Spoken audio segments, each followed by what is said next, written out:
林婉意，今天就是你的葬身之日。从今以后，我孙青莲才是沈玉白的正式夫人，表哥的妻子。我林婉意若有来世，必令沈家灰飞烟灭。有人害我林家奶妈的七皇子，将你与沈玉白挫骨扬灰。挫骨扬灰？那你先灰飞烟灭吧。婉婉，我来带你走。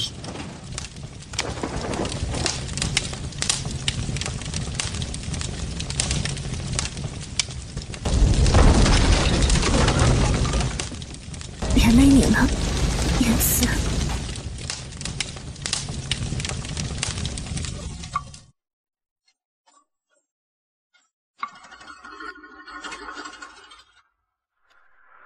燕慈，沈夫人果然绝色。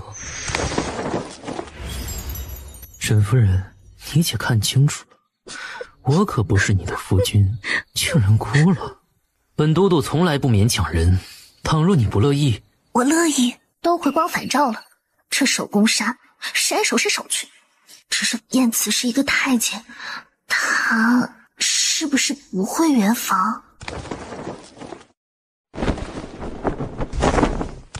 沈夫人，你是不是忘了你的夫君还在门外？今晚是我的新婚夜，此时我身边的男人是谁，我的夫君就是谁，所以专心点儿，你现在的夫君可是我。你不是太监吗？既然沈夫人盛情邀约，只是手指而已，岂不是怠慢了夫人？可是你小点声，可能还没走远呢。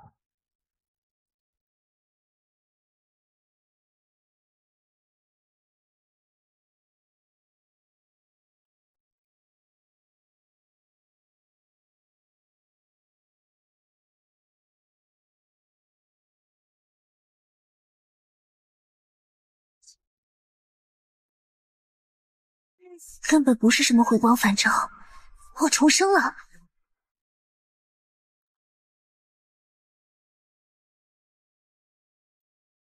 我是怎么敢的？还骑着亲？夫人，都督命令奴婢来伺候您，您喊奴婢扶灵就好。他呢？都督大人去上朝了，他特意吩咐的，不让奴婢们吵醒您，让您多睡一会儿。那沈玉白呢？沈世子在都督府角门处的马车上。现如今最重要的是，林婉意要抓紧时间，让亲人们躲过上一世的悲剧。他得先回趟沈府。沈玉白书房中有一本名册，上面都是七皇子的同党。只要贵妃拿到了那本名册，七皇子跟沈玉白就会投鼠忌器，那么他们林家至少不会成为这次夺嫡斗争的池鱼。得想个办法把那本名册偷出来。傅灵，你会偷东西吗？什么？婉婉，对不起，我也是逼不得已。哎，大少奶奶出来了。婉婉，让你受委屈了。你不是已经将我送人了吗？那是权宜之策，为了沈家跟林家，我没有办法，都怪那燕慈。我跟他洞房了。那燕慈可是阉人。所以他用了手。我知你心中有怨怼，故意这样说来气我，我不会介意的。你不介意，可我介意。如果你心中还有气，就打我吧。这可是你求着我打的。大少爷，大少奶奶，老夫人让奴婢喊你们去敬茶。这种情况下，还要让林婉意去给沈家的长辈们敬茶。你敢打我？哼，我是主，你是仆，我怎么就不敢打你？婉婉，祖母他们也是担心你，你先随我去万福堂吧。上辈子敬茶之时被沈老太太泼了一脸热茶，训诫了半天。既然祖母他们这样担忧我是应该过去看看他们了。好大的架子呀，让长辈等你半天。我很早就要回来的，但是燕都督不许。可真是不知廉耻啊！林氏，虽然你是玉白的正妻，但你德行有误，钟馗长家的权利可不能给你。难道不是你们沈家人送过去的吗？怎么，老夫人你是年纪大了，健忘了？你祖母，掌家权不是一直都在我母亲那儿吗？这件事就不必提了。过几日是黄道吉日，你就纳了青莲做侧夫人。等到青莲进门后，就跟着老大媳妇儿一起学着掌家。青莲都听姨祖母的。祖母，我不是答应过你，等过段时间婉婉有孕再娶青莲表妹吗？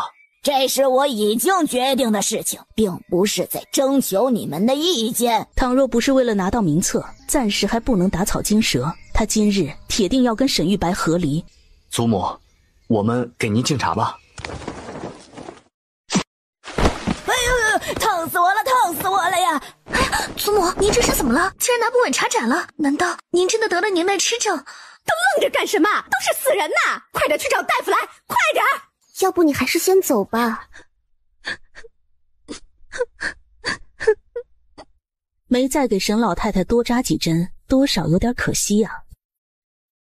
小姐，你终于回来了，你去了哪里呀？琉璃阁的下人们都被封了口，唯有林婉意从林家带来的侍女们打算回林家求助，但却被沈家的下人们围打了一顿。小姐，您终于回来了。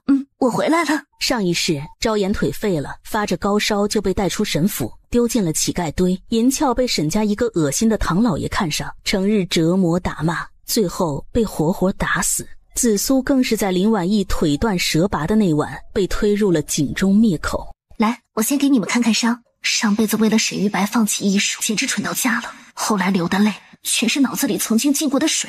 大小姐，世子来了。子福，你先去给世子上茶，我待会儿过去。是。小姐，子福他没事。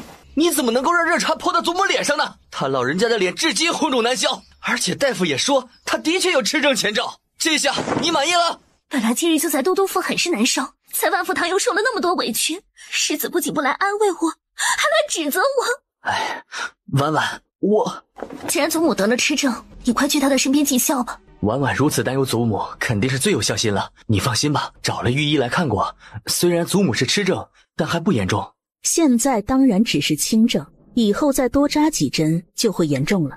忙了这么久，你肯定饿了吧？我陪你用晚膳。那好吧。我就说嘛，婉婉最乖巧懂事了，等这阵子的气出了后，我们就能回到从前。婉婉，你好像出了一身汗，去沐浴更衣吧。沈玉白还是介意燕慈碰了林婉意。回来一直在忙，的确是出了一些汗。我先进去沐浴更衣，然后再让人传膳吧。你不用着急，可以慢慢洗，我等你。你叫子福？是的。名字很好听，很配你。夫人，您的那个贴身侍女可不安分呢。我知道。上一世子福当起了沈玉白监视他的眼线，更是在他要逃走的时候告密。他说他只是想要更好的活下去，并不是有意要背叛林婉意的。他不重要，我待会儿会拉着沈玉白在这里多待一会儿。你进书房，把这个暗格中的东西帮我拿出来，切记自己的安全摆在首位，不要破坏其他东西。拿出来后还得送回去的。明白。婉婉，你不要介意祖母他们说的话，他们也是因为太生气了燕慈的所作所为才会这样的，他们肯定不会怪你。可他们让你娶孙青莲。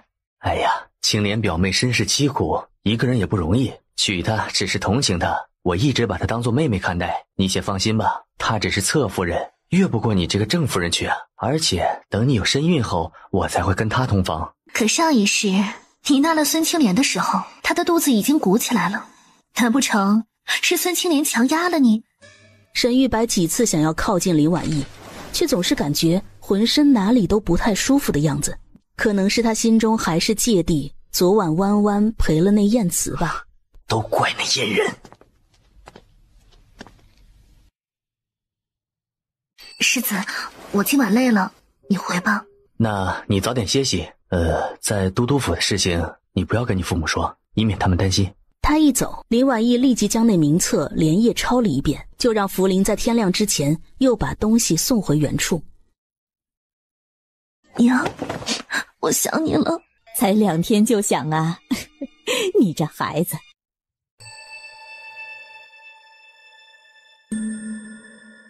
祖母、母亲，七皇子有夺嫡之心，七皇子跟沈家人密谋监视九皇子，并非是陛下血脉之事。到时候这件事情闹大，任何与之相关的人都会被牵连获罪。林家跟贵妃娘娘是远亲，当年贵妃生九皇子的时候，差点血崩而亡，还是林婉义的父亲林宇之想尽办法将他们母子给救了回来。九皇子应该就是陛下的亲生儿子，但七皇子想要推倒九皇子，会捏造虚假证据。一旦贵妃跟九皇子败了，我们林家就要被牵连。这个名单是七皇子跟沈家人的同党，你们让父亲他们想办法，尽快把这个名单交给林贵妃。林婉义只是给出了半份名单，林贵妃也不全然是可信之人，那九皇子也野心勃勃，但如今只有借助他们才能够将林家救下。如果沈家真的跟七皇子这样做，那么也跟我们林家断情绝义了。但是你从小就喜欢沈玉白，那你们……娘，我已经对他死了心，如果不是担心打草惊蛇，我现在就想回去跟他和离。当年因你祖父救了沈老侯爷，这才定下了你们俩的婚约。我们林家门第虽然没有沈家高，但你也是我们捧在手心里长大的娇女啊！你若是想要和离，娘支持你。不好了，是9千岁来了！燕慈怎么来了？在知道那不是回光返照后，他那一夜的勇气已经消失殆尽。燕大人，您怎么来了？听闻林府的药膳对身体有益，燕某特意上门来讨一顿尝尝。今日明明是他们家弯弯的回门日，这位阎王怎么还上门要饭呢？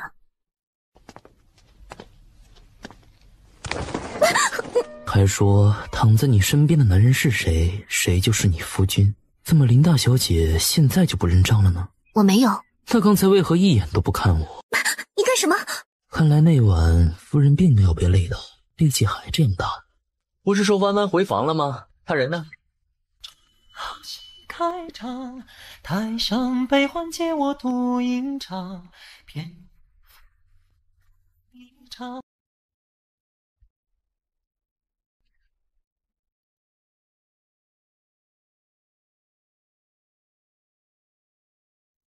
姑爷，你先随我回前厅用膳吧。弯弯不舒服，就让他先在房中休息一会儿。岳母大人，我先随您去前厅用膳。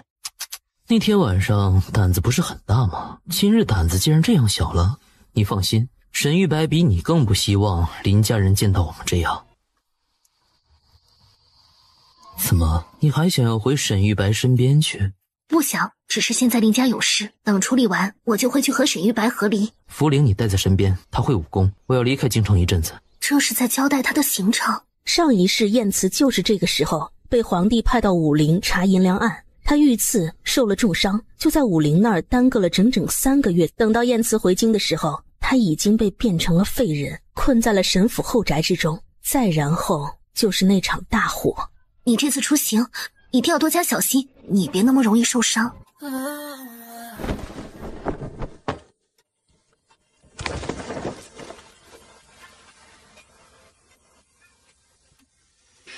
清风上南枝，梦中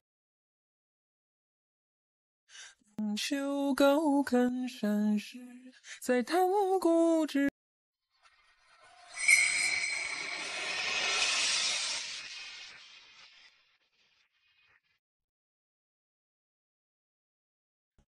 这一世，家人们可一定都要平安无事啊！他发现名册的事情了。弯弯，刚才燕都督为何在你房中？原来是这件事，你为何不去问燕都督？你就承认吧，自己就是一个懦夫。弯弯，我也不想的，可燕都督看中了你，他权势压人，我们根本不能跟他作对啊！明明是你跟沈家舍弃我而不顾，却反过来质问我。既然你对我这样无情无义，那我们还是和离了吧。弯弯，我是绝对不会跟你和离的，以后我定然会好好待你，你看我的表现可好？他就知道跟沈玉白和离并不是那么容易的事情。侯府最是看重面子，他们可以休妻，但绝对不会让沈玉白跟他和离。而他如果是和离还好，一旦被休了的话，他就会连累弟弟以后考取功名，还会影响胞妹出嫁。今日说出和离2字，不过是试探一二。眼下解除林家满门被杀的灾难最是重要。弯弯，今晚我去琉璃阁歇息。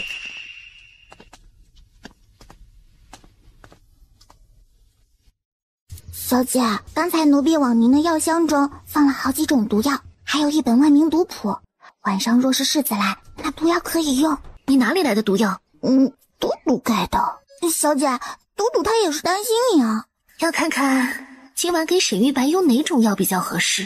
虽然他对林婉意的情谊是真的，但一想到今日屏风后的情形，忍不住内心又十分郁结。当时两个人抱在一起，有没有做什么？虽然燕慈是个阉人，但弯弯可是他的夫人，两人那样纠缠不清，他沈玉白可是男人，又怎么会一点都不介意？倘若不是为了七皇子的大业，他新婚夜那晚也不会。沈玉白突然有点后悔，刚才不该冲动地说晚上去琉璃阁。听说今晚世子要去琉璃阁过夜了，这不是好事吗？毕竟两位主子还没有圆房。是啊，之前还担心小姐在沈府的日子艰难呢。不过等他们圆房就好了。该死的，为什么那晚林婉意不直接被燕兜兜给折腾死了？如果林婉意死了，我就可以顺理成章的成为表哥的正妻了。我一定要赶在林婉意之前跟表哥圆房，这样在表哥心中我肯定就会比林婉意重要的多。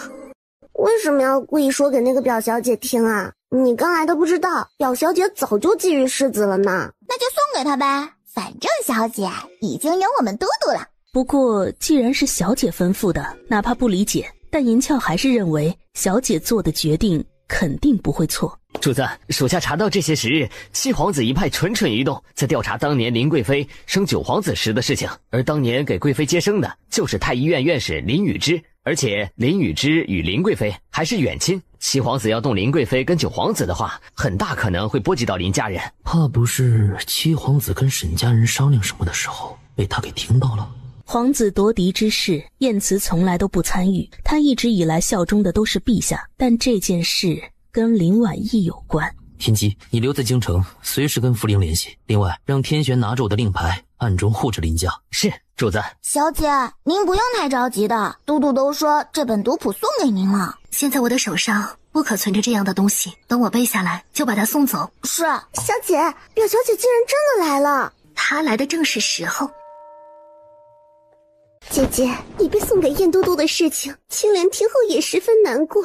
虽然你没了名节，但青莲以后肯定还是会尊敬姐姐，不会瞧不起你的。他算计好了，要一步步激怒林婉意。等待会儿表哥来的时候，正好看到林婉意恼羞成怒，拿茶盏砸他，或者是扇他之类的。见到林婉意这样恶毒，表哥今晚一定不会再与其圆房。到时候，青莲，快点起来！你这样懂事，我这个做姐姐的当然更要大度啦。我这还有几件上好的螺纹绸做的裙子，以及一些金钗步摇，你去试试，有喜欢的就留着。福陵，你送表姑娘去厢房试衣裳。是。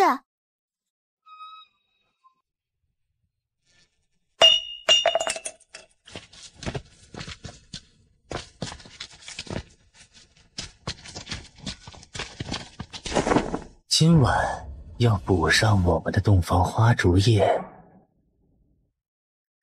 小姐，事成了。把那些知走的下人们都喊进来。是。走吧，带你去看一场好戏，一会儿记得要表现的气愤一些。怎么感觉小姐好像变了呀？不过这个变化好喜欢。竟然这样不懂规矩，倘若吓坏了弯弯，立刻把你们都打发卖了。青莲，怎么是你？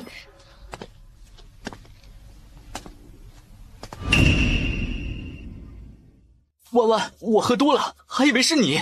你要娶她做侧夫人，我有拒绝过吗？你是她可怜，我甚至还把自己的衣裳跟首饰赠予她。弯弯，你今晚明明说要补偿我的洞房花烛，结果你却在我的院子中跟她苟且，你为何要这样的羞辱我？我不知道事情怎么会变成这样，滚开！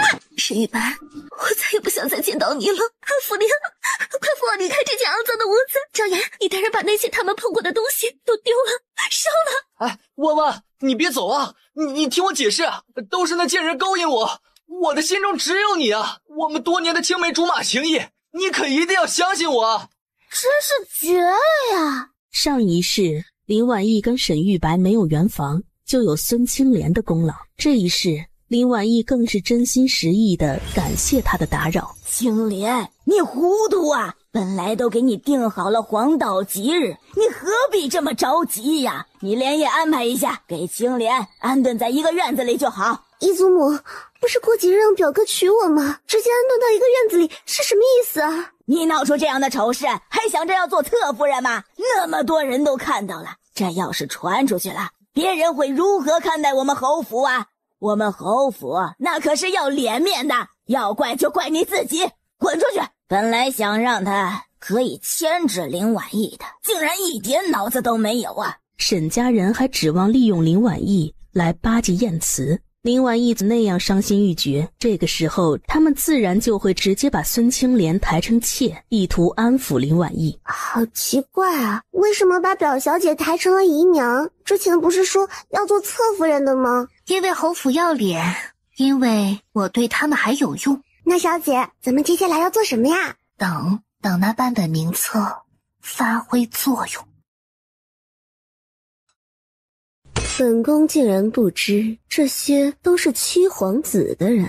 林院士，你是如何得知了这件事？小女嫁入神府，听到他们密谈这件事，多谢表叔了。这名册对本宫十分重要，表叔你想要什么，只要本宫能够做到的，一定义不容辞。不敢当，娘娘折煞下官了，下官别无他求，希望娘娘可以帮小女与沈家和离。这是应当的，你不宜在这里久留，先退下去吧。是。娘娘，您信林御医说的话吗？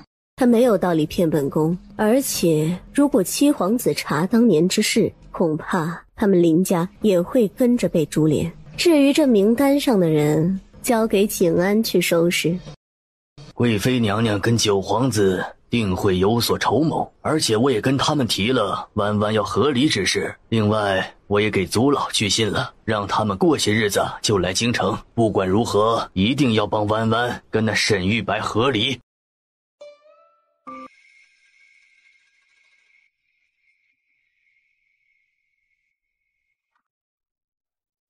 世子如果喜欢我这个侍女，可以让她去你院中伺候。你们都退下。弯弯，你可是吃醋了。你放心好了，我怎么会抢你的贴身侍女啊？之前青莲那件事的的确确是个意外，除此之外我不会再纳其他女人，我的心中只有你。男人的嘴，骗人的鬼。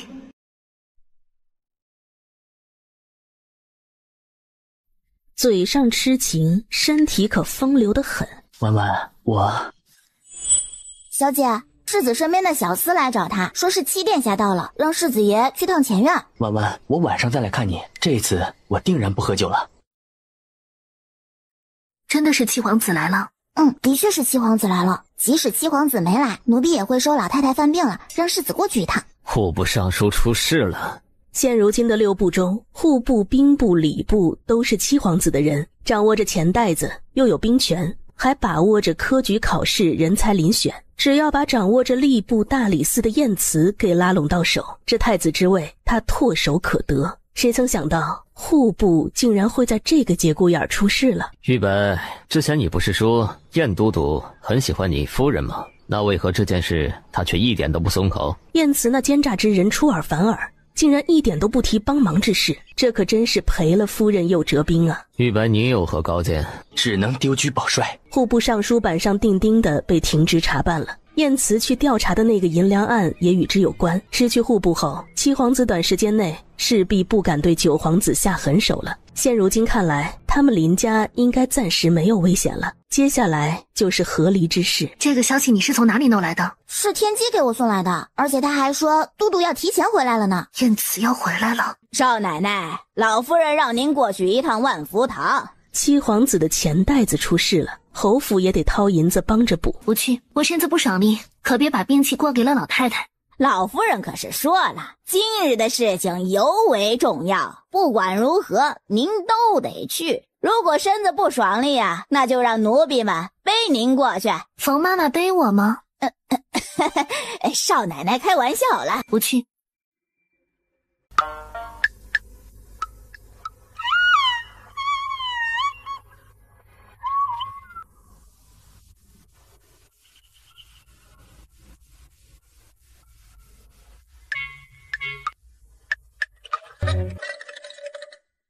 这2年府中大事情多，开销极大，中馈不足，需要各房拿出一些私银提己来贴补中馈。执掌中馈的是大房，这2年大事情用银子最多，还是大房，3房没钱，4房也没有什么钱呐。万万呐，你有何办法呀？没有，难不成你们打算让我变卖自己的嫁妆来补钟馗？林婉意主动变卖嫁妆，与他们逼着林婉意变卖了嫁妆是截然不同的结果。他们侯府可丢不起这个人。我们怎么会这样做呀？林氏啊，你已经嫁入了沈家，就得处处为沈家着想。听闻你舅父在江南生意做得不错呀，难道侯爷跟世子要去做生意？我们侯府什么门第，怎么会让侯爷跟世子去做生意呢？又不用我们侯府出面，到时候自然有其他人去做。我做不得主，还得回去问问我母亲才行。回去领府行，但是你要记得，什么话能说，什么话最好是烂在肚子里。真好，明日就可以见到父母了，而可以谈谈和离的事情了。母亲，沈家现在为了帮七皇子堵窟窿，想要利用舅舅的人脉去做生意赚银两。我回沈家就会回绝了此事，你也最好书信一封，跟舅舅说明这一切。到时候万一沈家或者是七殿下直接去找舅舅，他也有应对之法。我这就去写书信。婉婉，贵人要见你。是贵妃娘娘。臣女见过贵妃娘娘，贵妃娘娘万福金安。婉婉，你直接喊我表姐就好。这次事情你办得不错，表姐跟九殿下呀，都多亏你了。这些首饰最配你这样鲜活靓丽的小姑娘了，万不可推脱，这都是表姐的谢礼。婉婉谢过表姐。婉婉呐，依本宫看来，你现在啊，还是不要跟那沈玉白和离的好啊。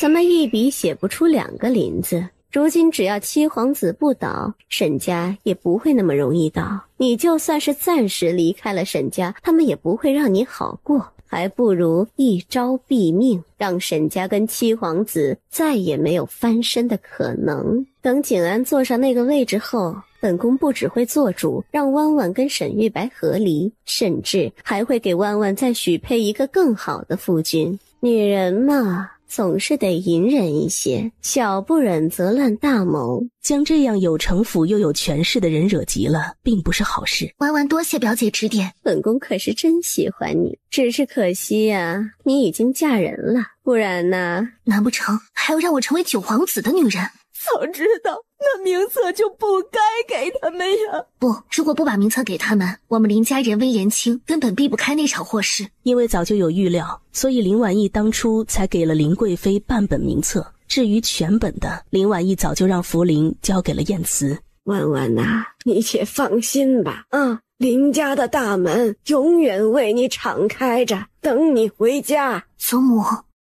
林氏，你娘家人那边怎么说呀？这做生意的事儿可是有眉目了。我母亲刚刚得了家书，说江南那边因为那银两案，舅舅也被波及了，所以现在恐怕帮不上这边的忙。怎么可能啊？你莫非是因为新婚夜的事情，故意不想帮沈家渡过这个难关呢？老夫人，您怎么可以这样说？婉婉，我知你肯定不是故意的，要不这样，我们明日动身，出发去趟江南你外祖家，毕竟不是小事，见面谈更稳妥一些。这件事儿就这么定了。少奶奶，你有孕了呀？小姐，我身子不适，先回琉璃阁了。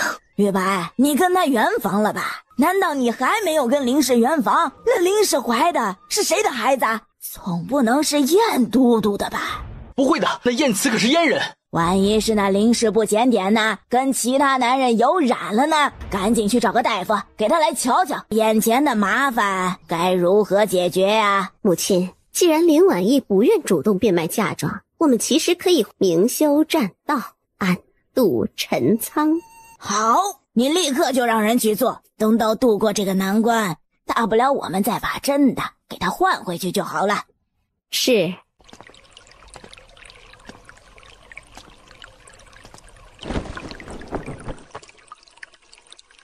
泡太久对孩子不好。没有孩子，我只是没休息好，早膳又吃得不妥帖，才引起的呕吐。哦，你会帮沈玉白他们吗？夫人希望我帮他们吗？不希望。好，不帮他们。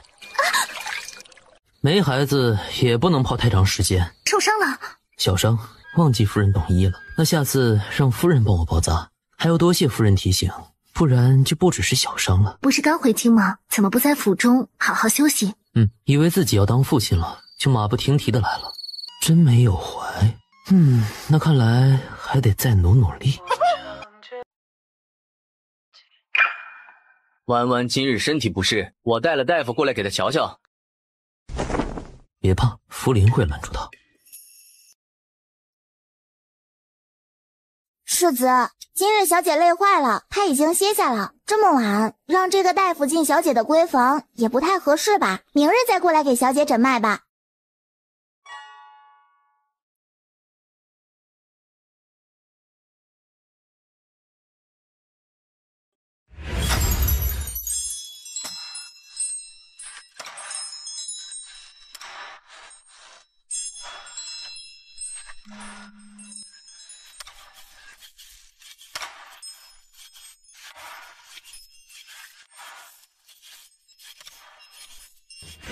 燕慈是不是憋得太久，又不能把这个秘密泄露出去，才会对我这个唯一活着的知情人这样肆无忌惮啊？万一真怀孕了怎么办啊？得给自己配副药吃。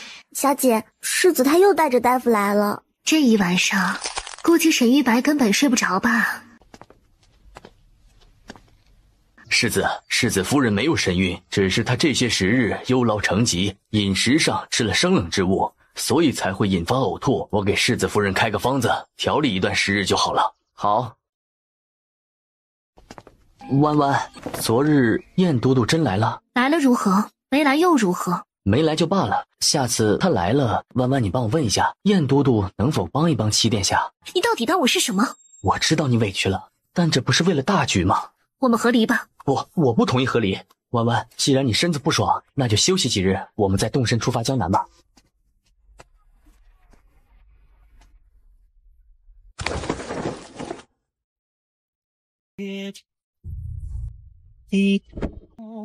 中情不得长相守。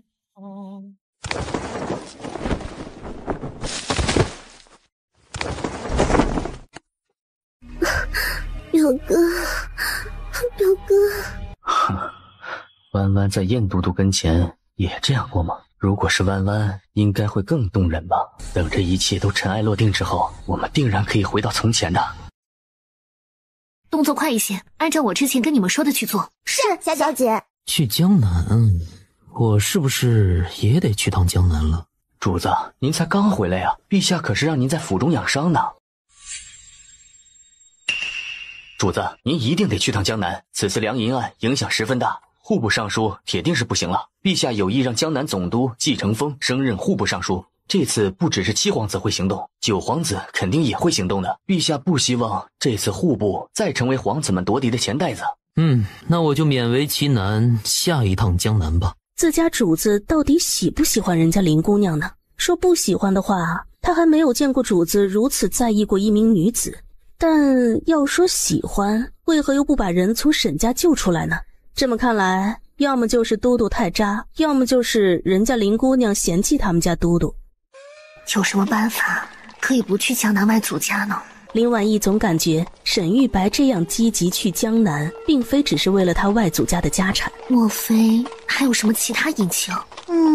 要不要告诉小姐，都督也去江南了呢？还是到时候直接让都督给小姐一个惊喜？世子夫人有山匪！他们刚离开京城不到2天的路程，按正理说，天子脚下又怎么会有山匪？上一世有一天，沈玉白领回来一名女子，那女子名叫李饶，性格泼辣，容颜娇艳，后来成为了沈玉白的妾室之一。听银翘偷偷打听到，李饶竟然就是山匪的女儿。沈玉白救过她一命，他就对她以身相许了。饶饶，你这又是何苦啊？沈郎，饶饶早就非你不嫁了。倘若你还是不同意娶我，我就把你带回山上做压寨夫君。可我已经娶妻了。那饶饶就做你的妾。总之，只要跟你在一起就行。世子好像认识那个领头的女子。你胡说八道什么？你若是不信，就下车去看看好了。还是不了。马车上还有何人？是我家小姐在马车上。原来是沈郎的夫人呢，怎么跑了呢？你们立刻去给我追，可要把人好好的请回来呀！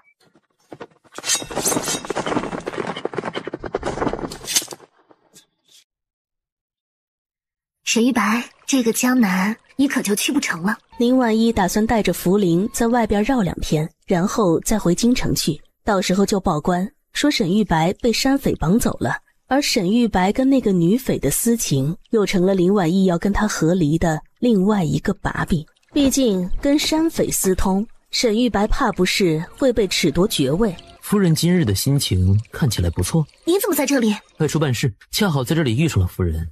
你说我们是不是很有缘？燕慈不是刚回京城吗？怎么又出来了？李饶跟沈玉白的初相识，以及这次李饶去拦截沈玉白，其中都是九皇子的手笔。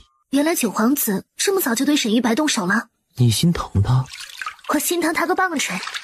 既然他们沈家决定帮着七皇子站在九皇子的对立面，那么早就应该有这个被对付的觉悟。距离这里很近的龙华寺，墨锦花开的正盛，可以去赏看。好，我明日就带着福林去看看。不困？困了。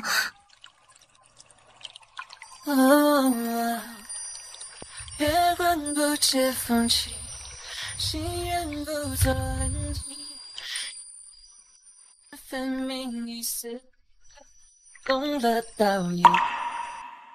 这龙华寺啊，给稚子祈福康健平安最是有效了。听闻当年林玉一的嫡女1岁有余的时候得了重病，差点没了。后来啊，他们在龙华寺虔诚求拜1个月，那孩子转危为安，后来竟然痊愈了。哎呦，真的吗？那我得赶紧给我小儿子祈福去啊！小姐，他们说的人是我。1岁半那年出生恶疾，哪怕我家是御医世家，都束手无策。后来父亲母亲抱着我来了这里祈福，才渐渐好转。不过那个时候京城之中事情多，母亲就带着我回到了江南外祖家，住到了我6岁多才回京。现如今好不容易重生，他只想要带着家人平安顺遂地活着。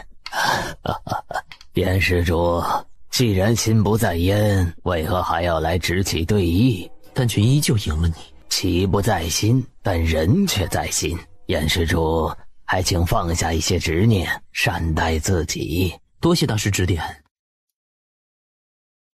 为何是玉白被掳走了，你却没事？他们是知道世子比我更加重要啊。母亲，此时不是纠结这个的时候了，您快点派人去禀告公爹他们，得快点报官带人去找。我担心如若晚了的话，世子可能就……婉婉，都是母亲关心则乱了，你也受到了惊吓，赶紧回房歇着。如果真的报官啊，恐怕到时候官爷还得找你问话呢。是，银翘，你这几日外出，找人盯着京城几大当铺，一旦发现有我那日让你们在嫁妆上刻下的密文，就速度回来禀告我。是，小姐。小姐。3日后，沈玉白被成功的救了回来，只不过他回来的时候还带了2个女人。哎呦，我的乖孙儿啊，你这是吃了苦了呀！怎么会吃苦呢？他左拥右抱，快哉极了。据沈玉白的说辞，是山匪被打跑了，同行的侍卫们都为保护他死了，是子服跟李饶救了沈玉白，而沈玉白为了报答2个女人，要纳他们俩为妾。林婉意是一点的意见都没有，只有沈玉白行房事的次数越多，那毒他就会中得越深。不得不说，燕都督给的这种毒还真的莫名适合沈玉白呢。表哥，你怎么可以又纳妾？没规矩，这里哪有你这个姨娘说话的份儿啊！回房去。去琉璃阁，我找你有话说。林婉意，我又纳妾，你竟是一点都不吃醋，肯定是因为那个野男人，对不对？我听不懂你在说什么。心乎爱矣，侠不畏矣，忠心藏之，何日忘之？到底是谁在思念着你，爱慕着你？你说，是哪个野男人给你写的情书？这是我自己写的。我又不是不认识你的笔记，你少诓骗我。这是你左手写的？我当时写这东西的时候，的确是在思念着一个人，但是新婚夜的一切让我彻底对他死心了。这承载着我以前感情的诗句没有必要存在了，就烧了。婉婉，你来我房中次数有限，应该是郑姨娘偷偷捡了去，然后跟你邀功。你是不是因为这个就把她收了做妾？我告诉你，野男人没有，可却有一个9000岁，还是你亲手送给我的，你满意了？婉婉，我错了，你原谅我吧。滚！都怪子服那个贱人。你真的爬上了世子的床？银翘，你说话怎么这么难听啊？我现在可是主子了，姐姐。子服，你说的对，以后你是主，我们是仆。这个耳光就算是彻底绝了我们之间的姐妹之情。郑姨娘，收拾好你的东西，立刻走吧。你们将来都会后悔的。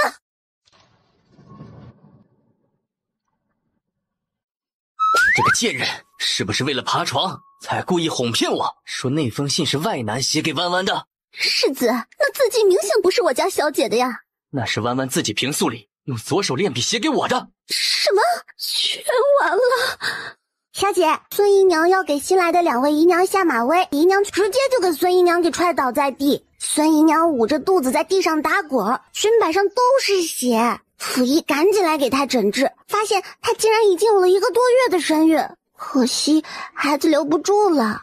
上一世孙青莲就是第一个有孕的，但是这一世嘛，之前林婉意给她用过针，让她的体质极容易滑胎，又有了李饶的神助攻。上一世这3个人的矛头都对准了我，但如今让他们狗咬狗才更有意思呢。小姐，东祥典当行出现了您的嫁妆，东西拦下来了吗？都拦下来了，暂时数量不多，只是仿了一些容易仿的，恐怕是因为您没有去江南的缘故，没有来得及大量做赝品。足够了，去把世子请来。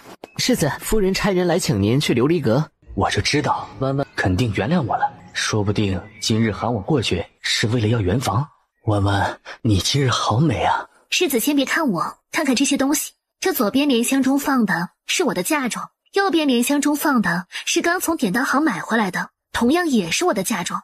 弯弯，我不知道这件事，我们好聚好散吧。只要你今日把和离书写了，我不会追究你们侯府偷偷变卖媳妇嫁妆的丑事。弯弯，你竟然不顾我们多年的感情，如此无情无义的威胁我！如今我们成亲还没到3个月，你已经拿了几房妾室了？我那是逼不得已。所以他们有了身孕，都是他们强推了你吗？今日我喝多了，头太疼，下次再说。我真不是个男人，那么以后你也不用做男人了吧？福临银翘，你们出去将侯府变卖我嫁妆一事宣扬的人尽皆知。是小姐。世子爷，玉白，你这是在做什么呀？祖母，你可不能纵容这恶仆，他竟然偷偷变卖了弯弯的嫁妆。这件事如果传出去，那我们侯府还要不要做人了？那可是老太太跟大夫人吩咐的呀。沈玉白其实知道这件事就是祖母他们做的，但想着祖母他们到底也是为了侯府，可到底还是让弯弯受了委屈，那么势必得推一个人出来，好让弯弯消气。弯弯的嫁妆上都有林府的特殊标记，一卖到了外边，立刻就被认了出来。什么？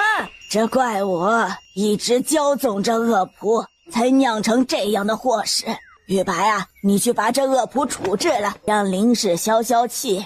都是一家人，万不可因为一个恶仆伤了和气呀！蠢货，不是让你小心谨慎一些吗？媳妇儿怎么会知道呀？明明都仔细检查过了呀！许是他们御医世家有什么独门记号啊？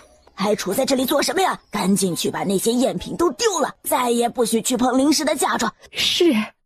你们大嫂这些日子身子不适，不能执掌中馈，你们俩有没有什么法子可以让府中的情况好起来呀？虽然此时府里有点困难，但毕竟瘦死骆驼比马大，大不了自己再拿出点提己出来，只要把掌家权拿到手，3房就彻底起来了。母亲，儿媳有办法可以暂时改变府中的情况。铺子那么多，乡下还有许多庄子跟地，把一些铺子跟地给卖了，等缓过这段时间再把铺子给地买回来就好了。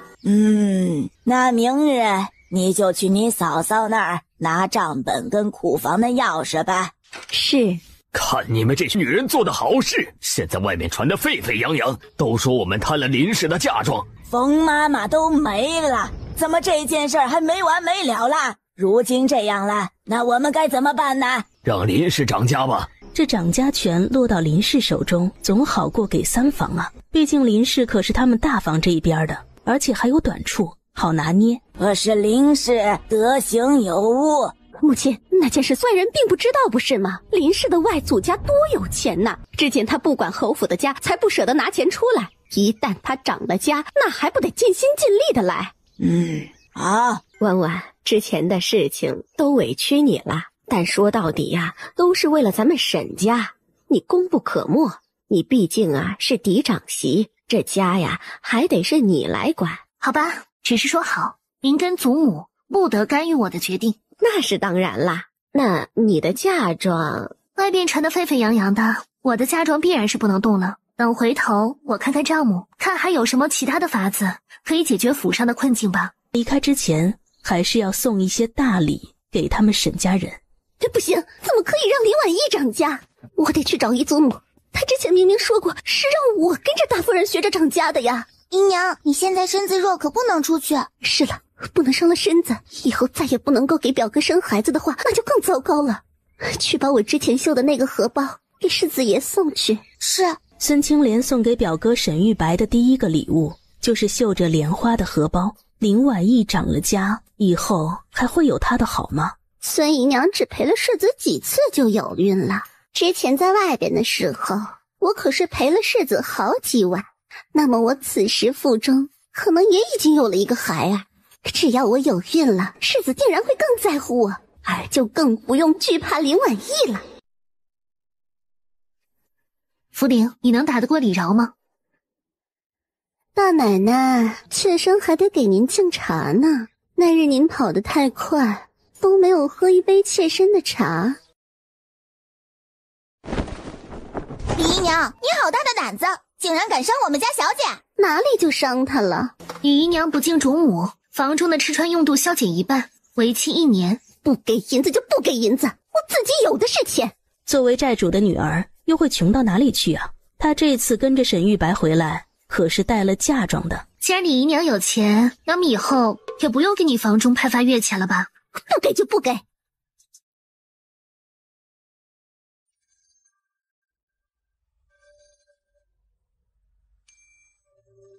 祖母，这个家我是不敢管了，还没做什么呢，李玉阁的李姨娘就找上门来了，直接拿茶盏砸我。你可是主母，她竟然用茶盏砸你！我发誓，如果她没有砸我，我宁愿宁可被世子厌弃。沈老太太知道林婉意心中还是极其爱慕沈玉白的，不然也不会这么委曲求全，还老老实实的接了掌家的事情，发这么毒的誓，肯定都是真话了。那李姨娘还嚣张的说了自己很有钱，才不用我去管她的屋子，那以后她屋子里面的花销就让她自己负担得了。祖母，您说呢？既然是她自己说的，那就让她自己去负责房中之事吧。你管家是没有错的，这些账本呐，拿回去继续看。作为当家主母，可不能遇到一点小事情就退缩了。那我就听祖母的。燕都督，月底是我祖母的寿辰宴，如果您有空的话，可否来府上喝杯水酒？沈玉白也是着急了，因为江南的事情，如今七皇子都好几天不理他了，让他姐姐吹枕头风都没有用。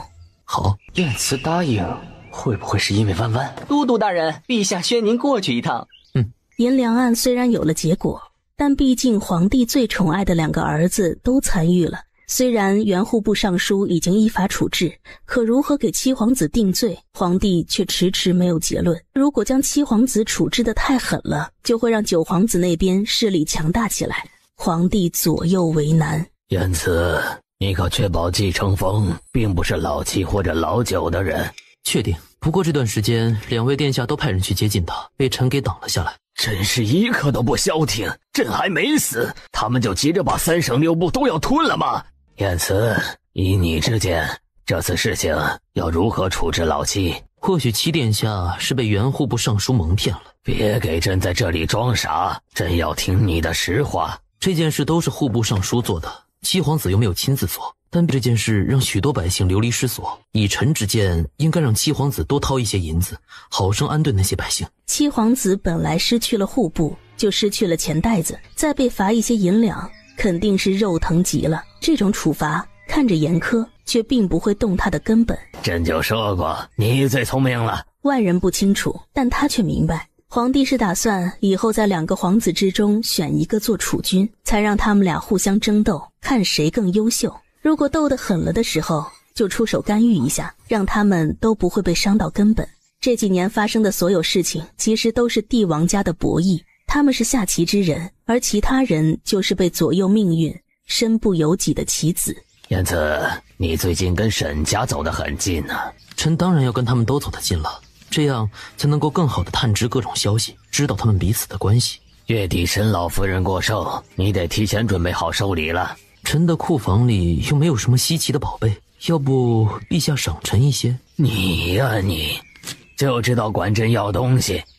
罢了，这次你去江南的差事办得好，去库房中挑2样东西吧。谢陛下。最近林姑娘在做什么？沈家钟会亏空，就要卖了林姑娘的嫁妆，结果被他发现，如今满城风雨，众人都知道侯府偷卖儿媳嫁妆的事情了。沈老太太就让林姑娘涨了价，侯府那样算计她，她太心善心软，竟然把这个委屈给吞下了。你不懂，就再送一些毒药，种类多一些，她该需要了。是，弯弯，这段时间涨价，你辛苦了。母亲跟祖母他们都教得好，我并不受累。那我就先回去整理铺子的账目了。去吧。你们是不是还没有圆房呢？他现在涨价还算尽职，而且他外祖家的生意很快就能落到我们手中，你也就勉为其难，多去陪陪他，就当是怡红院的那些女人就好啦。对方不只是利用他，还要践踏他，无耻。你回去告诉孙姨娘，我晚上过去看她。是，世子爷。你去安插人，让李姨娘知道。上一世李饶那些泼辣跟蛮横都发泄到了林婉意身上，如今就让他把满腔的记恨跟不爽都发泄到孙青莲身上吧。少绕，你大晚上的过来干什么？青莲姐姐的身子还没复原呢，要不今晚你来我屋子吧。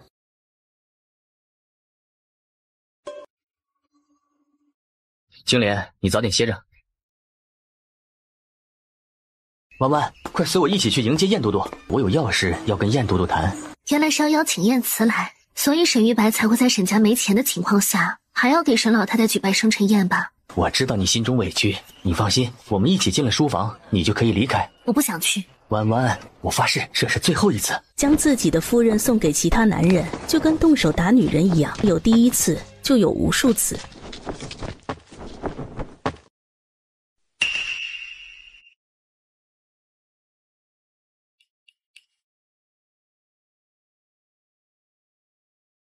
七王妃沈亦柔是沈侯的嫡长女，沈玉白的亲姐姐。林婉意跟沈亦柔接触的时间不多，只知道对方本就瞧不上她的家世，再加上她被送给燕慈的事情，更是一直鄙夷她。你的运气还真是好啊，竟然都开始涨价了。她虽然是七皇子正妃，但如今王府中主持管事的却是七皇子的心腹嬷嬷。我是沈府嫡长媳，主持钟会不是理所应当的事情吗？新婚夜的事情你都不感觉羞愧吗？这沈家人要更愧疚，我就不送王妃到祖母那儿了，先告辞了。唱这么难听的东西，喉咙还是不要了吧。燕都督，今日是沈老太太的生辰，大喜的日子，就不要见血了吧。殿下说的也是。那燕都督喜欢听什么戏啊？我让人去安排。那就让人去唱一出上错花轿嫁对郎吧。燕子就是故意的吧？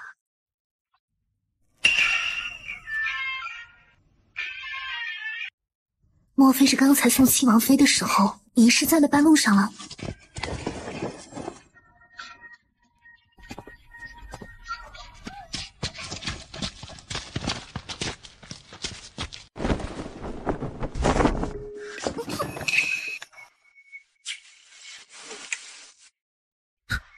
这么笨，都不知道呼吸吗？你吓到我了，被你捡到了。我送你的东西竟然还敢丢，是不是该惩罚你？我没有。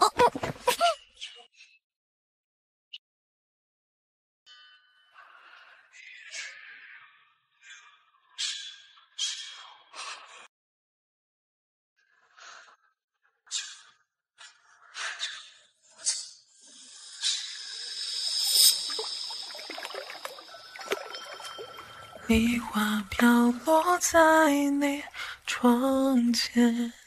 宴会末尾，沈侯带着儿子把七殿下跟燕慈都迎进堂屋，并且让侍女上来沏茶。听闻沈夫人点茶技艺高超极了，今日何不让燕某见识见识？燕都督妙赞了，捉清点茶的技艺不值一提。世子太过于谦虚了，燕某认为沈夫人很不错。啊？什么很不错？既然燕都督不嫌弃，那就只能够让卓京献丑了。来人，去喊大奶奶过来。大奶奶，世子爷让您去趟前院花厅点茶，因为那边有贵客，不能怠慢。点茶？贵客？莫不是燕慈？沈玉白可真是说过的话就跟放过屁一样，明明说过了不会再让他去陪燕慈，结果转身就反悔。沈玉白上杆子给他自己戴绿帽子，林婉意得成全他。好吧，这个林氏比他的王妃美多了。燕都督，之前你说过沈夫人很像你一个故人，你那故人现在在何处？不说这个，我们专心看沈夫人点茶。也好。他可是还记得这双看着万分娇柔的小手，刚才差点扯掉了他的腰带呢。妾身后院还有事情要忙碌，那就先告辞了。今日劳烦夫人了。他不加上那个沈字，好像在喊自家夫人一样。燕慈实在是太过分了，竟然当着我的面那样肆无忌惮地看着婉婉。沈玉白怕是要被气死了吧？活该。婉婉，你今日为何在堂屋与那阉人眉来眼去的？你把自己的夫人送给了别人，睡都睡了，现在却来计较什么眉来眼去，是不是晚了点儿？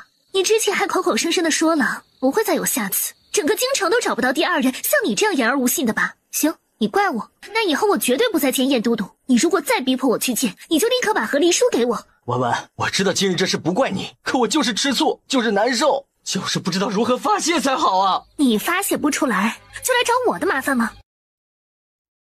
婉婉，你放开我！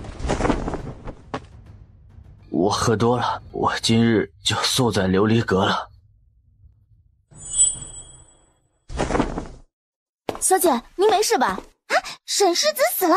没死，把他送回前院去吧。就说世子喝醉睡过去了，顺便让别人知道他跟我吵了架，还出手打了我。是。天杀的沈玉白，看来得在平常的药剂中加料了。小姐，已经把世子送回去了，该说的话我们也都说了。这些是都督大人给您的。这些都是毒药？是对照着万年毒谱来着的。给了他这么多毒药，是打算让他把沈家人都给毒死，让沈家灭门是吗？哎，福灵，你可知道今日为何燕都督会突然在听戏的时候发火？都督好像莫名的厌恶负心汉。厌恶负心汉？今日被叫停的那一出戏，唱的是十娘怒沉百宝箱。算了，还是不要过多的去知道关于燕子的秘密，知道的越多，那我跑就死得越快。还是想一想接下来给沈家人再下点什么毒吧。玉白，你糊涂呀！这好端端的去打林氏做什么呀？他只是记得自己喝多了，然后去了琉璃阁，但后来发生了什么，以及自己是怎么回的前院寝房，就不得而知。倒也不是什么大事，那林氏一向能够隐忍，马上就是乞巧节了。玉白，你带着林氏去街上逛逛，哄哄她，你们恩爱爱，也能堵上外边传的我们对她不公的流言蜚语。还记得去年乞巧节我们还没有成婚，在街上遇到你还送了我一盏兔子灯。婉婉，都是我不对，都是我错了，我们从头开始好吗？若让我原谅你，如果再有下一次，你该如何？如果再有一次，我任凭你处置。不用处置你，你届时同我和离吧。婉婉，你总这样说，多伤我们的感情。可你做的事情哪一样没有伤我们的感情？以后我定然不会再让婉婉去靠近燕慈了，也不会再纳其他女人了。如果我再犯错，不只会双手将和离书奉上，我还会给你跪下来磕头求你原谅。如有虚言，就让我天打雷劈。空口无凭，立字为据。婉婉，我都发誓了，你还不信我？毕竟你出尔反尔次数太多了，我杯弓蛇影。世子晚点时候来接我吧。好。小姐，世子这样笃定，他以后不会惹您生气了吧？不然之前明明怎么样都不愿意给和离书。他最在乎的人是他自己，以后遇到了大麻烦，该舍弃我还是会舍弃的。那他到时候就会给您和离书了吧？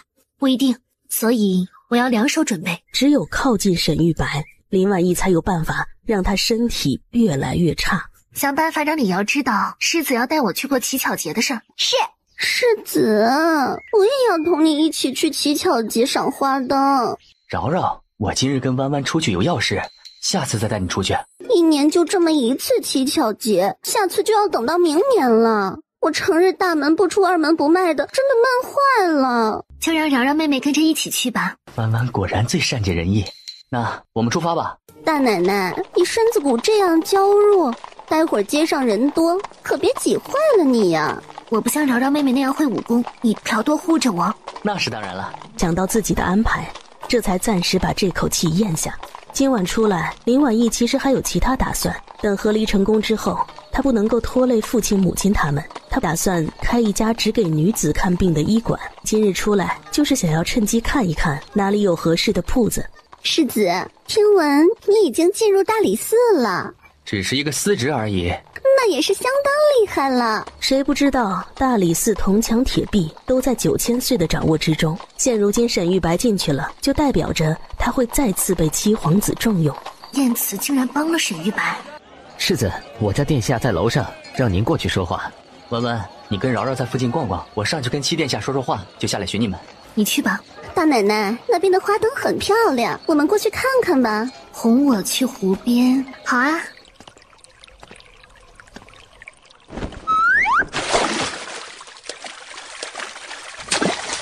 原来他的那些土匪同伴也来了。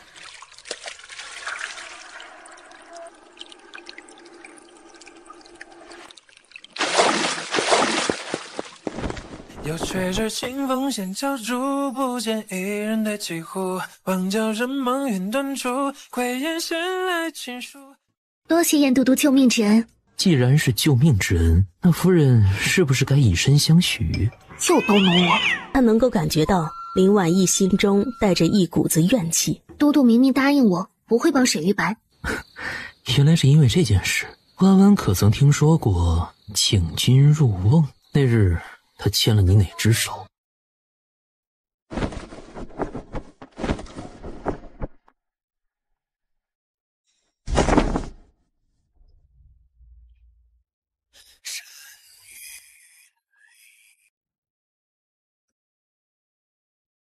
前世不问相思何愁，月下风雪白的头，知何时休？正千里归途久。殿下，我要先失陪一下了。玉白竟如此重情重义啊！罢了，今日谈到这里吧，你去见你的妻妾吧。等明日来王府，我们再细说科举之事。是。你们还愣着干什么？立刻去给我找大奶奶！是。福陵在外边，我另外安排一辆马车送你回去。林婉意本想用李饶多牵制一下子服跟孙青莲，但如今看来，对方都要他的命了，那就不用继续留着了。福陵，给七皇子送一封匿名信。婉婉，你终于回来了。福陵，到底怎么回事？世子，您可要为我们家小姐做主呀！李姨娘嫉妒小姐，想要谋害她。亏得奴婢会点拳脚，趁人多人乱，才得以将小姐成功的救下。李饶落水后呛水着了凉，回府后就开始发热，人一直昏迷着。他昏迷前只拉着沈玉白的手说，他的兄弟们被抓了，希望沈玉白能够把他们救出来。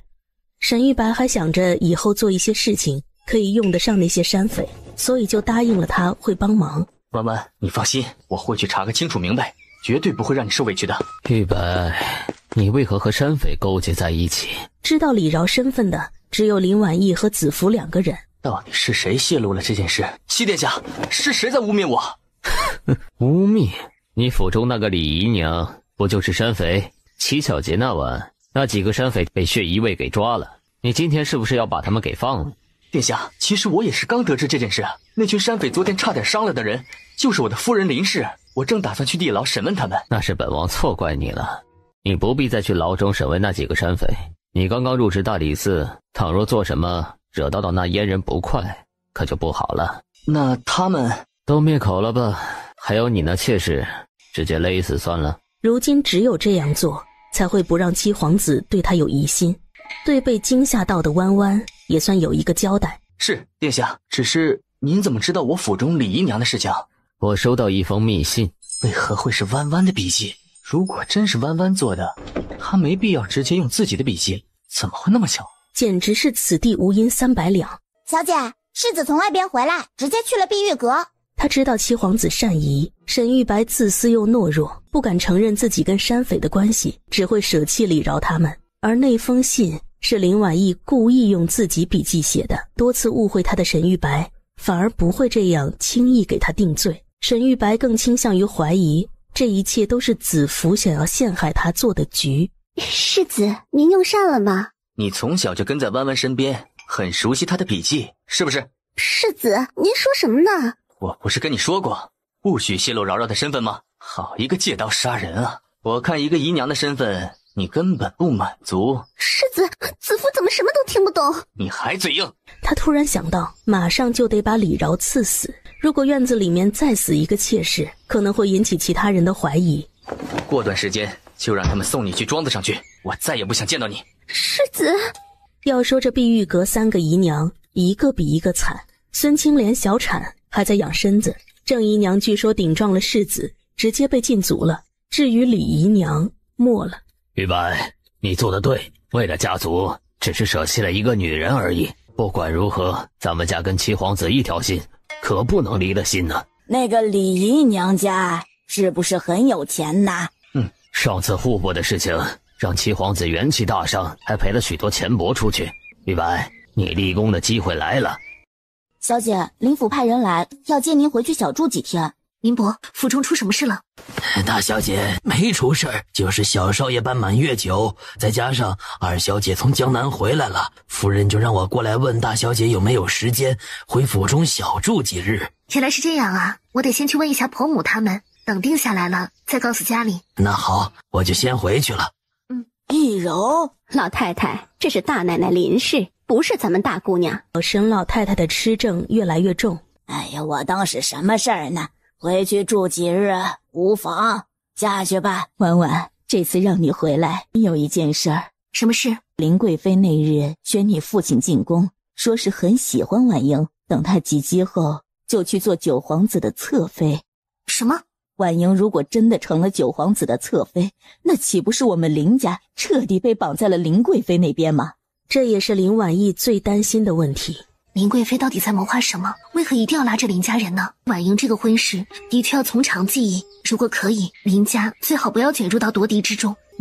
婉婉说的在理，眼下就以婉莹岁数还小拖着。母亲，为何大姐可以嫁得高门，我就不行呢？高嫁并不是好事。婉莹，九皇子没有见过你，他突然要纳你做侧妃，你就没有想过其中缘由吗？长姐，你不能自己享富贵了，就不管其他人了呀。这丫头以前也不是这样啊！我听闻九皇子不到弱冠就十分饥色，他还没有开府，屋子里面就有许多妾室，让大哥派人去仔细查一查。母亲，我过去看看祖母。去吧。老夫人，要不奴婢去找大夫来给您再看看。都怪二小姐，她怎么跟大小姐一点都不像呢？她们本就不是亲姐妹，不像也是正常的。长姐，你果然在慈安堂。小锦，今天这么早，学堂就放学了吗？前2次长姐回来都没有见到长姐，所以听到林伯说你要回来之后，我就特意跟先生告了假，早些回来。我这次回来可以在家中小住几日，又不急于这一时。真的吗？那太好了。大姑娘快些进来吧，老太太想你想得紧。祖母，我给您把脉吧。你有孝心。祖母的脉象系数浮紧，是燥邪伤肺。祖母，您此外还有一些阴虚，要服用百合固金丸。婉莹的事情有父亲、母亲、大哥，还有我呢，您不要忧心过度。婉莹就是喜欢攀比，记得你二表妹兰儿吗？今年刚定了亲，是江南郡守的嫡次子，许是言语之间刺激了婉莹，她就心不忿呐。回来听说九皇子要纳她做侧妃。祖母，让人查一查那个郡守的嫡次子，我总是感觉婉莹突然这样，定是在江南发生了什么事情啊！咱们小姐回到林家，整个人都不一样了，看着人都更有精神了。你这形容的不对，我感觉小姐回来林家，整个人都惬意多了，但是她在沈家却是更有精神的。是吗？是啊，毕竟要斗志昂扬的报仇啊。沈世子，我们正好要去如意阁，听说最近来了一位叫诗晴的姑娘，十分有才气，博古通今，吟诗作赋，无人能及呀。要不一起吧？好啊，回都督府。那江南郡守的嫡次子叫魏科，虽然是家中次子，但模样俊秀，书也读得很好。他今年科举中了进士，明年应该会来进京赶考。届时肯定会得到个一官半职。九殿下从15岁开蒙，房中的宫女就很多，现如今还没开府，就已经有18个侍妾了，这还不算没有名分的。大哥，兰儿表妹跟那魏科何时订婚的？10几日前吧，差不多他们一订婚，婉莹就动身出发回京了。婉婉，你的意思莫非婉莹跟他们订婚的事情有关？大哥，我只是猜测，需要核实。婉莹藏不住事情，可以想办法撬开她的嘴。那要不我今晚跟她好好说说吧，看看是否有什么隐情。等以后离开沈府，我的新住处中定然要有一个大大的药铺。小姐，您和离之后不打算回林府住吗？我看林府上下不管是主是仆都极好的，除了那个傻不愣登的二小姐。我到底是和离女，实在不宜在府中久留啊。回头得告诉嘟嘟一声，小姐以后是要在外面买院子住的，要买那种可以种好多好多中草药的大院子。郑姨娘那边的药可以停了。是。子夫心术不正，为了利益可以不择手段出卖任何人。如果让他只是在乡下庄子上孤独终老，岂不是便宜了他？府医给他把脉说喜脉不显，但也没有把话说死。他想着定然是月份太小，所以还不太明显。世子，你今晚就留下来陪陪妾好不好？肚子太不舒服了，妾昨天晚上都没睡好呢。那好，今晚我就留下来陪你。如果这几日身子哪里不舒服，记得要跟府医说。宫里来的人。婉婉，平阳公主3日后要举办簪花宴，都是一些年轻女郎过去赏花，我们这些上了年纪的就不便过去了。你届时好好的带着静柔跟静言。二房一家都外放在外地，只留了一个庶女沈静柔。沈静言是3夫人所出的嫡女，性格泼辣，上一世还指着林婉意的鼻子说过，你已经不洁了，怎么还好意思活在这个世上？婉婉，可是碧玉阁那位有孕让你不满了，当家主母切记不要嫉妒啊。如今呢，他能够给侯府开枝散叶，那他就是功臣。是，之前想过也让沈大夫人无声无息的病了，但今日看他如此假大度的模样，林婉意怎么样也得好好的孝顺孝顺自己这位最虚伪至极的婆婆。不知道侯爷的外室抱着儿子上门的时候，我的这位婆婆是否依旧会这样的大度呢？这不是大奶奶吗？这几日我身子不爽，不然就过去给您请安了。郑姨娘双身子是应该好好歇息，不用过来给我请安了。嫂嫂，那边门人要看请帖才放行，您过来跟我们一起去吧。好。林婉意，你该不会是在等我吧？齐明月，长公主的孙女，明月县主。齐明月喜欢沈玉白，可也是这个齐明月在后来林婉意被废后去侯府，还会四处寻找林婉意。许多人都不在意她的死活了，昔日的情敌竟然还记着她。并不是等你，我在等我的嫂嫂跟妹妹。你可真淡定啊！你跟沈玉白成亲不足半年，他纳了3房妾室，而且妾室还都有了身孕，你竟然还这么稳得住。这齐明月说话依旧不招人听。你在担心我？去，本县主才不担心你呢。你不喜欢沈玉白了吗？不喜欢了，嫌他脏啊！我听我阿兄说，在如意楼看到沈玉白了。算，不管你了，送报。那个生气的模样，活像自家相公去了青楼似的。嫂子，婉婉，你还不知道吧？原来是婉莹跟那魏科互相钟情，可魏科却突然跟兰儿表妹定亲了。婉莹呢？跟着一群年轻的姑娘们一起，说是去赏花了。嫂嫂，平阳公主出了名的性子好，可她母妃早逝，小时候在林贵妃的宫中被养了几年，恐怕林贵妃会借着这次簪花宴让婉莹同九皇子见面。皇家人的面相都不差，林贵妃就以美艳著称，她儿子九皇子的长相在所有皇子中算是极英俊的了，又最会讨女子欢心。我们先分头去找她，可别让她着了别人的道。好。原来林贵妃他们打的是这个主意，让婉莹落水，然后再让九皇子来一出英雄救美。因为2个人同时在水中，衣衫尽湿，婉莹的清白就说不清楚了。到时候婉莹不嫁也得嫁了。殿下，您可是万金之躯，万不可跳入这水中呢。你贸然跳入池中，就没想过到时候九皇子会不会直接救错了人，将你给救起来？你怎么在这里？本都督若是不来，你岂不是要乘着平阳公主府的水鬼了？这一路上怎么没有人？你事先让人清场了？不然你这样费劲的维护你妹妹的清白，半路上若被人冲撞碰上的话，岂不是白费了？谢谢你。夫人总是口头上说谢，一点都没有诚意。要如何做才有诚意？你得把湿衣服换掉，让本都督来替你更衣。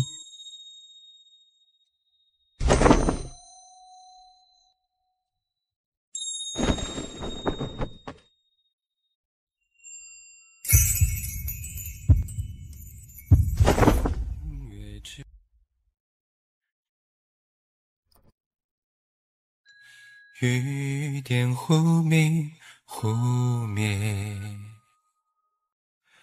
长夜目寄轻缓，又忽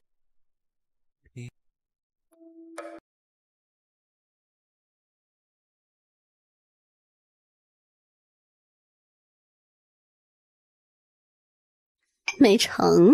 也不知道哪里突然出现一个女的，将那林婉莹给救了上来。来人，给九殿下拿一壶酒上来。他们还没有离开公主府，很快就可以找到。那林家女不是衣衫尽湿吗？他们是躲去哪里换衣裳了？你届时喝醉酒，不小心误闯进去，你又不是故意的，但为了林家女的名节，就勉为其难的收了她好了。母妃，您为何一定要让儿臣娶那林家女？因为林家跟药蛊的人有关系。药蛊在江湖上传得神乎其神，只要药蛊的人出手，生白骨。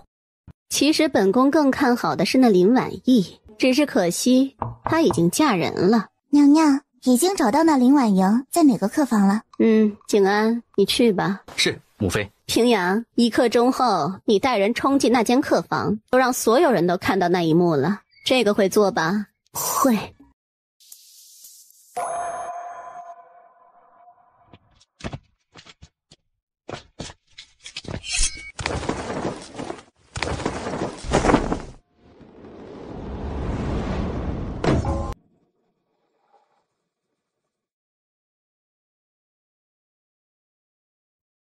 啊，燕都督，你怎么会在这里啊？门不是锁着吗？啊，本王喝多了酒，走错了房间。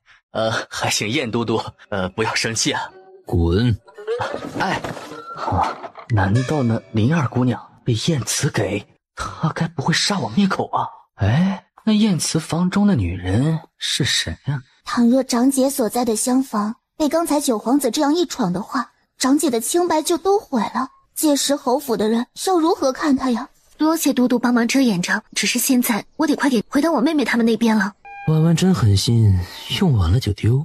我是担心九皇子他们会不会在做什么，至于今天之事，下次必然会补上。是你之前喊来的燕都督？奴婢不会浮水，今明跳入水中十分的担心，过去拦着九殿下的时候，正好看到燕都督，奴婢就立刻告诉他了。婉莹呢？二小姐已经无事了，她现在跟林大奶奶在一起。她听闻是你救了她，后来看到九殿下闯入一个厢房，她顿时十分担心，现在还在四处寻找您呢。走，我们去跟他们会合。长姐，对不起，我没事的。我本来以为她喜好女色，以后我成为她的侧妃后，她宠谁我都不在意，但是没想到她竟然这样的龌龊，还打算以毁了我的清白，让我非她不嫁。现在知道自己错了？我错了。蠢货，那个厢房中的人根本不是林二姑娘，而是燕慈。燕慈？我冲进那个房间，里面竟然是燕慈躺在床榻上，身边影影绰绰，还有一个女人。母妃，我肯定是撞破了燕慈的好事，她会不会要杀我灭口啊？静安，你淡定一些。燕都督房中有一个女人的事情，还有其他人知道吗？应该没有，我当时离开后还帮他把门给关上了。这件事情就不要告诉任何人了，也让其他人嘴巴都严一些。平阳，这是在你府上，燕慈房中的女人是谁？要查清楚，还要查出来今日是谁救了那个灵儿姑娘。是，母妃。亲疏有别的这么明显啊？当然亲疏有别啊，亲妹妹跟别人妹妹摆在一起，我自然是要对亲妹妹更好一些。可你已经是我们侯府的媳妇儿了，难道不应该事事以侯府为先吗？那按照你的这个逻辑，你以后也是要嫁人的，侯府又跟你没有什么关系了。我为何要以你为先呢？还不赶车？如果不会赶车，可以换人。文文，会不会给你添什么麻烦？没事，来一个扎一个，来一对扎一双。还是长姐对我最好。不是我阻挡你想富贵了。我虽然知道那九皇子不怎么好，但是也没想到他能烂成这样啊！知人知面不知心，画龙画虎难画骨，这世道的人心远比我们想的险恶。长姐，你今晚不要走了，好不好？暂时还不行，等我成功和离的，我会在家每天都管着你。我乐意让长姐管。上一世，他们林家早早被灭门，林贵妃跟九皇子也很早就垮台了，所以根本无法知道他们到底图谋林家什么。小姐，不用担心，其实只要你想，可以立刻就离开沈家。都督已经帮了我太多了，我怎好再去麻烦他？我也不想不清不楚的离开沈家。他得复仇，他也得全身而退。大奶奶，夫人让您过去一趟锦善堂。四姑娘，你是犯了什么错？为何其他人都坐着，唯独你站着？婶子就是想问问你，为何在外不好好的护着四姑娘跟五姑娘？我怎么就没有护着他们了？还说护着我们？进公主府你就不管我们了？后来别人窃窃私语说侯府胎你嫁妆，你也不辩解。等到簪花宴结束，你眼巴巴的去找你娘家人，根本就不管我跟四姐。刚进公主府，你们就跑得没影了。我也没听到谁说侯府的坏话。下次你听到后，要么自己对回去，如果对不回去，你可以告诉我，我帮你啊。那你让车夫送2个妹妹回去，自己去了娘家，这件事情是真的吧？你眼中还有侯府吗？什么时候四妹妹五妹妹能够代表侯府了？我不是这个意思。我的确是让车夫先把他们送回来，因为我接下来要去的地方不适合他们这种云英未嫁的小姑娘去。什么地方是他们不能去的？温温，你有什么话就直说了吧。你今日不说清楚，以后一大家子要如何相处啊？既然你们这样坚持，那我可就说了，我去如意楼见到了世子。什么？嫂嫂她说谎，大哥怎么会去如意楼那种脏地方啊？你怎么知道如意楼？林婉意，你怎么能够在妹妹们跟前说这个？刚才不是你们非要让我说的吗？他得问问女儿是从何而知如意楼那种脏地方的。这如果要传出去，他们侯府嫡女竟然这样，以后要如何嫁人呢？你这恶妇，为何这样诋毁玉白？我刚才并不想说，谁让你一直鼓励我呢？再说，我没有诋毁沈玉白，我清清楚楚的看到他在如意楼中怀里还抱着一个美人。不可能，我们侯府有序，承袭嫡子不得侠妓，不得那青楼女子为妾。玉白他绝对不会这么做的。那等沈玉白回来，您自己问他吧。他如此有底气，还是带着怒火来的？莫非玉白真的去了那如意楼？夫人，世子爷也是男人，这偶尔去那烟花之地也没什么吧？愚蠢！他刚进大理寺升了官职，如今九皇子那边的人虎视眈眈，我一惹了麻烦，可如何是好啊？更不要说侯府祖上还有家训呐。侯府又不是只有玉白一个嫡子，如果他真的出了事儿，或许到时候袭爵的人选就会换掉。快去前院，说等世子回来，立刻让他来锦善堂见我。是。小姐，侯府真有家训，不可侠妓，不可纳烟花女子为妻为妾吗？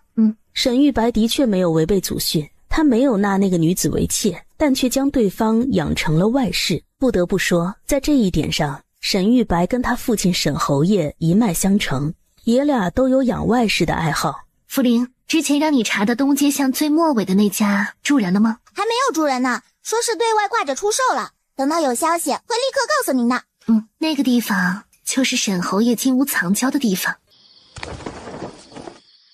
福林啊，你吵到我了，你最好有急事啊，不然我可跟你没完。林贵妃要让小姐妹妹嫁给九皇子做侧妃，这其中肯定是对林家有所图什么。这件事让小姐很是困扰，你赶紧回去问问都督，他是否知道。就这？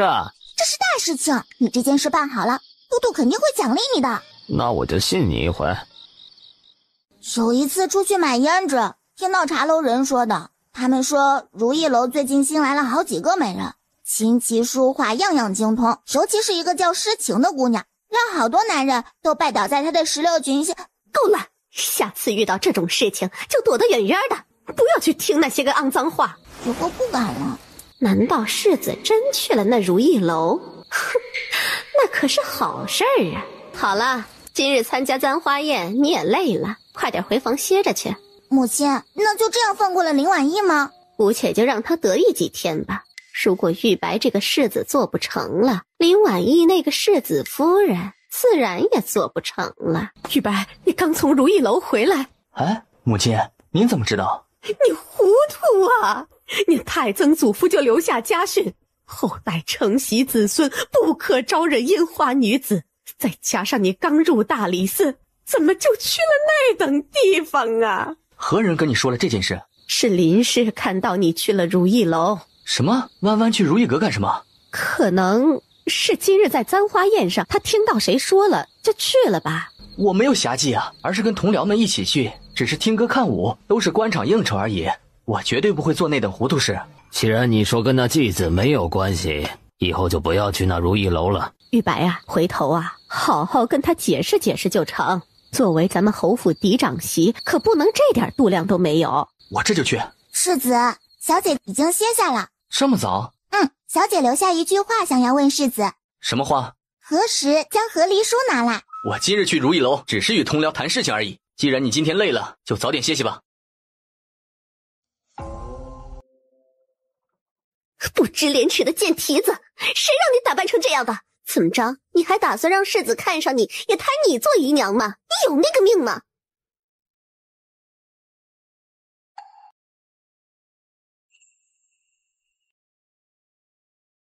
这几日朝堂之上出了一件大事儿，有人举报上一届的科举考试有舞弊嫌疑，一下子供出了去年状元郎季晨乃六部尚书陈年久的私生子。都督，那陈年久感觉不好，夜里偷偷命人将那外室夫人往城外送。人抓住了吗？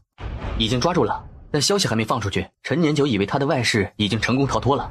先不声张，留着撬这老家伙的嘴。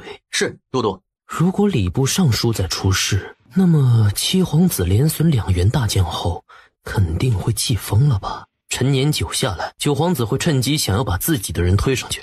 天书，让我们的人动起来。是。这些时日，后宫那边安分吗？听说林院使直接当着陛下的面，说自己二女儿生了恶疾，实在是配不上九殿下。陛下给林院使赏赐了一些药材，但林贵妃可是气得不轻啊。据说林贵妃不知从哪里得知林家人跟药谷有渊源。论起来跟药谷熟，难道不是那位荣称王殿下吗？他的王妃可就是药谷谷主的独女。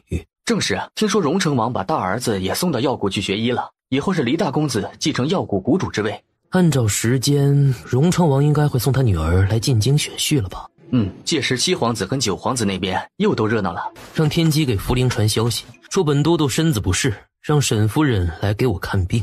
啊，主子，您怎么了？死不了，但却也是很重要的问题。我都那么卖力了，夫人的肚子怎么还没有动静？是，属下这就去办。都督府不是有府医吗？为何点名要我去？小姐，都督说要亲口告诉您，为何林贵妃一定要让二小姐做九皇子侧妃？这言辞妥妥的阳谋。我寻常时候出不了二门，要如何去见他？都督说小姐您最聪明了，想要出去定然是有机会的。这句恭维的话不像是严都督说的，倒像是你家的。你二叔二婶他们不在家，静柔到底是咱们侯府的姑娘，不能怠慢了。但是有一些东西呢，倒也不用买太多。母亲是想好给四姑娘说哪户人家了吗？倒是还没定下来。林婉意懂了，大夫人根本不想费功夫多帮沈静柔找人家。沈静柔的生母早就没了，被二房丢下的庶女，不能为侯府谋利益，这样的姑娘那就随便嫁了就好了。不要去！看你那寒酸样，我们是侯府小姐，林婉意就该多给我们花钱，我们以后嫁出去也是侯府的脸面呢。这套那套还有那边一排我都要了，包起来。这些账记在侯府3房的账面上，你到时候直接拿着条子去找管家。是。凭什么四姐的钱你就给付了，我的钱你却不给付啊？二叔一家离京之前在中馈留了银子，是给四姑娘准备嫁妆婚事相关事宜，我这里都有账目。四姑娘，走，咱们去成衣店。我选的那些都不要了。那可不太行，我们东西已经送出去了呀。这个位置很好，铺子从外面看着也很新，为何突然不开了？这里原来开的是当铺，老板是户部尚书家管家的亲戚，位置大小都不错，很适合开医馆。抄家肯定是我们家嘟嘟去做。如果小姐想要买这铺子嘛，那这找嘟嘟准对了呀。我看你穿那套粉色是最漂亮的，还有那套鹅黄色的对襟罗裙，也都试一试。小姐，五姑娘果然把四姑娘给拐走了。什么？走，我们赶紧去找找。静言，你说小声点，急死他！谁让他那么对我？夫人终于来了。不是都督让我来的吗？不是夫人对我有所求吗？对，我想要知道林贵妃为何要让我妹妹嫁给九皇子。跟药蛊有关。林贵妃以为我们林家跟药蛊有关系，所以才执意让婉莹嫁给九皇子。这件事你告诉林雨之，他应该会知道是怎么回事。多谢都督告知。夫人不怕我下毒吗？燕都督没有必要大老远的专门毒死我吧？那夫人为何毒死我孩儿呢？难道燕都督打算让我以沈夫人的身份给你生个孩子？沈玉白又没有碰过我，那到时候我被进猪笼的时候，没有人敢将你进猪笼。只要你想，我有10000种办法带你离开沈府。都督打算给我什么身份啊？燕夫人这个身份怎么样？该不会是燕慈心中的那个白月光已经死了吧？不管如何，我在没有跟沈玉白合力之前，是绝对不会让自己有孕的。但那要伤身。既然都督知道那药伤身，以后就直接杜绝源头吧。我可是懂许多法子，可以杜绝源头，但却又可以尽欢，要不要试试？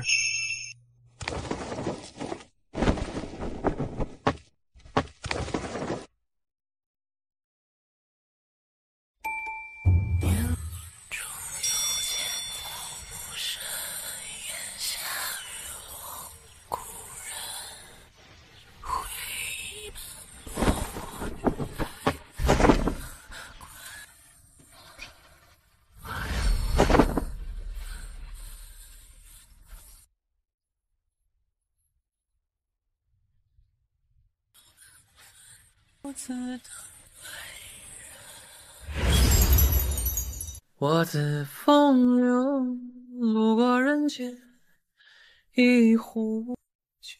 小姐，咱们还回去找四姑娘跟五姑娘吗？我们找了很久，可是没找到，先回府吧。奴婢懂了。你是怎么回事？出去一趟，怎么就又把妹妹给弄丢了？四妹妹十分乖巧懂事，如今肯定是五妹妹将她给撺掇走了。当然找回来，你亲自问问他们。还别说，这种事情真是他女儿做得出来的。母亲，要不要报官？报什么官啊？他们俩可都是云英未嫁的小姑娘，闹大了也是侯府丢人。而且他们是带着侍女一起走的，指不定去哪里玩了。再多派一些下人出去找。是。如果我家静言出事了，我绝对不会饶你。我更加担心四姑娘，她胆小温顺，倘若她出事了，三婶还是想想如何跟二叔二婶交代吧。怕什么？反正二哥二嫂都放弃那个丫头了。大嫂，你为何不去找我们呀？你们在哪里？我跟四姐就在那家成衣店后门的树墙后躲。静言，你胡说八道什么？分明是那林婉意粗心将你们给弄丢了，对不对？我又不是什么大不了的事儿，不过姑娘们贪玩罢了。今日也不早了，大家就各回自己的院子吧。静柔，今日出门给你买的东西都在琉璃阁呢，你带人过来拿。是，大嫂。弯弯，我们好久没有一起用膳了，待会儿我去琉璃阁。怕是不行，一会儿我可能要跟四妹妹说许久的话。上次如意楼的事情，我都还在生她的气，她怎么连一顿晚膳都不同我吃啊？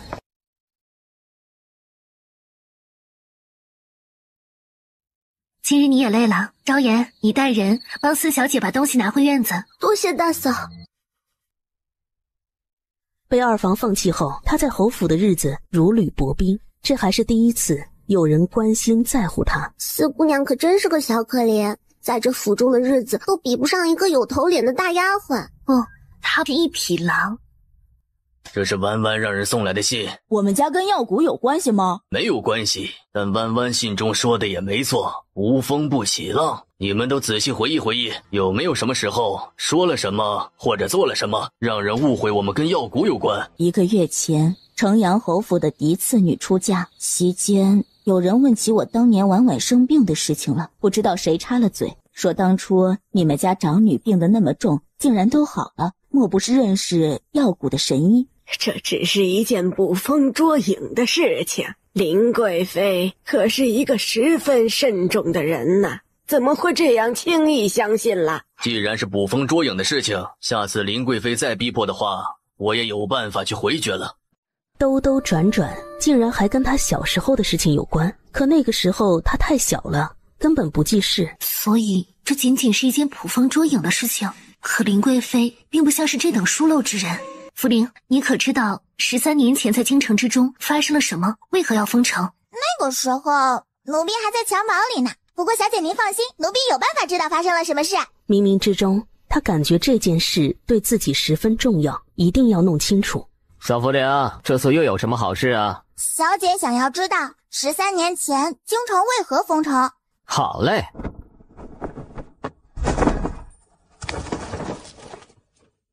哎，你是哪个院子里的丫鬟？沈四爷庶出，没有官职，侯府4房里面属他的小妾最多。奴婢是琉璃阁的。琉璃阁的丫鬟就是美呀。在踹死这孙子跟踹得他以后没儿子之间，福灵突然有了第3种选择，多少有点欲拒还迎的味道。福灵，怎么啦？你被鬼追了？的确算是鬼，色鬼。他没有真的欺负到你吧？小姐，您就放心吧，他连奴婢的衣角都没有碰到呢。本来奴婢是想要给他来一记断子绝孙脚来着的，但是转念一想，奴婢又不是京城角色，他这个调戏实在是太莫名其妙了。本来我还没有把手伸到4房去，如今不做一点什么，都对不起他们的主动招惹。4房那2口子一直扮猪吃老虎，男的在外装花心浪荡公子哥，女的在内就装无辜小白花。等到大房跟3房斗得两败俱伤的时候，他们就开始卸掉伪装，露出了獠牙。如今4房打算拿他做法子，那他可就不客气了。你想办法在4房那个乔姨娘的食物中也加上假孕药。那乔姨娘不只是沈四爷最喜欢的姨娘，同时她还是4夫人陈氏的表妹。你们4房不是最团结一致了吗？那就让你们内部出问题，看你们还能不能团结起来一起害人。好生奇怪，难道是他们说的有误？那个丫头并不是炮仗性格，一点就炸。他们本来就知道林婉意身边那个叫福灵的丫头会武功，脾气很暴，如果调戏一下肯定就会上手反击。只要那个福灵敢对他动一根手指头，就立刻让人把那丫头给抓了，然后他就可以带伤去大房那边哭委屈了。到时候就可以威胁那林氏，将他外祖家的生意介绍过来。作为侯府庶子，沈老太太一直不待见他们4房，她又没有考取功名的本事，可为了孩子们着想，4房夫妇俩商议一下，就动了林氏外祖家生意的主意。毕竟如果有了钱，那么在侯府的地位也会水涨船高。我们再考虑考虑其他法子。好。母亲，到底是有什么事儿？今日把我们都招来呀？端妃让我明日带林氏入宫，我担心过了病期给娘娘。冯氏，明日你带着林氏入宫吧。能够入宫，那可是十分长脸的事情。端妃是7皇子的生母，还是已故皇后的闺中密友，很得陛下的宠爱。这也是为何端妃在后宫之中能够与盛宠的林贵妃各占半壁江山的缘故。怎么看明天都是一场鸿门宴。都出去吧，看你们都在这儿杵着我就烦。是，小姐，您之前让关注的东街末尾巷的那个院子已经卖出去了，住的是一位叫娟娘的女子，她有了身孕，平时见不到她的夫君，据说在老家做生意呢。在老家做生意？既然她怀孕了，就等她生下孩子再说。侯爵夫人、世子夫人，请。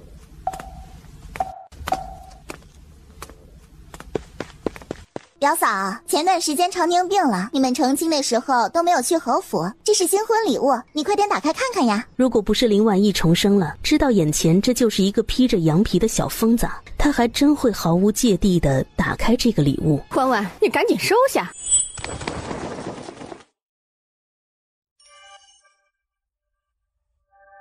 走开！我的脸呢？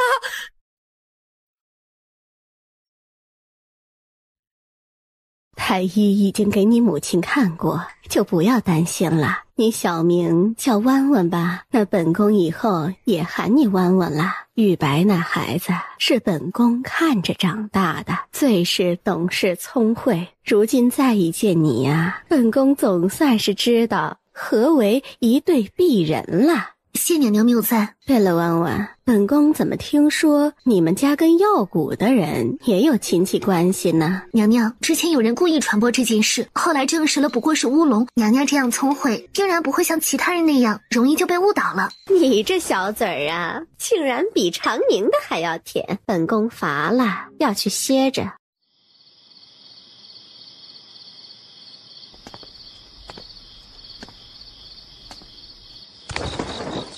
你不要出声，我不会伤你。你的伤口一直在流血，最好先止血。这个小娘子倒是果敢得很。你要做什么？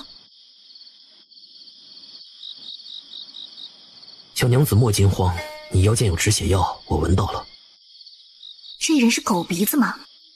今天宫门关了，谁都不能走。沈大夫人被接回了揽月宫。世子夫人，奴才送您过去吧。夫人，你的身上为何有其他男人的味道？都是属狗的吗？燕多多，上次说了欠我的，你打算何时还？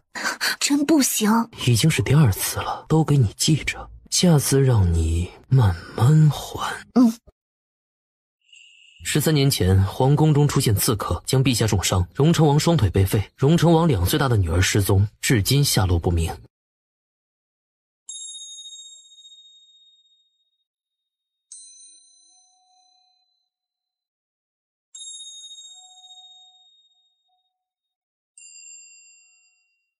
人抓到了，抓到了，只不过是一个死士。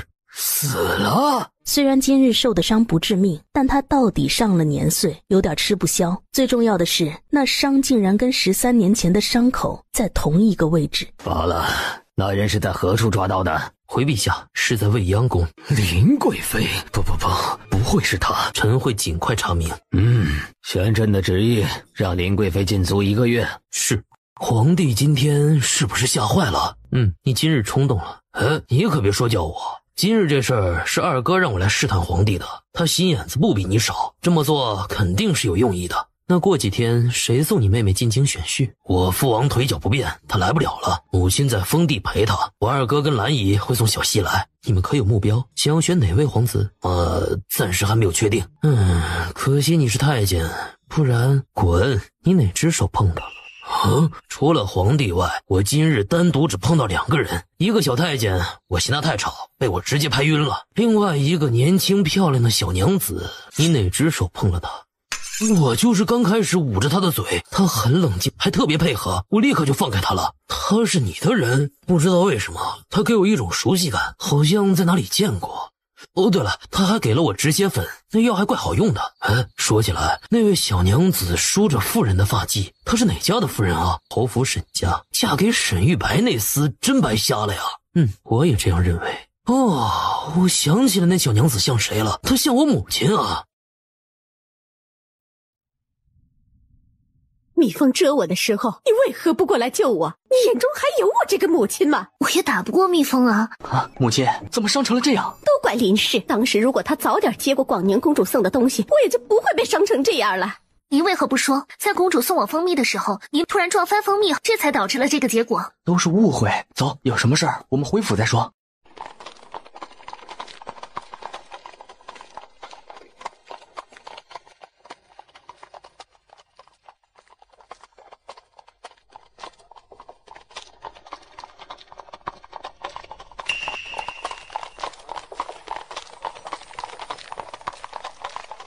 玉白，我本来还想着劝你今晚去琉璃阁过夜，现在看来呀，你继续冷着他一段时间好了，不然他不知道天高地厚。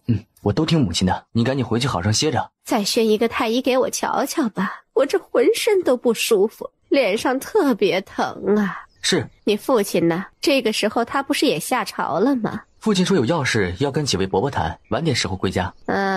小姐，您让一直盯着那个东街最尾末巷子那家有了新进展了，是不是那位奸娘多了一个邻居？小姐，您是怎么知道的？我还知道那位邻居是从如意阁出来的诗琴姑娘，他们父子可真有默契。安顿外室选的地方都在一条街上，再过段时间，那娟娘就要生产，这个网到收拢的时候了。小姐，世子来琉璃阁了，但是在门口被郑姨娘的丫鬟给拦了。看来郑姨娘那边也可以收网了。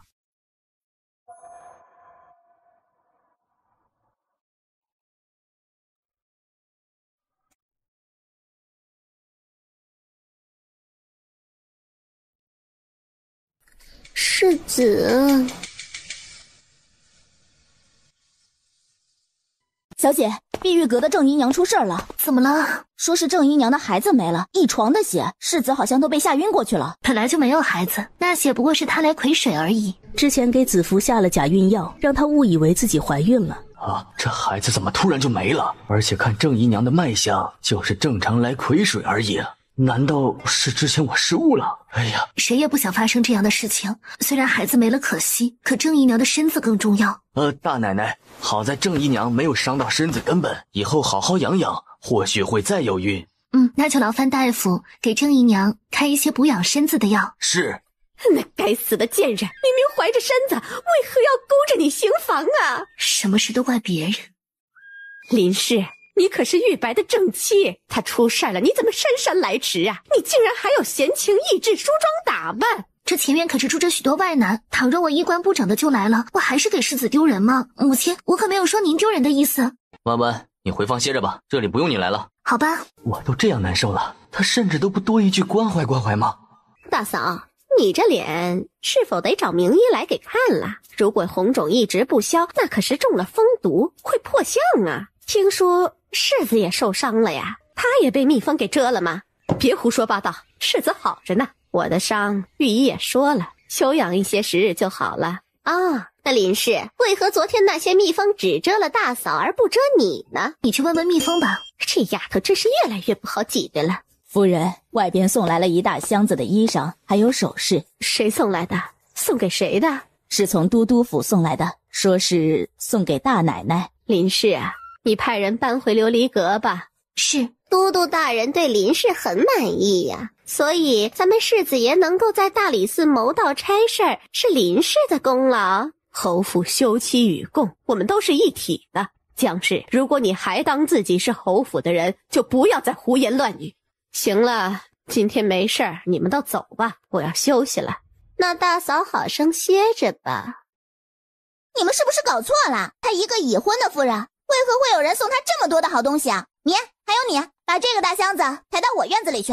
五姑娘，这不太好吧？怎么，我的话你们都不听了，还想要造反不成啊？五姑娘好大的威风啊，不听你的话就是造反。大嫂，他没说这箱子衣裳首饰是别人送你的，那这么多你定然也穿不完，要不送妹妹几套嘛？还有首饰，刚才我看到了一个点翠步摇，漂亮极了呢。不好，把箱子抬回琉璃阁。是，都督就是厉害，他出手啊就没有错过，都特别适合小姐呢。你的意思是这些衣裳都是都督亲手做的？小姐，外面来了好多大理寺的大人，说是来探望世子的，大夫人让您去给安排一下。沈老太太病着，沈大夫人顶着一脸包，侯爷不在府中，沈玉白还在床榻上躺着，这样看来的确得林婉意去主持。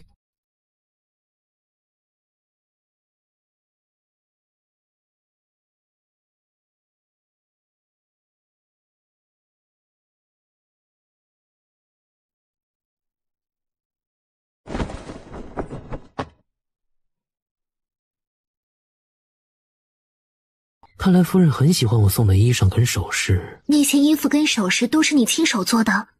喜欢吗？喜欢的，可你如何知道我的尺寸？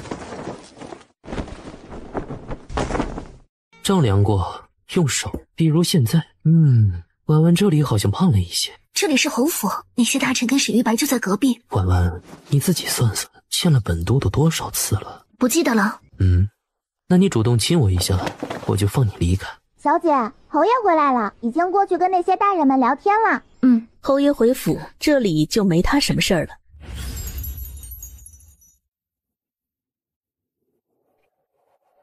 一度春风，热胭脂红，花雨落。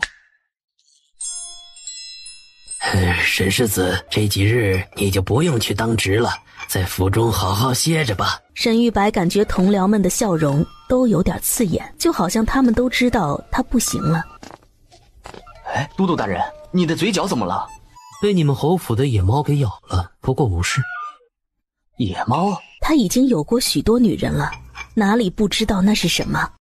你是怎么搞的？就那么急吗？你那妾室还怀着孩子啊！如果你非要行房，就不能找其他女人吗？如果感觉后院女人少，你再纳几个就是了。父亲，不说这件事了，行吗？倒是您啊，下了早朝就不知去向，害我跟母亲他们多次撒谎。您到底在忙什么？你自己的事情都弄不明白，还要管为父吗？儿子不敢。昭言，碧玉阁那边今天有没有什么动静？孙姨娘心情很不错，在院子里阴阳怪气的说了半天，气得郑姨娘把屋子里许多东西都给砸了。上一世她看到是孙青莲带人放的火，可这辈子她除了主动献身给沈玉白外，其他时候就是阴阳怪气，说一些风凉话而已。会不会上一世是有人怂恿了孙青莲，让她对我下手？哦，对了，小姐，就是上次逛街，您说那个铺子很适合做衣华，正巧奴婢看到在往外挂着售卖呢，您是否想要买下来？既然已经对外售卖，这2日你就跟昭言一起过去看看，倘若各方面合适，就盘下来。是。玉白，你这以后还能举吗？啊，无碍，就是要多休息休息。哦，那就好。刚才本王听闻燕慈带着大理寺的人过来探望你了。啊，他们刚走不久。本王是真看不透燕慈，他对你倒是不错，可为何在审陈年久的时候却毫不手软？看来本王要失去礼部了。殿下，就没有挽救的可能了吗？老九那边咬得太紧，为今之计只能寄托礼部上出新人选，也是我们的人。不过我们还有机会。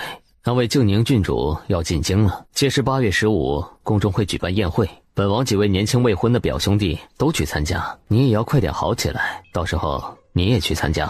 是荣成王的女儿静宁郡主吗？正是，她此次来京城就是为了选婿，我跟九弟都不会娶她，毕竟父皇不可能让荣成王的女儿做皇后。玉白，倘若你能够得她青睐，以后荣成王府跟药谷就都能成为本王的助力。殿下，可我已经成亲了。成亲了有什么大不了的？如果静宁郡主看上你，就让那林婉仪做平妻好了，她的身份哪里有静宁郡主尊贵？再说她已经陪过燕慈，你都不嫌弃吗？他还是嫌弃的，可又舍不得，毕竟他们从小就定亲，有着青梅竹马的情谊啊。黎苍这几日就躲在都督府，百无聊赖的。这是什么东西？别人给都督送来的东西。原来是给燕慈送的礼呀。到底是谁送的东西，让你这样宝贝？10步断肠散，我靠，毒药！小心一些。不是，谁送你这么多毒药啊？你仇家？不是，这还是弯弯第一次送礼物给他，得好好珍藏着。明日一早，李锦他们就要到了，你今天趁着天黑之前出城吧。好吧，反正到时候我就能光明正大的来你都督府了。不能，陛下会认为我跟荣成王府勾结到了一起。切，又不是没勾结。那一大箱子毒药到底是谁给燕慈的呢？属下也不知道，还请公子问都督吧。如果他敢问，早就问了。沈玉白的身子还没有好利索，就忙不迭地朝诗情那儿跑，而恰逢住在诗情隔壁的那位娟娘生了儿子，正在坐月子。林婉仪就知道是时候抓奸了。那不就是那日在皇宫假山中看到的那位小娘子吗？小姐，三夫人会把大夫人带来吗？会的，因为三夫人特别想要沈玉白做不成世子，她儿子好上位。林婉仪没有直接让沈大夫人去捉奸，毕竟沈大夫人可能会心软，所以他就将沈玉白养个继子做外室的事情悄无声息地透露给了三夫人姜氏。姜氏倒也聪明，没有直接说是去捉沈玉白，他反而对沈大夫人说是沈大夫人陪着他去捉他们家沈三爷养的外室。好戏登场了，怪不得是燕慈的人，这蔫坏的小模样如出一辙呀。这或许就是传说中的一见钟情。这女子跟母亲很像，不只是长得，就连性格都像。如果我能够把她给娶回家的话，母亲定然会很喜欢她。只是对方嫁过人这一点，不知道母亲会不会介意。这就是世子养的继子外室，他什么眼光啊！哎呦，弟妹呀，看来你要多一个庶子了呀。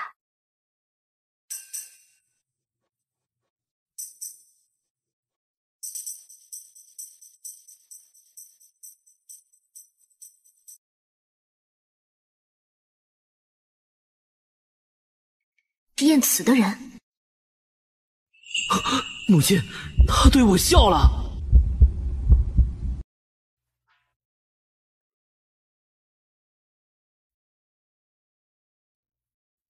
哇，小姐好厉害啊！林氏，你这是怎么回事啊？见我身体好一点了，你不高兴？祖母，我没有。那你哭什么？让你说你就赶紧说呀！果然是小门小户出来的，这说个话也是磨磨唧唧的。祖母，世子在外面养了一个外室，还是一个继子，您可一定要为我做主啊！真的吗？不信，你们可以去问我母亲跟三婶啊。哎，祖母，您怎么了？玉白，祖母要听你说实话，你真养了一个继子做外室啊？哎呀，我要和离！祖母，老太太，将院门关上，谁来喊我都不开门，就是我伤心欲绝，不想见任何人。是。沈老太太没了，她活生生的被自己最宠爱的儿子跟最在意的孙子给气死了。真的是狼心狗肺！祖母过世，林婉仪竟然一点也不伤心，就连祖母的后事都不给操办。沈大爷那个侯爷位置跟沈玉白的世子位置估计都不保了，大房不就完了吗？本来他林婉仪管家也是名不正言不顺，正好这个时候我把管家权拿过来。大房完啦，二叔一家又不在京城，四叔是庶出。母亲，莫非父亲要做侯爷，弟弟要做世子啦？那我在侯府就更是身份尊贵的嫡小姐了。小声点儿。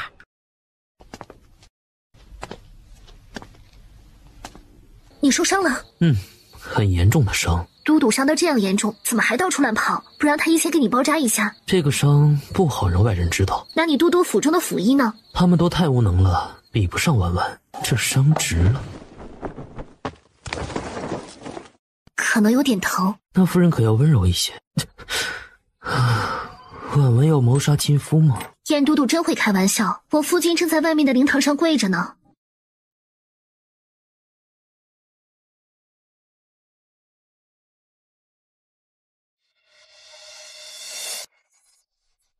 那我们这样是不是好像在偷人？都督大人，我们哪次不算是偷？至少第一次不算。也对，毕竟第一次是沈玉白主动的要求给自己戴上一顶绿油油的帽子。他云修行神仙下凡落水家。今日来侯府是给老太太吊唁的。他也配？婉婉，荣成王的独女静宁郡主要进京选婿，皇上不会让静宁郡主做未来皇后，因为那样荣成王就是外戚了。但不管是七皇子还是九皇子，都不会舍得荣成王府这股力量。不是说荣成王的女儿13年前丢了吗？是荣成王的养女。自从亲生女儿丢了后，荣成王妃心情十分抑郁，而且荣成王也伤了双腿，他们再也没有孩子。后来荣成王的心腹替他挡箭死了，他就收养了心腹唯一的女儿，也就是如今的静宁郡主。不出意外的话，七皇子跟九皇子会让跟自己关系亲近信任之人娶了这静宁郡主。婉婉，或许你就是荣成王13年前丢了的女儿呢？怎么了？之前偶然间，我听祖母说，我跟婉莹不是亲姐妹，我当时……没事，有我在，我会帮你查清楚这件事的。小姐，前院那边让您过去一趟，商议明日沈老太太出殡事宜。我得去一趟。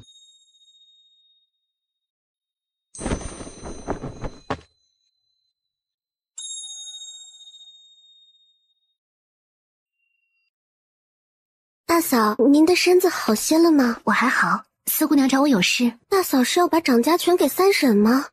如今府中的情况你也知道。可是我认为大嫂管家比三婶管得好啊。三婶这几日看着大张旗鼓的办丧事，可她让采买等地方都换上了她自己的人，各种偷偷扣油水。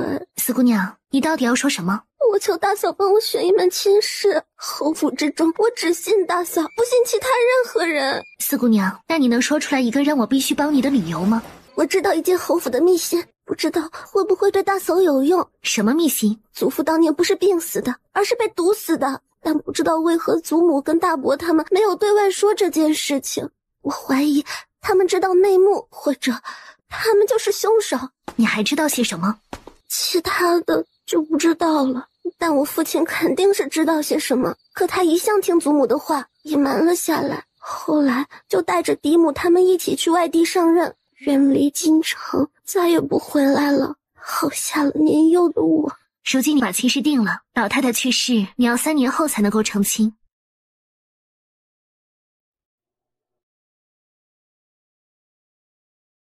这里的熏香都燃尽了，赶紧再添一些。是。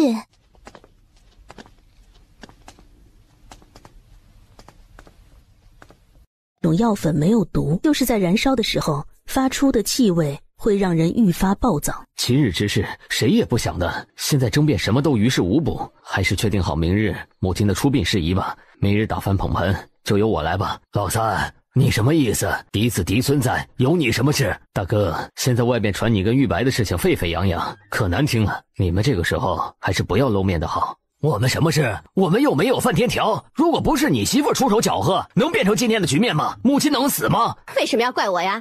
养妾室的是大房，气死老太太的也是大房。你们要怪就去怪大房啊！老三，我看你们两口子一直居心叵测。大哥，你可别给我们泼脏水，明明母亲就是被你们气死的。哎，林老夫人，您怎么来了？如果我祖母知道您能来看她，她肯定会十分欣慰。我跟王将相没有什么交情，老身今日来是看我家婉婉的。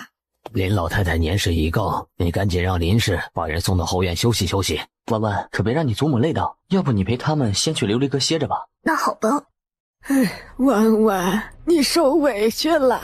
这沈玉白欺人太甚啊！之前连续抬了3个姨娘还不算完，这还养了一个继子做外室，实在是太过分了。母亲，沈玉白跟沈侯爷都是偷鸡不成蚀把米，如果不是他们一起出了这等丑事，沈老太太也不至于被气死。婉婉呐，那你接下来的打算呢？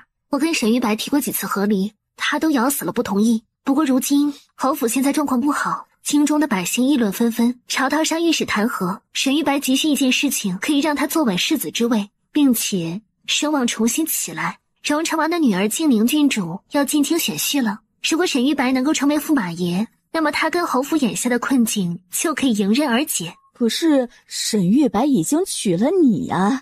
婉婉的意思，以此让沈玉白松口同意和离，这样他就可以去争取静宁郡主了，对吧？对，也就是说婉婉马上就可以回家了。去把侯府内的热闹想办法传出去。小姐，我让说书的编成故事去茶馆讲，用不了几天就会传遍京城的大街小巷。去吧。小姐，侯府的名声越来越臭了，这对您来说也无益啊。侯府的名声越来越臭，他们才会忙着互相倾轧，才没有功夫管我。而且沈玉白也会越来越心慌。沈玉白身上的毒已经中得很深了，再加上这几次发生的意外，就算是华佗在世，他也举不起来。还差最后一个奇迹。婉婉，我们能不能谈谈？可以。婉婉，我对你发誓，我只是将诗情看作红颜知己，虽然替他赎了身，买了房子安置他，但我跟他之间清清白白，没有任何逾矩之事。别人怎样误会我，我都不在意。但婉婉，你可要信我。我记得世子上次在郑姨娘那里受了伤，还没有好吧？并不是世子不想碰诗情姑娘，而是心有余而力不足吧？婉婉，上次你已经跟我发了誓，倘若再犯，就拿和离书来；不拿和离书，你也别再来见我。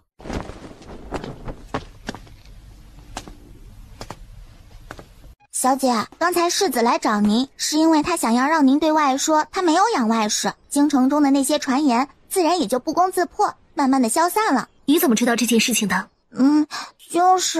是都督派人来，偷听到的啊。都督派人来侯府是为了保护我啊。或许就算他没有银针跟毒药保护自己，恐怕沈玉白这辈子也不能碰他吧。你平时多给那个暗卫备一些热乎的吃食，还有天气凉了，给他做2套厚衣裳。小姐，您可真好，您不去感谢感谢都督吗？我用其他的办法感谢他。奴婢懂了。你懂什么了？你知道燕都督最近在忙什么吗？荣成王世子护送静宁郡主已经进京了，陛下钦点让都督这几日接待他们。过几日，皇宫中还要为荣成王世子和静宁郡主举办盛大的中秋宴呢。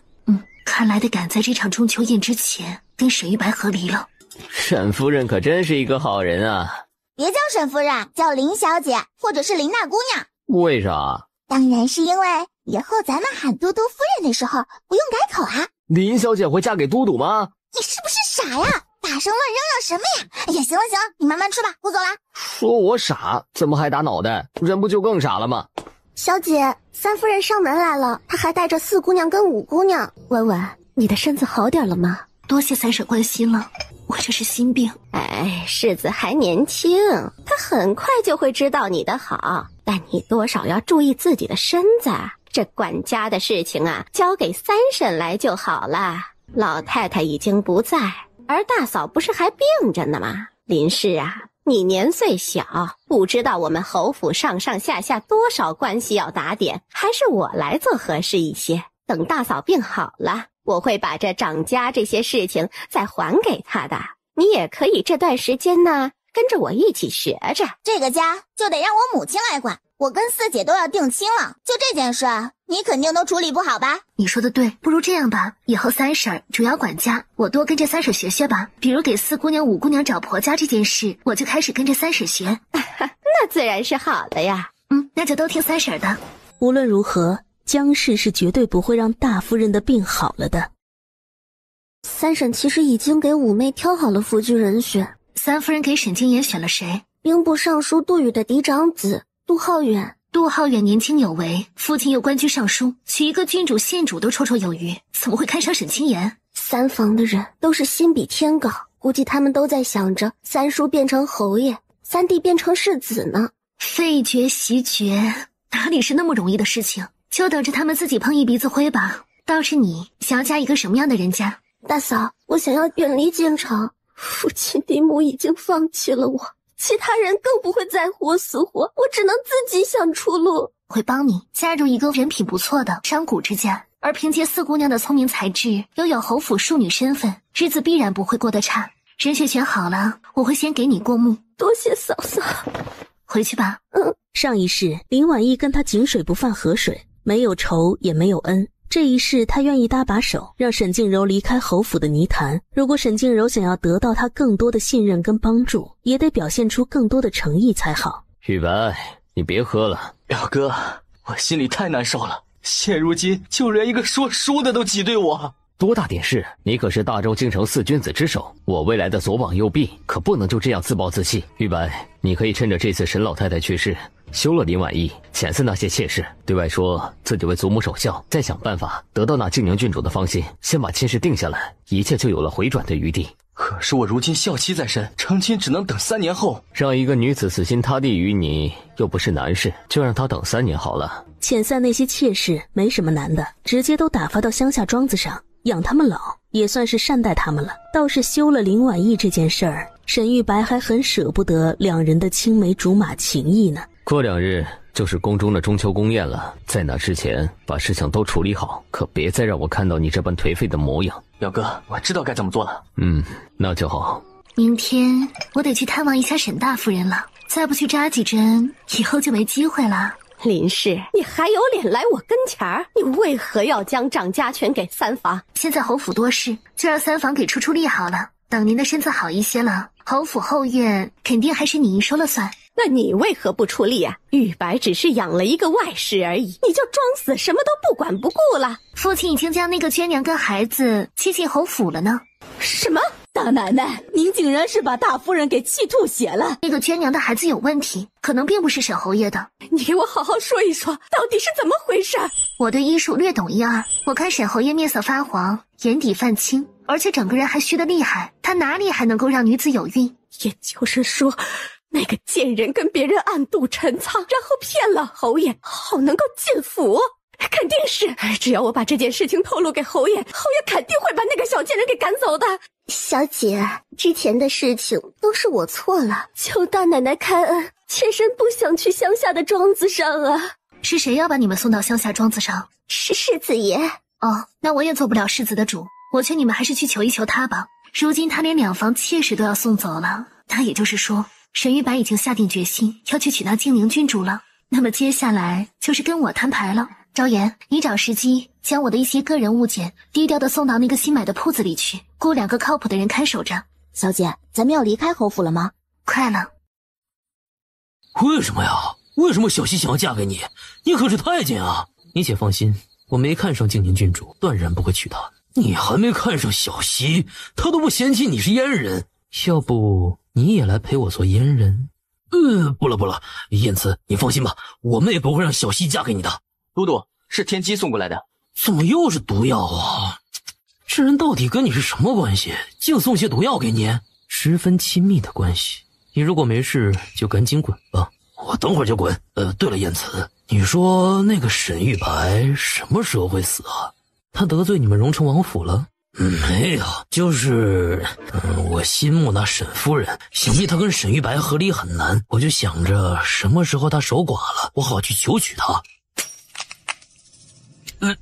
这东西太危险了，燕慈，你以后还是少摆弄毒药了吧。对了，我还有事，先走了。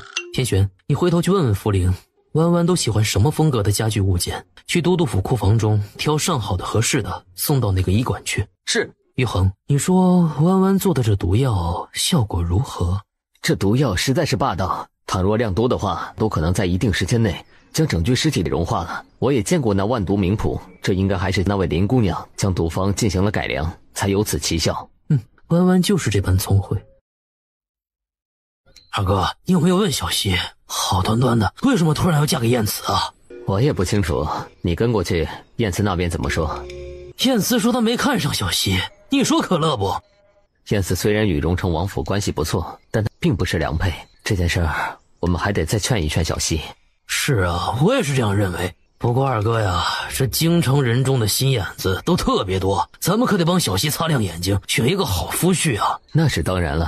我可是荣城王府的郡主，要嫁给他，燕慈竟然会拒绝。郡主啊，这好端端的，你为何要在宴上说要嫁给那阉人燕慈啊？我自有我的打算，兰姨，你就不要再多问了。本来黎洛熙也不想嫁给燕慈，她心中的想法是嫁给大周的储君。可在进京路上，她断断续续地做了许多梦，梦境中她进京后嫁给了侯府世子沈玉白。当然在那之前，沈玉白已经娶妻了，她就略施手段，怂恿了沈玉白的一个妾室去放火烧死了沈玉白的正妻。她虽然如愿地嫁给了沈玉白，但七皇子夺嫡并未成功，九皇子也失败了。谁都没有想到，最后成功坐上龙椅的人，竟然会是那个让全京城都闻风丧胆的9000岁燕慈。一定要嫁给燕慈，她以后就会是整个大周身份最尊贵的女人了。郡主，您还让我不要再多问了。您可知道，为了让您能够成为郡主，我跟你的亲生父亲都付出了什么吗？住口！我的亲生父亲就是荣城王。兰姨，你要记住这一点。你以后的荣华富贵都系于我身。郡主，我是在燕慈还没有功成名就的时候就选择嫁给他，他眼下拒绝，肯定是担心陛下会猜忌吧。不过在那之前，他得先去杀一个人，侯府世子夫人林婉意。小姐，真被你给说中了，沈侯爷外室生的孩子还真就不是沈侯爷的，都是小姐料事如神呢。沈大夫人去闹的时候还带着府医呢，结果府医当场就给沈侯爷查出来身子有碍，影响子嗣。而娟娘刚开始还嘴硬，最后沈大夫人提出要滴血验亲，才知道娟娘那个孩子是她之前那个夫君的。侯爷被气吐血了，命人将人赶出了府。沈侯爷跟沈玉白因为外事闹了这么一大出，结果父子俩什么都没落下。就是啊。银翘，你去把这册子交给四姑娘。是。这是什么？小姐，这是都督给您的回礼名目，您看一下。我只是送过去一些毒药而已。都督说您的礼物很贵重，它用的效果甚好，所以才给您回礼的。这是不是太多了一些？这得做多少毒药才能够还得上燕慈的这份大礼？对了，小姐，都督被您之前给的一种叫绿芷渊的毒药给伤了，他带着伤还去医馆亲自帮你布置呢。什么？听天机说的，不小心洒出来了一滴，瞬间就将都督手上的皮给弄没了呢。你跟我出去一趟。你家都督受伤了，你还笑？小姐，奴婢是在替都督高兴，小姐也在乎都督呢。我当然在乎他，他又不是傻子，哪里不知道燕慈处处帮他。距离小姐成为都督府的女主人又近了一步呀。夫人，你的毒药好厉害，我的手好疼。我来帮您上药，也不知道是杀谁的时候手抖了，可能会有点疼。弯弯轻点儿，我就不疼了。荣成王世子跟郡主已经进京，明天晚上宫中就会设宴。沈玉白已经要将2个妾室给送到乡下庄子上去了，可他要娶金陵郡主的话，我势必就做不成这个世子夫人了。你在等他跟你和离？都督，最近这只手尽量不要碰水。那我洗澡的时候怎么办？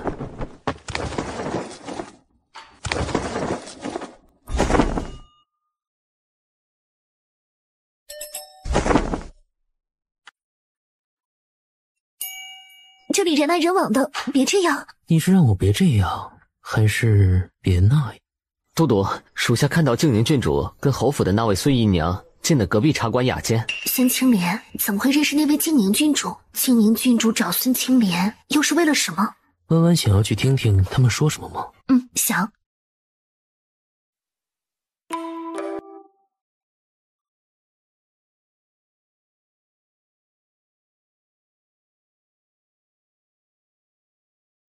你不用害怕，我来找你是为了你好。为了我好？郡主，您说我让你去琉璃阁放一把火。什么？反正那林婉意已经成了废人，只是放一把火而已，对你来说不是什么难事。什么成了废人？林婉意现在好好的呀。什么？你没有怀孕吗？都怪李饶那个贱人，当初对我动手，结果把我的孩子给打掉了。不过幸好他也没有好报，尸体都不知道被丢到哪个乱葬岗去了。什么？李饶已经死了？郡主，怎么了？难道李饶是您的人？不是，难道我做的梦都是假的？不，就算是其他事情是假的，但是林婉意必须死。不管你有什么办法，只要能杀了林婉意，我就有办法让沈玉白扶你做正妻。世子的正妻，那不就是世子夫人吗？我一定不辱使命。郡主，您就等着我的好消息吧。我见人而两茫，一笔相思一笔错。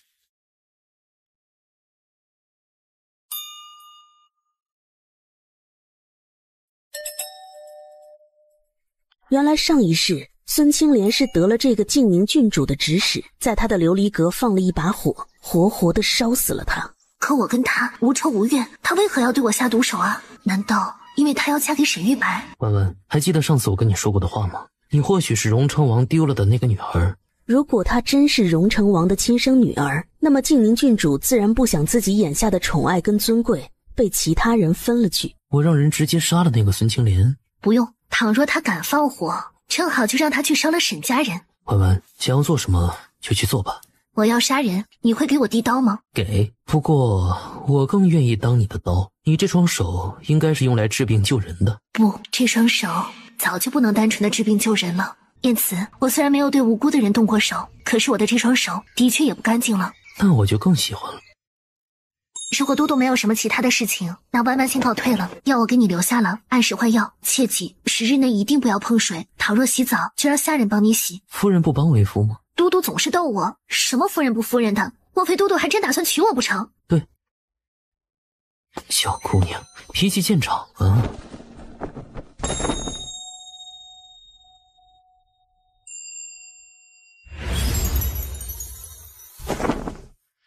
月光不解风情，心愿不作冷。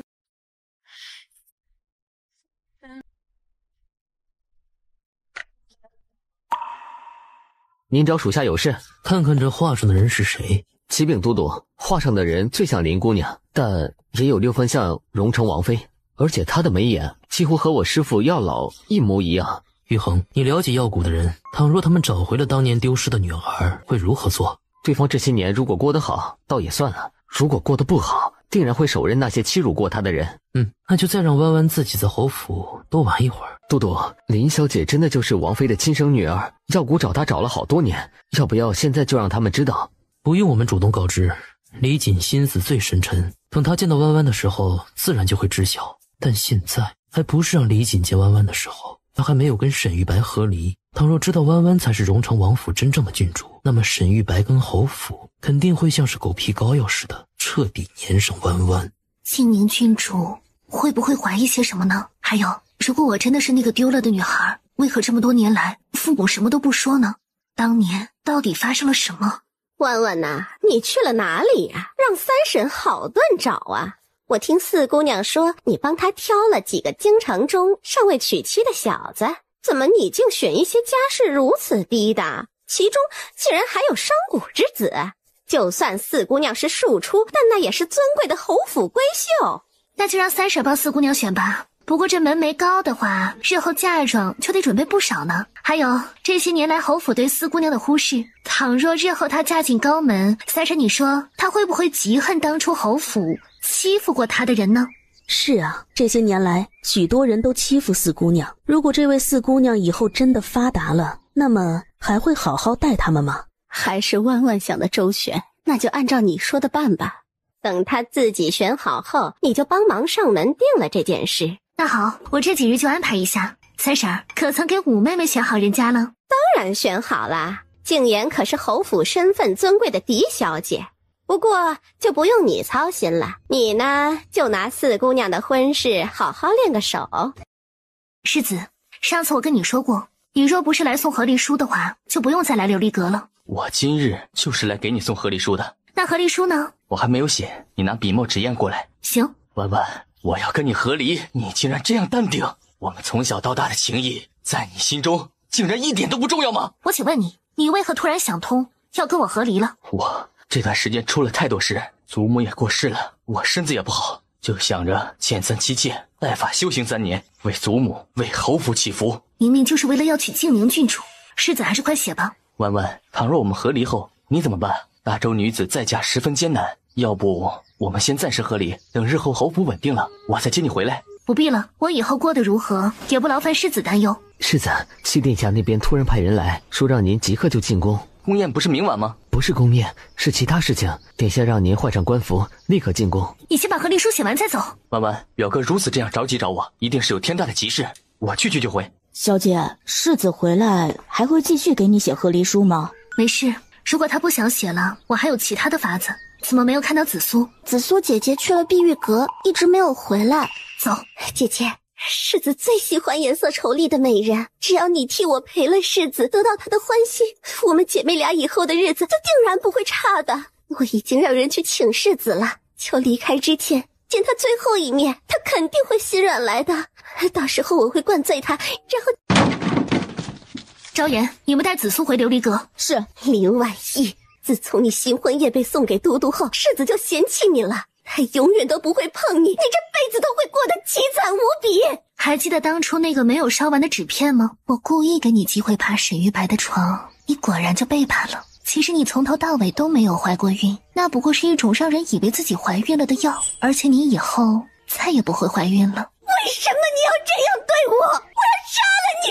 小姐，您留他一命，始终是一个祸害啊！不用杀他，脏手。而且有时候活着会比死了还痛苦。郑姨娘疯了。三夫人，都是那林婉意进了郑姨娘的院子，出来后没过多久，郑姨娘就疯了。肯定是林婉意对郑姨娘下的手。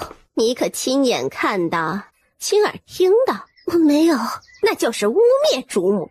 明日你们俩就要被送到乡下庄子上了，别再给我闹什么幺蛾子。大嫂，孙姨娘去三婶那儿告状未果，她离开的时候眼底都是怨恨，我担心她会不会做什么事情对你不利。我已经让人盯着她了。大嫂，你之前帮我挑选的那几个人我都看了，我想要嫁给那个刘文举。他是一个很聪慧的人，任何时候都不会吃亏。不吃亏是好事，如果他能够将我当成家人，那么以后他也不会让我吃亏。如果你决定了，我即刻就派人去安排这件事。多谢大嫂了，以后如果大嫂哪里用得上静柔的，静柔万死不辞。静柔，以后都要靠你自己了。小姐，孙青莲让人去厨房拿了好多浓度很高的烈酒，同时还让丫鬟去取了火油。其实林婉意是故意让孙青莲知道子服是被他给逼疯了的。见子服逼疯，明日又要被送到乡下庄子上去了。孙青莲求助无门，最后自然是想起了静宁郡主交代的事情。小姐，那个沈四爷他又在故意调戏我，不知道他跟四夫人又在憋什么坏水呢？他这一次应该是真想调戏你。什么？今晚让大家提前把重要的东西全部都带出琉璃阁，晚上不要睡觉，发现异常就赶紧往外跑。而福灵你负责将沈四爷打晕了，多灌一些酒，丢在芙蓉阁的寝房门口。沈玉白到底去干什么了呀？这个和离书，他会不会又反悔不写了？此时的沈玉白正在揽月宫偏殿床榻上，跟黎洛溪颠鸾倒凤。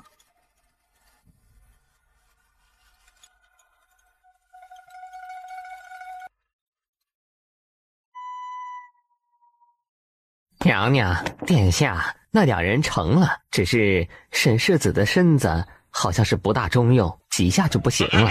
他本就没好利索。行了行了，退下去吧。是。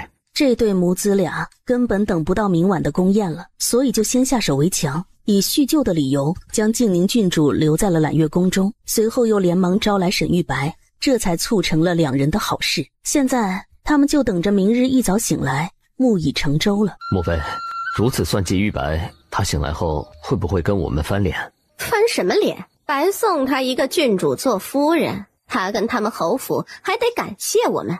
谁让你其他的兄弟心腹们都不争气？那静宁郡主看过他们的画像，理都不理，唯独在玉白的画像上停留了许久的时间。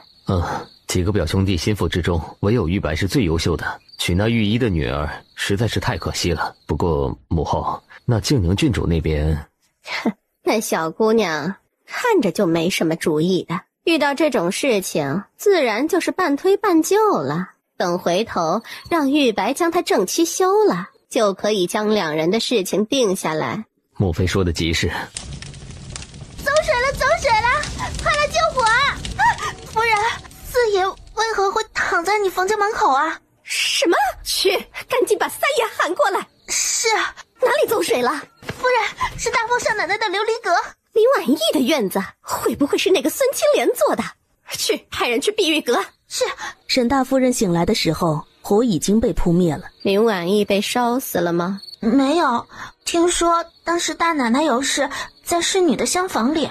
算他命好。婉婉，到底怎么回事啊？三婶，如果不是我碰巧有事不在，怕是就要被活活烧死了呀！真是有人要害死我！夫人，那孙姨娘跟她的丫鬟被吓得在房中一直发抖，他们屋子里还有很大的火油跟烈酒的味道。刚才奴婢问过管家了，说是这2日孙姨娘让人领了不少的火油跟烈酒。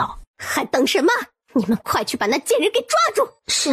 果然是小户人家出来的，这么不顶用，被一个妾室欺负到如此地步，真是窝囊废。走，跟我一起去审那贱人去。是。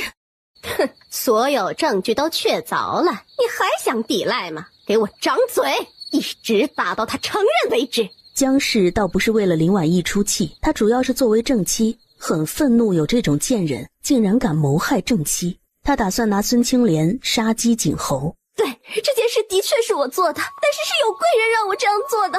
他说这样做对咱们侯府好。什么样子的贵人会让你做出这种害人的勾当，还说是为了侯府好？是静宁郡主。如今夜深了，等明日天亮去请静宁郡主过来，你就什么都明白了。林婉意，你如今得罪了那位殿下，就算是今日被你侥幸逃脱了，以后定然也逃不掉。三婶儿，今晚可以暂时不处置这个孙青莲，可是你问过郡主之后，也要给我一个交代。如果侯府任凭妾室谋害主母而不治罪的话，那么下一个妾室很有可能会效仿的。婉婉，你放心吧，这一点三婶是明白的。这惊扰了大半夜，你也吓坏了，赶紧回去歇着吧。明日天亮，我就让人去修缮你的寝房。是。小姐，分明是那孙姨娘想要害你的命，你怎么放过她呀？万一明日那个郡主来了，救了孙姨娘怎么办？不管明日那位郡主来不来，孙青莲都逃不过一个死，区别就是侯府动手还是静宁郡主动手。什么？你怎么这么笨啊？小姐都说的这样清楚明白了，即使这件事情真的是静宁郡主指使的，指使妾室谋害正妻这种事，会成为郡主身上的巨大污点，她怎么会让孙姨娘活啊？哦，奴婢明白了。沈四爷那头的情况怎么样了？四夫人去领沈四爷的时候，脸色都变了呢。奴婢按照您的吩咐，在府中散步。沈四爷爱慕三夫人的事情，应该已经是传遍3房4房了。3房嚣张跋扈，4四房则是宛如毒蛇一般潜伏在暗处，伺机而动。既然这样，就先让他们狗咬狗，看看到底是哪一房的牙齿更锋利尖锐一些吧。夫人，是我。外面下雨了，我沐浴的时候在池中睡着了，做梦梦到你被大火给吞没了，惊醒过来就听到天机回来禀告你院中失火的事情。这件事你不是知道的吗？我有自己的算计，定然不会让那孙青莲伤了我。天机去跟你禀报的时候，他没有说我并没有受伤吗？他说了，我没事。倒是您，我还是第一次见到您系错了扣子呢，我帮您系好吧。反正待会儿还要脱，就先不用系了。这里是下人的厢房，隔壁住了很多人，他们会听到的。太晚了，我只是想要在这里单纯睡一晚，但没想到原来夫人有兴致做一些其他的事情，那我就却之不恭了。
那些东西快放下吧，奴婢来收拾。福灵，你昨天知道嘟嘟会来？是嘟嘟来了之后，奴婢才知道的。天机奉命在府中暗中保护您，琉璃阁起火之后，确定您没事，他就连夜回去禀告嘟嘟了。奴婢也没有料到嘟嘟竟然会来啊，害得我连夜想办法让昭妍他们几个睡得沉一些。不过这也就证明了嘟嘟在乎小姐嘛。这几日这个屋子就我住了，等回头再给你们几个安排其他的屋子住。老四，我知道你平时花心，但没有想到你连自己的嫂子也觊觎。哎呀，本来就是误会，三哥，你不要多想。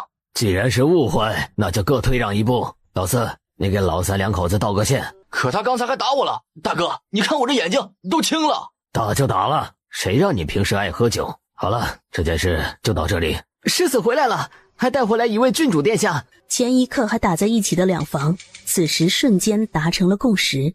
婉婉呐，虽然三婶之前经常说你，但是更希望你做玉白的正妻呀。林婉意多好拿捏呀！如果真的让那位静宁郡主进侯府，这侯府八成以后就真没有他们两房什么事儿了。父亲，你们怎么都出来了？郡主驾到，我们当然要出来迎接了。父亲，我有事情要单独跟郡主聊。单独聊啊？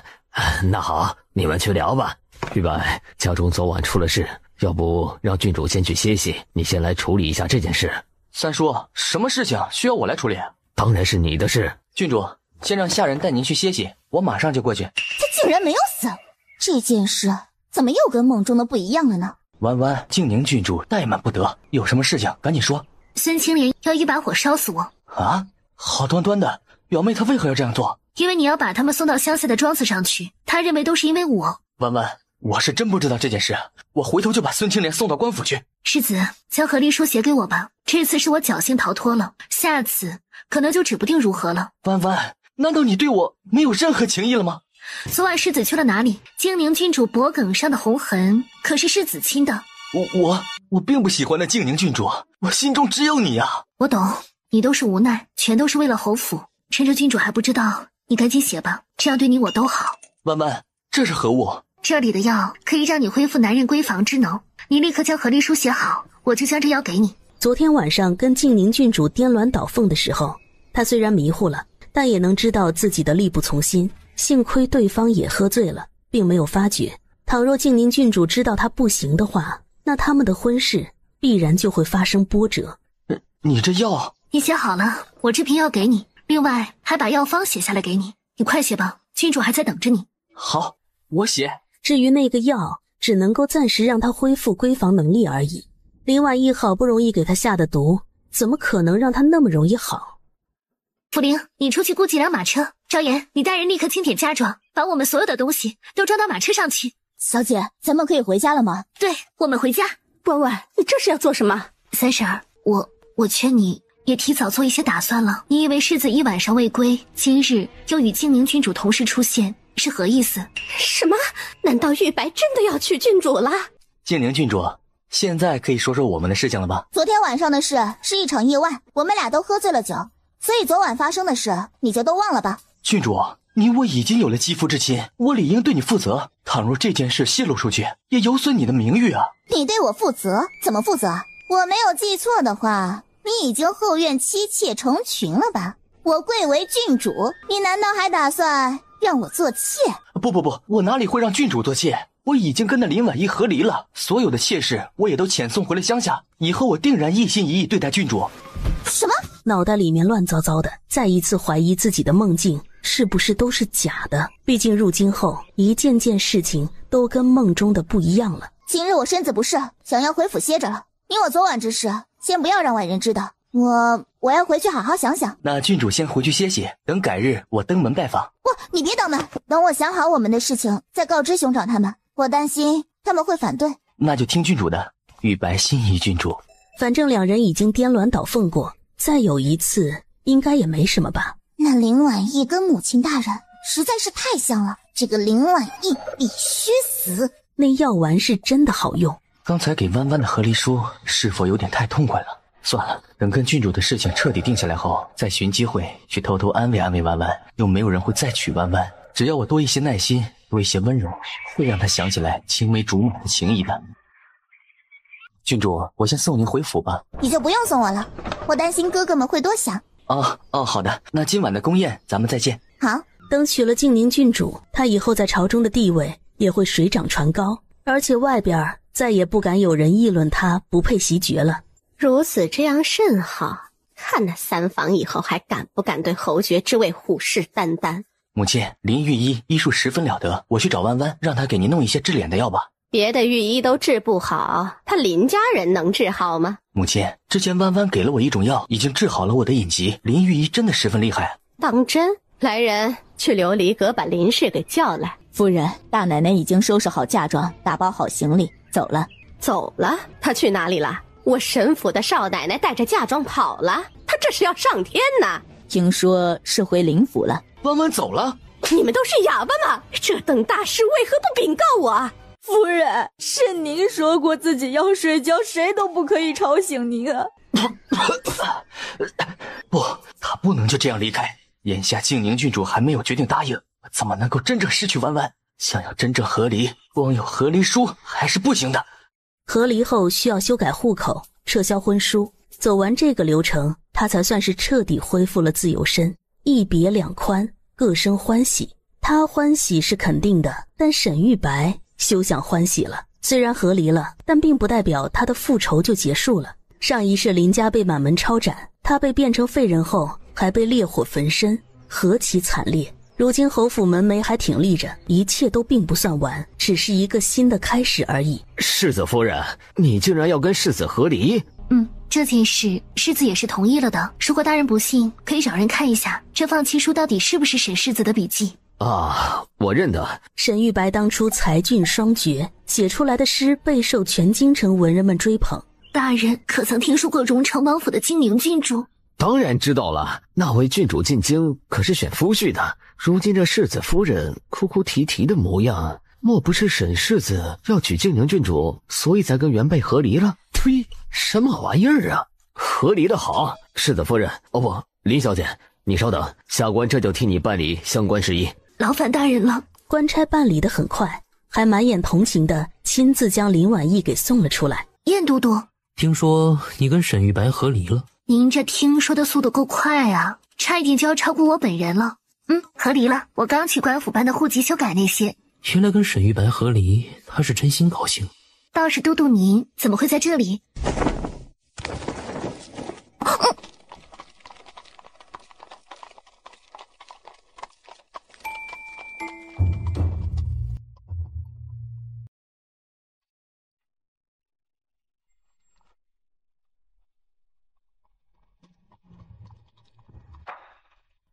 停下来！弯弯，我有话要对你说。怎么不想让沈玉白看到？你们不是已经和离了吗？我现在得尽快回府，并不想跟他纠缠。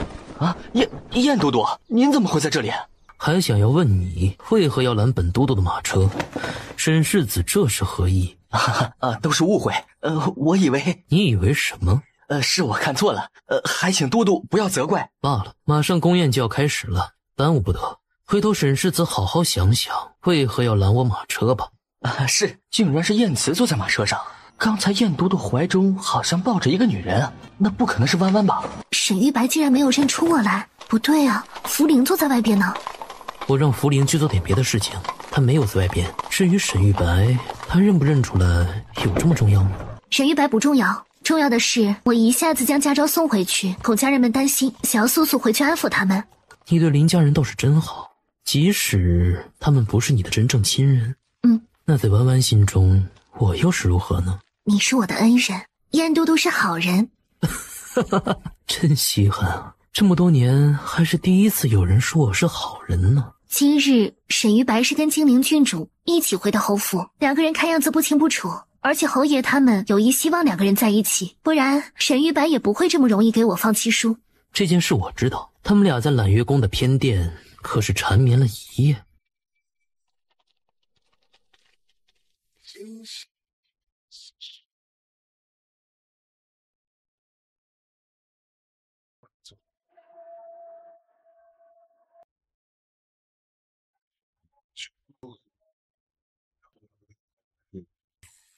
哎呦，大姑娘，您终于回来了，快进去看看吧。侯爵夫人带了人来林府闹事了。他们来闹什么？他们说你身为侯府的少奶奶，品行不端，还拐走了侯府的财物，跑回了娘家。身为侯府的少奶奶，莫非沈玉白给我放弃书的事情还没有告诉他老娘？这位钱婆婆既然这么不安分，愿意折腾找事儿，那就让她彻底疯了好了。我说你们林家是怎么教导女儿的？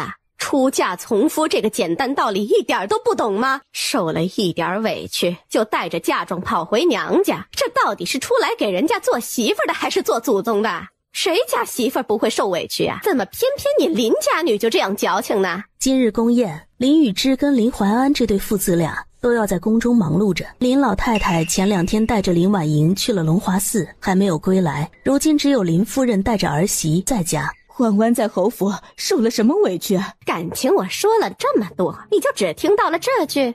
我关心我女儿。我看那林婉仪就是被你们林家人给宠坏了，才在侯府无法无天的。我在侯府怎么就无法无天了？林氏，你可是我侯府的媳妇儿，怎么说跑就跑了，还带着这么多东西？说好听的是嫁妆，说不好听的，万一里面有我侯府的财物呢？既然知道自己说话不好听，那就闭嘴啊！你竟然如此跟长辈说话！您算什么正经的长辈？我已经不是你们侯府的媳妇了。什么？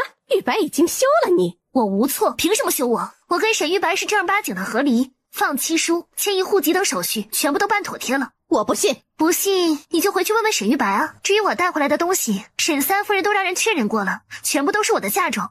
如果沈大夫人还有疑虑，那就回去问沈三夫人吧。来人，送客。林婉仪，你竟然这样对我，玉白肯定不会原谅你的。他不原谅我，哼，我还不原谅他呢。侯府一直待我不公，我刚嫁过去，他们就让沈世子娶平妻，他们还试图谋我嫁妆，用赝品替换掉我的嫁妆，拿去典当行卖了。我过府不足3个月，沈世子就纳了3个妾室，还在外面养了外室。沈世子的一个妾室试图放火烧死我，结果这件事情证据确凿，侯府包括沈玉白竟然选择包庇了那个妾室。没看出来呀，沈世子一表人才，竟然还做那等事。我看那沈世子啊，也是一个卑劣小人呢。沈夫人，刚才我去官府办理文书的时候，顺便报了一个官。如今官府的人应该是去侯府抓那个纵火者了，你还不回家看看吗？孙青莲的事情我们说过，侯府不会让你委屈的，你何必要把这一切都捅开，竟然还闹到了和离，你一定会后悔的。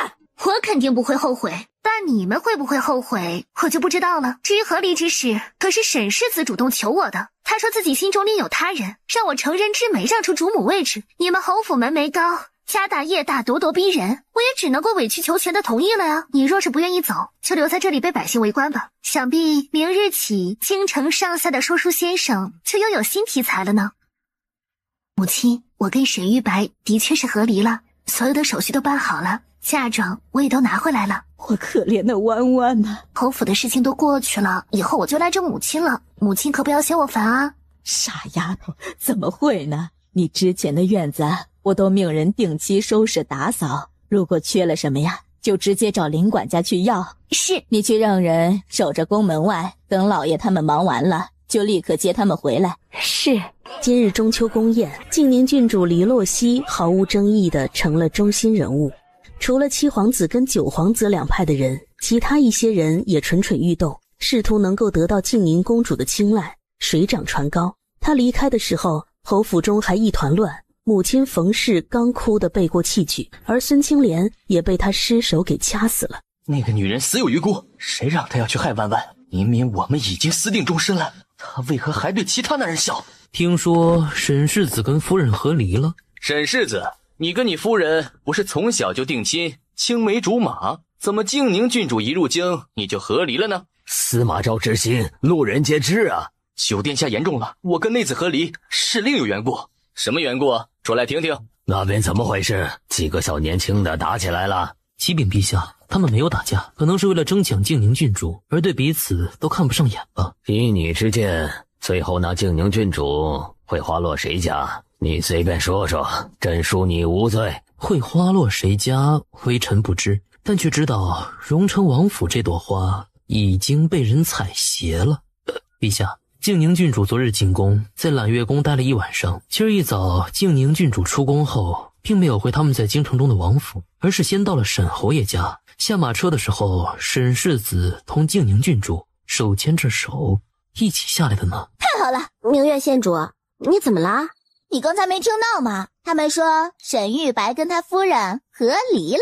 自然是听到了。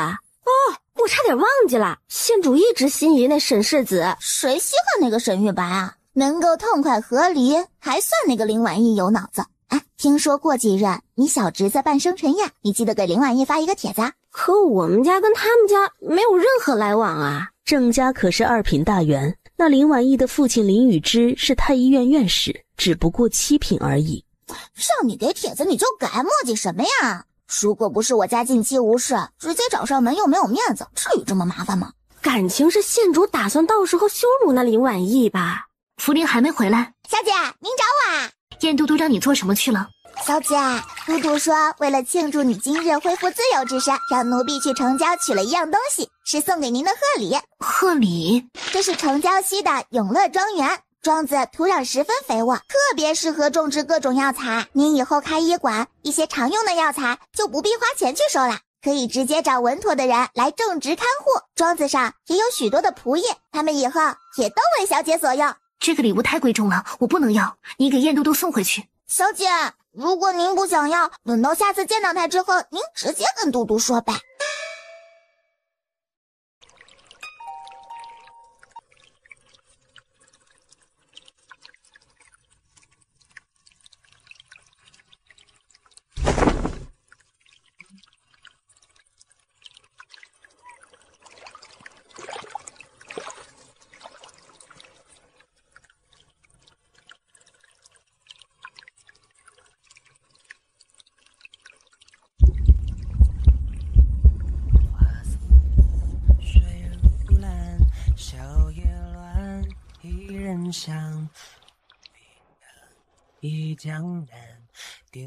世子，那林氏根本配不上你，跟你和离，他过段时间肯定会后悔的。哎，就是，估计啊，他就是想要以退为进，想要拿捏世子呢。世子，你可不能惯他毛病啊。且看吧，过几日那林氏就得痛哭流涕，求世子原谅他。林家人也会因为痛失你这个好姑爷而后悔不已。老爷，大少爷，告诉您们一个好消息，大小姐和离了，如今已经归家了。真的吗？相当真。他们肯定是强颜欢笑罢了。林家什么门楣，侯府是什么门楣啊？哎，弯弯还没有歇着吧？你去通报一下，说我跟他大哥夏之归来，想要看看他。啊，这可怎么办呢？都督还在里面呢。老爷大少爷，小姐已经歇下了。这么早弯弯就歇着了？莫非是身子哪里不适？小姐没有生病，就是累极了。之前在侯府都是紧绷着，如今回到自己家，突然放松下来，就泄了力了。啊，那我们先回去了，你们好好照顾着弯弯。是。都督，是我。这里不是我家吗？你怎么会在这儿？我将沈玉白与静宁郡主的事情告诉了陛下。那他们2个人的婚事应该将近了吧？不会，静宁郡主并不想嫁给沈玉白。自从知道静宁郡主要害死他后，他就特别希望静宁郡主能够跟沈玉白锁死。而侯府那些人，林婉仪之所以还留着他们，就是送给静宁郡主的大礼。静宁郡主不是都已经跟沈玉白暗度陈仓了吗？如果她不嫁沈玉白，那要嫁给谁？婉婉，我们都暗度陈仓好几次了，那你何时嫁我？都督，我想过去查自己到底是不是荣成王的女儿。如果真的是的话，我也打算在他们俩成亲之后，再跟荣成王相认。我家弯弯可真坏啊！你这是打算让那沈玉白后悔？他那人把自己跟侯府的前途看得高于一切，知道后吐个几口血都不奇怪。而且那金陵郡主当初让人害我，这笔账我还没有跟他算。如果弯弯想，我定然会想办法让他们俩成亲。那我是不是又欠了你什么？哦，对了，那个庄子你还是收回去吧，礼物太贵重，我都不知道拿什么来还你了。如果没有东西偿还，那就拿自己抵债。刚才见林婉仪太累，都累到睡着了，他除了亲一下，再也没有做别的。既然现在醒了，养足了精神，自然就可以做一些其他费力气的事情了。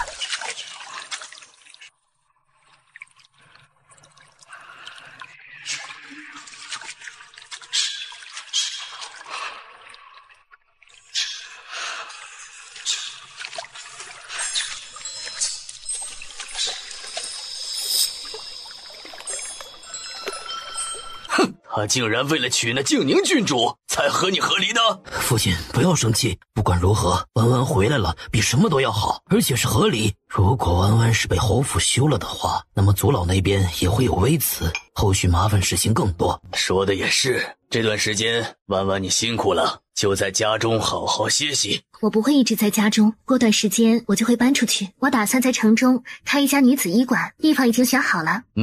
治病救人，这是做善事啊。没想到大奶奶竟然会跟世子和离，那她离开之前帮你定下的亲事要不要换呢？当然不换，那可是大嫂真心实意为我挑选的。即使是庶女，但毕竟是侯府，所以刘家接到消息后立刻就同意了，然后就将2个孩子的亲事定了下来，只等沈静柔3年孝期满就可以嫁过去。只是侯府沈家还能否坚持3年了呢？道长怎么样了？邪祟就在此处。什么？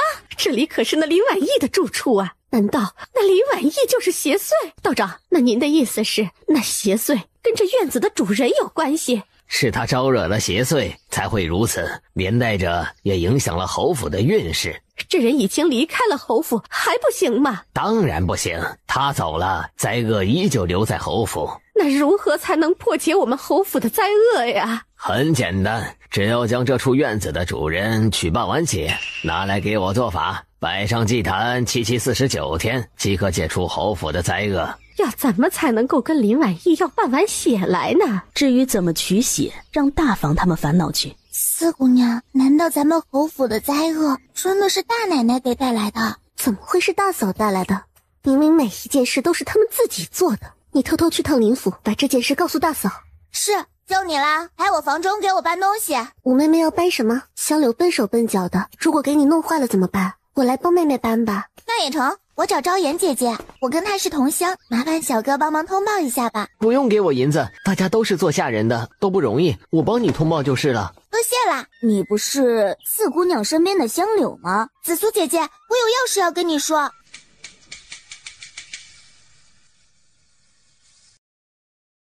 紫苏姐姐，你不是今天要泡在厨房里吗？怎么舍得也过来了？就是了，小姐。那侯府请了一个道人去做法，那道人说是你给侯府带来了邪祟，现在说要用你身上的半碗血做法，749天才能够除掉侯府的灾厄。莫非那个道士有2把刷子，都能够算出来我是重生之人？血当然是肯定不会放的，但重生这种秘密，林婉仪不会告诉任何人。毕竟如果被人知道了，那他可是会被当成妖孽烧死的。所以如果那个道士是真的知道了什么，在他把这件秘密告诉其他人之前，林婉仪就得想办法把这个人除掉。另外他没有料到四姑娘倒是一个知恩图报的人，这也算是对方的投名状了。不得不说，侯府那样乌烟瘴气的地方，竟然还逮逐出好笋。你拿着银子去镖局雇几个武功高强的人来，说让他们暂时帮忙看护医馆。是，小姐，这些人够不够？不够我再去找。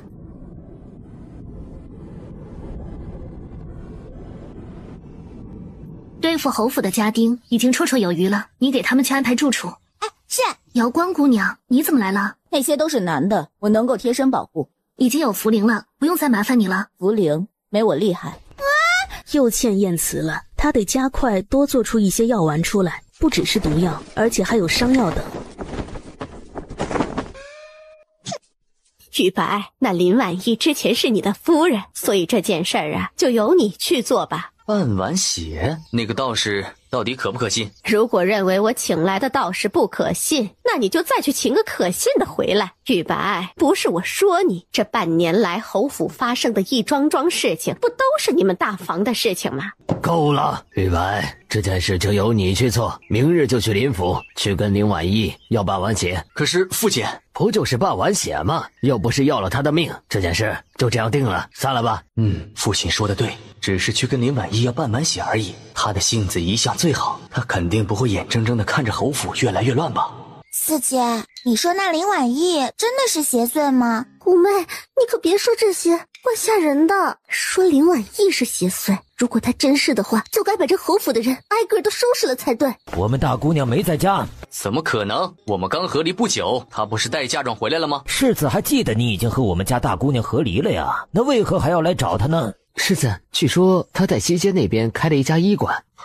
他开医馆干什么？沈世子来了。知道了。用不用本都督去打发他走？我自己下楼去处理就行。倘若您下楼了，那沈玉白肯定就被吓跑了，我就没机会让人揍他了。总算是明白为何弯弯让茯苓去找会武功的人做护院了。那好，夫人自己去处理吧。左不过有他在背后护着兜底，林婉仪想去做什么便做什么。至于那个怂恿侯府要给弯弯放血的道士，主子，那个叫李明的道士已经查清楚了，他前几日同静宁郡主接触过。静宁郡主不想嫁给沈玉白，但却要杀了弯弯，而弯弯暂时不想跟荣城王府认亲，得让静宁郡主先跟沈玉白成亲，可以让黎洛熙跟沈玉白可歌可泣的爱情故事布满京城了。是，开我医馆有何事？他本以为跟自己和离后，林婉仪定然依人憔悴，他正好可以好生安抚安慰一下，趁着林婉仪心软之际，就可以提出那半碗血的要求。可眼前的林婉仪却好似换了一个人似的，更加明艳照人。你还真的开了一家医馆？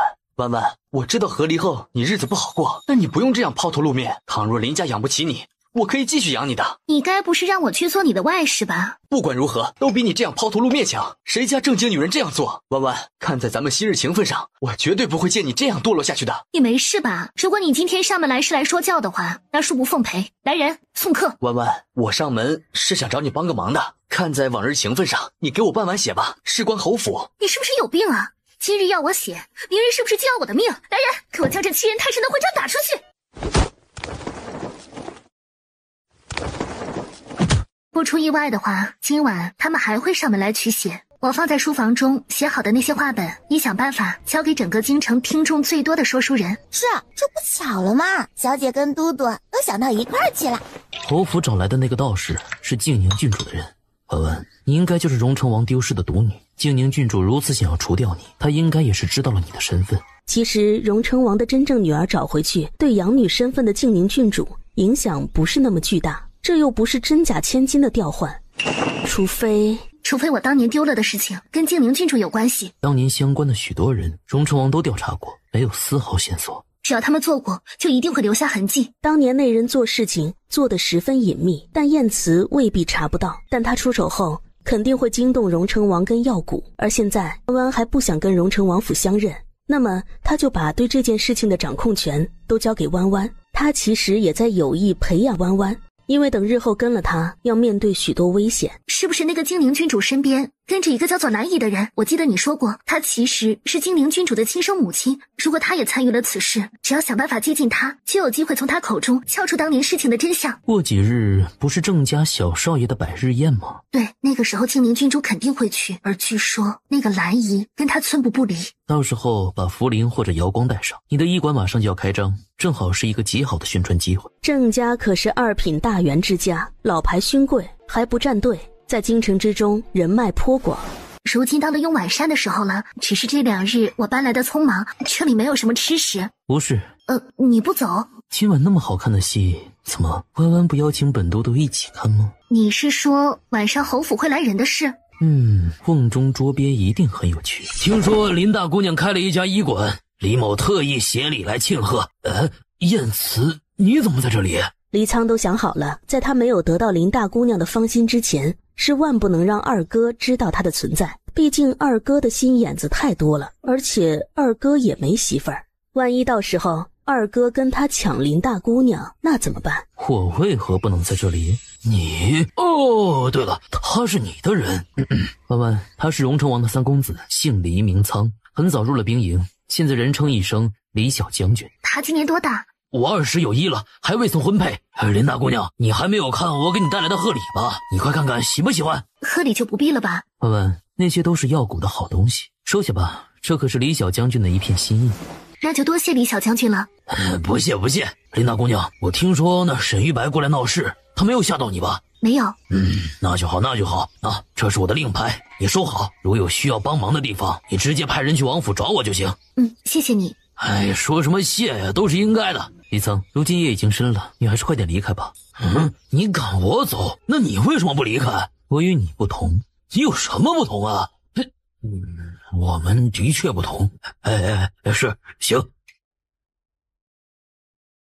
如果荣成王府的3位公子知道我是他们的妹妹后，会如何呢？你还记得你在皇宫之中遇到的那个刺客吗？刺杀皇帝，荣成王府？不用担心，不到谋反那个地步。这里的事情比较复杂，不过眼下对你影响不大。那如果我跟荣成王府相认后，有我在，即使你跟他们相认了，也不会让任何事情影响到你。为什么李小将军会来？看样子你跟他很熟悉。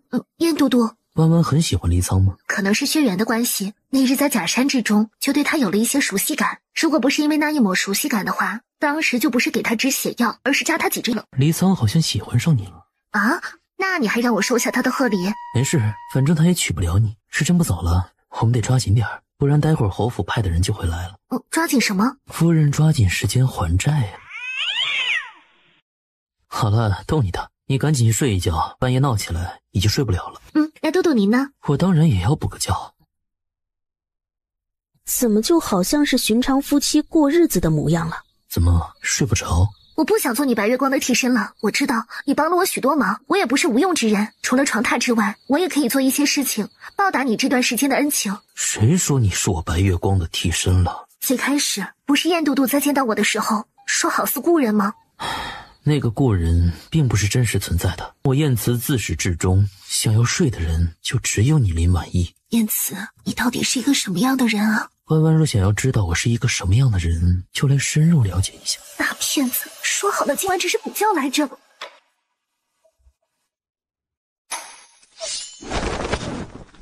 我是说，这位林大姑娘身边只有一个会武功、力气大一些的侍女外，其他没有什么了吗？还没做什么，4个人就被放到了3个。你要去哪里呀？吟唱歌悄然相思，平地起波澜。你快点起来！不用着急，外面茯苓他们会处理好。我笑他一晚，撩拨新鲜素。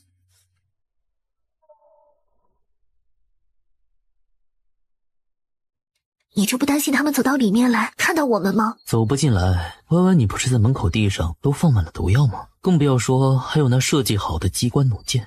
他们之前的计划也是得让这几个人走进林婉意的闺房，这样才能够将人扭送到衙门去的时候给侯府定罪。小姐，要如何处置他们？分开审问，你们用什么办法都行。审问好，让他们在供词上签字画押，等天一亮，所有人连带着他们的供词一起送到京兆尹府上去。京兆尹柴康是一个老滑头，你直接送人跟供词过去，恐怕对方只会先应付你。我先去京兆尹只是报案，而这个报案也只是第一步。我让我父兄他们这几日也各种哭委屈，想必已经在许多达官贵人甚至是陛下的心中也埋下了一颗怀疑的种子。到时候所有的舆论都会指向沈玉白跟侯府，就算是陛下想要给七皇子脸面，不严惩侯府，但也绝对不会放过。你就不担心这样一来，那静宁郡主跟沈玉白没有办法成亲了？静宁郡主都这样声名狼藉了，其他那些贵公子还要娶她？对，因为他们都贪恋她背后荣成王府的势力。如果他们不能顺利成亲，那么我就用最后一个法子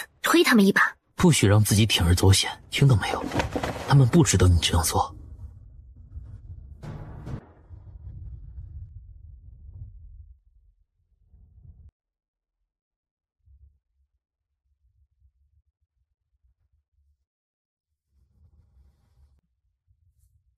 这群人很好审，用福临的话就是，他们许多个法子都还没用呢，这群人就将侯府沈侯爷给抖了一个底朝天。他们今晚上来，不只是要取林婉意的半碗精血，还要侮辱他，算是让他吃一个哑巴亏，不敢将这件事张扬出去。侯府实在是欺人太甚。晏慈拿过那些供词看了看，提起笔，他竟然瞬间模仿他们的笔记，分别在供词中加上了一条。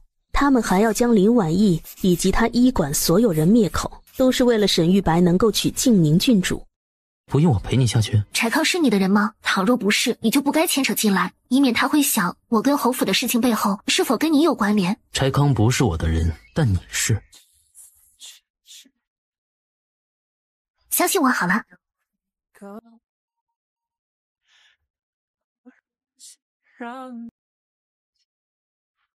真是狡猾的小狐狸啊！侯府门没高，可如果不是活不下去了，我是万万不会状告侯府的。他们根本不给我活路，之前放火没有烧死我，这次竟然派人上门来。沈家欺人太甚，林大姑娘，你放心吧，下官一定会帮你讨回公道。你且在这里先歇着，我这就去禀告我们大人去。麻烦柳大人了。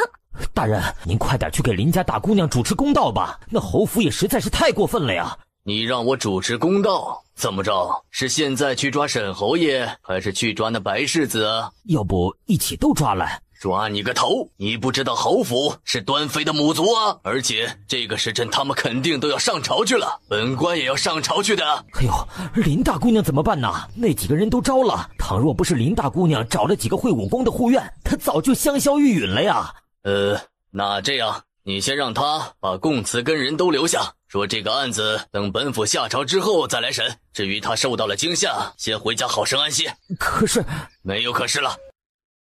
沈玉白，送给你跟静宁郡主的第一份新婚大礼，你可要接好了。父亲，要不我今日告假，先回去吧。我去看看林婉意。派人上门去跟林婉意强势要血的事情，他告诉了儿子，只不过随后让人糟蹋林婉意的事情，并没有让沈玉白知道。一来是让林婉意那个女人闭紧嘴巴，以后不管沈玉白娶了谁，都跟他没有关系，他已经是残花败柳了。二来也是为了让沈玉白对林婉意死心，沈侯爷担心玉白对那个林婉意念念不忘，而耽误了娶静宁郡主，所以才来了一招釜底抽薪。玉白，孰轻孰重你不知道吗？都说了，只是娶那女人半碗血，都是为了侯府，他应该感恩戴德才对。可他们一晚上都没有回来，会不会……最坏的结果可能就是失败了而已，不要多想。对方没有回来，沈侯爷认为更多的有可能是几个人流连于温柔乡了。毕竟林婉意那样漂亮，身段婀娜，而且她那几个得力侍女也个个娇俏可人，美得各有千秋。诸位爱卿，今日有何事禀告？启禀圣上，臣要参大理寺司职沈玉白，宠妾灭妻，罔顾人伦，谋财害命。开口的是御史台王御史，这个王御史甚至还不是九皇子的人，而他一开口，九皇子那一派的人势必就不会袖手旁观。看来万万之前做的一系列事情的确发挥了效果。各位大人，那都是坊间传言，并不可信啊！这样乱说，岂不是会毁了静宁郡主的归誉？沈玉白倒聪明，一句传言不可信，再来一句静宁郡主归誉不可毁，立刻就将自己给摘了出来，同时还把荣成王府的人给拉到了自己这边。沈玉白不管如何是不会在朝堂之上承认他跟静宁郡主的私情，最好的结果是静宁郡主非要嫁给他，而不是他用了手段毁了静宁郡主的清白。让对方被迫嫁给自己。那本官敢问沈世子，你宠妾灭妻，霸占正妻嫁妆，任凭家中妾室，放火烧死正妻，这件事可有？王大人，这是沈家的家事，这就不适合在这朝堂之上说了吧？晏慈，怎么这件事你也知道了？沈世子的家事，臣不太了解。就是今日上朝的时候，看到那林氏竟然敲了京兆尹府门口的鸣冤鼓。柴康，回陛下，确有此事。哎，什么东西打了我肚子一下？晏慈这厮看我干啥？哎，为何柴大人的肚子那儿圆鼓鼓的？莫非是状纸？哎，柴大人，你口袋里莫非是那林大姑娘的状纸？的确是，只不过下官走得匆忙，还没来得及看。呈上来。哎呀，哪个蠢货害我呀？沈琦、沈玉白，你们可真胆大包天呐！在京城之中肆无忌惮杀人，还有没有把朕放在眼里？陛下，您说什么呀？我们怎么会杀人？就是啊，陛下，臣冤枉。柴大人，这些都是那林家女诬告吧？她空口无凭的，怎能这样血口喷人？抱歉，侯爷，下官还没有开始审人证，还不知道具体情况呢。有人证，看来就是那几个人被抓住了。那林婉意竟然还反咬一口，果然最毒妇人心。当初就不该让玉白跟他和离，就不该让他活着走出侯府。哦，该不是沈世子想要迎娶静宁郡主，所以才想要害死发妻吧？玉白，你快点解释，这里面都是误会啊！我就只是让他给我办完血而已。沈玉白，你难道不知道夜半时分6个彪形大汉闯进闺房意味着什么吗？我发誓，我从来没有想过要害死婉婉。你没有，那你父亲呢？晏慈，你去京兆尹督办此事，晚膳之前朕要得到结果。退朝。臣遵旨。恭送陛下。你跟上来干什么？沈玉白跟小溪到底怎么了？我二哥好像生气了，倒是很少见。看来你们很在乎黎洛溪啊。这不是在乎不在乎的问题，这事关我们荣成王府的名誉啊！编造那个什么琉璃传的人也太恶心了。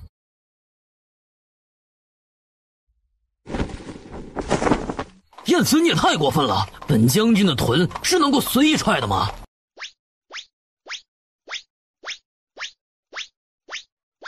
二哥，那晏慈的心眼子比你的还要多，什么都问不出来啊！不然这样，你先回府，我去京兆尹府看看。也好，我回去问问小溪到底是怎么回事。我的9000岁大人啊，您说今日这案子下官该怎么审理呀？柴大人如实审理就是了。可会不会得罪七皇子啊？你说七皇子在乎的是沈玉白，还是更在乎让沈玉白娶了那静宁郡主？柴大人只管秉公审理此案，至于沈家父子如何定罪，我会回去请示陛下。成。婉婉，你没事吧？本将军刚才在朝堂之上就想这么干了。李小将军，你别生气，这里面有误会。等今日这件事解决了，我让玉白登门去给静宁郡主赔罪。哼，惹怒了我家年坏的二哥，别说是赔罪了，赔命都有可能。林大姑娘，你没事吧？虚惊一场。昨天晚上没走就好了，又少了一个英雄救美的机会。柴大人，你还不准备升堂？怎么，你打算晚上进宫去陪陛下用晚膳吗？对，升堂。侯爷，不是您让我们毁了林姑娘的吗？您说林姑娘蛊惑世子，世子被她打了，还对她念念不忘，所以只要林姑娘以这种十分不堪的方式死去，世子就再也不会惦记她了，还千叮咛万嘱咐，这件事一定要做得干净利落一些，万不能让世子知道呢。阿父，你当真这样说过？我当然没有。玉白，你怎么信外人都不信你父亲？大人，我还有证据，这不是我这次给你的酬劳，是上次我让你……不止这次，还有上次。沈侯爷，看来你让这几个地痞无赖做了不少坏事啊。大人，我们多招一些，是不是就可以从轻发落啊？那是当然。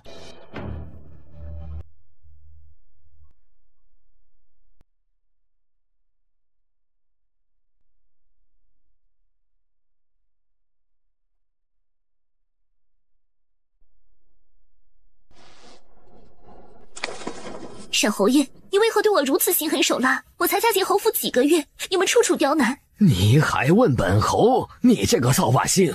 自从嫁进侯府，我们侯府就没有过好日子。沈老太太是被你跟沈玉白气死的，沈玉白的3个妾室，2个死于他手，剩下1个也是被他逼疯了。沈大夫人如今缠绵病榻，也是被侯爷你的外甥跟孩子给气的。林林种种都是你们自己做的，反过来诬陷我一个柔弱无辜的女人。我家弯弯连撒谎都这么可爱。弯弯，对不起，我对不起你。但你一定要相信我，我真以为他们只是去找你取半碗血的，我不知道他们要辱你，要杀你啊！竟然这个时候光顾着把自己摘出去，而不管我这个父亲的死活了吗？他之前给侯爷下的毒，如今有了怒火攻心这个药引子，那么等到他的就是病来如山倒。柴大人可以定案了吧？是。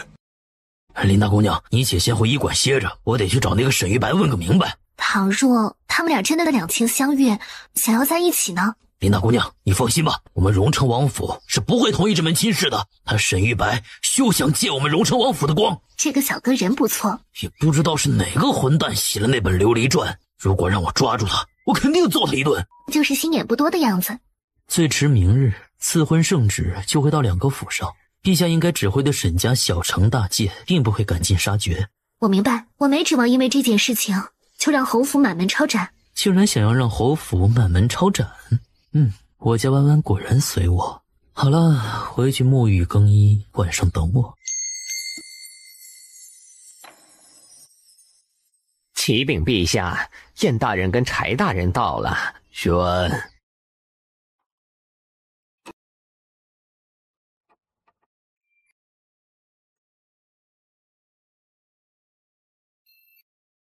这审案速度挺快的呀。不过也是，证据确凿的事情，倒也不用太费时间。九弟不用这样落井下石吧？或许是一场误会呢。那林氏不还活着吗？哎，七哥，你这话就不对了。总不能说人家林氏命大活下来，对方的杀人罪就不追究了吧？够了，你们都退下去吧，言辞留下。是。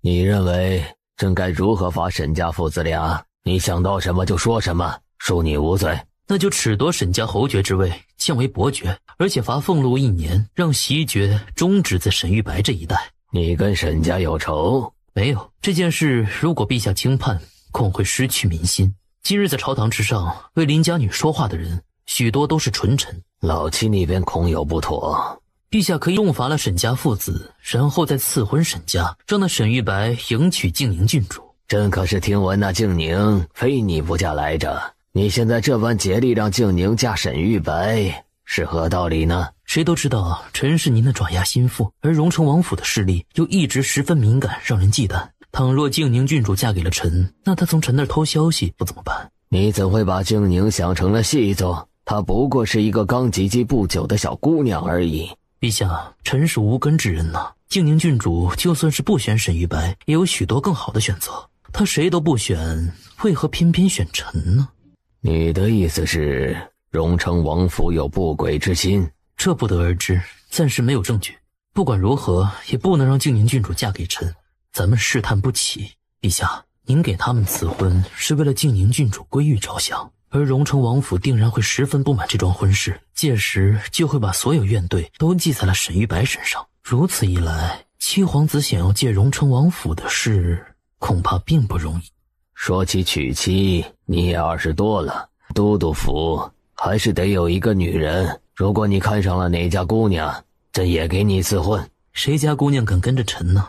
你呀，你总是妄自菲薄。如果你不是宦臣，朕肯定要给你一个内阁首辅做一做。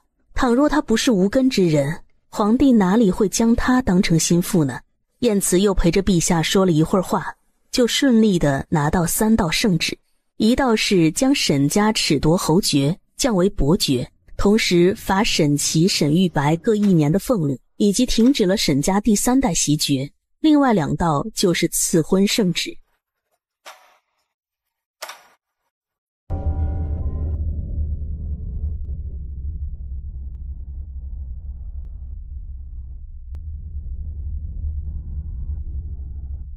燕都督，请留步。世子有事。燕都督，今日肯定是你误会了。我从来没有想过伤害婉婉，如今这个局面实在是被迫之举啊。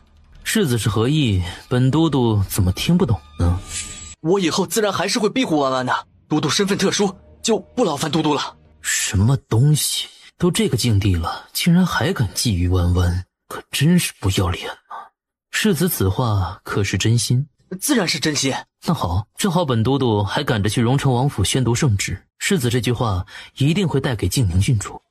我刚才什么都没有说，改日定然会请都督喝茶，今日就不打扰都督了。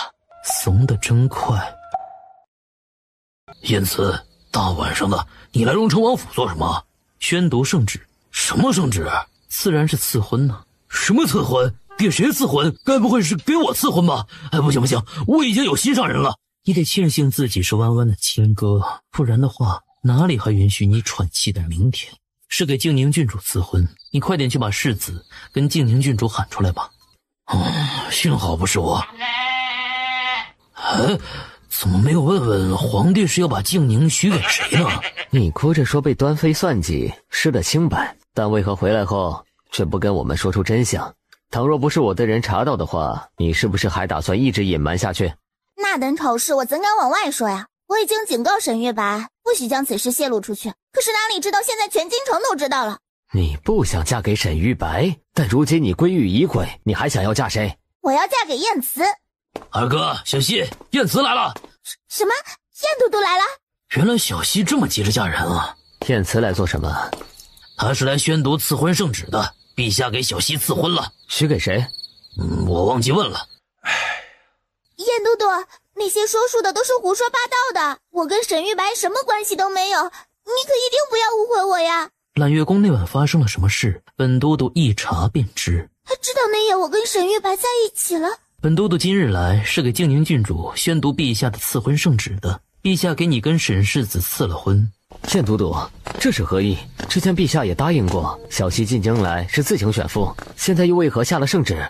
那世子就得问一问令妹了，谁让他在后宫之中跟沈玉白做了那等阿杂事呢？倘若他们俩不成婚，怎么想要给令妹安一个祸乱宫闱的罪名吗？我不要嫁给沈玉白，我不要！哭得可真够难听的呀，还是我家弯弯哭得好听，尤其是在榻上的时候。他迫不及待地想要立刻见到林婉意。怎么，你们还真打算抗旨了？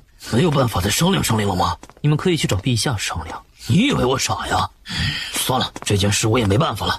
不过留在府中听小西哭得好烦。言辞，你回府正好路过林大姑娘的医馆吧，你捎我一程，我去看看她。捎你一程？怎么，你不乐意？言辞，你也不是这样小气的人呐。我就是这样小气的人。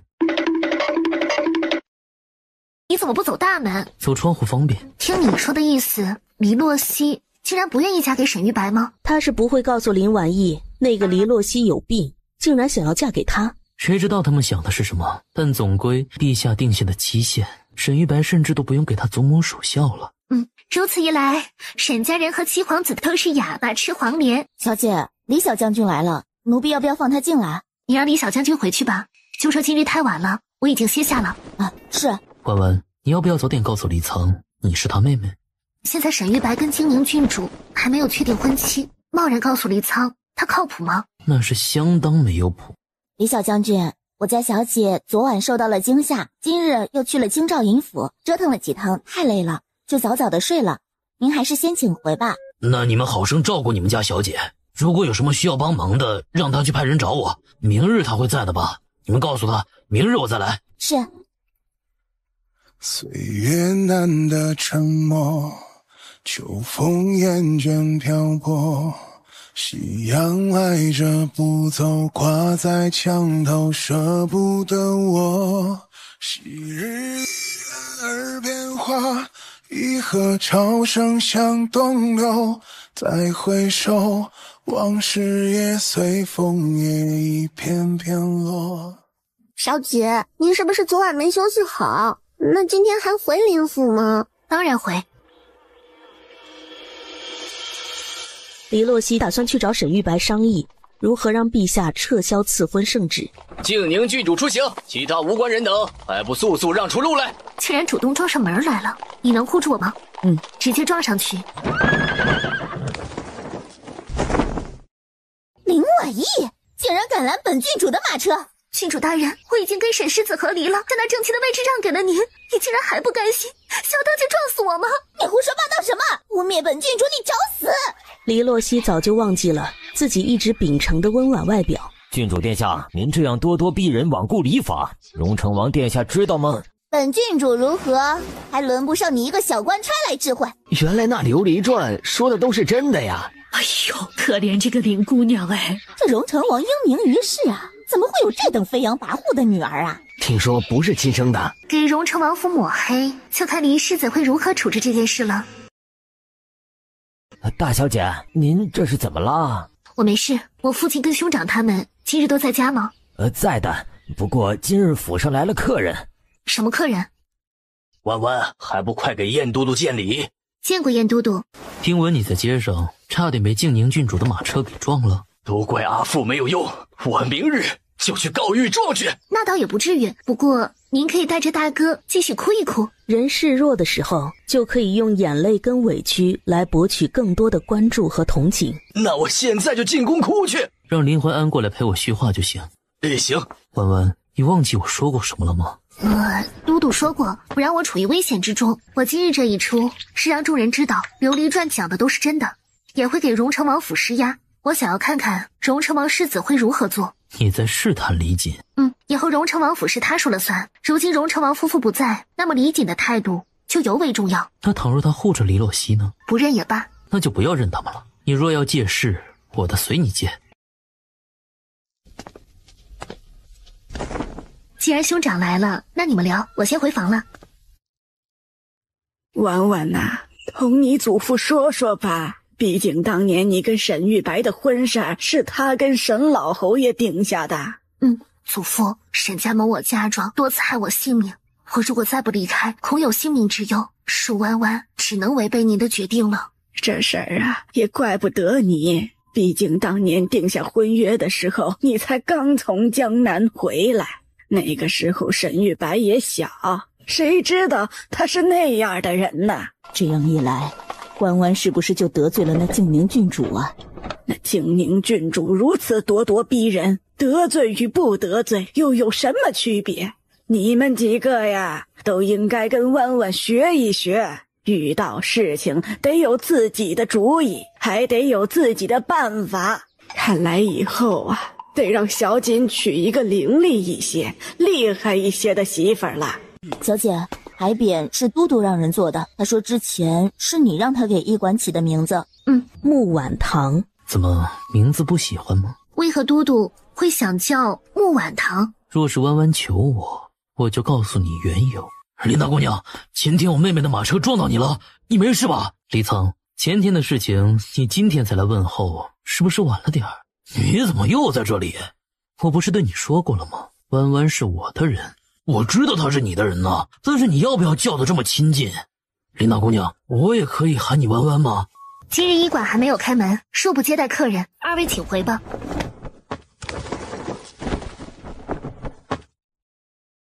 燕慈，你是不是克我呀？怎么每次遇到你都没有好事？这样长久下去，什么时候才能够得到林大姑娘的芳心呢？小狐狸长脾气了，竟然敢把我也赶了出去。小姐，这是什么呀？药皂，用来净手，不但手上的肌肤更加的白皙，而且还会残留花朵的香气。林婉意打算明天带上这些东西去，也算是宣传了她的木婉堂。林大姑娘肯定是因为小溪迁怒我了。小三，你怎么了？二哥，你不管管小溪吗？他差点撞死人呢。燕慈，我父王的意思是，如果陛下一意孤行，可能计划要提前了。上次让小仓去皇宫刺杀，只是试探，而试探的结果是，陛下跟之前并无区别，一点悔改之心都没有。如今七皇子跟九皇子才斗了一半，还有几个部没有掌握呢。那好，我会禀明父王，再行定夺。另外，我有一件事想要问个明白。你说，你为何一定要让小溪嫁给沈玉白呢？沈玉白是七皇子的表弟，沈家也是七皇子的附庸。因为他们都伤了林婉意。沈玉白不是东西，辜负了林大姑娘这件事我知道，但小溪什么时候伤了林大姑娘？马车撞了她？不对，赐婚在那之前就下来了呀。之前沈家那个妾室要放火烧死林婉意。燕慈可不希望弯弯好不容易找到家人，再被血亲背刺。早点看清楚黎家兄弟俩的内心，还是十分必要的。都督，咱们是回都督府，还是去木婉堂啊？你认为我该去哪里，就把车赶去哪里。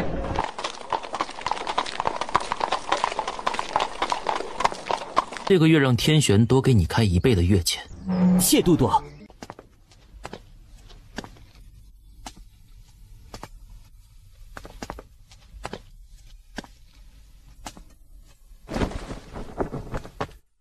之前那么凶的把我赶出去，如今又这么热情。我是真的有事情做，倘若不让嘟嘟一起走，黎苍肯定又纠缠半天。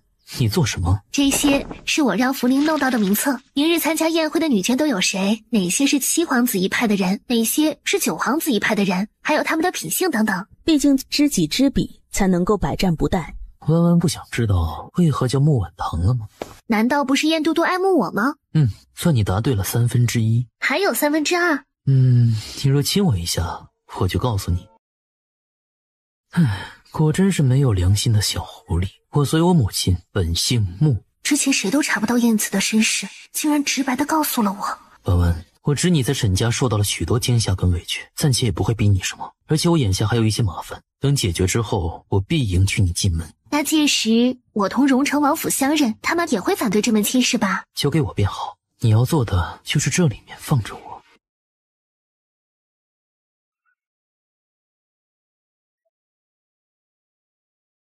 今晚我得进宫一趟。刚才燕慈说的是1/3的理由，那么最后一个理由是什么？都督，您到了呀，陛下宣您进去呢。听说那静宁并不想嫁给沈玉白，他们荣城王府打算抗旨吗？臣不知，这其中或许有其他人的挑拨。难道是老九那边也是？之前老七频频出事，老九会不会想着趁着这个机会让老七折损的更多？燕慈没回答这话，反正他一向都是负责引导，然后让善仪的皇帝自己去猜。果真没有用，就不能用一些高明的手段吗？转眼这又1年过去了呀，他们就一点长进都没有吗？如此这般无能，朕如何放心将来把江山交给他们？燕慈，听说老九给你送了女人？那女人已经被臣退还给九殿下了。不知道九殿下此举是何种心思，是想要拉拢臣，还是想要侮辱臣？老九只是喜欢女人而已，他应该没有想要侮辱你的意思，你不要多想。是，最近北京那边不太安分，你让人多盯着点，如有异动，立刻禀告朕。是，陛下，那臣告退了。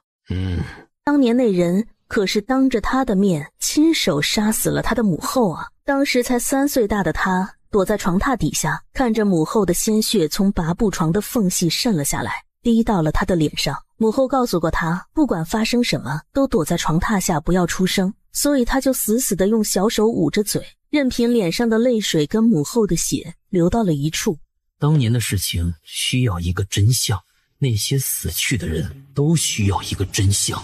燕都督，听闻你最近去了林家，是陛下的一些吩咐，微臣无可奉告，还请娘娘不要怪责。安神汤要凉了，本宫得快点去送给陛下了。娘娘，请。天权，回去让人把林府门口的钉子都拔了，不管是谁的人。是。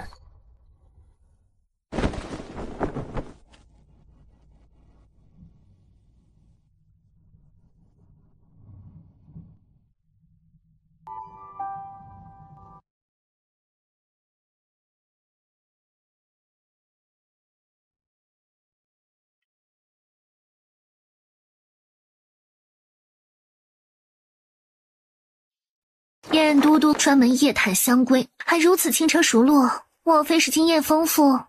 本都督是采花贼。我刚才看书看得好累，明日还得早起，今晚就让我好生歇息吧。弯弯继续睡吧，不用你来动。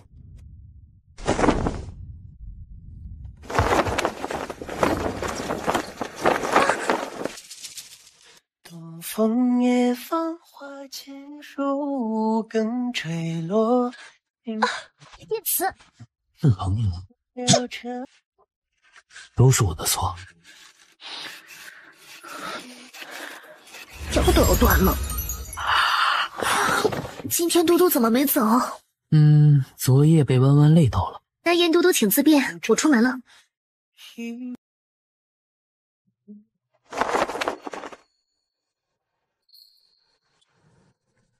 耳雪凉，黄金缕，小雨盈盈，众旅寻。林婉叶，人都来了还不进去？仙主，我也是刚到。那咱们一起进去吧。好。林婉叶，待会儿那静宁郡主如果对你发难，你不必害怕。多谢仙主关心。谁关心你了？我就是看那静宁郡主不顺眼，听说她那日赶马车差点撞到你，你没事吧？有没有去看大夫啊？我没事，我自己就是大夫。啊，你真的会看病啊？我在西街那边开了一家专门给女子看诊的医馆，叫木婉堂，还会卖一些专门给女子的药妆。倘若仙主来，我会给仙主优惠。你就是小家子气，怎么不说我要多少就送我多少啊？我这是小本营生，还要养活自己。这林婉叶也太惨了吧，隔离之后都要自己养活自己了，回头多去照顾照顾她的生意。我们家郡主啊，最喜欢小孩子了。这是荣城那边出名的暖玉，放在孩童的身上啊，可以辟邪安神。郡主能来，已经让我们蓬荜生辉了，还送什么礼呀？都是应该的。那你先忙着，我出去走走。之前兰姨说，她如果不想嫁给沈玉白，还有一个人可以帮她。今天就是她特意来这里跟那人私下里见面的。你小心点，别把这暖玉弄坏了。你们仔细闻一闻这玉上的气味。这块玉的确是价格不菲，可是不是什么暖玉，而是殉葬过的古玉。这怎么可能呢？这玉是静宁郡主送的呀，她也没有必要来害我的儿啊。也许不是静宁郡主要故意害你儿，或许是他手下的人给弄错了礼物。林婉意成功将怀疑的种子埋到郑大奶奶心中。郑大奶奶，这是我给令郎的生辰礼，百宁安神粉。若是他食欲不振、哭闹不安的时候，可以将这个融入到香炉之中。这次倒不是林婉意提前布局了什么，主要是黎洛熙自己粗心大意。黎洛熙现在的心思在其他处。小姐，刚才奴婢跟着静宁郡主他们一起出去，终于找到机会将药粉撒到那冯兰的身上，等到今晚她回去歇息的时候就会发挥效果了。届时奴婢和瑶光就去动手。奴婢还有意外收获，刚才跟踪他们的时候看到静宁郡主竟然在假山之中跟一锦袍男子在那私会呢。在这个节骨眼上，黎洛熙倘若私会外男的话，那就是违抗圣旨。福灵，将那冯兰等放哨的人引开。是。你这是要去哪儿？我听闻政府园中的菊花开得正盛，想要过去看看。走，咱们一起。好。她不想嫁给沈玉白，但圣旨不可违抗，所以冯兰就提出可以让嘉柔公主帮忙。而眼前这姜望正是嘉柔公主的独子，她顶着压力来这里与这姜望相见。本以为他会提出什么有用的法子，结果他拉着自己进了假山，竟然就亲了起来。哎呀，快看呐，那里的两个人是不是抱在一起啦？姜公子，这可如何是好啊？外面人太多了，待会儿啊，我用斗篷罩住你的脸，然后将你抱走。那好，姜望，你是属狗的吗你？这等事情为何不回家去做，来这里丢人现眼呢？怎么，明月县主吃醋了？我吃醋？你就跟那个沈玉白一样，都是一丘之貉。怎么是静宁郡主啊？她不是被皇上赐婚了吗？刚才还是沈家那位嫡小姐叫嚣着说假山中有人抱在一起的呢。不对劲儿啊！我怎么听闻静宁郡主早就跟沈世子私定终身了呀？都给本郡主闭嘴！黎洛熙，我劝你好好想想，该如何去陛下跟前请罪吧。这个宴会他是没脸继续参加下去。郡主，你这是怎么了？你这个蠢货，不是让你在外面放风吗？你到哪里去了？我可是你的亲生母亲啊，你怎么能打我呢？你给我闭嘴！我是荣成王夫妇的女儿，倘若你再多嘴，我就绝不将你留在身边了。你给我滚下去，不要来碍我的眼。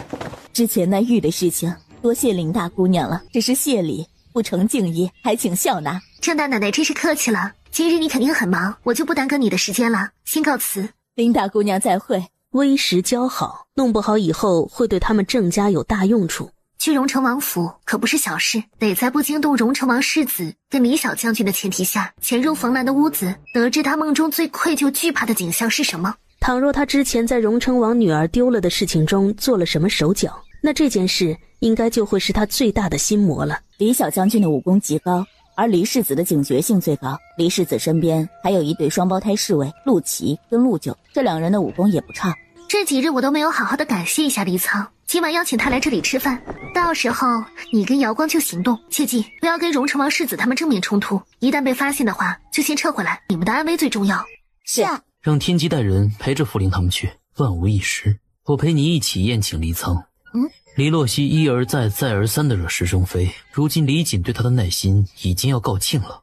今日他跟江望私会一事，应该会让李锦彻底对他失望了。黎洛熙为什么会去找江望呢？难道他们之前就有什么私情？今日应该是他们第一次相见。不过江望的母亲是嘉柔公主，当年嘉柔公主差点嫁给荣成王。什么？那冯兰当年只是一个普通妇人，她哪里有那个本事偷了荣成王的亲生女儿？但倘若有一个强大的帮手的话，一个鲜为人知的真相马上就要浮出水面了。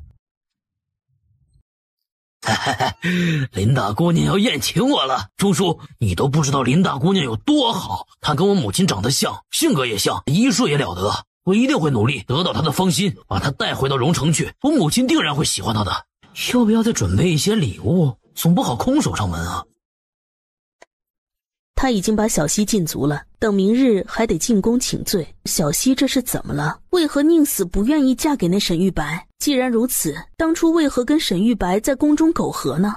钟叔，小仓呢？世子他接到林大姑娘的邀约，立刻去那木婉堂赴约了。他还跟老奴说，那林大姑娘跟王妃长得很像，性子也像。去备车。世子，您要去哪里？木婉堂。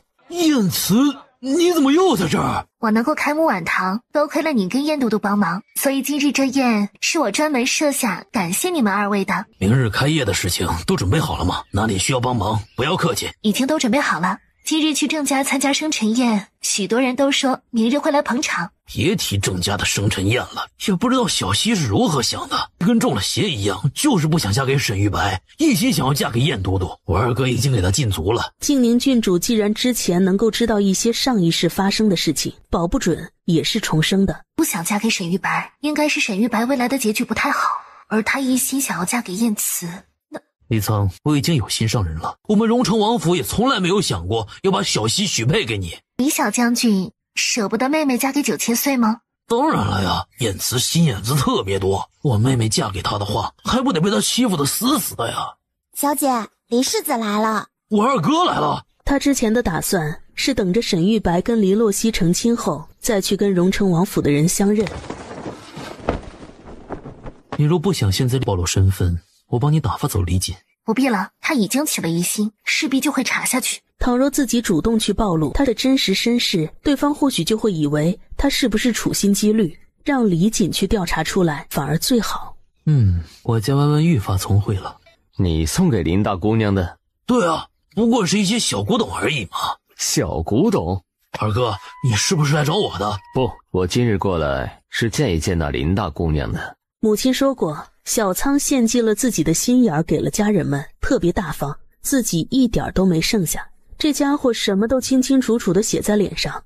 小仓，你为何拦着我？万一你也看上了林大姑娘，跟我抢可怎么办呢？这笨蛋，倘若林大姑娘真是妹妹，还看上，到时候看你如何收场吧。药香果然跟母亲像极了。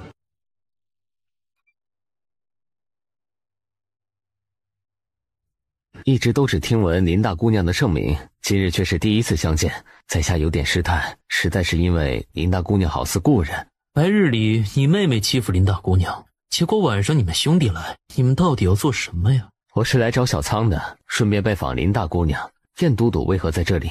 林大姑娘是燕都督的人。正好今晚准备了许多菜肴，那就请入座一起享用吧。好，燕都督，我还有一些政务想要跟你谈谈，可否移步茶楼详谈？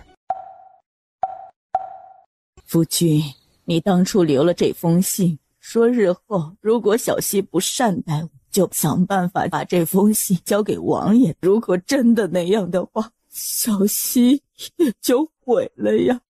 我记得燕都督手下有一个叫玉衡的人，正巧是我大哥的师弟，也是师从药谷。对，那他应该跟我母亲也很熟悉，也就是说他也知道了林大姑娘跟我母亲长得很像。对，也就是说，燕都督很早就知道林大姑娘极有可能是13年前我丢失的小妹妹了，为何不告知我们呢？二哥，林大姑娘怎么可能是我们的小妹妹？你先闭嘴，你还没有回答我的话。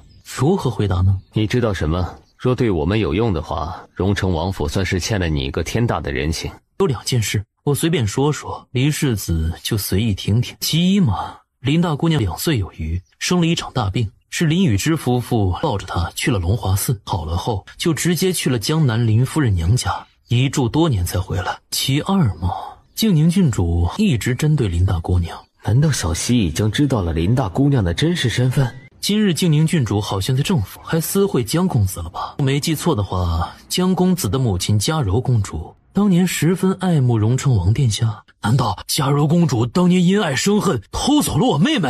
我也不知道。小西为什么要针对林大姑娘啊？是啊，你说奇不奇怪？你跟林婉意到底是什么关系？离世子是在质问本都督，以什么身份呢？他的兄长吗？你们想要认妹妹了，那是不是应该先去跟沈家、跟沈玉白算算账？不管如何，多谢你告知这些事。离世子见外了，我们又不是外人。他总感觉燕慈这话里有话。凭着李锦的性子，肯定会立刻开始调查，查林婉意的身世，查黎洛熙背后的那些小动作，还要彻查嘉柔公主在13年前的事情中有没有动什么手脚。既然这些事情有人做了，那我就得赶紧回医馆好好哄一哄弯弯了。都怪黎操那小子，哪壶不开提哪壶。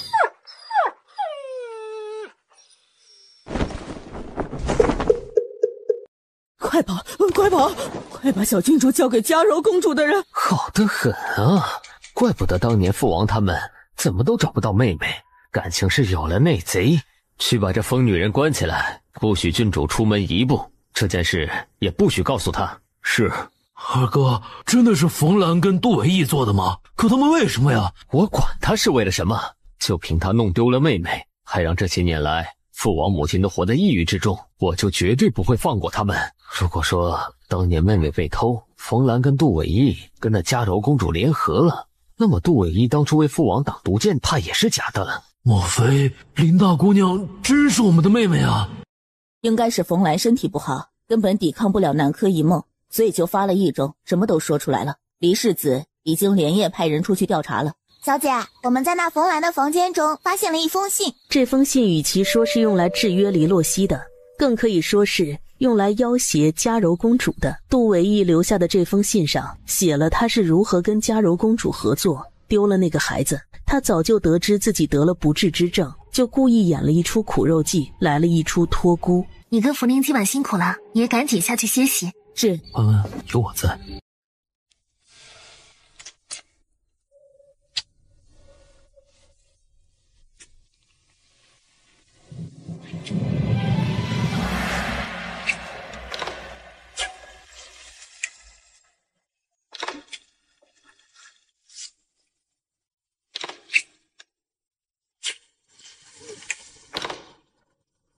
缥缈雨雪山朝夕子牡丹，不知还别怀。晚风无情吹，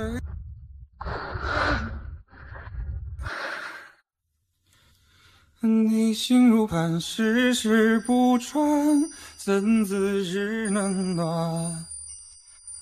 放任我自为挑担。今日你不用上朝吗？今日我休沐，帮你看着，以免有人闹事，好不好？好啊。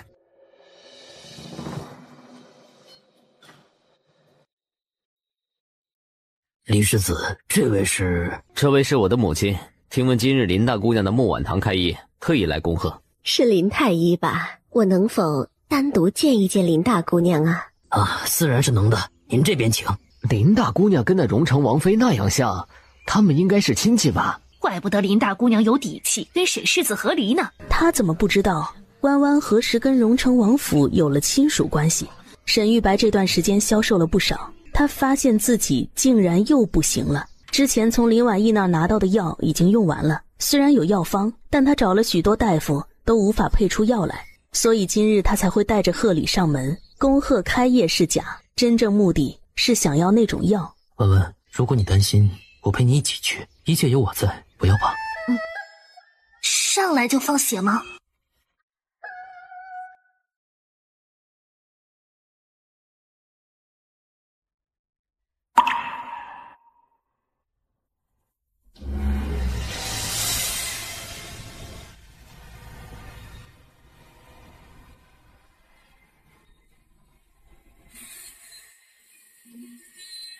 我的女儿，我的乖女儿啊！好不容易看中的姑娘，就这样成了妹妹。咱们要不要也跟妹妹抱抱？弯弯竟然是荣成王夫妇俩的女儿，怎么会这样？早知道如此的话，弯弯，我又不是外人。福灵，送客。是。这人是谁啊？母亲，刚才那人叫沈玉白，他跟小妹从小定亲，几个月前两人成亲，人品不行，小妹跟他和离了。阿父，母亲，这到底是怎么回事？13年前，我们的女儿生了重病，我父亲极其擅长儿科，都无济于事。我们夫妇俩就抱着女儿去了龙华寺求佛祖保佑。可我们的女儿到了龙华寺的时候就没有气息了，我却听到草丛之中有孩童的啼哭，我却发现那竟然是一个女童，已经是浑身滚烫，发了高烧了。女童身上没有任何身份象征之物，我当时把夫人跟孩子送到江南后，回了京城，四处托人打听，也没有打听到底是哪家丢了孩子，就一直这样养着。弯弯呐，对不起啊。对不起啊，当时有好几路人都阻挠我们找人，我们还遇上了仇家，我们只好将找你的消息暂时压了下来，只能暗地里寻找。我们担心仇家会先找到你，先对你动手。感谢你们救了万万的命，还把他给教养得这样好。王妃殿下，使不得，使不得呀！这一拜是应该的。万万，老娘先去砍几个人，等收拾完那些混蛋后，咱们母女俩再好好的叙旧。言辞，你听到了吗？听到了。倘若我一直是荣成王的女儿，会怎么样？那我就不能这么快把你给拐到我的榻上。弯弯，你听我解释，我跟黎洛曦，弯弯，你怎可这样不知检点，伤风败俗？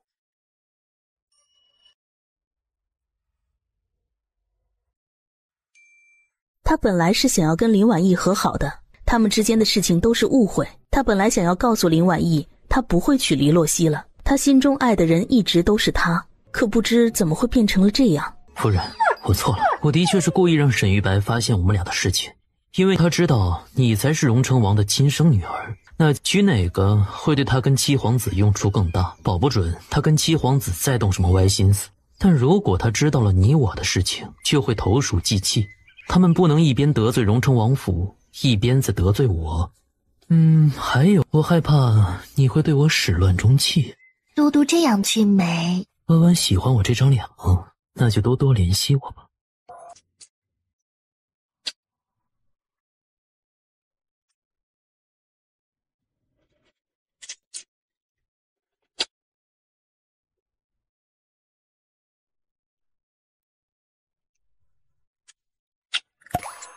凤兰，王爷一直待你跟杜伟义不薄啊，你为何要对我女儿下手？是嘉柔公主找上了我们也不敢拒绝呀。不敢拒绝？倘若你们真的对王爷忠心，就应该如实告知，王爷同样会认小溪做养女，也会让你下半生衣食无忧。可你们自己贪心，妄图用你们的女儿取代我的女儿。倘若你们有自己的亲生女儿，那会真心对养女好吗？你是不是有病啊？不用跟他生气，我们只要知道他不无辜就行了。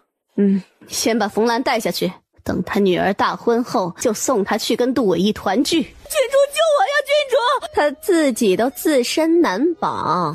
我知道我罪孽深重，但是郡主她是无辜的呀。当时她才不过2、3岁，她什么都不知道呀。她很早就知道我女儿在哪里，非但不告诉我们，还差点害死了她。你要我如何原谅她？带下去。他娘的一窝子白眼狼啊！不能骂人，不能骂人。母亲，你真的还要认小溪做养女，让她以荣城王府郡主的身份嫁给那个沈玉白吗？如果这个身份去掉，沈家就要退婚了。这个身份等她嫁过去的时候再收回好了。至于小溪那边，小锦，你去让她准备出嫁，婚期越快越好。我这就去安排。二哥，蓝姨这几日去了哪里啊？我不过就是骂了她2句，竟然还生气了呢。明日我会让人将嫁衣那些赶制出来，你跟沈玉白的婚期就定在5日后。为何一定要让我嫁给沈玉白呢？明明沈玉白跟七皇子是表妻，七皇子又一直对我们荣城王府不善啊。原来你一直知道啊。那当初端妃请你入宫，你为何欣然前往？怕不是你想要搭上七皇子那条船？你眼前只有2条路，一条是嫁给沈玉白，另外一条就是跟你母亲一起去与你亲生父亲团聚。二哥，蓝姨他们做的事情我是真的不知情，念在我们从小一起长大的份上，你帮我想想办法嘛。可就因为你们的一己思念，让我亲妹妹没有跟我一起长大，这笔账要怎么算呢？乖乖准备出嫁吧，或许对你来说是最好的选择了。全完了。谁想到林雨之竟然摆了我们一道，他们原来真的跟药谷有关系。今日是那林婉意的医馆开业，荣城王妃更像是去给她捧场的。那林婉意一个和离女是怎么入了荣城王妃的眼？母妃，那日我的人看到李小将军送了好多东西去木婉堂，您说会不会是李小将军看上了林婉意？这次荣城王妃去木婉堂，实则是相看儿媳妇的。如今沈玉白要娶静宁郡主，已经让七皇子那边胜了一筹。景安，燕慈那边的事情怎么样了？他有没有松口啊？哎呀，我送去的美人都被他丢了出去，而且他还说礼部尚书的人选跟明年的科举考试等等，他都是不会插手的。他说了不插手，势必也不会帮着七皇子那边。接下来你要让那些谋士想办法，让咱们的人坐上礼部尚书的位置。是，你准备一些礼物，亲自送到那个木婉堂去。还要我亲自去吗？是不是太给那个林婉意面子了？这荣城王府的实力，就连陛下都十分忌惮，可不能马虎大意了。反正呢，我们也是林家实打实的亲戚，正好可以借着那林婉意跟荣城王府打好关系。儿臣明日就亲自登门拜访那林婉意去。早知道那林婉意跟荣城王妃交好，当初他求我帮忙跟沈玉白和离的时候出手就好了。阿父，母亲，感谢当初你们的出手相救，只要你们还认我这个女儿，我就永远都是你们林家的长女。认啊，当然认了，在我心里，你就是我的宝贝闺女啊。婉婉啊，我们没有用，帮不了你太多的忙，可只要你愿意，林家的大门永远为你敞开，我们啊也永远都是你的家人。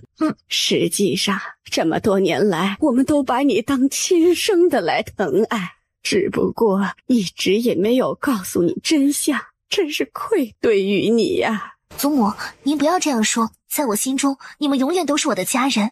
在婉婉的身份没有对外公布前，你们谁都不许往外说，可别给婉婉添麻烦，知道了吗？是，母亲。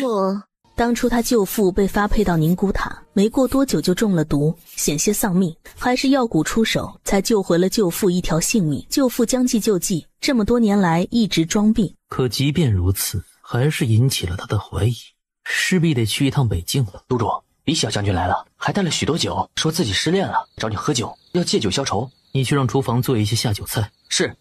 燕慈，都怪你，你为何让我认识林大姑娘啊？她现在成了我妹了，我竟然那样糊涂啊！你们荣城王府打算认回婉婉吗？那是当然的了，我母亲正在搜刮王府中的宝贝，明日要再去木婉堂给婉婉送过去。哦，对了，小溪跟沈玉白的婚事就定在5日后，这倒是够仓促的。黎洛溪还是荣城王府的郡主？对啊，她以荣城王府郡主身份嫁给沈玉白，等回头我母亲就会跟她断绝关系。也不知道婉婉以后会嫁一个什么样的夫君，我一定要帮她好好把关。我做你妹夫怎么样？不行不行，你没有办法给婉婉孩子呀。我能？那也不行，你这人心眼子忒多，以后肯定会欺负婉婉的。而且我父亲母亲都告诉我，让我也离你远点，不然什么时候被你给卖了，我自己都不知道。看来未来岳父岳母对我的印象都不是很好。月儿慢慢爬上楼，谁在夜中游？月色将那心上人剪影拼凑，本是不停留，偏偏沉醉她温柔。督主，林大姑娘一早已经回了木婉堂。去叫醒黎苍。是。院慈，你真小气，让我多睡一会儿都不行吗？而且啥意思？现在就赶我走，连一顿早膳都不给吃吗？我要去趟木婉堂，在那边用早膳，你不一起？我当然一起了。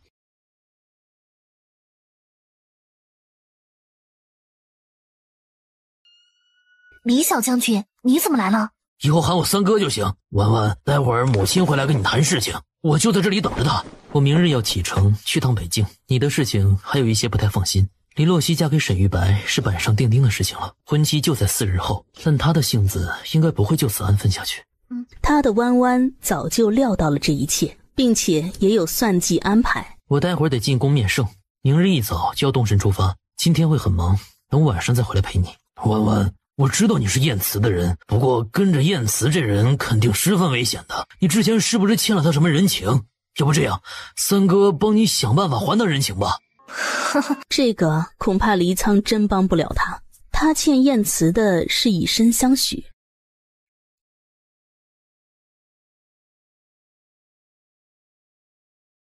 你怎么带了这么多的东西来啊？这才哪儿到哪儿啊！本来还想着给你一些珍贵中草药，结果被小仓提前给你了。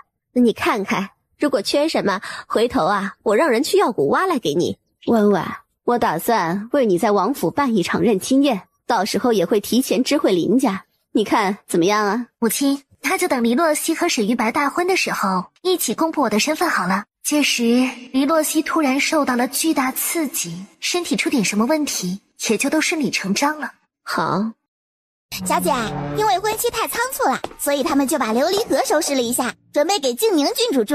因为沈府还在3年校期内，哪怕是皇帝陛下指婚，这场婚事也不能打罢，一切从简。我看每个人都挺高兴的，据说沈大夫人都高兴的下了地。不过是以为娶了黎洛曦之后，他们沈家就能够翻身了。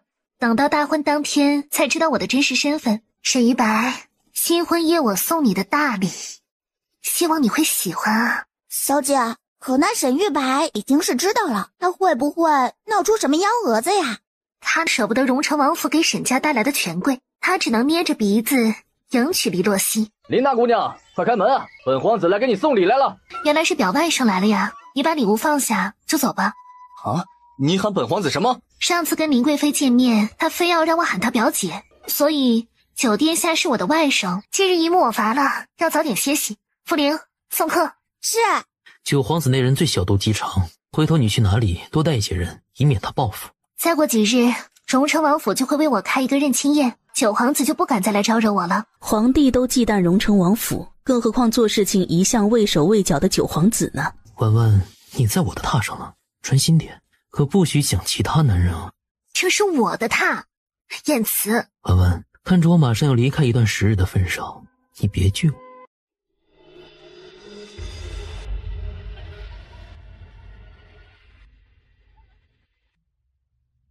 浊酒一壶，取一杯敬来路，山一程。临别一曲，独眼望洞庭湖。哟，景安，怎的这样大的火气啊？母妃，我去那木婉堂送礼，侍女推脱说她身子不适，不宜见客，可真是好大的架子啊！所以我心头不爽，直接去了她的闺房门口。景安，倘若真是那李小将军看上了林婉意，你这般直接去了人家闺房门口的行径，就有一些唐突了。唐突什么？又不是什么黄花大闺女了。更可气的还在后边呢，她非但不见我，还说什么她喊你表姐，我就得喊她一声表姨母，然后我要闯进去，她竟然让会武宫的护院将我给抬起来扔到了门外。我绝对饶不了这个林婉意。那个林婉意如此有底气，怕是已经入了那荣城王妃的眼。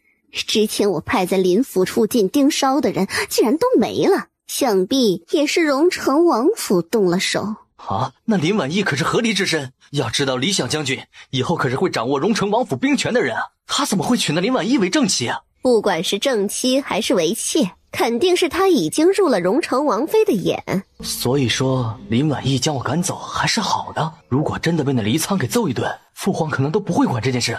母妃，你说那黎苍还会不会来揍我呀？等过几日就是那静宁郡主跟沈玉白大婚的日子，届时你去探一下黎苍的口风。景安，下次可不能这样冲动了，该隐忍的时候一定要隐忍。是，母妃。都督何时归来？最快20日，最迟2个月，我定然会回来。算算那个时间，也就是要到年底了。上一世林婉意并没有活到年底，希望今年过年的时候可以跟都督一起守岁。那自然是好极了，不管你到时候去哪里过年，我都会去陪你。又是夜谈香闺。对，婉婉，答应我，你做什么都可以，但前提得保证自己的安全，知道吗？我让天机多带一些人，随时听从你的支配。你对我这样好，会把我给宠坏了的。你再坏也没有我坏啊！天塌下来，我永远会为你顶着。叹那晚风吹人心，我将万事藏于心。一腔愁绪如何清晰？我也会慢慢变强的，我不会一直躲在你的身后。3日转瞬即逝，阴历9月初4，宜安葬祭祀祭婚嫁。哎呀，还是玉白成亲有经验呐，看着淡定的模样，哼，我真是自愧不如啊。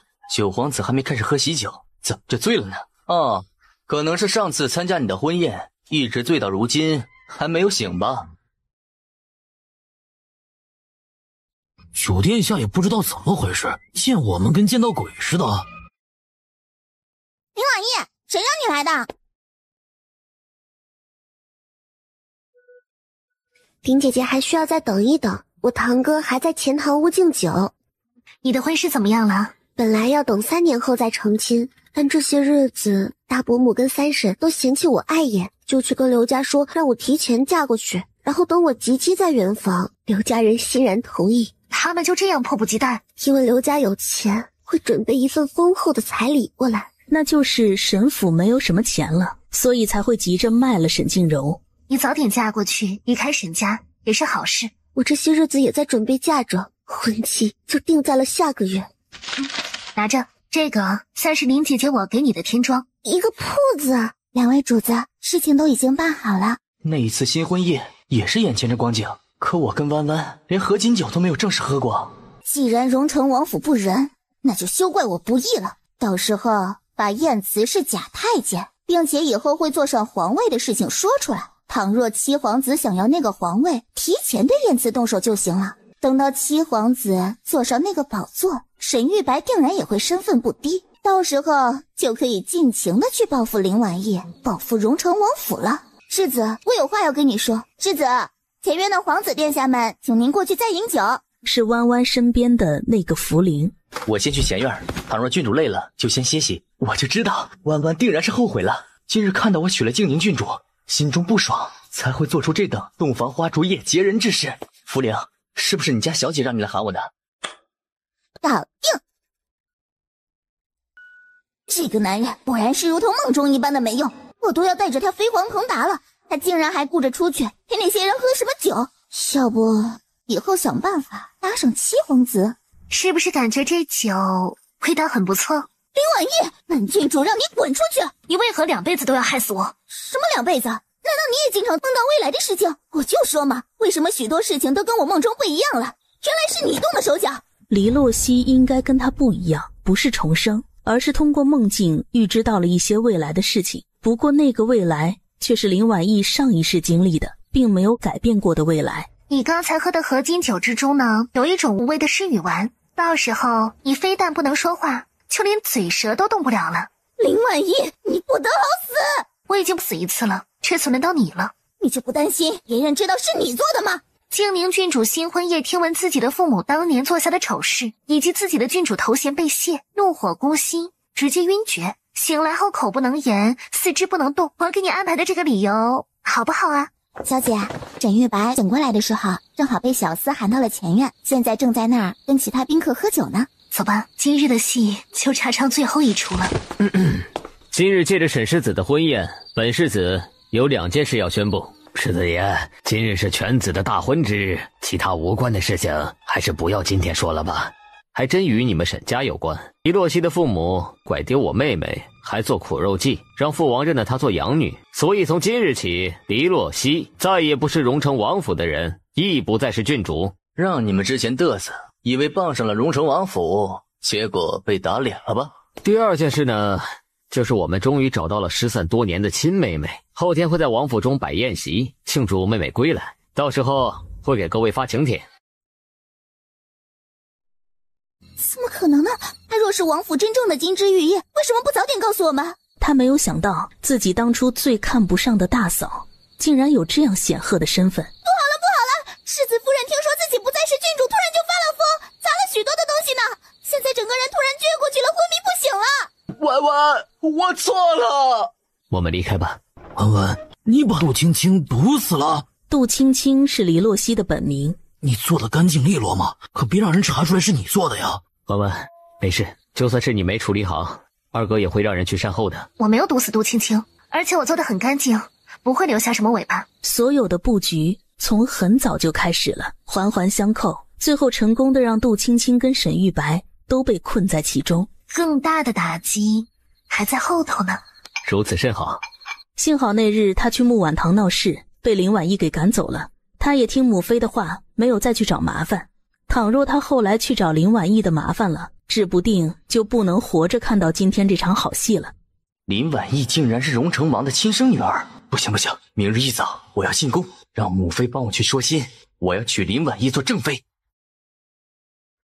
婉意竟然是荣城王的亲生女儿。我看那沈玉白悔的肠子都青了，沈家人也个个面如菜色。他们之前肯定是没少欺负人家林婉意吧？还有沈玉白，为了娶一个冒牌货，跟林婉意和离了。明月，你之前不是还爱慕那沈玉白吗？现在这样说他，是爱慕过，就当之前年少无知，眼瞎了吧？父亲，你能不能就不要再揪着这件事情了？哎呀，怎么办呢？林婉意竟然是成了郡主了，比我身份都要高，那以后还怎么欺负她呀？爹娘，你们不是一直头疼我的婚事吗？要不你们就替我去荣城王府提亲嘛，不管哪位公子都行。明月呀，这件事得从长计。眼下也并不知道他们是否有婚约。母亲后日去王府参加宴席，到时候帮你打听一二。还是母亲对我最好了，等回头我成了你嫂嫂，你就还得乖乖听我的话。换了檀香熏香？是都督走之前特意交代的，他说您最喜欢这个味道啦。沈家有什么消息？昨天晚上天机一直趴在沈家的屋顶看了一晚上的热闹呢。沈家请了太医来，其他人都醒了，除了沈大夫人，杜青青也醒了过来，但见她不能说话，四肢也不能动，沈大爷立刻就让沈玉白休了杜青青这个扫把星。之前认为是我影响了他们沈家的运势，现在又说杜青青是扫把星。小姐，这是沈四小姐让人偷偷送来的东西，她说您一看就知道这是什么了。这是当年老侯爷写的信，他已经知道给自己下毒的人是老大夫妇俩，上面罗列了证人跟物证。他把这封信交给了沈老太太，说以后倘若大儿子做下什么恶事，就把这封信交给老二。可沈老太太被大儿子气死得太突然，恐怕在那之前，她还一心宠着大儿子一家。这信很重要，最起码是完全可以毁掉沈家大房的，那毕竟是弑父啊。小姐，您打算什么时候公布这封信啊？他既然想跟我投诚，那就等他出嫁后离开沈家那个泥潭了，我再公布这封信。小姐，外头有人来看诊了，是一位老妇人，快把人请到诊堂去。是。老身多年夜梦惊醒，许多大夫看过，都不知是何原因。老夫人，您可能是有一些陈年心结未解开，所以才会影响了休息。我可以给您开一些安神的方子，让您睡得更舒适一些。我的确有一些心结未解呀。好，那你开药方吧。好，瑶光，你认识刚才那位老夫人吗？小姐，刚才那位老人家是当今太后。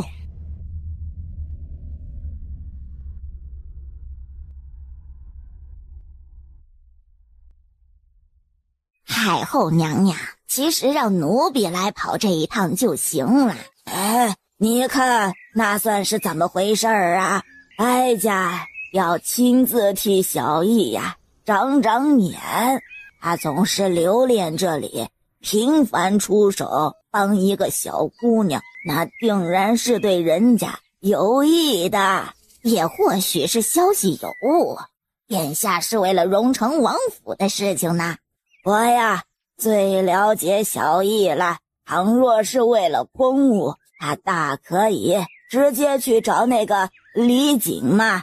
这林家小姑娘啊，人长得漂亮，不卑不亢，小易的眼光啊不错啊。只是可惜呀，小易如今没有办法给他子嗣了。那位到底是多眼盲心瞎呀，会眼睁睁地看着亲生儿子成了宦臣。殿下他少时吃了太多的苦，这福报啊在后头呢。以后啊你可得多留意一下啊。倘若那位林大姑娘遇到了麻烦，就多多帮忙，就当是为了小易护着她。是啊，竟然是当今的太后娘娘。所以太后今日来到木婉堂，要么是跟荣城王府有关，要么太后老人家对都督的态度如何？很好，很好。之前燕慈说过，她随母亲的姓氏，姓穆，如今又跟太后扯上了关系。太后来木婉堂的事情，还是告知一下燕都督为好。小姐，您写一封信给都督吧。欢欢竟然给我写信了。沈府的状况，荣城王府马上要开的认亲宴，还有就是太后她老人家竟然去了木婉堂。可是京城中出了什么事？京城之中无事，舅父那边有消息了吗？穆大人已经安全无忧，但他打算趁机诈死，这样才能够让京城那位彻底放心。只不过如此一来，就会跟许多人暂时失去了联络。明日安排一场刺杀。刺杀谁啊？我。他们这一行其实很危险，皇帝已经怀疑北境的事情了，明面上是派燕慈去那边调查，何尝不是在试探燕慈？此行倘若燕慈什么都没有查出来，恐怕回去后就要面对皇帝的猜忌了。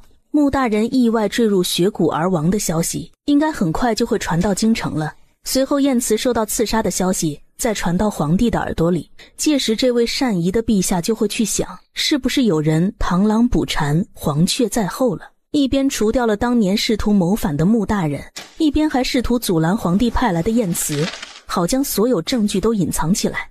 这样一来，就可以完美的把我跟舅父都从这件事中摘出去，还能早点回去见弯弯了呀。皇祖母既然已经看过弯弯，皇祖母，这个孙媳妇儿您肯定满意极了吧？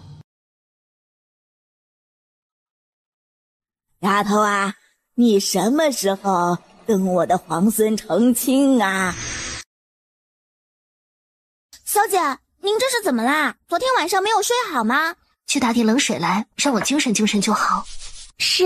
弯弯，母亲让我来接你。我怎么记得你之前是都督府的人？哎呀，我怎么差点忘记了，弯弯是燕慈的人，你身边有都督府的人一点都不意外。三哥，这件事不要对外人提起，以免对燕都督不利。我懂，对外人说也会对你不利。咱们父王最喜欢的就是咱母亲了。至于咱们母亲性格直爽，她平时最喜欢看医书、研究毒药什么的，你肯定跟她有共同话题。对了，大哥也喜欢医术，他的性格是咱们全家中最好的。如今人在药谷，我都快2年没见到他了。至于二哥，咱家心眼子最多的人，不过你放心，他这人最护短。还有燕慈，弯弯你是不知道啊，当年父王差点要认了燕慈做义子呢，结果燕慈愣是没同意。可父王是真的赏识他，再加上这些年来上头那位一直紧张着荣城王府，咱们就跟燕慈走得近了。父王很赏识燕慈？父王说燕慈是他的过人之子。后来我还听说，父王刚成亲的时候还跟那位过人约定，彼此的孩子倘若生男女就指腹为婚呢。也就是说，冥冥之中两人差点成为未婚夫妻。弯弯，你可别多想，那不过是许多年前父辈们的戏言，父王母亲他们也不会逼迫你的。林婉叶，你这是被绑了？三哥，他是明月仙主，我的朋友，这位是我三哥黎苍。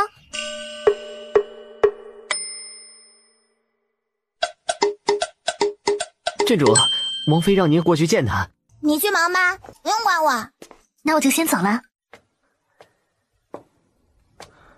啊，母亲呢？来，这玉手镯啊，你收着。当年我及笄的时候，你外祖父外祖母给我的，现在把它传给你，这是祖宗传下来给我们的护身符、姻缘符。虽然错过了你的及笄礼，现在补上也来得及。等回头啊，我先带你回药谷，然后再去荣城。母亲，婉婉可能没有办法跟你去药谷回荣城了，至少眼下不行。当今陛下撤了杜青青的郡主之位，同时封了婉婉为固伦郡主。只有储君的女儿，或者是极其得宠的王爷的女儿，才会得到这个封号。杜青青的郡主头衔给撸了，皇帝又要换个人在这里做人质了，真是烦死人了。好在对方没有提，一定要让婉婉立刻成亲，一切还可以从长计议。今日是咱们跟婉婉相认的大好日子，暂且不提这些事情。你说的对，婉儿，你有多少把握可以得到那林婉意的芳心？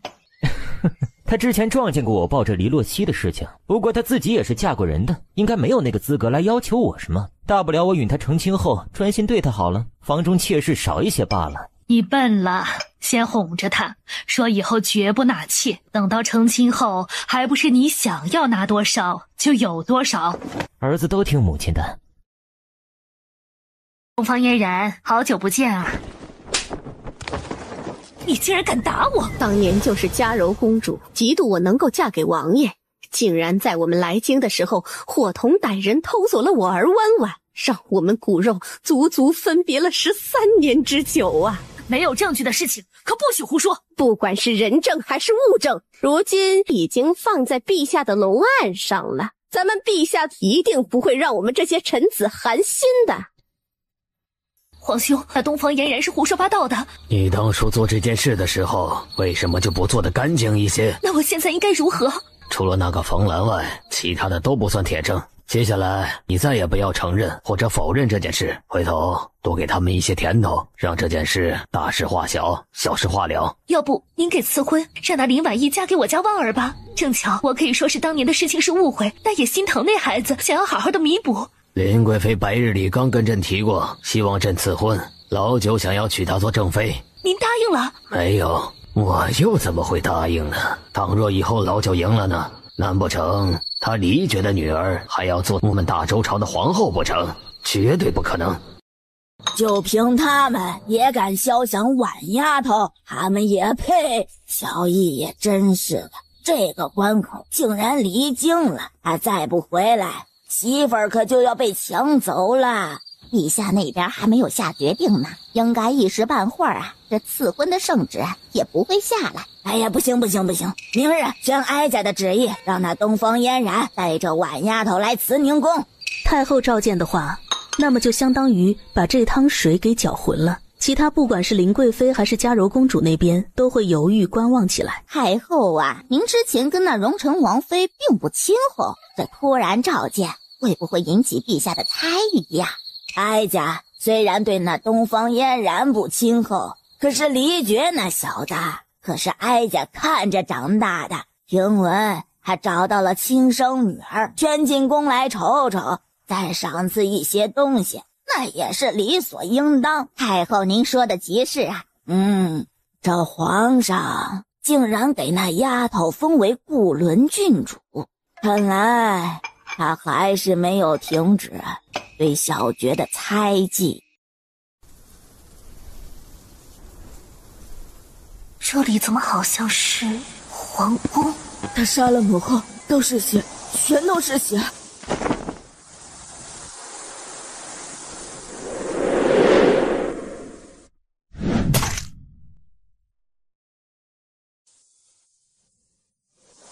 竟然是一场梦吗？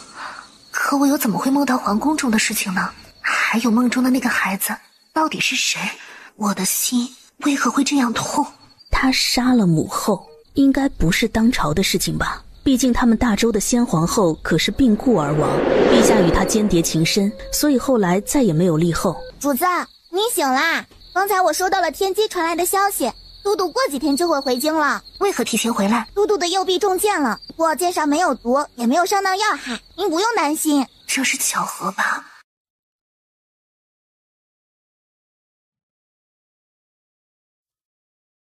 怎么陛下那边没有动静，太后却要宣我们今日进宫啊？会不会是鸿门宴啊？母亲，要不你们不要去了吧？我可以扇萧几念耳光，但却不能藐视太后老人家的权威呀。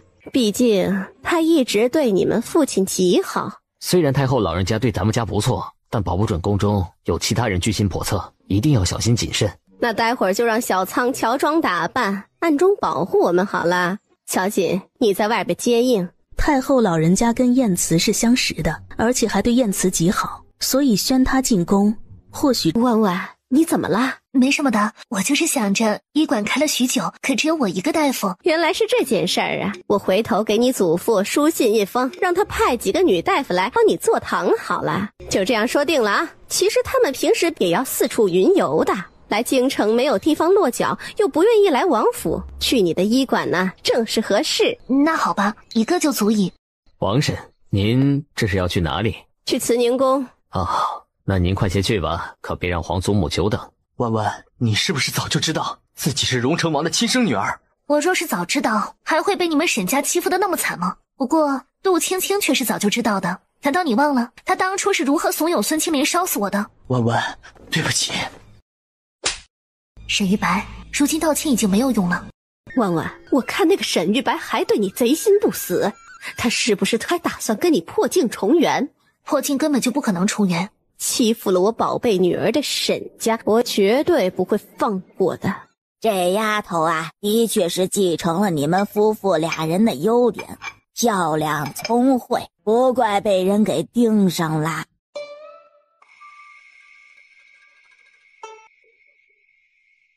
哀家听闻老九求到了陛下跟前，说是要求娶弯弯做正妃，其念也求皇帝，说要让弯弯许配给他的儿子小望做正妻。太后娘娘，这弯弯才刚跟我们团聚，她还刚和离不久，王爷呢也还没见过她，我们并不想她这样早的出嫁，想把她在身边呢多留几年，也是应当的。幸亏那沈家人鱼目混珠，又蠢又笨，不珍惜婉丫，不然的话，小义总不能夺人之妻了。不管如何，多谢太后告知这件事儿，这样臣妇也好有一些准备。客气了，哀家呀，其实也很喜欢婉丫头，也希望啊，陛下儿孙争气。如果能娶了这丫头啊，咱们不也能亲上加亲吗？只是孩子们的事情啊，还是得看缘分呐。话里有话呀。他总感觉太后虽然看不上九皇子跟那姜望，但很明显心中还有一个人选，那人八成也是皇族的。原来太后宣我们来是提醒你的婚事，皇宫可是一个是非之地，早早归家才是。你是哪个宫的宫女？怎么这样毛毛躁躁的？秋兰姑姑，求您救命啊！奴婢不小心打碎了长宁公主的镜子，她要杀了我。林婉意，你进宫来做什么？太后一旨宣我进宫。皇祖母真的宣林婉意了？回公主的确是这样的。是林贵妃有意打算让九皇兄娶了这个林婉意做正妃，那到时候她就是我皇嫂了。林婉意，如果你这张脸废了，我看你还怎么嫁给九皇兄，而且也算是给玉白表哥报仇了。我让你这个贱人跑，看本公主不抽死你！长宁公主好大的火气啊！她提前回来了，不是受伤了吗？我并没有要打杀林婉意啊，只是想要教训教训她而已。玉白表哥因为她大病一场，十分的憔悴，她却跟个没事人一样。你竟然敢打本公主！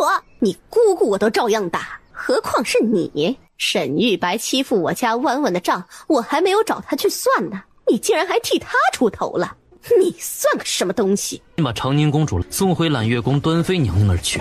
是。言子，你这个阉人，怎么就只拦着我不抓他们？你不知道谁是你的主子吗？难道你要效忠荣成王？咱家的主子一向都是陛下。燕慈啊，多谢你刚才为我们解围，不会给你带来什么麻烦吧？王妃客气了，不会给我带来什么麻烦。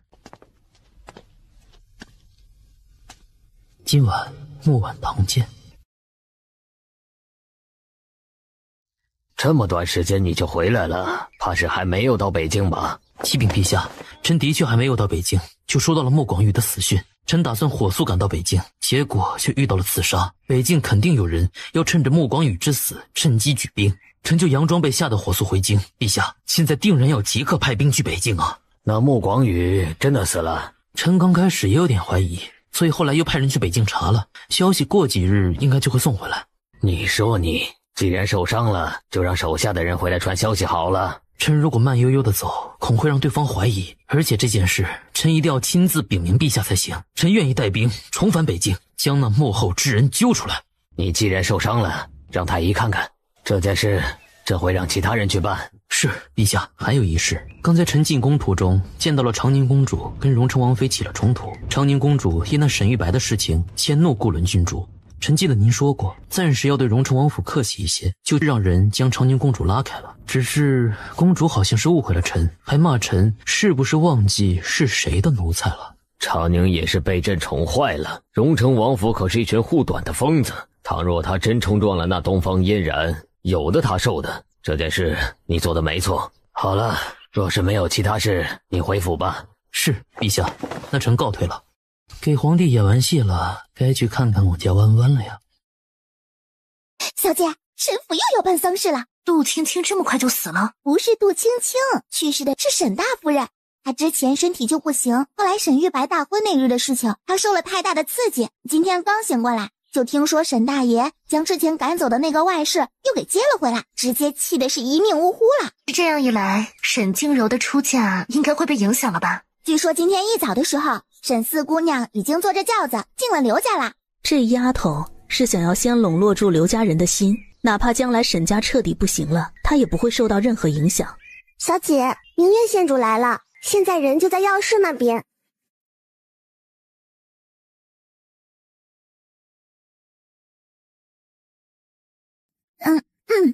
燕都督，你也是来木婉堂看病的吗？可这里不接待男病人呀。这木婉堂倘若没有燕都督的银两支持，恐怕是开不起来的。燕都督是木婉堂幕后的老板？差不多吧。你怎么就不知道去求助我呢？我也很有钱的呀。你找我有何事？我是请你明日去齐府上门看诊的。下次你直接让侍女给我送帖子。那怎么成？咱们可是朋友，我定然是要亲自上门请你的。你明日记得来齐府啊。我先走啦。今日倒是走正门了，你没看到把齐明月都吓成什么样了？婉婉，可曾想我？都督，我们分开的时间并不久，一日不见如隔三秋。婉婉，别闹了，你肩上的伤处理了吗？之前的伤口裂开了，还没有包扎。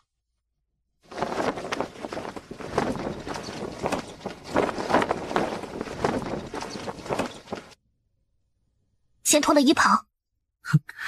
原来婉婉不善口头表达，都喜欢用实际行动来。燕慈，这得亏伤口没有红肿感染。婉婉竟然这般关心我。燕慈，我懂，都懂。婉婉不气，我这样做是因为陛下怀疑我，我只能用了苦肉计。陛下不是最信任你了吗？他除了自己，其他任何人都不信任。你可知道大周朝的哪一任皇后是被人害死的吗？婉婉为何突然会问这件事？我之前梦到了一个小男孩，他满脸是血，扑到了我的怀中，说了许多话，我只听到了一句他杀了母后。都督，就是那一夜，他眼睁睁地看着母后被父皇杀死。小燕慈不知道自己跑了多久，就在他马上要力竭的时候，却摔进了一个温暖的怀抱之中。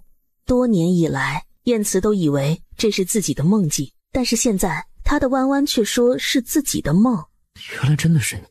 燕慈，婉婉，这等关于皇族秘辛的事情，你切记不要随意问人，以免招来杀身之祸。可我只问了你。我会让人帮你调查此事的。婉婉，能让我抱会吗？要累到什么程度才会这样直接就睡着了？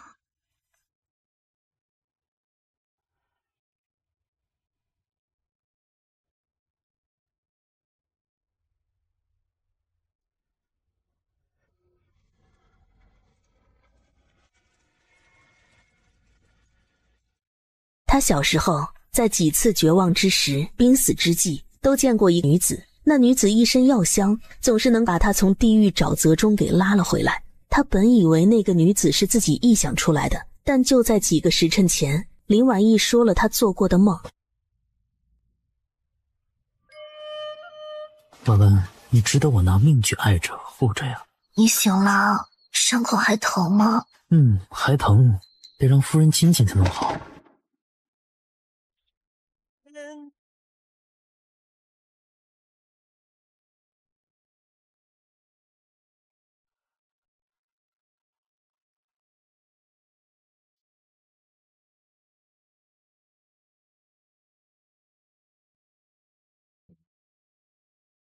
主子，如你所料，长宁公主一病不起，端妃去陛下那告您的状，但却被陛下给责骂一通，以不会教导之过，罚他抄写佛经，闭门思过。如果让七皇子在马上触碰到皇位的瞬间突然跌入地狱，你会不会后悔当初不该对自己闺中密友落井下石呢？昨天太后宣荣城王妃母女俩进宫，都说了什么？都是一些提己的话，还送了顾伦郡主许多东西物件。我就说嘛，皇祖母肯定会喜欢弯弯的。属下还查到嘉柔公主被荣城王府的人告了，她走投无路之下，竟然想出要让顾伦郡主嫁给他儿子的馊主意。林贵妃也提出了让顾伦郡主做九皇子的正妃。天凉了，工部尚书该换人了。是。等拿掉了九皇子的工部，两位皇子应该又算是可以并驾齐驱了吧？这就是您想要看到的势均力敌，我给你。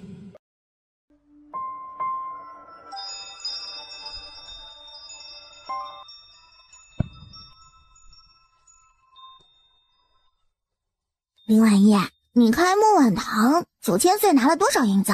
仙主为何问多少银子啊？我要给你赎身啊！今日不是让我上门来看诊的吗？你府上谁生病了？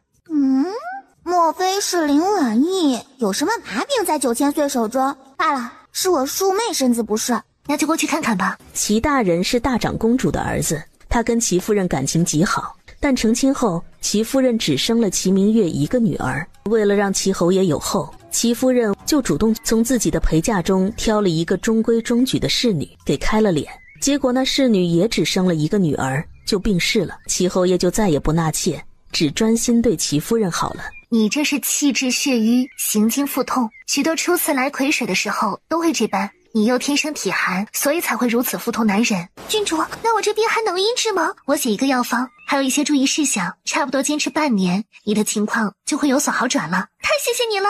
仙主，你妹妹不是比你还小2岁吗？她都要定亲了，你却迟迟没有定亲。林婉叶，我看上你二哥了，我已经让母亲去帮我说亲了，以后我可就是你的二嫂了。你这是什么表情啊？难道我配不上你二哥吗？郡主，你是回木碗堂啊，还是回荣城王府啊？齐夫人，你有什么事？是这样的，我之前听闻你三哥还没有定亲，我看着他跟明月也挺合适的。哎呀，母亲，我明明说过了，我没有看上那你若是回荣城王府，能否帮我探一探你母亲的口风啊？好，那就多谢郡主了。明月县主这是看中了世子爷，还是看中了李小将军啊？明月县主没有看中我三哥，可是齐夫人却认为他跟我三哥合适。那主子，你待会儿要如何跟王妃说呀？如实说。母亲，今日是有什么喜事吗？这般高兴。我刚听说宫中昨天出了个乐事儿，据说啊，浣衣局一个宫女毛手毛脚的，竟然洗破了几10件衣裳。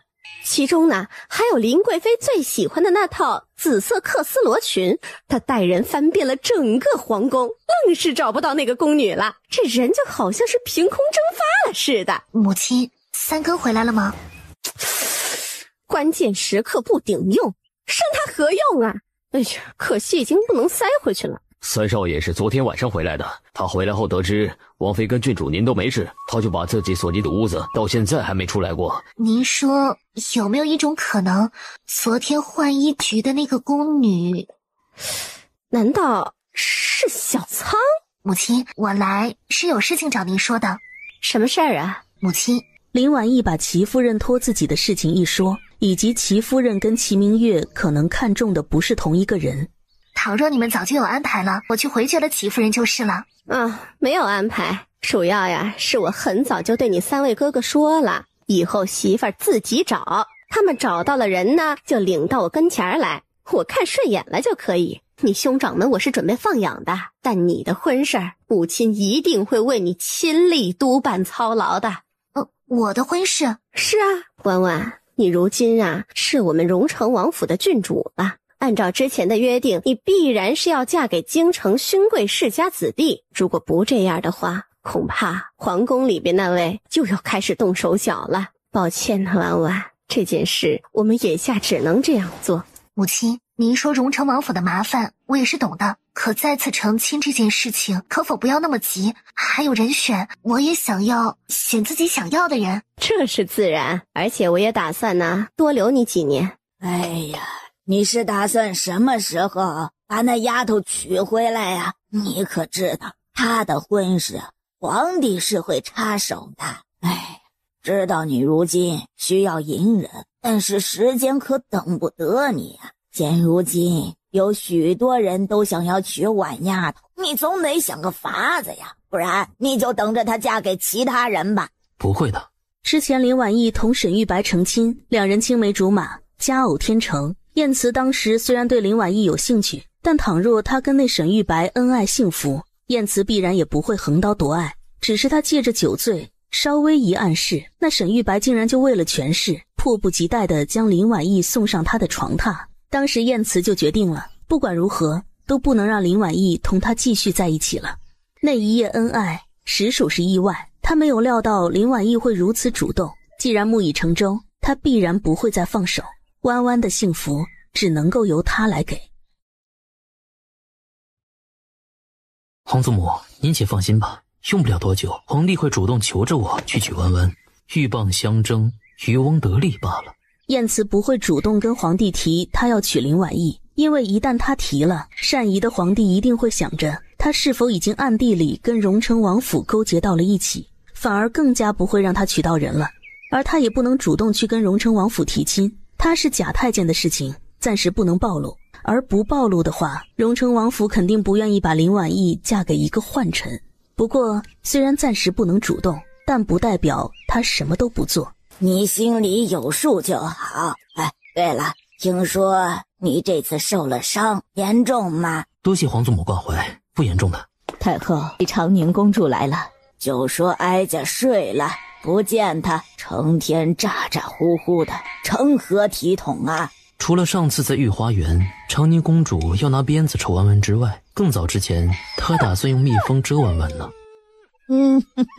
看这小状告的，既然皇上跟端妃都不管，那哀家就管管他。皇祖母英明，那孙儿先退下了。皇祖母，您可得给长宁做主啊！那林婉意肯定是会巫术的，不然为何长宁明明是要打他，可是最后我回到院中，腿却越来越疼，现如今都走不动路了。太医都是束手无策，肯定是那个林婉意施了巫术。端妃是沈家的亲戚，也该好好的敲打敲打她了。来人，送长宁公主回揽月宫，她腿脚不便就不要出来了。端妃教女无方，年前就不要出揽月宫了，手中后宫事务就交给林贵妃吧。这几年大周许多城池都干旱，百姓们叫苦不迭，皇帝就派工部去各个城池都修建一座雨神庙，用来为大周百姓祈雨。20余座雨神庙马上就要建成了，可谁知道会在这几天接连倒塌，最后爆出来工部尚书赵公贪赃枉法，为了中饱私囊弄虚作假，其中肮脏事无数，这才惹了天怒。静安，你这是怎么了？脸色这般难看。母亲，工部出事了。这段时日来，许多人要求娶林婉意，都把帖子送到了荣城王府。那些册子上的男子经常第二天就会出现一些意外，最惨的是那姜望，竟然被发现晕倒在了继子的榻上。外界现在都在传我克夫呢。弯弯，你来克我吧，我命硬。燕都督，你都躺了1个时辰了，再不起来，我的腿可是要废了。为夫来给你揉一揉。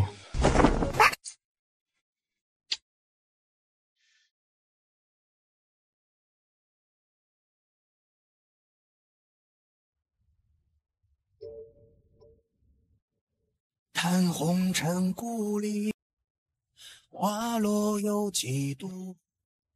世间繁华，且清风平。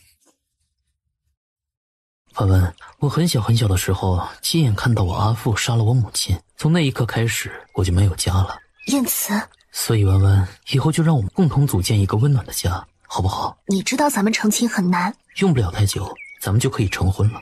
你已经去荣城王府提亲了？没，陛下会给我们赐婚。什么？陛下善宜，所以他一定会让你嫁给京城勋贵世家之子。但荣城王府肯定会慎重为你挑选夫婿，更不会将你嫁给七皇子一派或者是九皇子一党。皇帝同样也不会让你嫁给九皇子，因为他担心九皇子以后赢了，那你就是皇后了。但年底之前你的婚事必须定下来，陛下等不了太久。而且如果是我娶你，对他来说还可以羞辱荣城王府。我母亲他们未必会答应。燕慈跟荣城王府的人都十分熟人，父王对燕慈的印象很好，但这些好却不足以让他们同意将女儿嫁给一个宦臣。这你就放心吧，我自有办法说服他们。我错过了婉婉许多事情，每多为你做一件事，我的心就会被填满一些，一点一滴，最终汇成汪洋大海，填补我们错过的那些岁月。怪不得说9000岁是陛下跟前的红人呢，你这也太会哄人了吧。对他那都是虚伪的哄骗，但对我家弯弯才是真心的。不信你摸一摸，我这心可真了。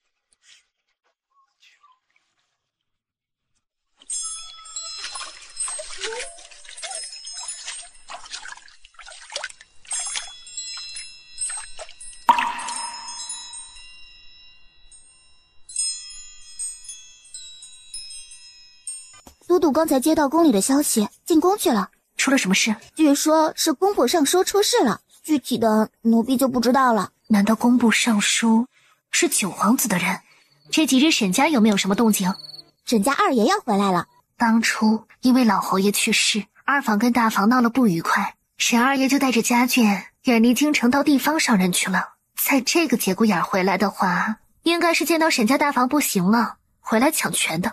郡主，沈世子又要成亲了。就算沈玉白不顾沈老太太未满100日祭，也得顾及她亲娘刚过世，这还没满1个月吧。那杜青青虽然不是郡主了，但也是沈玉白明媒正娶的世子夫人。如今人虽然残了，还没死啊。沈玉白是不是要狗急跳墙了？仁义礼智孝信，他什么都不要了，他跟谁成亲？兵部尚书杜宇唯一的嫡亲侄女杜宁燕，不过他们不是马上成亲，而是先订了婚，明年再成亲。原来是杜宁燕。当初最反对他跟沈玉白这门亲事的就是杜宁燕。如今工部那边又出了事，还不知道会如何。看来七皇子是打算利用自己的表弟来笼络兵部尚书了。对七皇子来说，沈玉白是不是只剩下这点用处了？可他估计还没有告诉其他人，他已经不举了吧。阿父，我不想娶杜宁燕。你不娶她，那你还想要娶谁？你若能娶了她，七殿下才不会彻底放弃你，放弃咱们沈家呀。父亲，倘若我能够挽回弯弯的心，那七皇子同样不会放弃我。眼下弯弯对我有一些误会，但我会去努力解除他对我的误会。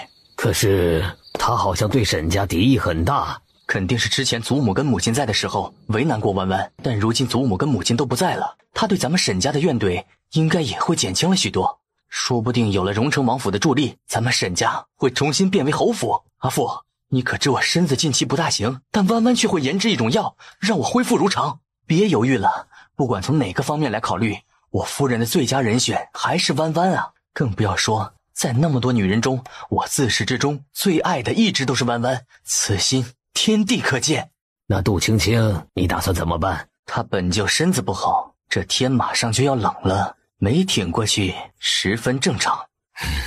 那这2件事你都抓紧一些，毕竟你二叔一家要回来了。我跟弯弯成亲那么久都没有圆房，倘若我可以让弯弯有了孩子，那她是不是就更会快点原谅我？你来了，这几日都没见你，是工部那件事情波及到你了吗？那雨神庙倒塌的事情板上钉钉，只不过就是需要查的时间久一些。毕竟贪银两的事情都是拔出萝卜带出泥，皇帝不想连累哪个皇子，所以会给他们摘干净的时间。工部尚书是九皇子的人？对，我家弯弯真聪明。我还不是你家的。快了，陛下这几日心情不好，连带着对荣城王府也没有多少耐心了。3日后，他会让三皇子举办一场蹴鞠比赛，到时候会让京城之中的贵族子弟都来参加。也就是变相的让你选夫。三皇子不是有腿疾吗？如今皇帝的儿子中还活着的只有4个，除了11皇子还年幼外，就剩下了3皇子、7皇子以及9皇子。3皇子的生母其实是一个浣衣局的宫女，当年因为一场宫宴意外被皇帝临幸，但却是一个福薄的，刚生下3皇子就撒手人寰。当时皇后还在，仁慈地将孩子带回自己宫中抚养，可没过几年皇后病逝，3皇子就成了无人在乎的小可怜。在他7岁那年，被5岁的7皇子推进冰窟窿中，冻伤了腿，至此落下了残疾。后来还是太后不忍心，将3皇子接入慈宁宫给养着，一直到他过了13岁，住进皇子府。咱们这位陛下最喜欢往人的伤口上撒盐了，他让3皇子主持这场蹴鞠，其实还在提醒有一些人不要肖想自己根本不配得到的东西。今晚我要早点歇息，明日起早要去城外那个庄子上看看，准备好明年都种一些什么草药。正好我明日有空，与你同去。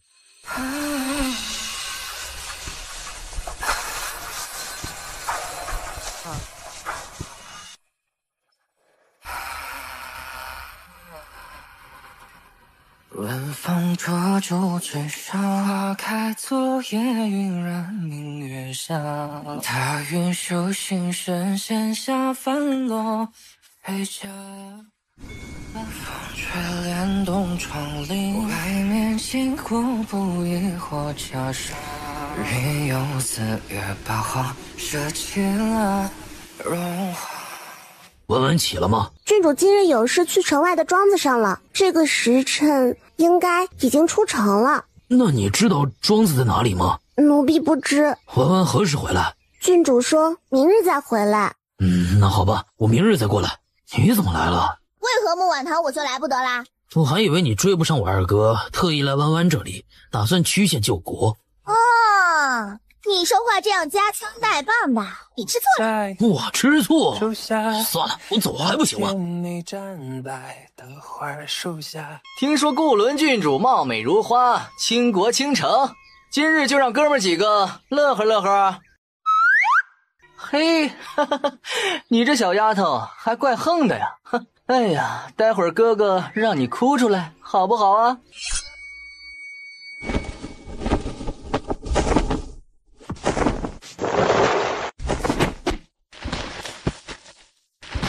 先别打死，问问是谁让他们这么做的。是。弯弯猜到是谁呢？不是7皇子，就是9皇子。主子，是9皇子。不等我们回京城，京城内大街小巷也就开始传我被歹人侮辱的事情了。林贵妃是想要彻底毁了我。弯弯想要怎么做？都督还记得之前说9皇子并不是陛下的亲生儿子？记得。9皇子应该是陛下亲生的，可是林贵妃或许跟其他男人有染过，不然当时林贵妃为何会那样的紧张这件事，还连夜处理了许多事情？林贵妃肯定是心虚了，把这件事情泄露给7皇子，这对7皇子来说可是一个收拾9皇子最好时机。悠悠山亭外，万里云烟如梦来。不知世俗尘埃，小女子不才。外面在干什么？回世子，是3夫人找了道士来，说是最近家中接连死人，不太吉利，所以来给做法事。还有，吞吞吐吐的干什么？赶紧说！杜家刚才派人过来退亲了。什么？他虽然不喜欢杜宁燕，认为杜宁燕的容貌、才情等都远远比不上林婉意，但对方竟然跟他退亲了，这不是明晃晃打他的脸吗？没道理只让我一个人这样惨，倘若不是因为杜青青那个贱人，我就不会跟弯弯和离，更不会变得如此凄惨。杜青青，我今日这样凄惨，都是拜你所赐。你早就知道弯弯的真实身份，为何不告诉我？杜青青活生生的让他扭断了脖子。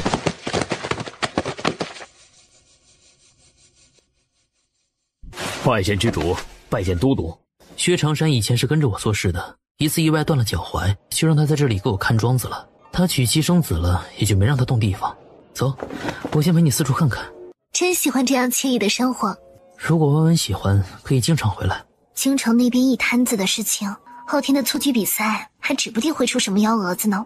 只要弯弯想来，随时都可以来。京城的事情你也不用烦扰，一切有我。燕慈，你为何对我这样好？可能是上一世你救了我。上一世明明是你救了我啊！傻丫头，我们很早就相见了，只不过是以一种十分离奇的方式，因为其中还夹杂着许多复杂的血海深仇，暂时无法与你说明了。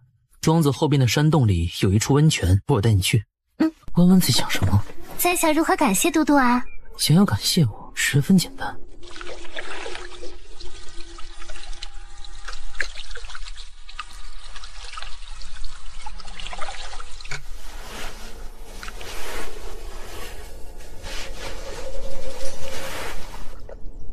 几度春风，热胭脂红，花月落。舒服吗？小径之中，花蝶如丛，却难觅前踪。郡主，李小将军、明月县主都在等着你呢。李小将军跟明月县主昨天就来了，他们扑了个空，今日又来了。我劝你歇了做我二嫂的心思，我二哥那么聪明的人，绝对看不上你这种泼辣的女人。啊！你说谁泼辣？你们怎么来了？我跟他可不是一起来的。林婉叶，明日三皇子在城北园林那边举办蹴鞠比赛，听说是专门为你准备的相亲宴呢。知道了。原来你知道了呀？到底是哪个混蛋提前告诉了弯弯？我收到了帖子了。那三哥，明日我们一起过去吧。好的。谁来了？9000岁来了，来得很低调。现在世子正在书房中跟他说话。燕慈来了。郡主，王妃一直在等着您呢。母亲，何事这么忧愁？还不是上面那位，口中说着什么体恤我们亲人刚刚团聚，却又说着什么你一日不成亲，你二哥三哥也不好回荣城，竟然明晃晃的威胁我们。李锦、黎苍他们之前是奉命送杜青青进京成亲，实则是让他的婚事成为荣城王府的软肋。之前这件事，荣成王他们就跟杜青青说过，杜青青本人是愿意的，他们也就没有阻拦。现如今林婉意倘若不从，那么皇帝就会给荣成王府按上谋逆之罪，第一件事就会把李锦跟黎苍扣留在京城。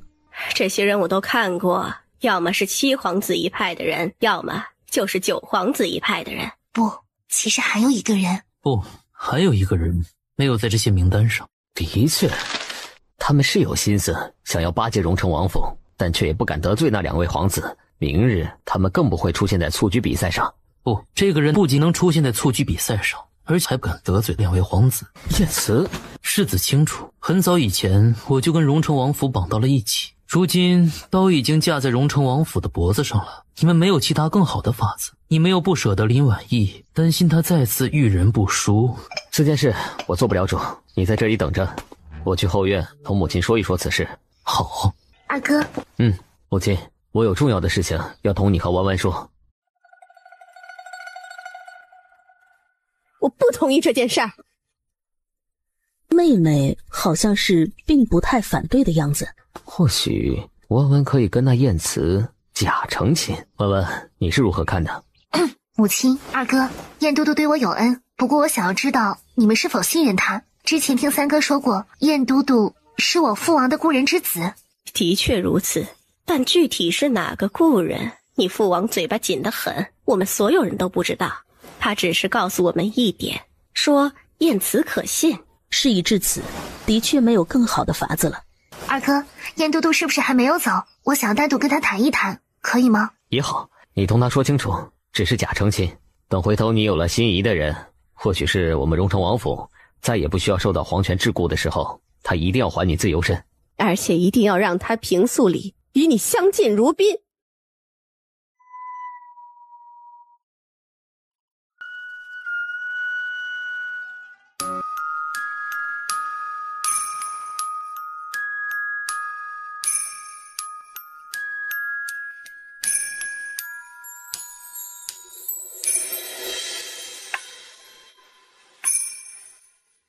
你要用假成亲的法子帮荣城王府解围这件事，我母亲跟二哥都是同意了的，只是他们感觉到委屈我。还有就是希望你谨遵假成亲这件事情，以后倘若荣城王府不用再受皇帝桎梏，你就给我自由。婉婉，在他们面前是假成亲，但在我这里是真的。那你明日也参加蹴鞠比赛吗？当然要名正言顺的赢了那群不学无术的酒囊饭袋。那好吧，母亲他们还担心着，我出去就跟他们说，我们说妥了的。好，我也得去进宫给咱们那位陛下敬献这个毒剂了。我很期待再次为弯弯脱下凤冠霞帔。王妃，刚接到消息，说是沈世子夫人没了。东方嫣然之前一直关着冯兰，实际上他知道，只要皇帝护着嘉柔公主，冯兰这个人证其实一点用处都没有。哦，那让人去送冯兰上路吧，跟他女儿做个伴。是。婉婉，委屈你了。我也是荣城王府的一员，也幸而我不厌烦燕都督。母亲，这件事我给父王写一封信，告知他吧。好。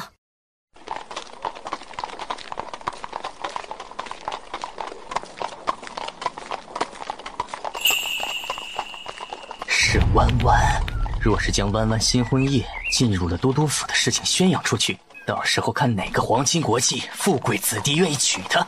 弯弯，你只能是我的。什么？你说让那林婉意嫁给你？是。言辞，朕知道你愿意为朕排忧解难，这样的确能够让荣城王府十分气恼。只不过他们怕是不会答应吧？他们自然是不会同意的。但不是还有明日的蹴鞠比赛吗？你要去参加，并且赢了那比赛，这等事情不容易成吧？陛下放心，微臣自然都会安排好了。既然你要成婚了，朕一定给你准备一份丰厚的新婚贺礼。那就先谢过陛下了。好了，明日事情要紧，你赶紧回去准备，一定不可出纰漏。是，那臣退下了。赵福安，当年燕慈净身是哪位太监给督办的？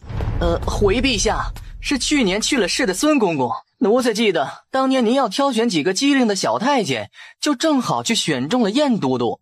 谁能够想到，几年过去了，当初那个被断了根、脸色惨白、差点死过去的少年，如今竟然能够成为叱咤京城的9000岁。他心中的疑虑打消了一半。大理寺卿上书弹劾沈玉白，大理寺卿认为沈玉白成日耽于儿女私情，根本不顾政务，希望将对方调离大理寺，而大理寺正是燕慈的地盘。莫非沈玉白得罪燕慈了？如果真是如此，皇帝突然就明白为何燕慈提出要娶那林婉意了。一来是为他排忧解难，二来燕慈肯定是想要公报私仇。想通后，皇帝心底剩下一半疑虑也彻底打消。燕慈啊燕慈，打着帮朕的名头，却是在给自己报仇啊。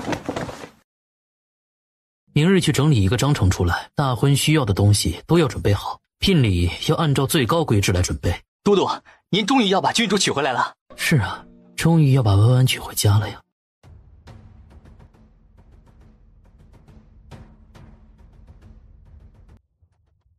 这等差事怎么就落到咱家殿下身上了？谁不知道殿下腿不便呢？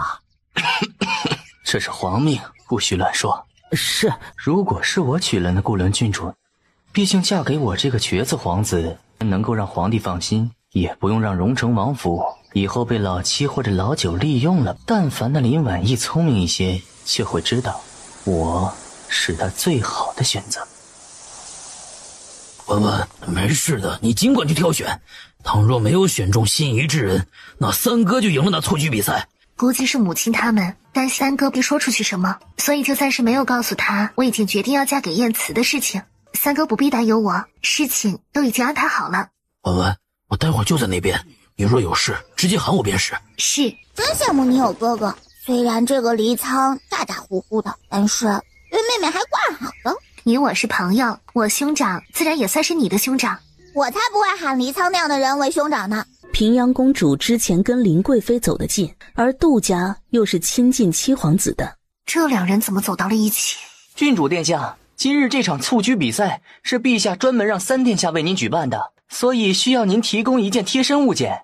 到时候谁赢了这蹴鞠比赛，得了郡主的青睐，那物件就送给谁。郡主殿下，这是何物啊？这是我新研究出来的毒药啊，可以毒倒一只大老虎呢。郡主殿下，要不您换一样贴身之物吧？这东西有点危险啊。这就是我的贴身之物啊。那奴才就下去了。看来这个顾伦郡主不是很听话的样子。你这是怎么了？我之前跟三皇子是有婚约的，不过婚约刚定没多久，他腿就断了，然后我母亲他们就给退了亲。幸好是退婚了，他怎么越长越丑啊？林婉叶，你三哥怎么没有上场啊？哎呀，沈玉白那种客气的，谁给他勇气上场的呀？沈玉白，你都娶了多少个夫人了，怎么还来凑着热闹？你知不知道，我成亲当天晚上，林婉意在都督府待了整整1夜。你胡说八道吧！这等事情我怎能会胡说啊？难道是往我脸上贴金吗？我可以跟七哥的人去争抢林婉意，但倘若看上林婉意的人是燕慈，这指不定就有父皇的授意在里面。九殿下，您没事吧？红队少了一个人，我来本都督来陪你们玩玩吧。莫非陛下对顾伦郡主的婚事有了其他的什么安排？原来那沈玉白说的都是真的，燕慈真看上了顾伦郡主。燕都督，这样不太好吧？哪里不好？对了，从明日开始，你就不用去大理寺当值了。燕都督，加油啊！一定要赢过对方。黎苍心里面想得很简单，燕慈是他们荣成王府自己人，而不管七皇子还是九皇子，都是外人，只要不让外人赢了就行。婉婉，等我来娶你。三皇子，今日这场比赛劳烦你了。郡主客气了，这是父皇的命令，我必然要将这场蹴鞠比赛办好。郡主是聪慧之人，如今荣成王府如日中天，老七跟老九又争抢的厉害，郡主你不可嫁给他们任何一方的人，而郡主的尊贵身份须得皇亲国戚才能够相配啊。我也没有成亲。他不是腿有疾吗？这等情况之下是不能成为皇储的。难道说他的腿疾是假的？蹴鞠比赛马上就要分出胜负了，郡主快些做抉择吧，只要在那比赛结果出来之前，我就有办法终止比赛。终止比赛，届时后续的事情一切就都好办了。三殿下，为何你的人拦着我不让我进来？我是吩咐不许闲杂人等来打扰郡主，他们竟然连明月也拦着，等我回去一定好好责罚他们。你该不会是看上了林婉意吧？不行不行不行，你腿又不行，长得又不帅，你可配不上他。我的姑奶奶啊！踢得漂亮！比赛结束，红队胜！你们几个蠢货，你们知道林婉意跟我成亲当晚是不是我要送礼物给获胜者了？是，郡主殿下。这是我的贴身之物，也是我刚研制出来的毒药。我退出。我突然想起来，我有一个青梅竹马，等着我回去娶她，我也退出。我其实是段秀，不知道顾伦郡主敢不敢嫁了？你敢不敢试试药？那可是能药到一只老虎的毒啊！文文，快点跟三哥走。去哪里？我的小祖宗啊，还能去哪里？到人世跑路了呀！得罪了，如果等燕慈死了，咱们就跑不掉了。燕都督怎么会死？不是你说的那瓶子里面是毒药吗？只不过是在试探燕都督而已。试探？婉婉，你竟然选了燕都督，你不知道他是太监吗？虽然说燕都督是宦臣，在我的眼中，他不知道比你要强多少倍呢。我们成亲了几个月，可是你我都没有圆房。哦，怪不得你一个妻妾都留不住啊，原来是因为你不行啊。燕慈，你到底什么意思？为什么你会答应娶婉婉？你自己缺点啥不知道吗？你别整你的破袖口了，行不行？三哥，这件事是母亲跟二哥我们一起商议的结果。你们什么时候商议的？为何不带上我呀？带上你，今日这出戏就会演不好了。你也知道这件事怎么就这么复杂呢？脑子都要烧起来了，还是十分蒙圈，不够用了。婉婉，你回去安心等待便是，回头我会与陛下求来圣旨。好。怎么一个两个的都不告诉我？我就那样不靠谱吗？倒也有地方用得上你，还有哪里用得上我？你因不满我要娶你妹妹，所以跟我打了一架。打架？这事情他擅长啊。我不同意人们亲事。燕慈，你就想娶我妹妹？李小将军，今日切磋就到这里了，我还有事，先告辞了。算你跑得快。婉婉，那你是要先回木婉堂，还是先回王府？回王府。燕慈求了赐婚圣旨后，肯定要送到王府的，到时候王府众人还得再演一出戏。有人已经在放出消息，说你无人愿娶，只有被迫嫁给9000岁了。这件事早就料到了，如果不是太过火，就随他们去。毕竟这场流言会让她嫁给燕慈这件事变得更加合理。你是说今日那林婉意最后选的燕慈？父皇，儿臣以为今日李婉意选燕慈实乃无奈之举，荣成王府定然不会同意她嫁给宦臣，还不如让儿臣娶了她吧。你也看上了那李婉意？没有，父皇也知道儿臣已经是个废人了，哪里有资格谈什么情爱啊？主要是儿臣想要为父皇排忧解难。宣是，燕都督，陛下宣您进去。都督，三皇子刚才在跟陛下求娶顾伦郡主，今日燕都督好风采啊！三殿下谬赞了，再有风采又能够如何？咱家可是一个无根的人呢。燕慈轻飘飘的一句话就提醒了皇帝，三皇子虽然有腿疾，但他有生育能力，他的孩子如果再有荣成王府的支持，那以后也是可以坐上皇储位置的。想要娶顾伦郡主，不就是昭昭的狼子野心吗？待会儿去荣成王府传圣旨，一定要心平气和呀。臣遵旨。都督，陛下是让奴才去监视的，等回来奴才该如何说啊？照实说便可。是。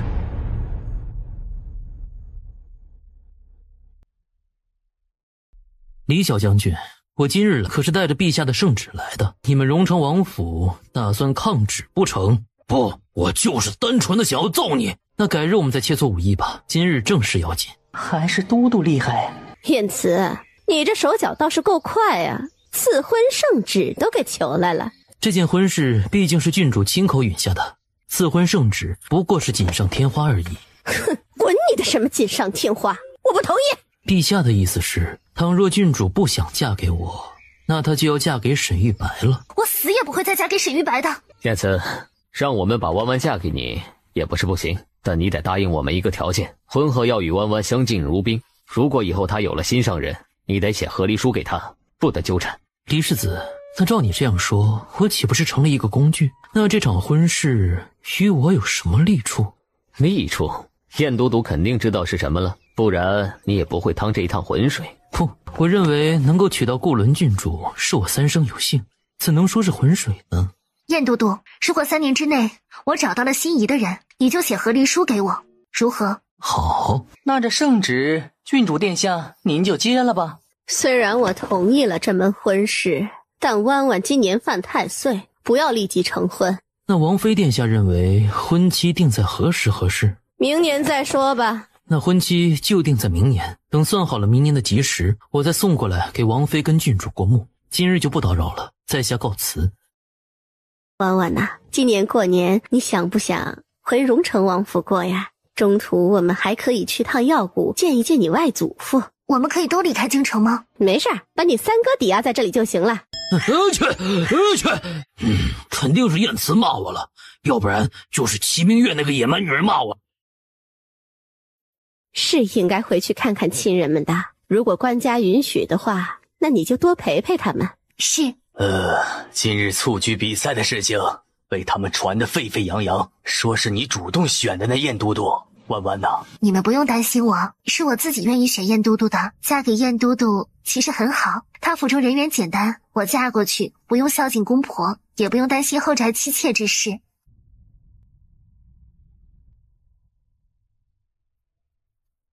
你没有进宫去复命吗？不用我回去，赵福安回去会把今日在荣成王府发生的事情都禀告给陛下。赵公公不是你的人？赵福安是我的人，但是表面上陛下派来的耳目，但实际上还有武功高强的暗卫在监听。燕慈和李锦都发现了皇帝派来的暗卫，所以他们就将计就计，按照约定好的演了这一出戏。刚才母亲跟我说要带我去荣城过年，半路上还会去一趟药谷。之前我要跟林家人抢与你相处的时光，如今还要多算上一个荣成王府了。燕慈，弯弯，今年过年要与我一起守岁了，你又不能跟着我一起去。只要弯弯愿意带，那我就有办法同去。你能离开京城吗？他很想跟林婉意一起过着第一个新年。弯弯，我在荣成王府说的话是做戏不作数的。哪一句不作数？3年后与你和离那一句。燕慈，你今天听了那么久的蹴鞠，不累吗？不累，只是泡澡而已。怎么也需要体力吗？倘若温温想做点什么其他事情，为夫是有体力奉陪到底的。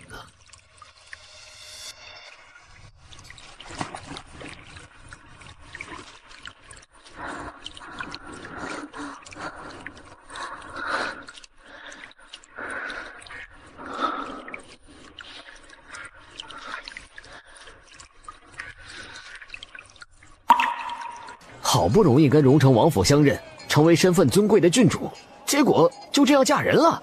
荣城王府怎么会同意让她嫁给那位啊？哎呦，最可怜的是啊，之前听说沈世子可是不举呀，如今这位顾伦郡主注定了是命中无子啊。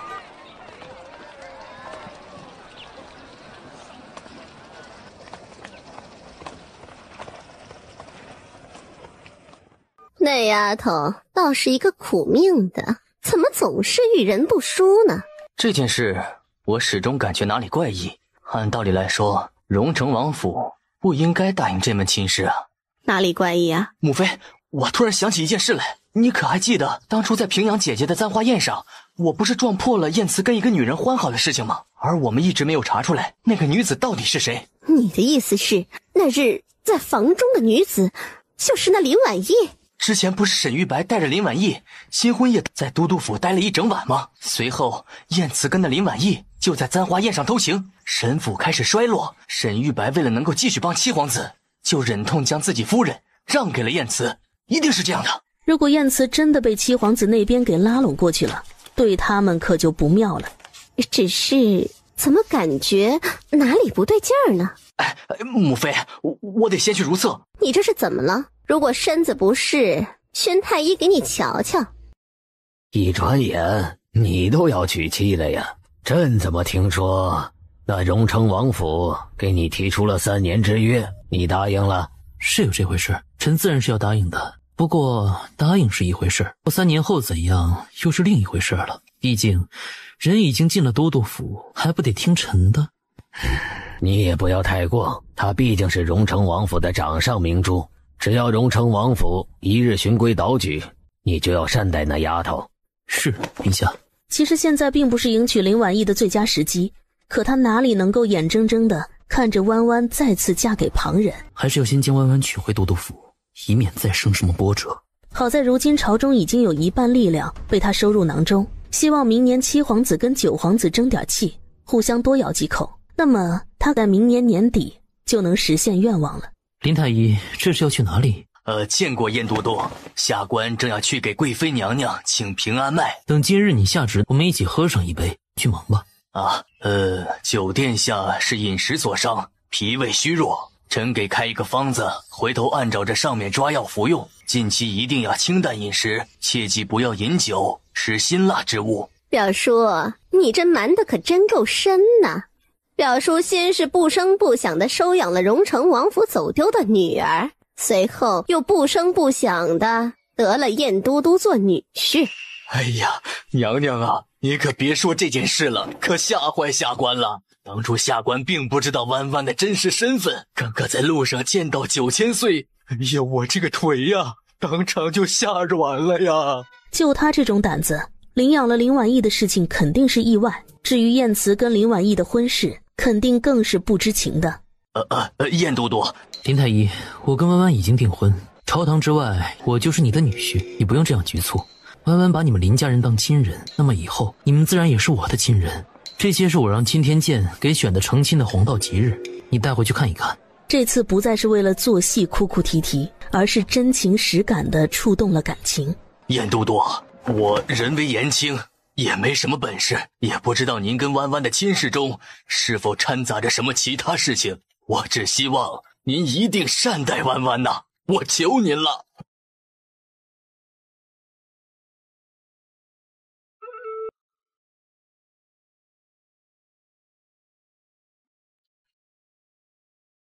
你喝酒了？喝的不多，是跟岳父大人喝的。你去找我阿父了？我让金天剑选了一些明年适合成亲的黄道吉日，让他带回林家看看。另外，我也派人给荣城王府送了一份。你想选哪一天？我掐指一算，今晚一洞房。跟你说正经的呢。婉婉，我是担心夜长梦多，恨不得立刻将你娶回都督府。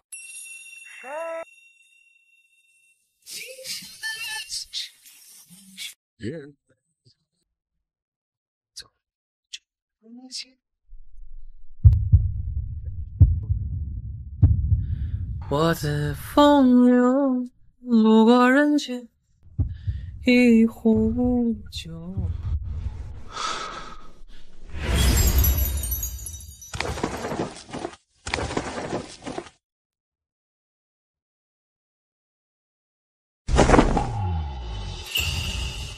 风吹来，梨花香，那有女儿香，一点朱砂映月光，落入满地霜，不是人间的芬芳。这个燕慈可真是居心叵测，他怎么不说明天就成亲呢？母亲，这件事也耽搁不了太久时间，一日万万不同燕慈成亲，龙椅上的那位就会对荣城王府不放心。罢了罢了，明日去问问弯弯的意思，选一个年终的时间吧。是。小锦，你让人准备起来，过几日我们就要动身出发了，先回趟药谷，然后咱们就直接一起回家。我给九皇子下毒了，估计接下来他不瘦个10斤20斤，我跟他姓。小苍啊，你说啊，咱们好不容易才找到了弯弯，你父王还没见过他，这个年是不是应该带着弯弯回荣城过呀？应该。那小苍，你虽然从小不是跟弯弯一起长大的，但你们是嫡亲兄妹，你是不是应该爱护妹妹呢？那肯定应该了呀，母亲您放心吧，我肯定会对弯弯好的。如果谁敢欺负他，我定然不会轻饶对方。那好，到时候我们带弯弯回荣城过年，你留在京城作为人质，让龙椅上那位放心吧。哦，我不是。小苍，弯弯这些年吃了多少苦，受了多少罪呀，明年她就要嫁给燕慈了，今年恐怕是她能够回荣城过的唯一一个年呐。可是母亲，我也想回去跟你们一起过年啊，要不就把二哥留在这里。你二哥是荣城王世子，他留下，如果你父亲哪天突然不行了，那你要让荣城王府群龙无首吗？父王身强力壮的，哪里那么容易不行了呀？难道小苍，你打算让母亲独自一人留在京城吗？母亲，您快别哭了，我留下来就是了。哎呀，我家小苍最懂事。小锦，你去写个折子，对皇帝禀明这件事儿吧。是。燕慈，李锦上书说，今年他们全家要回荣城过年，不过会将黎苍留下，你怎么看？黎苍毕竟是荣城王府的军权掌管者，留下他来，自然比顾伦郡主要有用。但那李锦最是狡猾了，或许他们有什么其他事情要做，也不得而知。陛下不得不防。那依你之见，朕该不该答应？毕竟顾伦郡主刚与荣城王府相认，明年还要与臣成亲，这次您准许她回荣城过年，更显皇恩浩荡。臣打算趁机跟着一起去，臣是顾伦郡主的未婚夫，跟着去合情合理，到时候就可以探查一下荣城王府的真正实力了。他总是担心荣城王府会私自屯兵，但之前不管派去多少探子，都徒劳无功。如今由燕慈出马，自然是事半功倍。可如果荣城王府有问题，你被发现了，岂不是会很危险？不入虎穴，焉得虎子？臣愿为陛下肝脑涂地，在所不惜。不可不可，燕慈，届时不管如何，你切记要先保证自己的安危。朕需要你，也只信任你。是，陛下。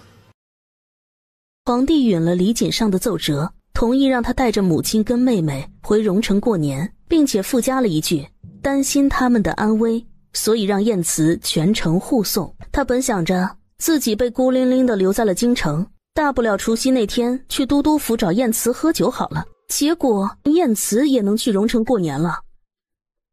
燕慈跟顾伦郡主大婚之日，最后定在了来年7月初7。还好还好，你逃婚的时间还十分的充足。你总怂恿我逃婚，怎么你不害怕燕都督了？怕呀，可是你是我的朋友，我怎么能够眼睁睁的看着你第2次加入火坑啊？你是什么东西？你竟然敢碰我！顾伦郡主待我如亲妹，你不过是一个贱婢，回头我就让郡主姐姐把你这贱婢打发卖到青楼去。主子，沈五姑娘来了。沈静言来了。咱们木婉堂不是不允许沈家人进来吗？所以门口的人就拦了她，她非要在那儿撒泼，正在闹呢。我出去看看。郡主姐姐，你终于出来了！那贱婢竟然敢摔我，你不能不罚她呀！哦，回头你去找昭妍，这个月月钱翻倍。是。郡主姐姐，你怎么能这样呢？你是不是忘记自己姓沈了？怎么就成了我妹妹了？我早就与你们沈家人撕破脸皮，我这木碗堂也绝对不会允许沈家人进。那你为何还要帮着沈静柔？沈静柔提前离开沈家，搬进了未婚夫刘文举家。最开始，沈静言是十分瞧不起这个四姐，她更是看不上四姐的夫家，毕竟那只是一个商贾之家。可沈家接连发生了许多事情，愣是让沈静言嫁不出去了。她这才着急，结果却看到四姐沈静柔在刘家过得风生水起的。沈静言偶然间得知沈静柔时常来木碗堂，心想莫不是林婉意给沈静柔撑腰了，才让她在刘家混得这样好。为了能够让自己寻觅一个好夫君，沈静言这才来木碗堂，打算到林婉意跟前哭一哭委屈，示示弱。他来闯一次，你就丢一次。林婉意，你得意什么呀？虽然你成了郡主，但是你却要嫁给一个太监，你活该一辈子命令无子。你说谁命中无子呢？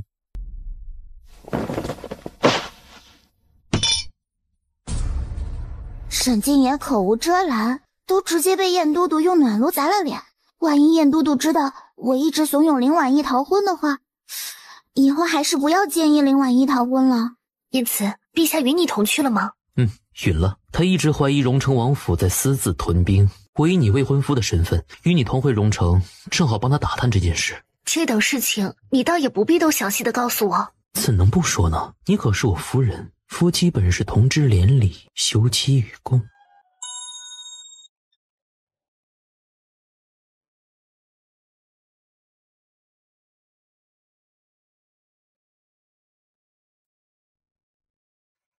岁月难得沉默，秋风厌倦漂泊，夕阳赖着不走，挂在墙头舍不得我。世子，这是那杜姑娘托人给您送来的纸条，奴才想杜姑娘可能不想与您退婚，您要不私下里再去找一找她。二叔一家人马上就要回来了，倘若不在那之前振作起来的话，这辈子就全完了。来，伺候我沐浴更衣，我要出门。是，世子。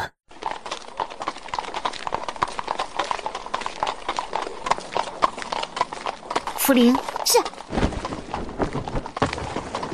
主子，那杜姑娘去了茶馆，跟沈世子见面了。他们都说了什么？杜姑娘担心沈世子以后不能有子嗣，沈世子则是哄骗她说自己之前的妾室都有了身孕，一来二去的，两人就腻歪到了一起。最后杜姑娘是红着脸离开的。有人想要往火坑里跳，就让他跳吧，反正兵部尚书也不是什么好鸟。荣城王府一行人在腊月初8的这一天动身出发，距离过年还有20多天，时间上绰绰有余。婉婉，你外祖父还有你父亲他们肯定会高兴极了。母亲，我也是高兴极了。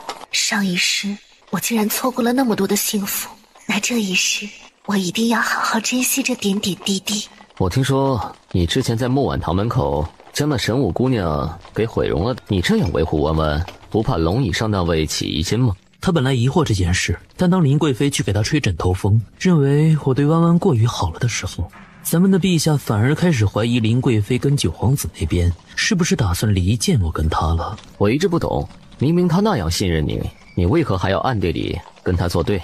遥望着薄暮天，有几句念着窗前，花絮随风凉看不厌。那一秒停格了时间，忽如梦，恍然间，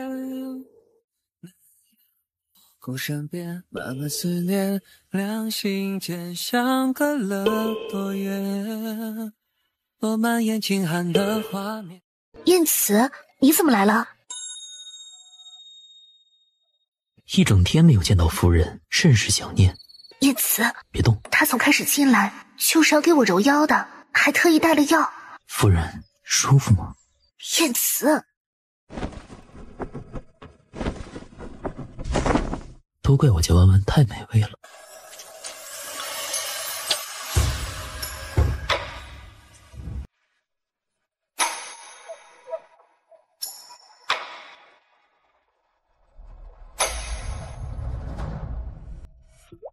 主子，您这月事提前了10多天，这有一些不正常呀。这几天又要下雪了，您要不就休息几天再动身吧。没事，你去给我准备一些汤婆子啊，还有多打一些热水。如今看来，还是那避子药用的太多了。就算是他添加了再多温凉的药材，最终是药3分毒。言辞，婉婉，对不起，今晚别碰我，我来亏水了。我不碰你。燕慈，婉婉这几日身子不适，怎么你也跟着身子不适了？可能是我太担忧顾伦郡主了吧。燕慈，你可还记得你跟弯弯只是假成亲，日后你可是要还他自由的。我自然记得。记得是一回事儿，但他也绝对不会放林婉意离开。在他这里，没有和离，只有丧夫。如果最后失败了，尸骨无存，那个时候他才会允许林婉意离开。你们为了守卫大周得罪了陇西人，结果龙椅上那位却一直忌惮你们，变着法的想要控制禁锢你们。你父亲犹豫颇多，我就想着你何时会想通直接谋反呢？你当谋反是那么容易的事情吗？我们的兵力都在荣城，距离京城路途遥远。再说了，如今朝堂之上风云骤变，就算是有你做内应，谋逆也不是那么容易的。原来你果真想过呀。这不是你挖好的坑吗？我自然是要跳的。还不到时候。七皇子正妃沈亦柔怀孕了，这对于一直沉浸在阴霾中的沈家算是一件大喜事。所以虽然沈家二爷已经赶了回来，但他们还不能立刻把大房给撸掉。比起还没有正妃的九皇子，七皇子这算是更近了一步。他的心情好极了，特意大肆操办一场喜宴庆贺这件事儿。皇帝也很高兴，还赏赐了许多珍稀宝玉来。世家勋贵、皇亲国戚自然都要到场来庆贺。可谁都没有想到，喝醉了酒的杜宁燕跟沈玉白不知道怎么的就睡到了一起，还被人给撞破了。这下子杜宁燕不嫁沈玉白也得嫁了。哇，好大一张床啊！母亲，为什么我感觉这一幕似曾相识呢？当初就是传闻，沈世子跟那静宁郡主在揽月宫成了好事，后来静宁郡主才不得不嫁给了他。哎呀，幸好你不再喜欢沈玉白了。喜欢他做什么？我怎么感觉他现在都跟金玉堂的小官差不多了？倒也不至于。不对呀，这金玉堂可都是些男妓呀。明月，你去过金玉堂？没有，这哪能啊？我已经心有所属，怎么会去那等地方呢？明月啊，那黎世子一直躲着你，想来应该是对你无意，你还是放弃吧。母亲，我突然看到朋友了，过去说说话，你就先回家吧。好奇怪啊，你怎么没有跟着他们一起回荣城过年啊？啊，你是被他们抛弃了呀？那咱们同是天涯沦落人，我也被林婉意抛弃了。你不是喜欢我二哥吗？怎么又扯到弯弯身上了？其实吧，我之前跟林婉意是情敌。哎呀，算了，不提那个小官。后来我竟然越看林婉意就越顺眼，而且感觉她好好啊。那是我嫡亲妹妹，能不好吗？后来我就想着，有林婉意这样好的人，她的哥哥也不会差吧。如果注定是要嫁人的，那肯定是嫁到他家会更有趣啊。可我也是弯弯的兄长啊。哎，你不行，你太笨了，会影响我孩子考状元的。切，你怎么不喝酒？哟，喝就喝，谁先趴下谁是小狗。好啊。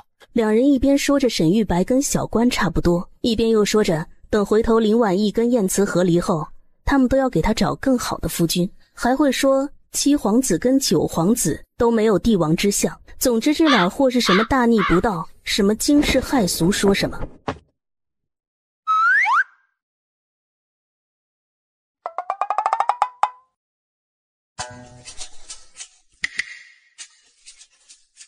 明月，快住手啊！阿父，你怎么来了呀？你也是来喝酒的吗？哦，对了，我跟你说，黎苍竟然说他肚子上硬硬的呢，我才不信呢，一定要亲自摸摸看。谁都别拦着，让他摸，让他看看，小爷绝对没有说谎。先把你家主子送回府，一切等明日他醒酒再说。是。杜家人本来十分生气，可后来因为七皇子出面做说客，甚至许出了以后，倘若七皇子妃生的是男孩，就让杜宇的孙女嫁过来做正妻。倘若七皇子以后问鼎天下，那么他的嫡长子就是未来的太子啊。太子的正妻，那不就是太子妃，未来的皇后吗？所以杜家立刻同意将杜宁燕嫁给沈玉白。婚期本来定在了来年的3月初3，也不知道为何沈玉白坚持一定要把婚期选在7月初7。可这是林婉意跟燕慈成婚的日子。他对杜家人的解释是，在科举考试之后，他要以状元之位迎娶杜宁燕。沈玉白那个混蛋肯定是故意的，我就猜他对林婉意还贼心不死呢，也不看看自己是什么德行，也就杜宁燕那种大傻子还愿意嫁给他呢。还有七皇子一家，那可真是会画大饼。我看他呀，别争皇储了，去改卖炊饼好了。哎呀，明月，人家沈玉白跟杜宁燕的婚事好歹是定下来了，谁都不会再对那日他们俩的事情说三道四了。倒是你跟那黎仓的事情，打算怎么办呢？母亲，我跟黎仓什么事啊？我们俩可清白得很。我知道你们俩孩子就是喝多了，你身上一个扣子都没有解开。可是当时场面有一些狼狈，多多少少影响了你的归誉啊。哎呀，没事没事，母亲，我不在乎。你不在乎，那人家李小将军也会不在乎吗？母亲，你看我毕竟是女方，然后这件事我都不在意了，李小将军那边应该也不会多说什么吧。你父亲说下朝后就亲自去荣成王府找他聊一聊。我阿福口才可好了，应该会妥善解决这件事情的吧。一想到他家人都不在，总有一种在欺负他的感觉呢。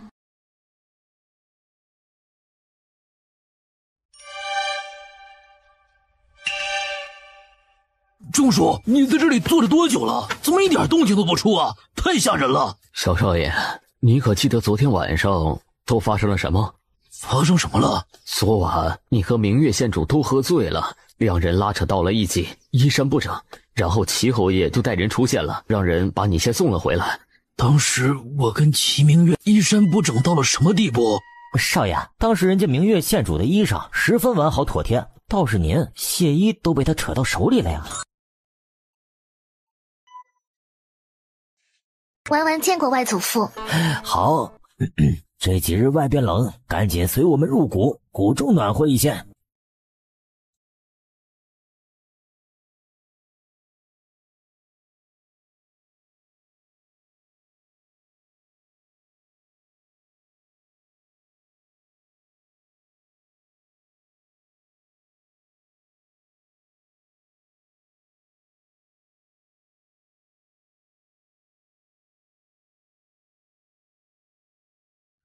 婉婉呐，听闻你从小就熟悉义理知识。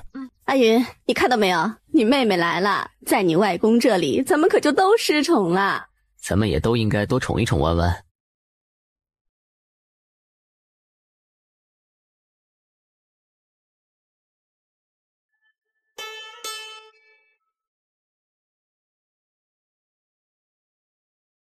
你可知道嘟嘟在哪个房间？主子，您是想嘟嘟了吗？婉婉，你是身子哪里不舒服吗？我没生病，我正在沐浴，你去外边的花厅等我。福灵天泉他们在外边守着，不用担心。婉婉，你上次来癸水肚子很疼，应该就是服用了那药的副作用吧？虽然是你特殊调制的药，效果极好，但是药3分毒，以后不要服用了。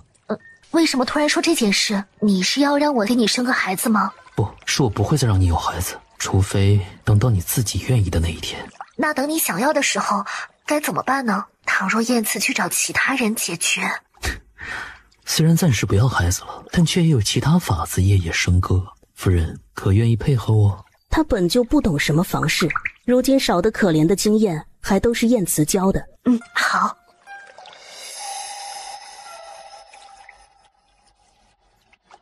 也不知道什么时候小主子才会出生。哎，天泉，你说第一个小主子会是男孩还是女孩啊？这种事儿我怎么会知道啊？哎呀，就是猜一下嘛。那我也猜不到，猜到岂不是越举了？这个死木头，为什么这次不是天机来呢？啊，守正王妃来了。王妃，您过来了，是找郡主殿下有事吗？她正在沐浴。是的，奴婢这就进去告诉郡主。又不是外人，我直接进去找问问就好了。王妃殿下，您手中拿的东西重不重啊？要不奴婢来拿着吧。不重，你这小丫头还挺机灵的。多谢王妃殿下夸奖。待会儿王妃愤怒的要砍死我们家嘟嘟时，一定要死死的抱住王妃，给嘟嘟争取穿上衣裳逃走的机会。母亲，您怎么来了？嘟嘟大人呢？不用起来，这是从你外祖那儿翻出来的灵药。你不是来癸水的时候肚子很疼吗？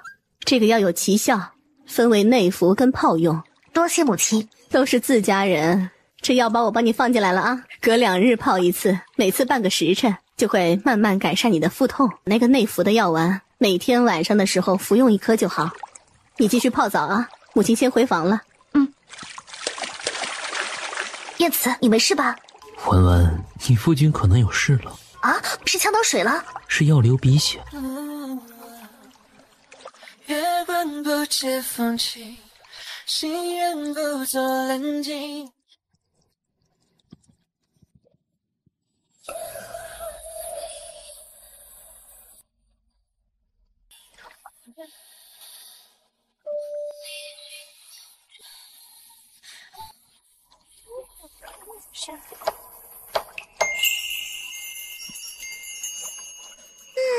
或许用不了多久，我们嘟嘟府就要有小主子了呢。婉婉，睡吧。嘟嘟好梦。婉婉，好梦。林婉意的确做梦了，在睡梦中，她随着祖父进宫去了太医院。祖父跟太医们都忙，小婉意就自己四处走走，结果她竟然走到了假山处，突然听到了哭声，看到了一个手掌受伤了正在流血的小男孩。他见过，为什么又见到了这个孩子？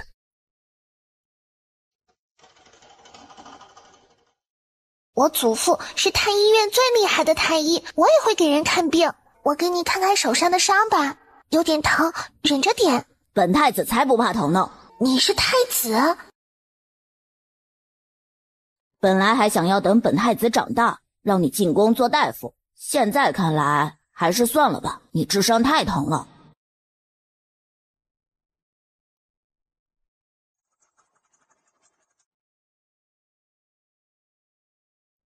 上次梦到那个小男孩比这次梦中大一些，他当时浑身是血，说有人杀了他的母后，这次又梦到了他，这应该就是本朝发生的事情。也就是说，本朝皇后是被人害死的，但是如今太子又去了哪里？为什么从来都没有人提起过？梦中对方的模样虽然年幼，但很健康，不像是身子不好早夭的样子。那么肯定就是有一个十分强大的人将这一切都给掩盖了起来。如今这天底下，谁能够手眼通天，这般厉害？之前让燕慈帮忙查去，一直没有结果。想来或许其中有什么皇族秘辛。如果是这样的话，那就不能让燕慈再查下去了。万一他惹上麻烦了怎么办？嘟嘟现在在何处？嘟嘟跟黎世子出去了，他们好像昨天的正事没有谈完。你是说，如今3省6部你已经掌握了一半？对。可是即便如此，兵部不在你的手中，那么就是一个大问题。知道为什么我最后对兵部动手吗？你是担心打草惊蛇？因为七皇子只要一日把兵部握在手中，那么他就会十分淡定，并不会意识到自己的势力已经被人蚕食了。这是其一。其二嘛，只要七皇子手中有兵部，九皇子就会一直对付他。鹬蚌相争，渔翁才好得利。燕慈到底跟皇帝有什么仇？这件事我暂时还不能定夺，等回荣城后，我会与父王好好商议。燕慈，你要理解我们，你只是孤家寡人一个，但我有着我都在乎的家人们。李世子，你说这话未免有一些见外。等到明年七夕过后，我就要名正言顺地喊你一声二哥。我与荣城王府也是一家人了。婉婉见过二哥，见过嘟嘟。二哥，我有2句话想要单独跟燕嘟嘟说一下。好，那你们先聊着。燕慈，还记得之前我跟你说过的那个梦吗？让你帮忙去查哪个皇后是被人害死的事情吗？自然记得。我又梦到那个孩子了。那个孩子说他是太子，还是我朝的太子，但许多年前都说太子随皇后全部因病亡故，可我见梦中的那个孩子十分的健康，又怎么会早夭？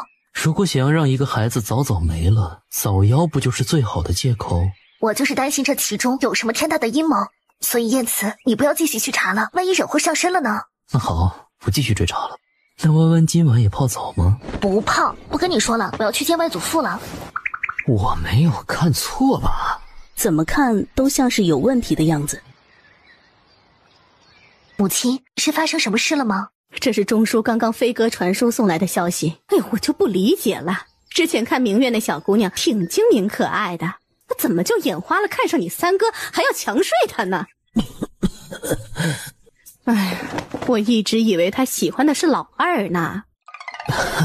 母亲，这话您可不要乱说了。我与明月县主从来没有单独说过半句话。如今这样看来，莫非小仓要与明月县主成婚了？信中写的是啊，齐家有意两家结亲，不过成亲事情不着急，可以等我们过完年回京城再议。可这种事情总是女儿家会吃亏。你弟弟不是酒量很好吗？怎么会发生这种事情啊？他当初生离仓的时候，除了脑子忘记带了，是不是还忘记其他什么了？老祖宗，您肯定是舍不得郡主殿下吧？那回头就让他在药谷中多注一些时日啊。看到弯弯手腕上的手镯了吗？已经变了颜色，他的正缘已经到了呀。只要孩子们幸福，就比什么都要强。江半夏今年17，只比林婉意大了1岁，还是药老的关门弟子。他这次会跟着来，会在京城待上一段时日，帮林婉意的木婉堂坐堂治病。母亲，为何外祖父不出药谷？因为你外祖父的医术了得，能活死人生白骨。还有一个方式告诉他，以后不要出药谷，出去后必有血光之灾，也算是因为他本事太大太逆天的代价吧。原来是这样。你外祖父最开始根本不相信，后来他就出谷给人看病，路上遇上了泥石流，你外祖父死里逃生，但你外祖母与他同行，却没能逃出来。后来那个方士告诉他，如果不将自己囚禁在谷中，就算是他侥幸命大，但身边亲近的人会一个接一个的出事。等我以后要多回来探望他老人家。你随意回来，倘若燕慈拦着你，我们去说他。等他们愿意接受燕慈了的时候，他就要把真相告诉家人们。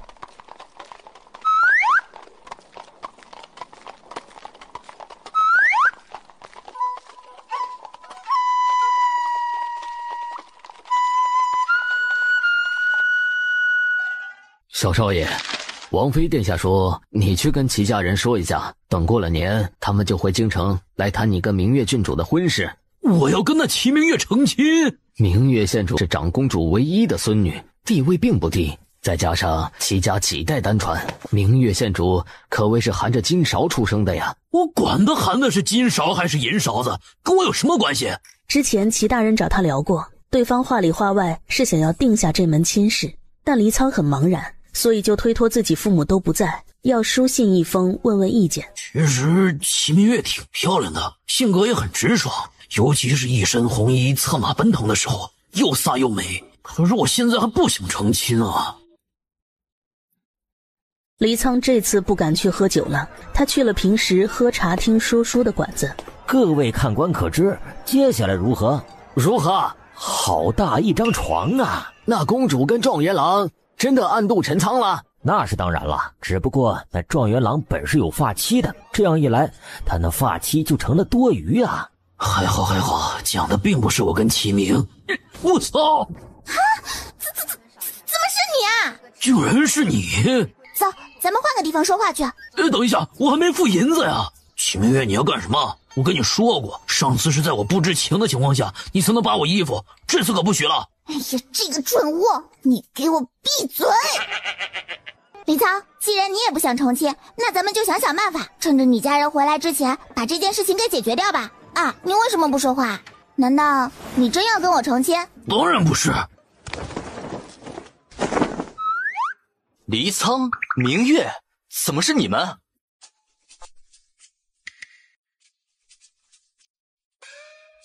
这个亲，他们不想成还不行了？回来就好，回来就好。父王的腿是怎么伤的？为什么伤得这么严重？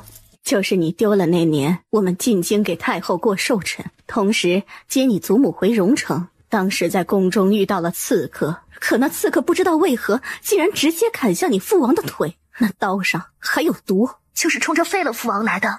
难道是上头那位？那件事情后，他果然更加紧了对荣城王府的监视。这次你的婚事就是最大的证明。你二哥写折子带你回荣城过年，他表面上装得十分通情达理，不也还是留下了你三哥，道貌岸然。文文，你不用考虑这些，天塌下来有你父王跟我，还有你的三个哥哥顶着呢。你现如今好不容易跟我们团聚，就只管幸福快乐就好啦。母亲，我是不是得过去看望祖母？老荣称王当年是先皇的伴读，后来陪着他一起做质子，回来后又一起打江山。两人虽为君臣，更像是兄弟。后来朝堂稳定后，先皇就将自己的一个妹妹嫁给了老荣称王，两人还定下了约定，以后荣称王的子嗣都将与皇家联姻，两家永世同好。而林婉意的这位祖母，就是当年先皇的妹妹昭和公主。不用着急去给他请安，今天你也累了，先回院子休息好了。这位传说中的祖母好像不太好相与的样子。这里粗使丫鬟婆子都有，但高等丫鬟还没有。回头从我院子中给你拨几个能干的。不必了，母亲，我在这里待不了多久，有粗使丫鬟婆子就够了。以后就要麻烦白芷多教一教福灵了，这是奴婢应该做的。郡主，奴婢打听到了，原来是老王妃跟王妃殿下十分的不和，因为按照约定，王爷是应该娶另一位皇室成员，可他当时却是娶了王妃殿下。那这件事跟祖母有什么关系？老王妃是怎么想的，奴婢不知，但是奴婢却是从白芷姐姐那知道，这些年来，老王妃只要一有机会，就会刁难王妃，她竟然还往王爷的房中送了18次美人呢。这老太太是多希望自己家宅不安啊！如果是母亲没有生下儿子，作为婆母闹腾，可能还会被人理解。可是如今三个哥哥都十分的优秀，真是不知道祖母还在折腾什么。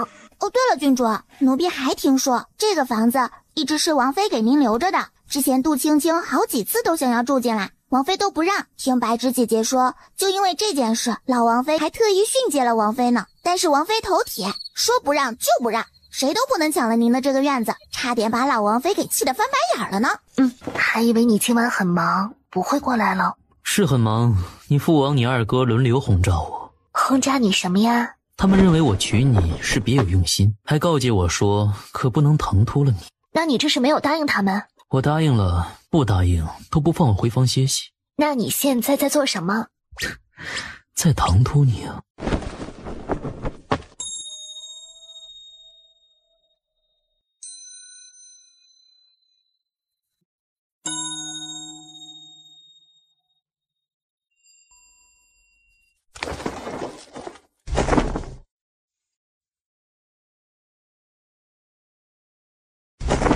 我把春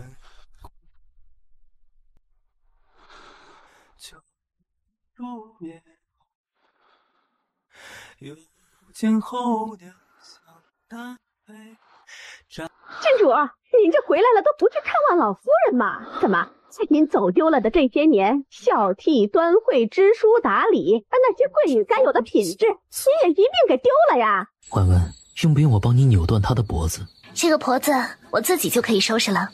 祖母那边我势必要过去一趟。大半夜喊人过去，明显是要磨搓人。放心吧，如果我迟迟未归，就让白芷去给我母亲他们送消息，定然不会吃亏。天机，跟上去，倘若见到弯弯吃亏，立刻出手，任何后果我担着。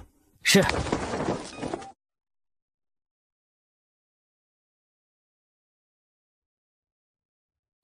劳烦郡主在这里候着吧，奴婢进去请示老夫人。等一下，你就留在这里吧，陪着本郡主。本郡主怕黑呢，让其他人进去禀告就是了。他猜的没有错的话，他那个祖母应该是想要让他在寒风中站一会儿。这丫头是不是提前知道了什么？陈妈妈在外边说让奴婢进来通报。李妈妈怎么办？老夫人睡下了。陈妈妈，你刚才是不是在骂我？奴婢哪里敢骂你呀？陈妈妈不尊本郡主，以下犯上，如有帮忙者，同罪论处。福灵，给我掌嘴！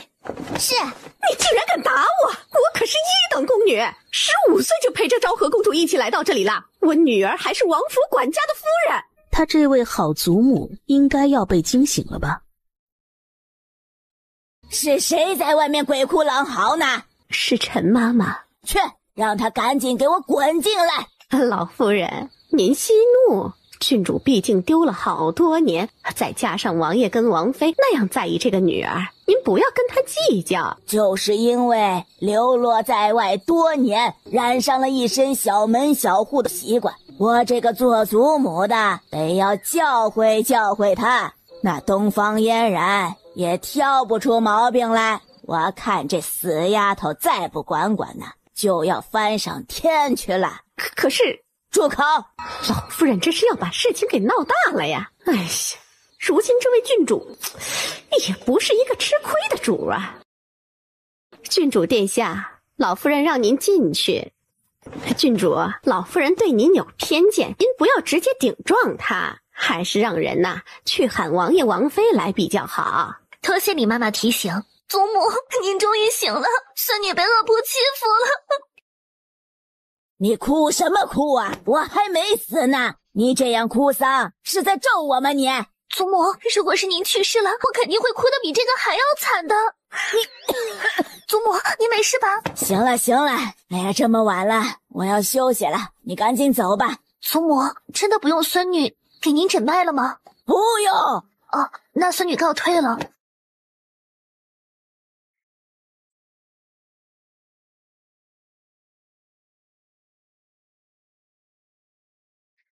母亲、父王，你们怎么都来了？请郡主责罚，奴婢担心您出事，就自作主张，直接去叫王妃了。婉婉，你祖母没有为难你吧？没有呢。行了，有什么事明日再说。你们两位先赶紧回房歇息吧。王爷，要不让他们送你回去吧？今晚弯弯受到了惊吓，我要好好陪着她。也好，那我就先回去了。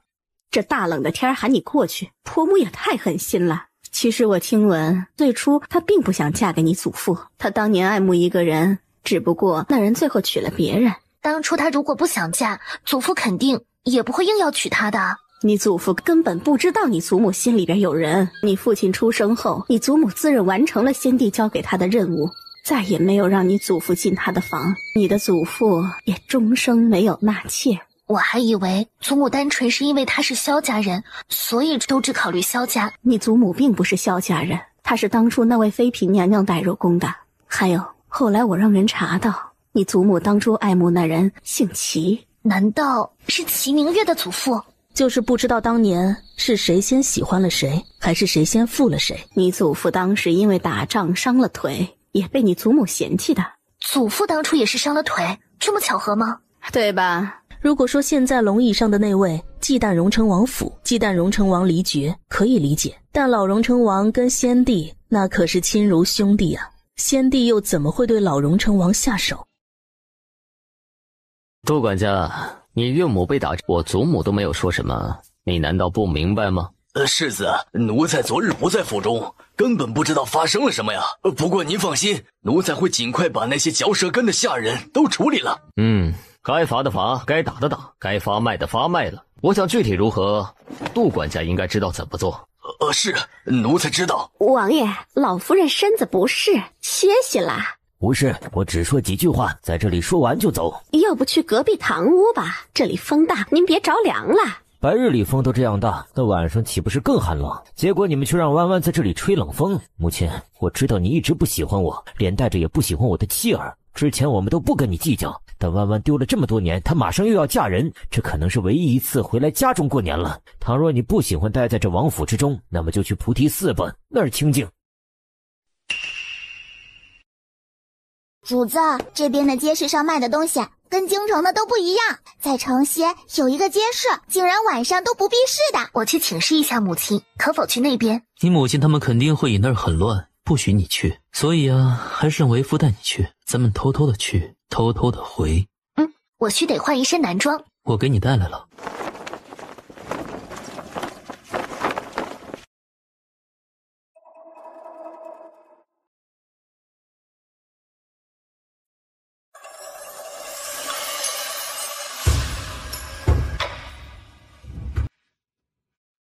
你如今是男装，这口脂自然是不可没的。待会儿我们以兄弟相称。好啊，那弯弯喊一声哥哥来听听。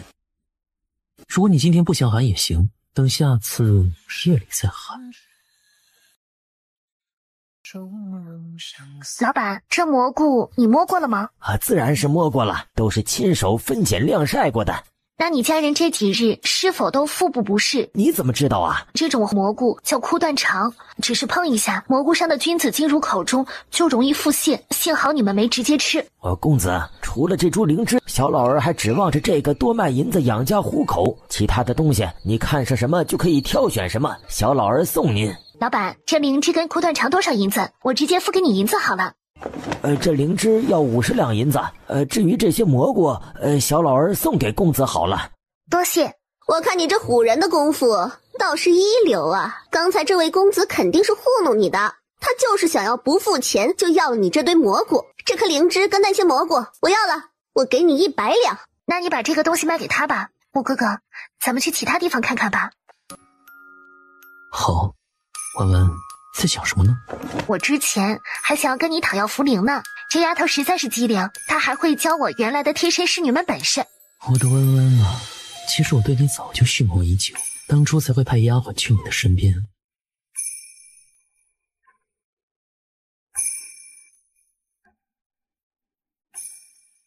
都说这刚被找回来的顾伦郡主美若天仙，只不过可惜了，之前嫁过人，但那等美人嫁过人后，岂不是别有一番滋味啊？这男人正是从疆域那边流窜于此的采花贼陶七，或许一夜风流后，那美人郡主说不定会对他念念不忘呢。你找谁？你们2个男的怎么进了郡主的院子呀？你不也是男子吗？死了？应该没死透。婉婉，你快回房歇息，这人我来处置。主子，你不用管，回去伺候婉婉歇息。是。天机，把人给送到那个陈妈妈屋里去。是。主子，您要不要去泡个热水澡？可别着凉啊！不泡澡了，太晚了。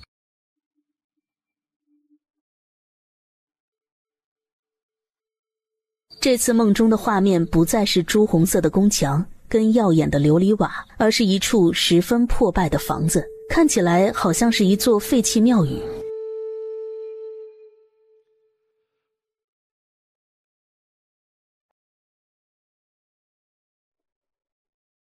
你好像一直都没有长个。我帮你。你怎么一个人跑到这里来了？你管那么多干什么？咱们都见过好几次了，而且我也帮了你好几次了，咱们不算是朋友吗？朋友关心你不是很正常的吗？我从来没有过朋友。我才没有哭呢。你没哭。我叫林婉意。我叫穆星逸。穆星逸。小太子说他叫穆星逸，大周皇族姓萧，7皇子、9皇子他们名字中间都有一个景字。很显然，穆星逸是小太子他自己给自己改的。至于这穆字，小太子不会莫名其妙的给自己改了个不相干的姓氏。燕慈说他也姓穆，会不会认识小太子？茯苓，发生什么了？外面怎么吵吵闹闹的？主子，陈妈妈不是寡居多年嘛，她的榻上突然出现了一个大男人。昨天晚上那人给丢到陈妈妈榻上去了。肯定是天机做的好事。那个采花大盗醒来之后，他瞬间就晕了过去。燕慈，你怎么来了？王府中进了采花贼，担心你害怕，特意过来看看你。燕慈，你认识太子吗？婉婉怎么会突然问这个问题？你上次不是说不再查这件事了吗？不让你去查，是担心你惹祸上身。这次问你，是因为我又梦到了小太子了。他竟然说自己叫穆星逸，肯定是一个假名字。对，那是他的假名字。太子的真名叫萧景逸。我这次梦到他，并不是在皇宫，而是在一个破庙之中。是啊，他终于从那吃人不吐骨头的地方逃了出来。茯苓，婉婉在做什么？她没有被府中闹采花贼的事情吓到吧？回王妃殿下，她今日还没有出院子，没有碰上那个采花大盗。那就好。燕慈，你怎么来这里了？我昨天出去逛街，买了一些珍稀药材，想着顾伦郡主会需要，就给他送来了。你有心了。既然东西送到了，那我就告辞了，你们聊。倘若不是他昨天晚上跟燕慈一起出去的，差点都信了燕慈的话。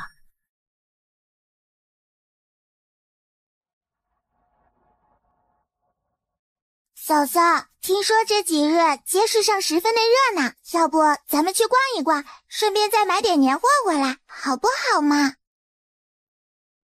嫂嫂，前面不远处有一家茶楼，茶点特别好吃，咱们吃点东西，然后再回去。那我们去雅间坐一坐吧。好啊。是林家二姑娘吧？我在楼上多订了一个雅间，可以让给你们。不劳烦。哎，不管如何，我也做过你的姐夫，理应照顾你。沈玉白，你是愈发能耐了呀，当街就要欺负人啦？我是见林二姑娘他们需要雅间，正好我跟朋友多订了，就让给他们。你是不是对我有什么误解啊？有一些事情你并没有亲眼见到，只是道听途说，这样就对我下定论，对我不公。我对你有没有误解，那重要吗？亲耳听到那些话，已经影响我好几天的心情了。如果再亲眼看到，那还不得恶心死我呀？如果我是你，就在府中躲着，不要出来坏人心情啦。我跟林婉意十分的交好，你们就跟我一起上楼去用点心吗？他就不明白了，之前齐明月不是也追着他跑，对他爱慕的不得了吗？怎么短短1年不到的时间，他就变成这样了？长公主府就没有人好好教一教他的教养吗？娶这样一个厉害泼辣的媳妇回家，其实可能好像还不错。左右今晚正好闲着没事，要不去揍这沈玉白一顿。婉婉，再睡一会儿。为夫才睡了2个时辰，你一点都不心疼为夫吗？倘若不是昨天晚上你一直拉着我胡闹，你就能多睡1个时辰了。今天是除夕，要贴年红，挂灯笼，还要去祭祖，可不能迟了。好吧。去祭祖的时候不会有人来我的房间，你继续再睡一会儿。婉婉果然心疼为夫，婉婉真好。我让福林拿了一些周边小菜，还有1条清蒸鱼，全都放在这里了。我走了。夫人慢走，去备马车。是。母后，又是1年了。我说齐明月，你站在我家墙头上干什么？还不是因为你家大门关了，大过年的关什么门呐？主要是好多人要来送礼，我嫌太烦，就让人把大门关上了。倒是你，大过年的爬什么墙头啊？我父亲邀你去我家过年。李苍，你给我撒手！我不撒手我就摔下去了。那谁让你跳上来的？你难道不知道男女授受不亲吗？咱们都要定亲了，谁还在乎这个？谁说要跟你定亲了？乖，先别乱动。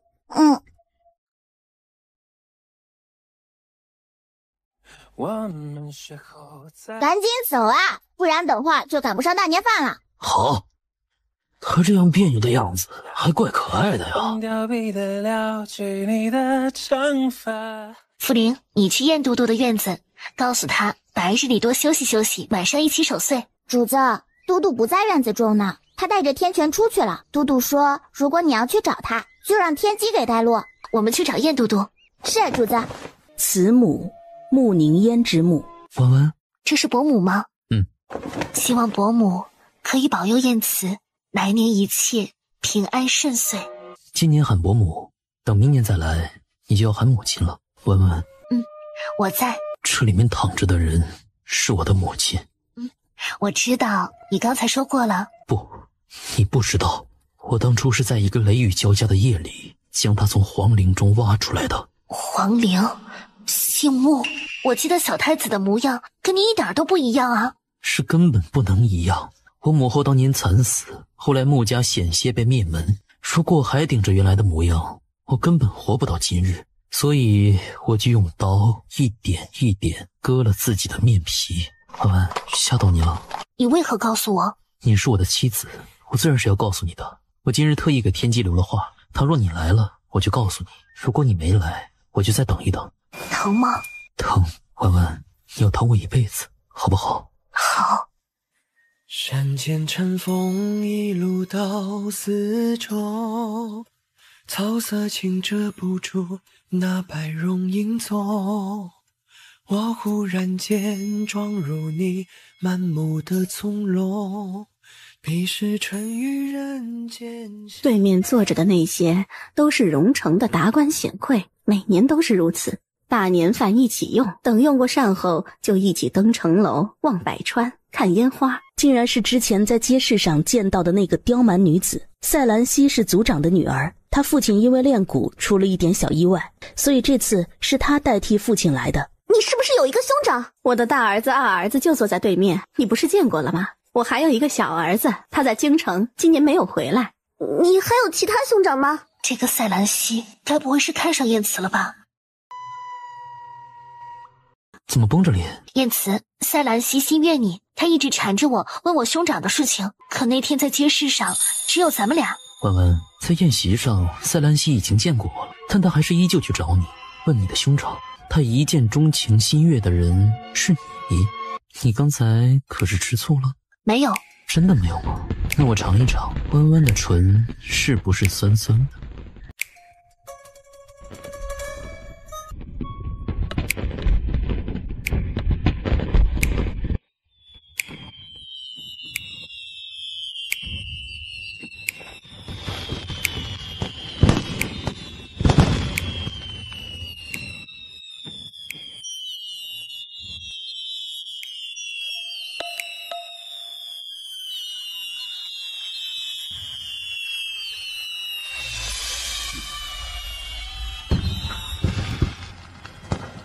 婉婉，我心悦。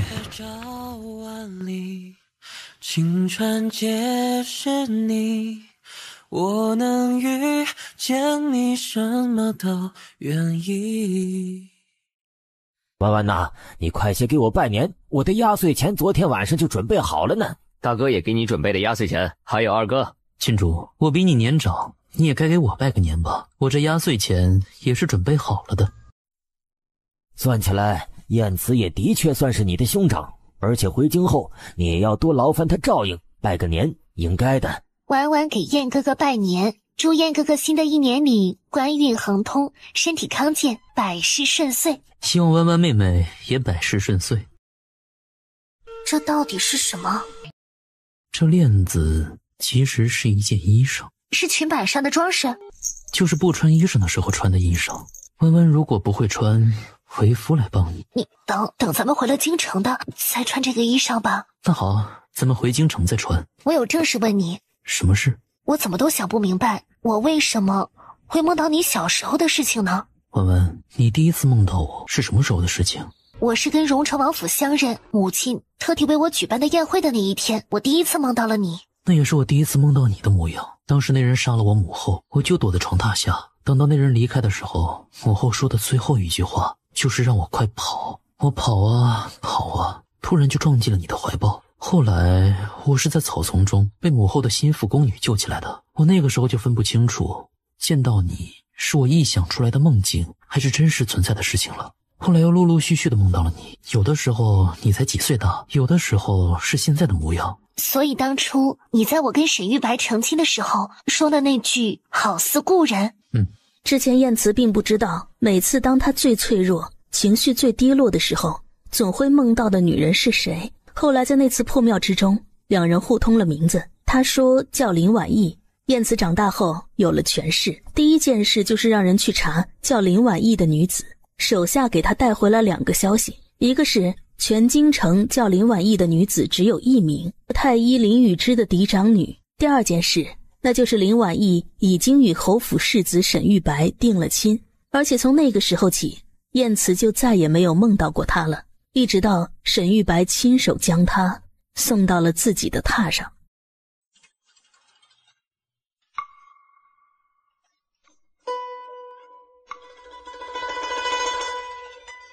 这也是为什么上一世明明他跟燕慈交集并不大，但燕慈却会在他濒死的时候冲进大火中救他吧。虽然不知道为什么我们会错乱时空梦到彼此，但是燕慈，我很高兴。我也很高兴。文文，既然你今日这样高兴，那就在榻上再喊一声燕哥哥。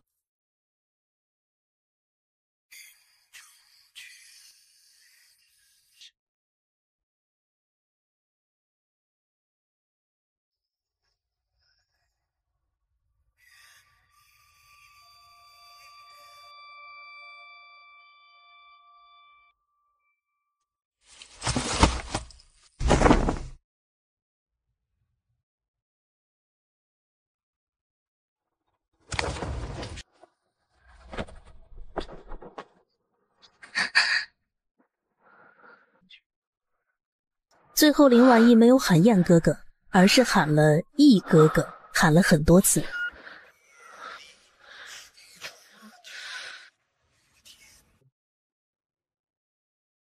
燕慈有事，他已经提前几天动身出发。在离开之前，他将天机留下，与福临一起负责保护林婉意，两人只能1个月后回京城见面了。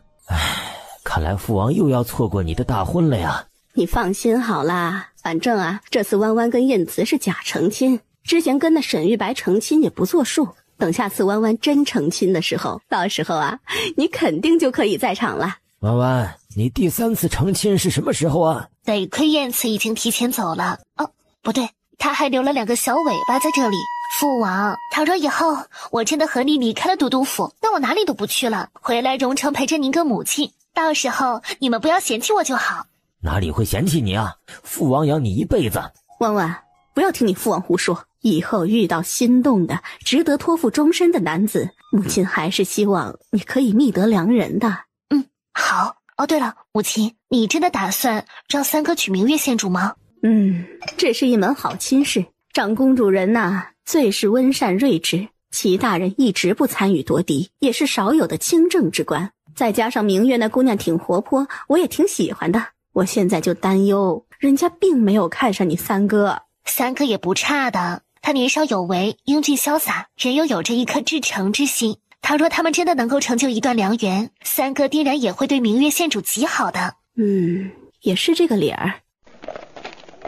王妃，这些都是因为燕北老家闹了旱灾，连续3年地上颗粒无收，百姓们只好背井离乡。可朝廷不是每年都拨救济灾民的银两吗？可能京城出事了。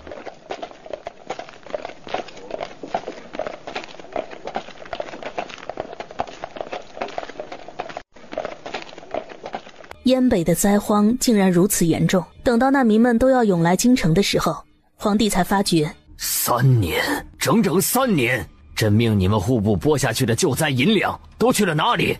启禀陛下，臣上任3个月来一直在整理历年来户部的相关资料，3年拨款的明细臣都整理了出来。乍一看这些都没有问题。季承风，什么叫乍一看没有问题？启禀陛下，是地方官员给上来的反馈是没有问题的。你的意思是下面那些官员有恃无恐，隐瞒了这批灾银？每年朝廷都是春天给各个地方拨早旱灾银，前3年发放的时候正是前任户部尚书陈平，而陈平一向是站在老七那边的。虽然陈平倒台了，但他们还有更大的大树可以依靠，自然有恃无恐了。老九，你这话是什么意思？我没什么意思，七哥可不要对号入座呀。你行了，季承风，就今年赈灾事宜，你尽快拿出个章程来。是。今日事情就议到这里。叶慈，你去燕北那边查到什么了吗？回陛下，原户部尚书陈平每次都会把灾银克扣5成，剩余5成分发到各省，又被克扣5成，往下再克扣，到了灾民手中就只剩下1碗粥粮了。大胆！朕之前的处罚太轻了。陛下息怒，去把从陈平府上查抄的银两拨给户部，让季承风专门负责此次赈灾。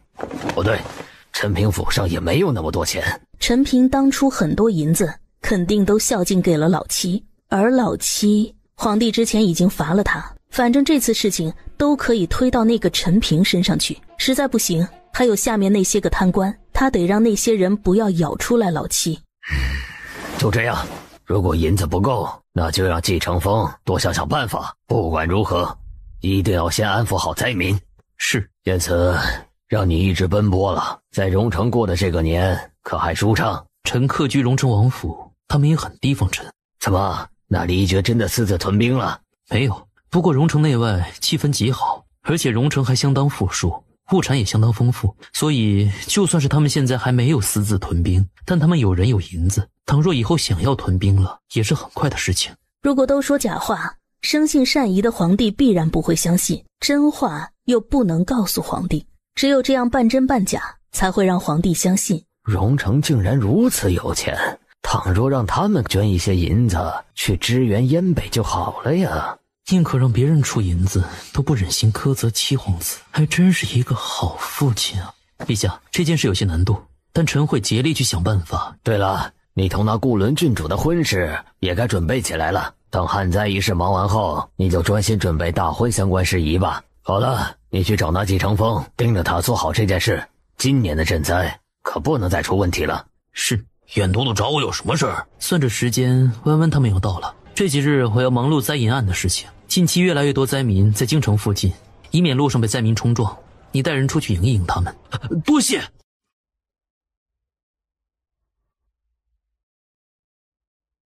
李小将军，很是抱歉，有圣谕在，你眼下不得出京城。我是出去接我妹妹他们，会很快回来的。那也不行啊。赶紧放行，我有太后令牌，并且以我祈福保证，黎苍只是出去接人，太阳落山之前我们必会回来。从哪儿弄来的？你怎么会来？林婉烨可是我的朋友。哎呀，你还走不走啦？我们得快去快回。走。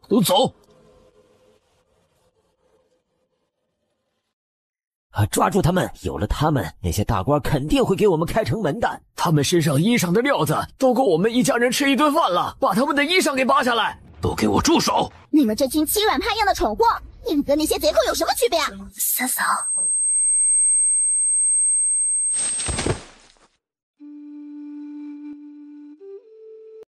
燕慈，文文，对不起，我应该早点从宫里脱身，亲自去接你的。我们都没有事，我会昏倒，主要是因为太累了而已。我家文文怎么好像是小猫一样？你身上为什么会有血腥味？你受伤了？小伤而已。怎么伤的？皇帝派我去燕北调查灾银的事情，被那群贪官发现，他们打算灭口。燕慈，以后你有我。文文，你已把自己许给我了，以后可不许反悔。只要你不负我，我定与你生死契阔。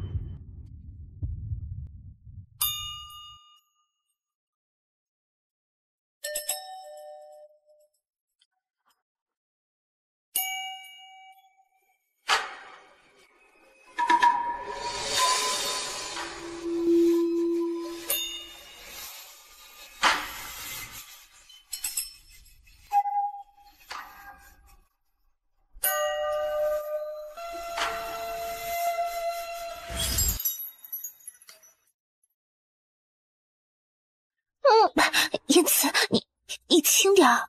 抱歉，下次我肯定轻点儿。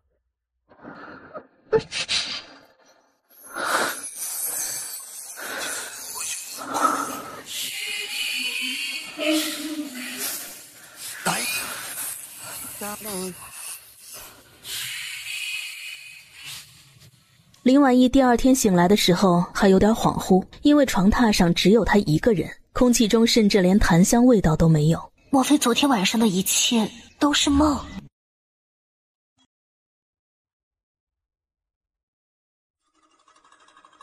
？3、4天过去了，他都没有再见到燕慈。听说是因为燕北灾荒牵扯出了很巨大的贪腐灾银案，事情牵涉太广，据说七皇子都被皇帝骂了一顿，然后责令在府中闭门思过。母亲，您这是怎么了？我今日不是去祈福替你三哥上门提亲吗？那个该死的萧启念竟然也在。要搅黄这件事儿，他已经进宫去面圣了。母亲，您暂且不要太着急，如今齐家人跟明月县主的态度最为重要。他们也很看好你三哥，再加上明月那丫头自己也是同意的，本来这件事里边就没有那萧启念什么事儿。让人去查一查嘉柔公主以及她身边的人。姨母到底是什么意思啊？本来今天都能把婚事给定下来了，他这样做恐怕是冲着荣成王府。明月，你真想嫁那黎苍吗？之前齐侯爷他们也犹豫过，毕竟陛下对荣成王府的态度十分复杂，这种情况下跟荣成王府结亲并不是一个很好的选择，可能会把一直中立的齐家扯入纷争之中。阿父母亲，我齐明月就认定黎苍了，非她不嫁。陛下对荣成王府的忌惮跟倚重并重，证明荣成王府对咱们大周很重要。而且我跟黎苍相处得很好，我还很喜欢他妹妹他母亲。女人出嫁跟婆家人都相处得好，跟夫君也是两情相悦，这难道不是最幸福的事情了吗？皇兄，你可知季家有意要将明月许配给荣成王府的三公子黎苍？这件事朕知道，不是这两个孩子喝醉了酒，然后有了肌肤之亲，为了顾及明月的名声，只能够定了这门亲事吗？皇兄啊，这件事情万万不可。那荣城王府本来就拥兵自重，倘若再跟齐家成了姻亲，齐家虽然这些年不争不抢，但是齐家门生极多，有许多还在朝中做官，根本不能忽视齐家的影响力啊。倘若这些人都被荣城王府所用，可明月毕竟是朕的外甥女，不能不顾及她的名声。皇兄，您可以指婚，让小旺娶了明月，小旺不会嫌弃明月名声受损。小旺不嫌弃明月，怎么不问问人家明月嫌不嫌弃小旺呢？毕竟明月是他长公主姑姑唯一的孙女。这件事儿朕要再想一想。可是祈念，如果没有其他的事情，你就先退下吧。祈念呢，还在记恨着当年离绝不愿意娶她的仇啊。他这般模样，更是证明当初荣城王选的没有错。对了，你跟那婉丫头的婚事也该准备起来了吧？只是可惜了，哀家不能到场，亲眼见证你们的大婚呢。可以的，都督府有密道，我让人来安排，到时候舅舅也会来。他是不是太大胆了？没事，都安排好了。那哀家也一定要去了。如果真的发生了什么意外，也好帮衬着一些，总不能眼睁睁地看着那丫头最后的血脉亲人出点什么事儿啊。都督，季大人来了，正在密室等您。把之前调查驸马江毅跟他养的外室的消息送给嘉柔公主。都督，顾伦郡主也在让人调查嘉柔公主跟她身边人。那就把调查到的东西一并给弯弯，看他要如何做，你派人手全力配合。是。都督，名单上的20余人，陛下都判了斩立决，但却只将七皇子勒令在府中闭门思过，这实在是偏袒得太显眼了。当初陈平贪的银子，可大部分都流入了七皇子的口袋啊。将七皇子库房的宝物名单给九皇子送去一份，再让人把这些钱财给倒出来，以兴楚教的名义捐给燕北受灾百姓们。这样一来，九皇子会觊觎七皇子的宝库，而七皇子宝库空了，他又会怀疑到九皇子身上，而那些钱财由前朝余党建立的兴楚教捐给百姓，皇帝肯定就急了慌了，是一举多得。那属下装作什么都不知道，继续去处置那些贪官了。看那些人脑袋之前漏一些口风，说是七皇子为了灭口，他们死了，但总会有一些消息流露出去。信里详尽写明了嘉柔公主的驸马江毅养了外室的事情，而那珠钗正是他外室的。那外室已经给江毅生了一个儿子，叫江旭，今年刚好来了京城，准备参加科举考试。瑶光，把这只珠钗给江毅，约他见个面。这人的相貌有5分像他的父王离绝。怎么，难不成江驸马因为对嘉柔公主深情一片，不愿意动手？替身而已，何来深情？当初我本要与我心爱女子成亲，是嘉柔公主横插一杠，才变成今日的局面。只是如果东窗事发，我也难以逃脱干系。这香料是慢性的，等到发觉的时候，已经病入膏肓，引起了其他的病症，就不会有人怀疑到你的身上了。我每次来用的都是这个雅间。杜小姐，里面真的有客人啊！赶走就是。叨扰了君主，君主怕是还不知道我马上要跟沈世子成婚的事儿吧？我知道你心中肯定十分后悔。我后悔。看吧，你马上要娶进府的妻子，心中惦记的却是我沈玉白。直到现在，沈玉白还是认为当初林婉意同他两情相悦，后来反目主要是因为那些时日祖母跟母亲的搓磨，再后来又出现了那些妾室搞事情，阴差阳错，他们俩之间的局域越来越多，才走到了如今这个地步。我后悔当初就不该跟沈玉白成亲。怎么可能？你就是在嫉妒我。等着看吧，以后我会跟沈世子儿孙满堂的，而你这辈子都不可能有自己的孩子啦。叶都督，杜小姐不是要跟沈世子儿孙满堂吗？沈世子在门口偷听了许久，刚离开，你现在去追，或许还追得上。这等蠢得十分直白的人，也不知道嫁入沈府后会变成什么样子。婉婉，你怎能私会外男？我什么时候私会外男了？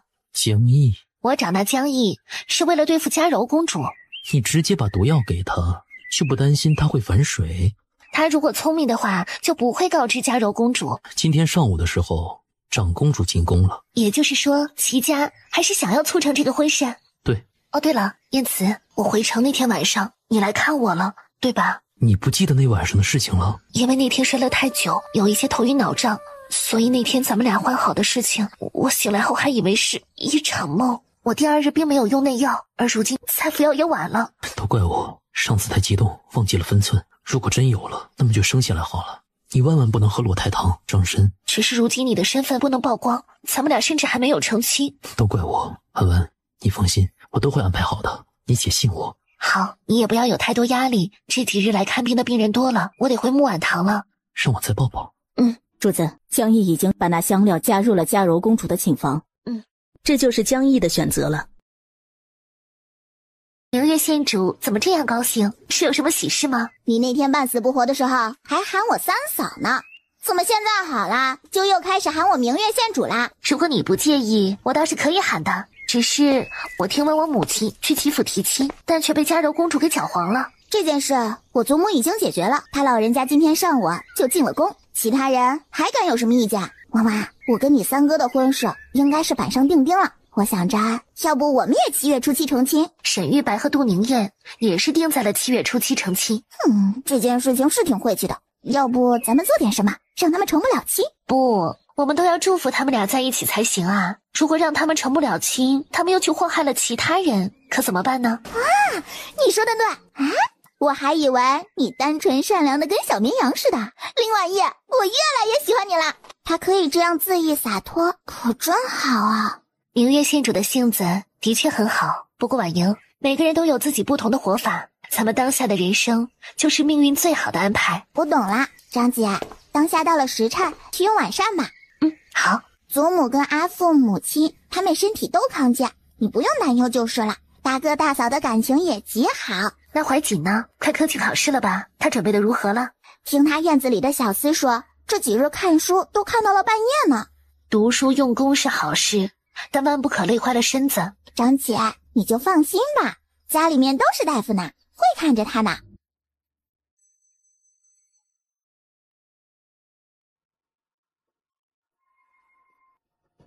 燕慈又出了一趟京城，要去燕北把灾银案件做扫尾。那边的官员该砍头的砍头，该发配的发配了，新的官员也一一提拔上来。九皇子趁机咬了一口七皇子，七皇子认为背后推动这件事的人一定是老九，他库房中的银钱肯定也是老九派人给偷走的。最后俩皇子狗咬狗，都被皇帝罚了。燕慈再次坐收渔翁之利，让他的心腹新任户部尚书季承风彻底掌握了户部这个钱袋子，从上而下也都换上了他的人。接下来就是要让新任礼部尚书季昌辉彻底坐稳这个位置了。季昌辉跟季承风虽然都姓季，但两人一个老家在江南，一个在北境，朝堂中从来没有人认为他们是兄弟，因为这两人在朝堂之上针尖对麦芒，而让季昌辉彻底坐稳礼部尚书的位置，这次科举考试就是最好的机会。同时，之前屡屡受挫的七皇子跟九皇子也打算趁着这次科举考试为自己笼络人才，燕慈难免又要做一阵子部署。与此同时，要把兵部尚书杜宇拉下水也是时候动了起来。燕慈忙碌了整整1个多月，在科举考试要开始前夕才赶回京城。他已经整整1个多月没有跟林婉意见面了，所以他没有去面圣，而是在夜幕降临的时候先赶到了木婉堂。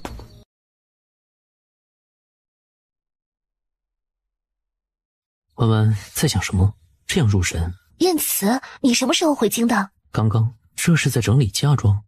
父王他们给了我准备了许多嫁妆，还有之前我从沈府带走的。婉婉带了2份嫁妆来，为夫是不是要准备2份聘礼？哪里有准备2份聘礼的道理？他们一个生你，一个养你，自然要感谢他们。你要同时还把聘礼下到林家，这件事要事先同林家还有荣城王府商议。好，都听夫人的。婉婉，可有想我？想。婉婉，你这是怎么了？我怀孕了，咱们能要这个孩子吗？能。会不会影响你复仇？如今3省6部就剩下兵部跟吏部，这次科举考试也可以趁机把吏部拉下水。而北境那边，我舅父已经带人开始行动了。燕慈，我去郊外庄子上一直待到把孩子生下来，等回头就对外说是抱养回来的孩子。这是一个万全之策，主要是不能引起皇帝的怀疑，以免让晏慈前面所有布局都功亏一篑。我们的孩子要堂堂正正的出生。文文，接下来这段时日，你就在木婉堂好好歇着，大婚的事情我都会安排好，不用你担忧。那我有孕一事，暂且瞒着，等你我成婚后，先跟你家人说明此事。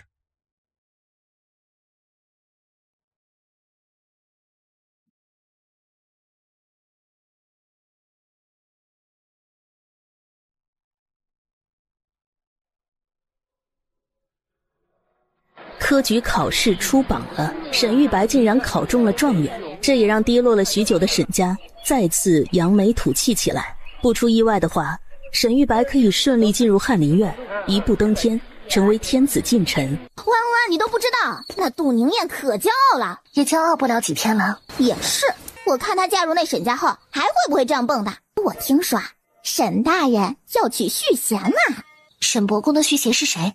安王爷的女儿，寡居多年的博雅郡主，可不是一个好相遇的主啊！我一说她跟谁交好，你就明白她为什么会成为沈伯公的续弦了。她跟谁交好？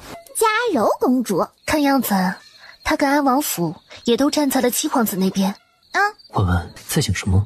我一直想着，为什么沈玉白他们要选在7月初7成亲？他们会不会在那一天做什么事？他是想要来一出上错花轿换新娘，是不是真想让我毒死他们沈家满门，他才满意呢？如果他真有这个愿望，都不用文文动手，我也可以满足他。文文，你打算如何做？既然沈玉白那么喜欢换新娘，就给他换一个身份尊贵又跟他沈家七皇子一派的一伙人吧，他们肯定不介意亲上加亲。嘉柔公主。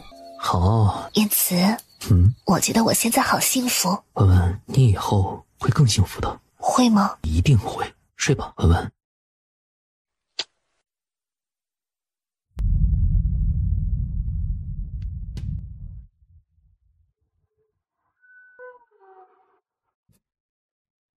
他闻到了十分浓郁的血腥味儿。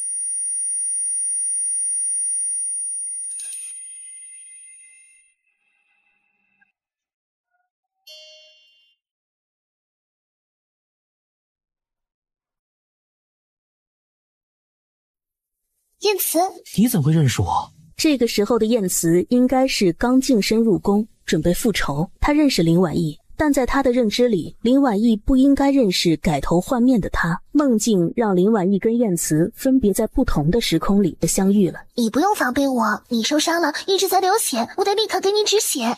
你把裤子推下来。你难道害羞啦？我记得你说过是在大腿上划了一刀，我又不是没看过。伤口短期内不要碰水，还有这些激创药可以让你的伤口快速愈合，这些我都给你留着，因为我不确定下次还会不会再来。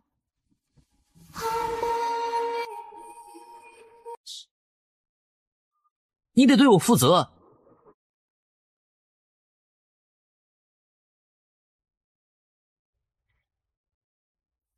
大早上的，文文就找我。燕慈，我梦到了。我刚净身那一年。你怎么会知道？然后文文看光了我，然后文文就要对我负责。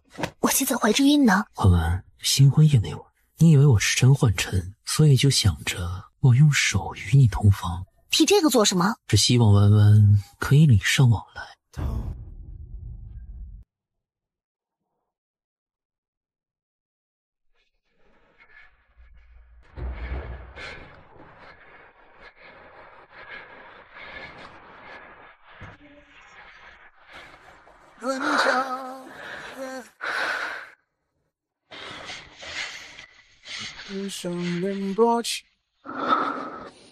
6月初6，林老太太的寿辰。文文，你今日一定要去。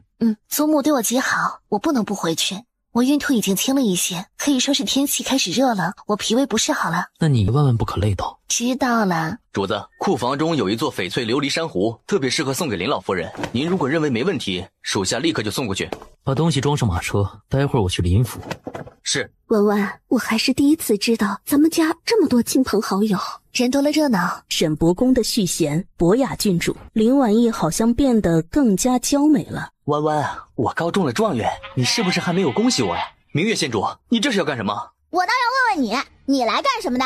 林老爷子跟我祖父是挚友，如今林老夫人过寿，我来贺寿，理所应当。哟，你还记得林老爷子跟沈老侯爷是挚友啊？那他们2位老者都不在了，你们沈家那样欺负汪汪，就不担心老侯爷半夜给你们托梦，掐死你这个不孝子孙吗？启明月，喊本县主的名讳干什么呀？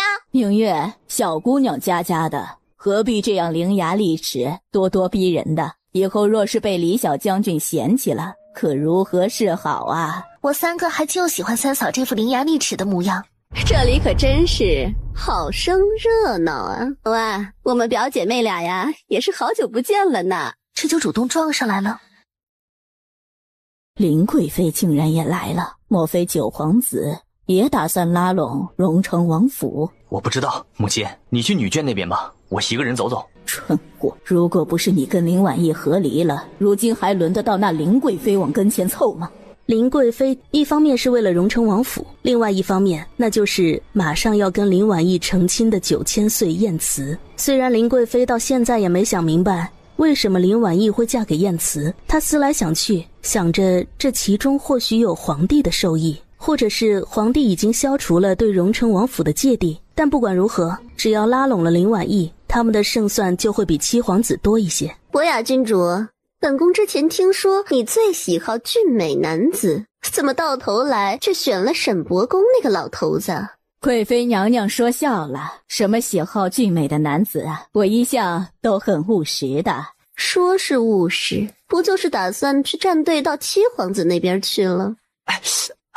弯弯，是我。你给我让开！弯弯，我想不明白，你为什么对我如此狠心啊？这都想不明白，那你这状元郎是怎么考出来的？莫非是七皇子帮你买通了考官？看来他这个状元郎还真的有水分啊！弯弯，我沈玉白自始至终喜欢的人只有你一个。你要不要去杜宁燕的跟前说？或者你去孙青莲他们几个坟头上去说？孙青莲他们就算了，不过是上不得台面的妾室。至于杜宁燕，我是没有办法，为了权宜之计，只能够暂且娶她。不过你放心。放心什么？总之，我心中有你。自从跟你和离后，每时每刻我都在后悔，我是真的知道错了。咱们能不能重新开始啊？赶紧给我让开！燕都督，你怎么会在这里啊？祖母过寿辰，孙婿怎能不来？你怎能随意打人？我怎么说也是当朝新科状元，还是伯爵府世子。你该庆幸今日是林老太太的寿辰。婉婉，他是不是这只手碰你了？哦，死了？疼晕了，真不中用。你要把他送到哪里去？如意楼。事情又回到了如意楼。沈玉白跟杜宁燕的亲事不会搅黄了吧？沈玉白不会放弃这门亲事，因为他还想着换新娘。你说的对。婉婉，林府的下人那样容易被沈玉白买通，你最好也提醒一下林家人。我总是感觉沈玉白今天此举看起来有一些冲动，但布局的这么完美，他或许有其他用意。不管是什么用意，我已经为他挑选好了黄道吉日去死。哪一天？7月初8。君主、都督，你们罚奴婢吧。这件事不怪你，是沈玉白特意布局，把所有人都给调开了。我去慈安堂等祖母，陪他聊聊天。好。查出来是谁了吗？查出来了，是郑婆子。但为什么呀？不过是有钱能使鬼推磨，而且他们也知道我们林府主子们都很仁善，任何参与这件事儿的，论罪轻重，重的有死气的直接打死，活气的交到官府以被捕处置，至于其他轻的就都发卖出去。今日之事幸好有惊无险，倘若弯弯真出了事儿，可怎么办呢？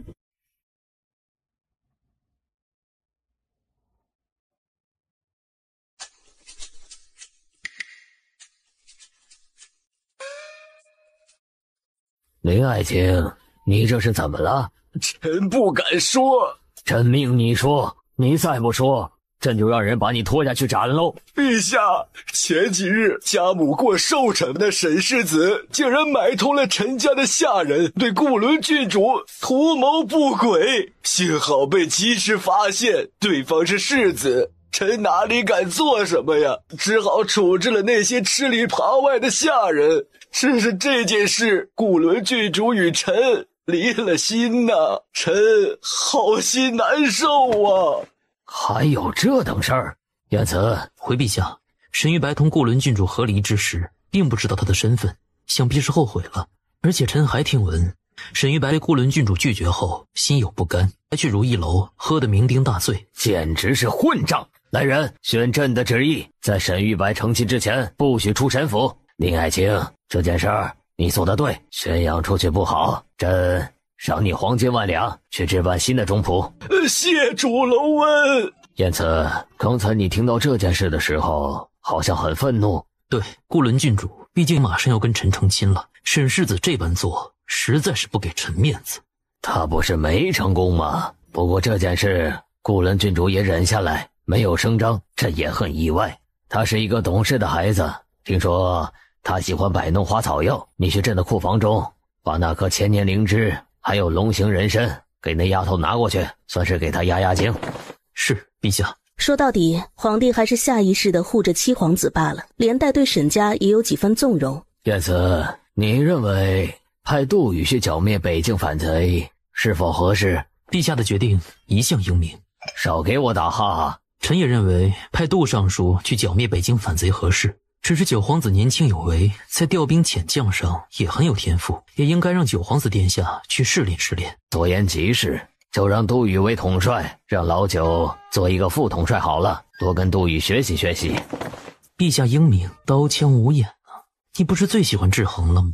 等到2个儿子在你手上都废掉了，依旧是平衡的。林贵妃又复宠了，这些时日陛下都是留宿在她那儿，端妃娘娘就提出了为陛下选秀。陛下同意了？陛下本不同意，但端妃娘娘拿出一些秀女的画像，其中有一位秀女的画像很像穆皇后。是时候让道人来给她献神丹了呀。大哥，如果你想将办下了，我就给他放几天假，让他回王府好了。那倒是不用，在王府他很居着，在莫婉堂他还自在一些。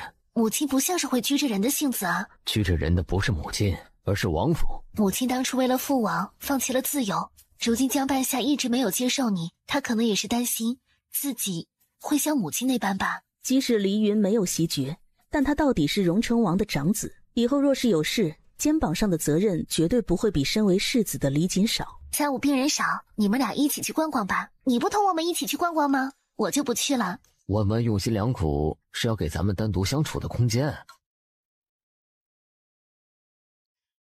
今日好端端的，怎么走了大门？婉婉，我是领了圣命，特意给你送赏赐来了。为什么突然赏我？不过是希望借此堵住嘴。他是打算让我这次吃个哑巴亏，彻底忍气吞声了。沈玉白第2日从如意楼醒来，手还废了，但他自己没敢声张，偷偷摸摸的回了沈府，而且还顺便把那诗情姑娘给带回府了。我这里有一封信，是沈伯公谋害沈老侯爷的证据。这封信在你的手上，肯定能够发挥更大的效果。除了已经去了刘家的沈静柔之外，其他沈家人参与了这件事的，都不必放过了。好，我可以放出消息去，说沈府中藏着一封密信，有倾覆之用。虽然沈玉白不重要，但倘若这件事影响到了沈家跟杜家的婚事，那么就会变相的影响到七皇子。惯子如杀子，你不用太过介怀。幸好我还有文文。你有我，还有咱们的孩子，你摸什么呢？我在摸咱们的孩儿。我的腰是不是变粗了？我握着刚刚好。下个月大婚的礼服，我会不会穿不了了？大婚礼服我做了许多套，到时候哪套合身就穿哪套。还许多套？其实早就开始做了。有多早？你跟沈玉白成婚那晚上以后。你又做什么了？怎么变得这样凄惨？我没事，倒是殿下您怎么突然来了？是有什么事情吗？外界传闻你们沈家有一封密信，有颠覆之能，到底是什么信？这件事你为何瞒着我？啊？什么密信啊？殿下，我不知道啊。颠覆之能，这怕不是要谋反？如今父皇竟然准许了老九跟杜宇下个月一起动身出发去北境，这次功劳怎么样都会让老九抢一半了。你们仔细想一想，到底有没有密信？倘若这件事被父皇知道了，可能就不好收场了，我都没有办法保你们。肯定是空穴来风，你我都知道，咱们沈家哪里有什么颠覆密信啊？肯定是有人故意这样说，是不是沈家的仇敌？这件事情应该不是他做的。九皇子接到这个消息，马不停蹄，立刻就开始安排人潜入沈府，去寻找那封密信。沉寂了许久的三皇子也暗暗地行动了起来，沈府就接二连三的遭贼。沈玉白的院子都被点了，而婚礼服被烧毁了。沈家人无奈，只好捧出了之前沈玉白已经穿过2次的喜服。一套喜服能够穿3次，沈玉白也是前无古人后无来者了。九皇子的人还从沈玉白的书房中偷走了沈玉白跟北境守驾那边的信件。等九皇子出事后，林贵妃就会把这些信送到皇帝跟前了。到时候所有的事情串联到一起，这一次势必要让七皇子跟九皇子都元气大伤。九皇子此去北境会出事？要出事，但却不能让他死了，这样事情才会更有趣啊。言辞，沈家有密信的事情是你传给他们的？是。你为何要这样误导他们？回禀陛下，臣没有误导他们，而是臣的确查到了线索，沈家有这样一封密信，只是对方太狡猾了，臣让人多次去查找，都找不到。你是让老九的人帮你找信？你呀你，还有你验词找不到的东西吗？你莫非是在糊弄朕？臣哪里敢糊弄陛下，实在是真的有这封信，请陛下再给臣1个月的时间，臣一定会找到。那好，朕就再给你1个月的时间，倘若1个月后没有拿到什么密信，朕唯你是问。遵旨，陛下。之前您让臣找的那位蓬莱仙岛的蒙德仙师已经找到了，如今正在龙华寺讲禅，而且他脾性怪异，倘若要求得长生不老仙丹，您得诚心才行。朕要去一趟龙华寺与仙师见面，不要兴师动众，不要让任何人知道。你安排一下。是，陛下。嘉柔公主突然要在公主府举办一场簪花宴，宴请京城中所有未嫁或者是待嫁的年轻女郎。这好端端的突然办什么簪花宴？据说是嘉柔公主近期身子不爽，日益憔悴，她就想要举办这场簪花宴，让年轻的女郎们热闹热闹，也给她带来一些朝气。我预感啊，这场簪花宴肯定有热闹瞧。文婉，你去吗？长姐。婉莹，你怎么来了？长姐，我收到了嘉柔公主簪花宴的帖子了。我本不想去的，但是顾将军托我去陪着他的妹妹。什么顾将军？就是从北京回来的顾恩泰。之前我乘坐的马车突然发疯，幸亏得顾将军所救，所以他这次开口相求，我想要还他这个人情。但你担心自己无法护着顾家妹妹的周全。可是我知道之前是嘉柔公主弄丢了长姐，所以如果你很不想去，我就再想其他法子。等我梳洗收拾一下。妹妹好不容易同她开了口，再加上那顾恩泰是晏慈的人，因为顾恩泰帮着晏慈舅父穆将军假死，皇帝迁怒之下就召顾恩泰回京，表面上是正常调遣，但实际上是贬降，所以他妹妹顾敬贤去参加贵女们的聚会，肯定是会被排挤冷落的。长姐，你这是有备无患而已，这种药粉也给你拿2包，如果遇到紧急事情，就把这东西往对方的脸上撒。我都听长姐的。嘉柔公主听了一个仙君说，她这病是冲撞了神女，所以她给京城许多个年轻女郎都发了帖子，只要是处子之身的，家世背景不那么强的，然后神不知鬼不觉地将符箓烧的灰加入到他们的香囊中，不出7日定然就能够借到他们的福寿。至于他为何还发请帖给齐明月那些人，做不过是要做到神不知鬼不觉，就得一视同仁，才能不露马脚。启禀公主，明月县主来了。他现在与何人走在了一起，跟他一起的人也不要换带指挥的香囊好了，以免麻烦。回公主，明月县主跟顾伦郡主还有林家2姑娘和顾家大姑娘走在一起。什么？没想到他竟然还真的来了。那要不要去换顾伦郡主的香囊？她早就嫁过人，肯定不是处子之身了。再加上她擅长医术，可别待会儿让她发现什么端倪。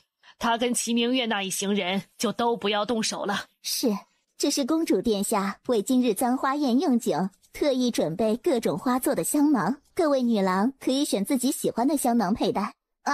这香囊中会不会有毒啊？我们家公主怎么会做这种事情呢？明月县主跟你开玩笑呢，你去忙其他的吧。是郡主。好像就是普通的花草。你去让天机想办法弄到一些贵女的香囊，拿回都督府，让玉衡去看一下，其中有什么端倪，切记不要让女子触碰。是，主子。要偷哪些贵女的香囊呢？嘉柔公主如今已经站到了七皇子那边，去让天机找九皇子那一派的贵女，还有就是一些家世比较低的。燕子，等到仙师将丹药炼出来，你就是头功一件。你想要什么赏赐了？能够为陛下鞠躬尽瘁，是燕慈的荣幸。朕知道你忠心，赏赐也是要的。唉，也不知道为何老七跟老九也跟朕越来越远了。殿下们只是繁忙而已，杜尚书要率兵出征了，而九殿下也要同行，他们都很忙碌的。你这么一说，朕倒是想起来了，杜宇出征北境这段时间里，兵部的事情就空了出来。你暂代兵部尚书一职，本来你也管理着大理寺跟刑部，应该是很有经验的。这样恐不好吧？有什么不好？反正只是暂代几个月，就这样定了。陛下，您刚才还说要省臣，臣马上要大婚了，您又给臣增加了公务，让你权力多一些，你还嫌弃？不过你大婚了，回头让内务府多做一些准备，倘若有缺的，可以去库房随便拿。7月初7不是有3场大婚吗？朕让你的婚礼最盛大。谢主隆恩。如今也就只有你能够对朕推心置腹了。如果他还活着，也该大婚了呀。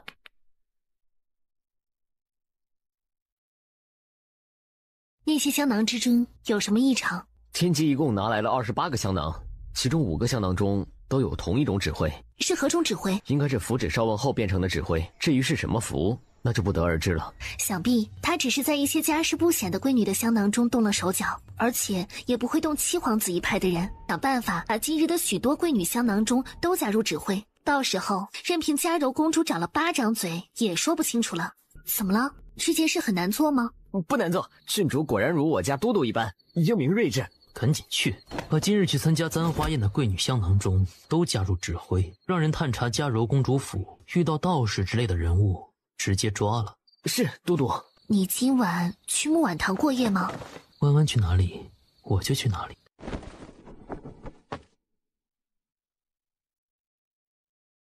那顾恩泰顾将军是否已经成亲了？人品如何？还行吧，离我差远了。我家都督自然是最好的，我妹妹婉莹被顾恩泰救过，也对顾将军印象极好，就想要打听一下顾恩泰。顾恩泰未曾娶亲，今年20有6，他武功很高，而且为人十分讲义气。这次我舅父能够顺利假死脱身，他功不可没。当年七皇子的人贪了修坝的银子，导致水坝质量恶劣，后来洪水来了的时候，直接把顾恩泰他们一个镇都给淹没了，他的家人也都在那次洪水中没了。那次他妹妹生了天花，他背着妹妹去了山顶猎混住，反而逃过一劫。后来顾恩泰加入兵营，从最小的小兵开始做起，每次打仗都奋勇杀敌，十分拼，受伤无数次，用命搏了许多战功，走到了今日。看来顾将军也是一个苦命人，如今他妹妹跟婉莹很是投缘，婉莹对顾将军也有意，如果他人品可靠，回头我就问问婉莹自己的想法。主子，王妃在屋中都等您很久了呢。母亲，您怎么来了？我听说你今日去参加嘉柔公主的簪花宴了，回来就一直在睡觉。我担心呐，她是不是动了什么手脚？您猜的没有错，她在参加簪花宴的贵女香囊中放了符篆烧成的指挥，不过我没有中招。我在知道那香囊有问题之后，全程没有碰触，我也给自己诊过脉了，没有事情。许是之前准备大婚的事情没有休息好，就睡了一觉。距离大婚也没剩下几天了，你好好注意身子，这件事你就放心吧，让你兄长他们操心去。是，母亲。去让大公子跟三公子都速来见我。小桑，你这是干什么？大哥，你说母亲是不是要揍我呀？可我思来想去，近期什么祸事都没有闯。再说，我也是马上要成亲的人了，万一再被母亲打得鼻青脸肿，成亲的时候被明月嫌弃了，她不嫁我了怎么办啊？如果母亲要打你，我会替你说情的。我们快进去看看吧。大哥，你最好了。萧齐念呢，萧齐念，这件事情如果给你抖落出来，就算是皇帝想要保你，都保不住你。母亲，我这就去嘉柔公主府找那道士。等人抓到就给燕慈送过去。那小子足智多谋，心眼子极多，他肯定有办法让萧启念被扒层皮。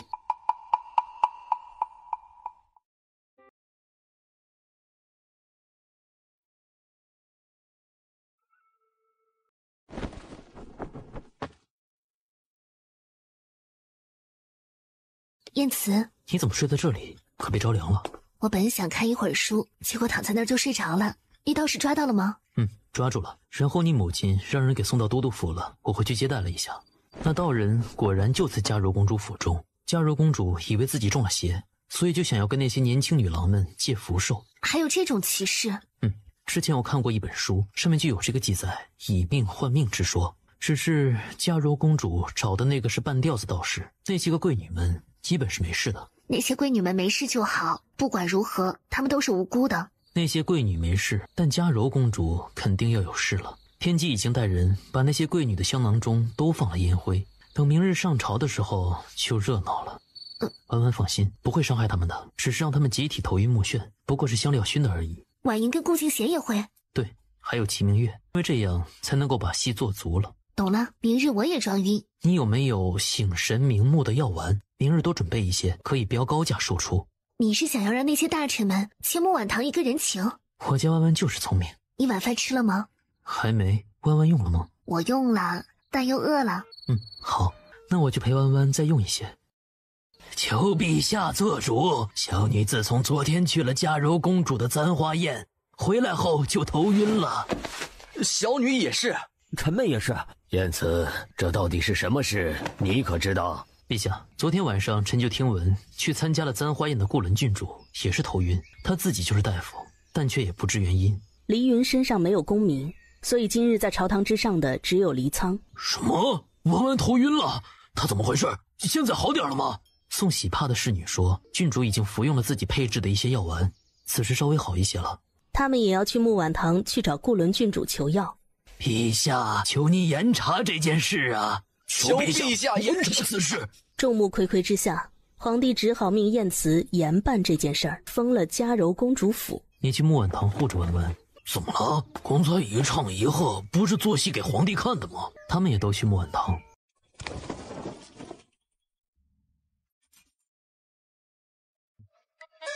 三哥，出了什么事吗？那些大臣听闻你给自己调的药丸对头晕有奇效，如今怕是正乘坐马车朝穆婉堂而来，我担心他们会冲撞吓到你，就先赶过来了。多谢三哥挂怀，这一份药，三哥快给明月县主送去吧。你这里真的没事？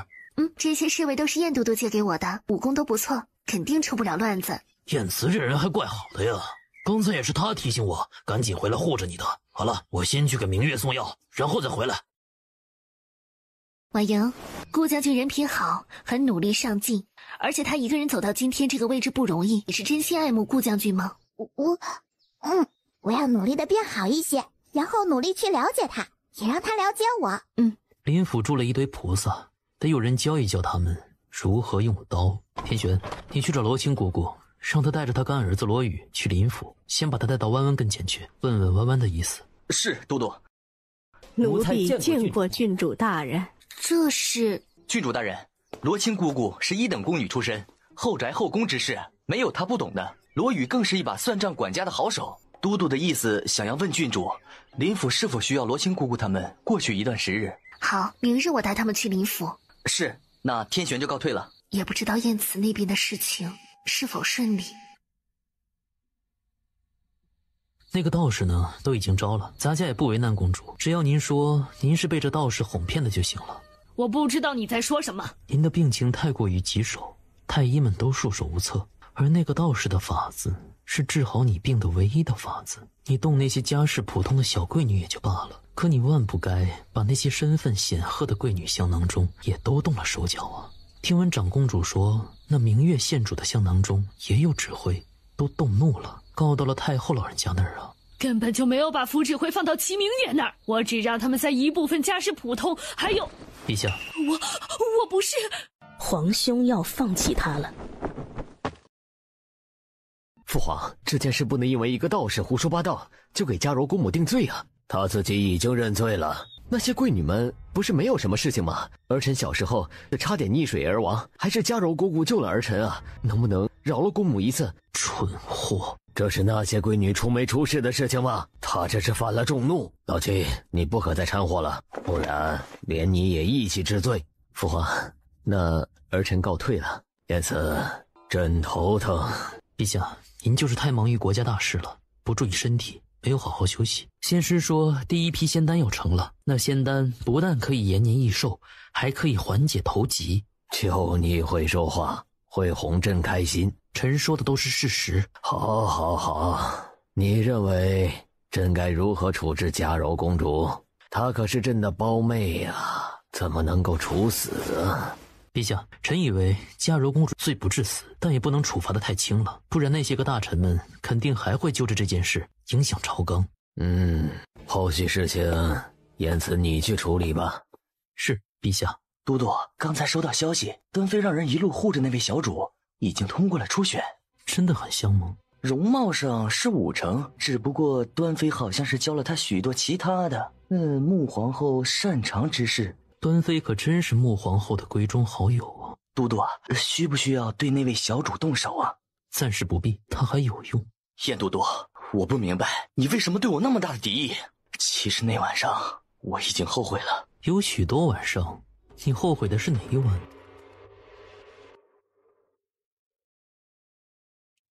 这么晚了，怎么还不睡？在等你。婉婉，那个狗皇帝选秀竟然选了一个跟我母后长得很像的女人，我好难受啊。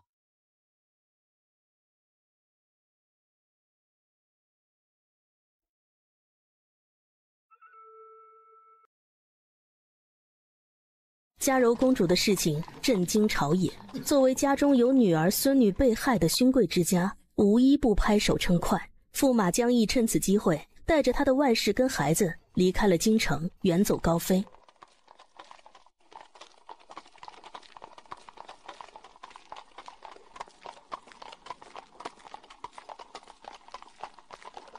一夕之间，母亲削发为尼，父亲下落不明，府中财产没剩下多少。曾经京城最飞扬跋扈的纨绔子弟江望成了狼狈落魄之人，昔日的那些狐朋狗友更是谁都不敢接近，过得极为凄惨。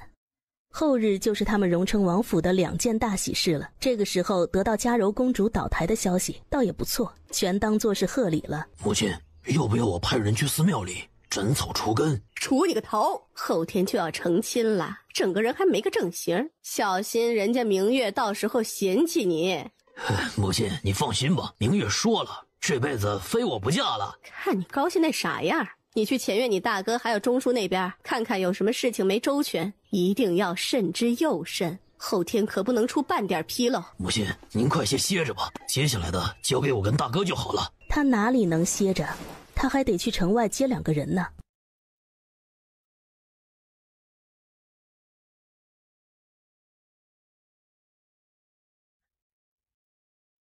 已故穆皇后的兄长穆将军穆广宇。舅父，这就是文文。文文，这次舅父来的匆忙，许多东西都没有办法带，先给你一个见面礼。这是穆家宝库的钥匙。穆家当初差点被灭门了，如今本家也就只剩下了穆广宇一个人。他的妻儿死在了流放的半路上，一尸2命。父母虽然抵达了北境，但却因为年迈体弱生了重病，没过2年都撒手人寰。当初穆家的家产都被抄了一个干净，还是这些年来燕慈想办法一点一点重新又给收集了回来。婉婉，就当是为了咱们女儿守着。你怎么知道就是女儿？因为我喜欢女儿。外甥媳妇儿，你有了，这是双喜临门呐！如果他妹妹还在的话，肯定会高兴坏了。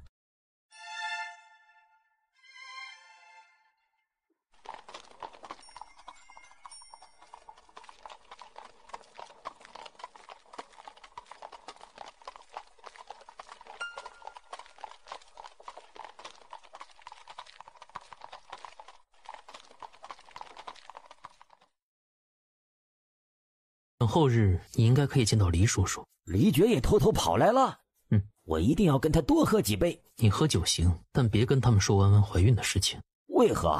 荣成王府到现在还以为我跟弯弯是假成亲，倘若让他们现在知道弯弯有孕了，黎叔叔可能会用拐杖把我打出去。将心比心，如果他是黎爵，自己丢失多年的宝贝女儿好不容易找了回来，结果还没嫁人就被一个坏小子给弄大了肚子。你可真不是个东西啊！你去哪里啊？去陪弯弯。你们今日才刚见过，后日就大婚了。舅父好不容易来一趟，下次再见面还不知道什么时候，你就不能陪舅父说说话呀？凌烟，你放心，只要哥哥活着一天，就会替你好好的护着小易，护着他在乎的所有人。我以为你今晚要留在都督府陪着舅父。舅父年纪大了，到都督府就睡下了。弯弯可否有什么事情要问我？你最后不会让七皇子跟九皇子坐上龙椅？对，还有三皇子，他假装瘸子，就是想等着鹬蚌相争，渔翁得利。你想做皇帝吗？不想，但是如果我家弯弯想要做皇后的话……不，先不说做皇后之事，以后倘若你恢复了身份，我且不知道你会不会纳许多妾室。没有妾室哦，原来弯弯不想成为皇后，是不想跟那么多女人分享我。弯弯果然太喜欢我了。我只想一生一世一双人。都怪我没有给你足够安全感。我现在说也想要一生一世一双人，你可能不信，那么就用时间证明吧。等以后弯弯不想要孩子了，我就去变成真正的太监，好不好？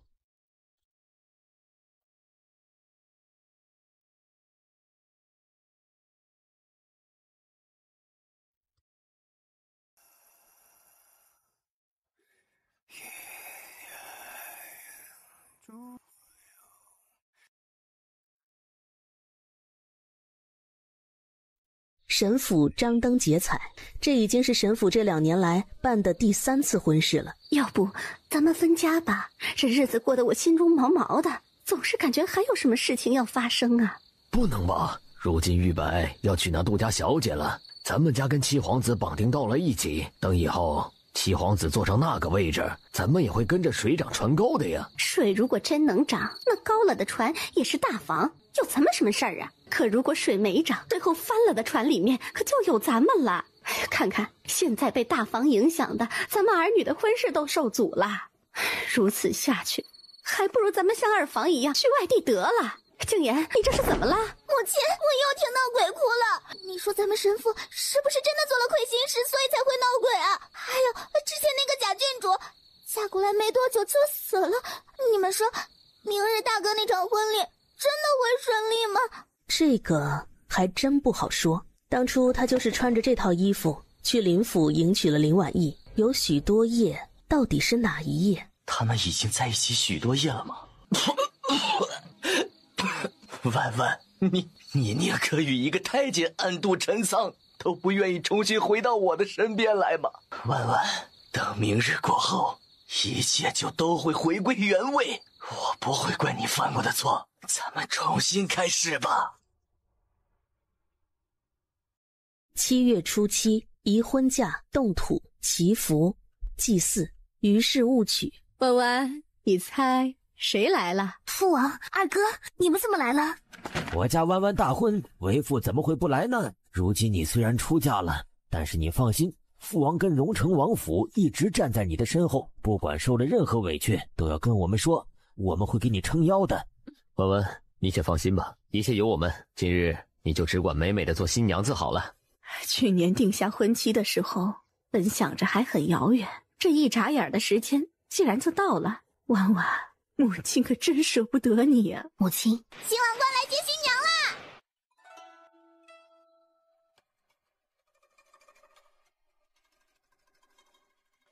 叶慈，我出一个对子，对了出来，才可以进去迎娶我家弯弯。黎大公子请。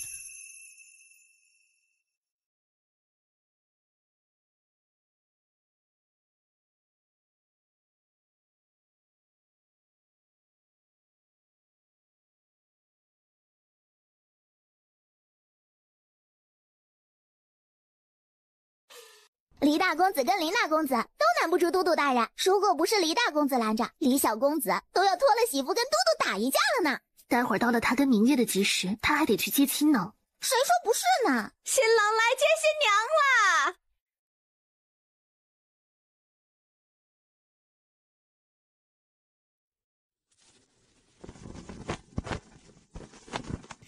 让夫人久等了。我们来日方长。文文，我昨晚一夜未睡，高兴的。文文，你父亲不在，母亲代之教诲：夙夜不违姑舅之命，夙夜不违闺门之礼。女儿谨遵教诲。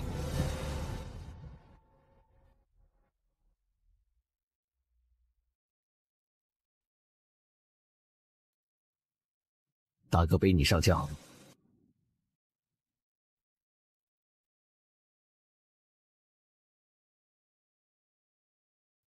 婉婉放心，我都安排好了。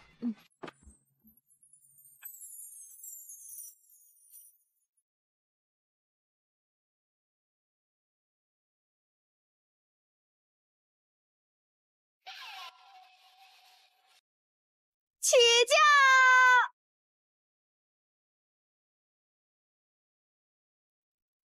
从荣成王府到都督府要路过3个路口，而正是第3个路口的路线会与同样去杜府接亲的队伍撞上。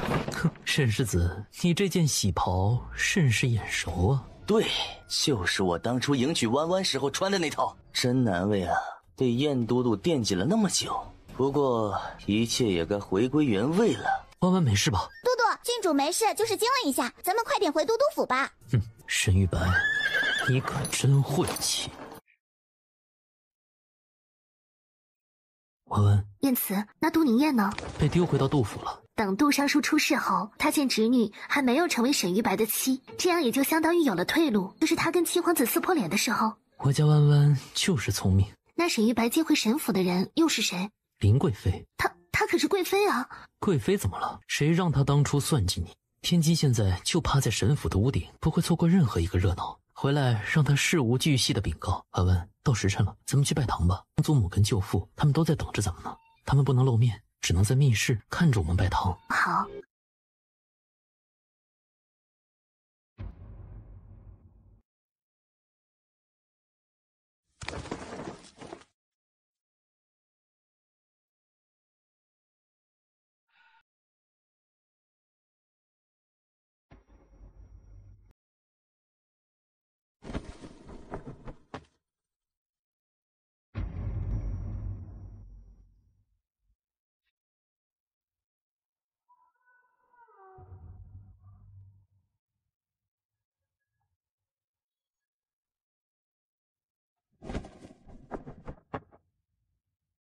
有一美人兮，简直不。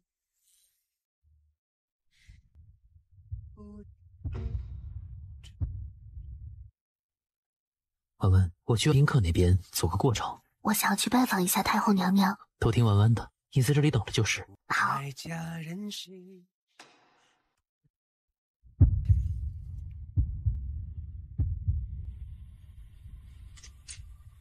赶紧坐下，可别动了太气了。燕慈同您说了，他让你受苦了。我不苦，燕慈他处处护着我，这是他应该做的。婉婉呐，这些你收下，他们那些匣子可是宁烟留给他未来儿媳妇的。哀家当初啊，其实是穆家的养女，宁烟入宫，哀家一直把她当亲女儿看待。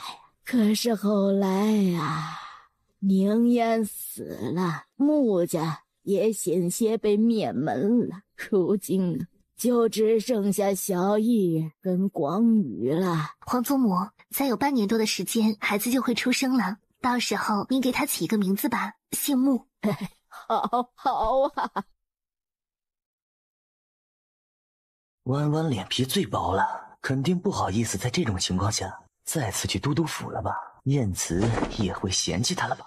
啊，怎么是你？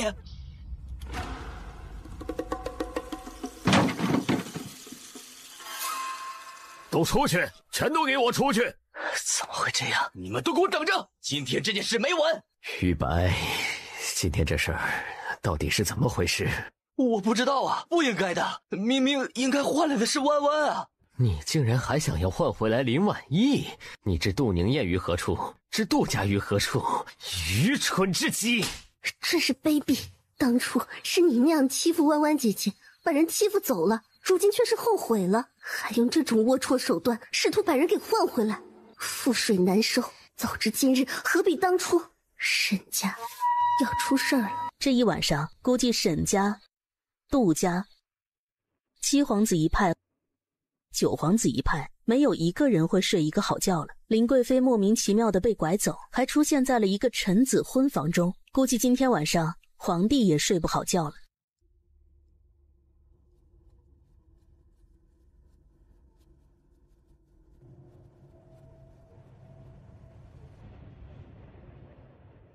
九皇子肯定会连夜就把那封信给送到皇帝龙案上，同时还会控告沈家欺辱林贵妃的事情。只是皇帝会相信这件事是沈家人策划的吗？谁都不会相信。他们会想明白是有人故意挑起七皇子跟九皇子的矛盾，那他们会不会想到我们身上？三皇子的腿啊，不瘸了呢。我已经让人把消息放了出去。沈玉白怕是能够猜到这件事有你我的份儿。他的这种私心一旦让七皇子知道，七皇子不会有功夫追究我，只会对沈玉白彻底失望。九皇子对沈家下狠手的时候，七皇子就会丢车保帅了。原来这一切环环相扣，都有安排。好了，婉婉，春宵一刻值千金，咱们不提那些扫兴的人了，好好珍惜今晚吧。你可别太胡闹了。婉婉不用动，回复来就可以。在想什么？在想为何9000岁大人每次在我面前都是如此梦浪。梦浪？你可知世上并不存在什么柳下惠，他会坐怀不乱，不过是因为怀中之人并不是自己喜欢的而已。因为喜欢，所以才会行动，克制不住的想要肌肤相亲。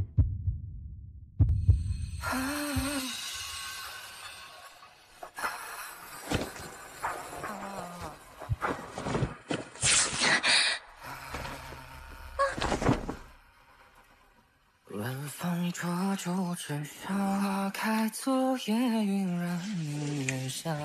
踏云修行神仙下，翻落水家。风吹帘动窗棂，外面星光不一或悄声。你用4月把花遮起了荣华。残忍天涯，看着花。风吹乱风不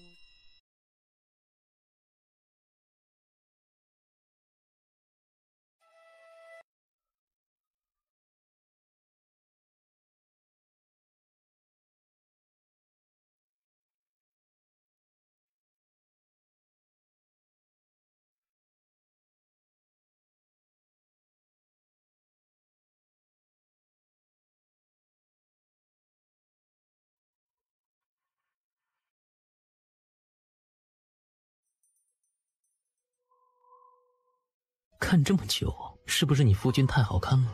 摇头是什么意思？是认为你夫君我不好看？不如晚上好看。因此已经不早了，又不用给谁请安，就是在榻上待一整日，也无人管我们。还待一整日？你不心疼我，还不心疼孩子吗？我怎么会不心疼你啊？是谁故意挑衅来着？点着了火，又不负责灭火，反过来说我的不是。这才刚成亲，就开始欺负我了。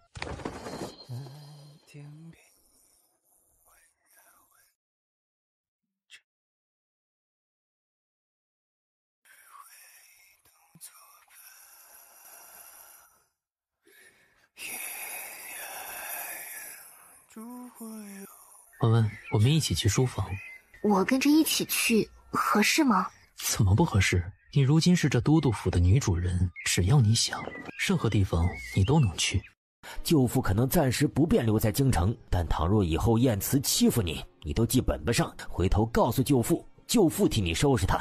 我哪里舍得欺负婉婉？好，我听舅父的。天玄，皇帝决定何时对沈府抄家。不出都督所料，昨天晚上九皇子连夜就将那封信呈给了皇帝陛下。陛下震怒，今天早上刚要下令查抄沈府，但却被端妃娘娘拦住了。跪在御书房门口求情的不止端妃娘娘，还有燕妃。燕妃是谁啊？这次选秀，端妃不知道从哪里找来一个女人，跟我母亲有几分相像，一进宫就被皇帝封了妃。不过我已经让人给那女子下了毒，只要她同皇帝欢好，再配上先师给皇帝的仙丹，那么她的身体就会慢慢衰落下去，无人查出缘由。婉婉呐，小易小时候不这样歹毒的，他只是被那狗皇帝逼得没有了办法，你可不要嫌弃他呀。我没有嫌弃燕慈，都是皇帝咎由自取。你继续说。是，端妃跟燕妃求情，皇帝犹豫了一下，但那边林贵妃要自缢，皇帝赶紧过去哄了半天，最后还是让人先封了沈府，不让沈家人进出。看来皇帝又在心疼手心跟手背了。沈伯公弑父这么严重的事情，皇帝陛下都能轻轻接过。他接不过，待会儿宫里该来人了。婉婉，今日我可能没有办法陪你了。你我朝朝暮暮，不在于这一时，但是你要切记，可别让皇帝怀疑到你，引火上身，万事以你为重。待会儿我让天璇把都督府库房的钥匙、账本那些都交给你。等罗青姑姑他们在林府忙完，就让他们来都督府听你差遣。好，你赶紧进宫吧。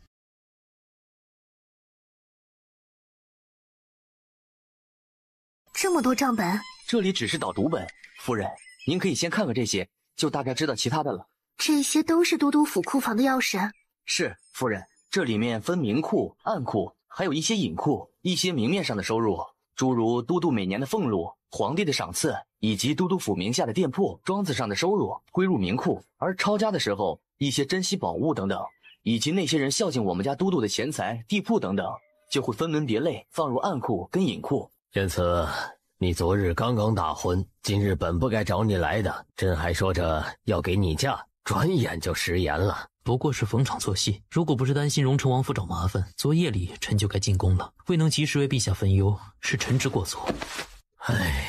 本来今日杜宇应该跟老九一起动身出发去北境了，结果出了昨天那件事儿，林贵妃都闹了要自杀。可沈家毕竟是端妃的娘家，也是七皇子妃的母族，燕慈，依你看该如何是好？陛下，这件事您不感觉蹊跷吗？好端端的林贵妃怎么会出现在沈家？这个问题老七跟老九也都说过，是有人在背后故意要算计他们，这件事儿肯定会彻查。只是林贵妃到底是在沈家受了辱，沈伯公也的确是弑父了。陛下，这件事七皇子应该是无辜的。是啊，都怪这沈家到底是怎么做事的。王朕还以为他们是忠良世家，又能够辅佐老七，才一直十分倚重他们，实在是太令朕失望了。好在那杜家小姐并不算是嫁入了沈家，您给她重新再指婚一个好人家，就能够安抚七皇子跟杜家。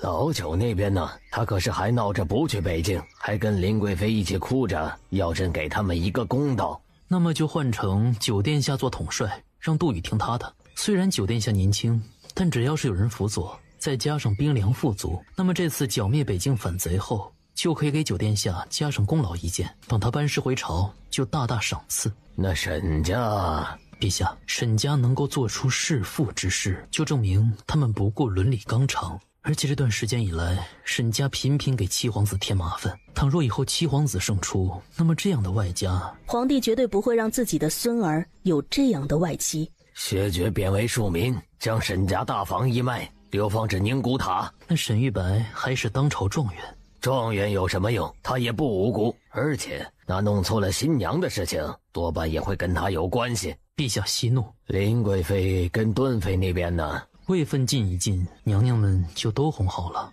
不管是怎么进位分，他们都永远坐不上皇后的宝座，也同样不会再被皇帝宠爱了。毕竟皇帝现在有了爱妃。燕慈，还是你懂朕啊。我当然最懂你了。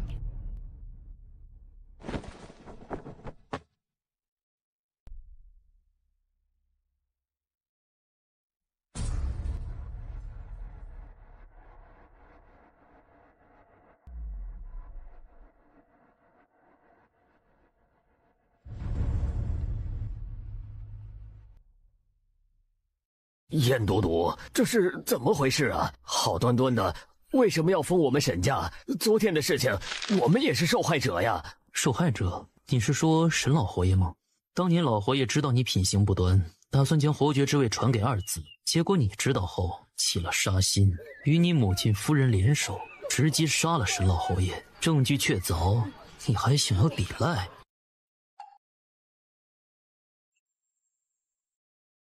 燕慈，是你对不对？昨天的事情是你做的对不对？为什么？当初新婚夜我都把妈妈让给你了，你为什么昨天就不能把它还给我？让来让去，你当弯弯是什么？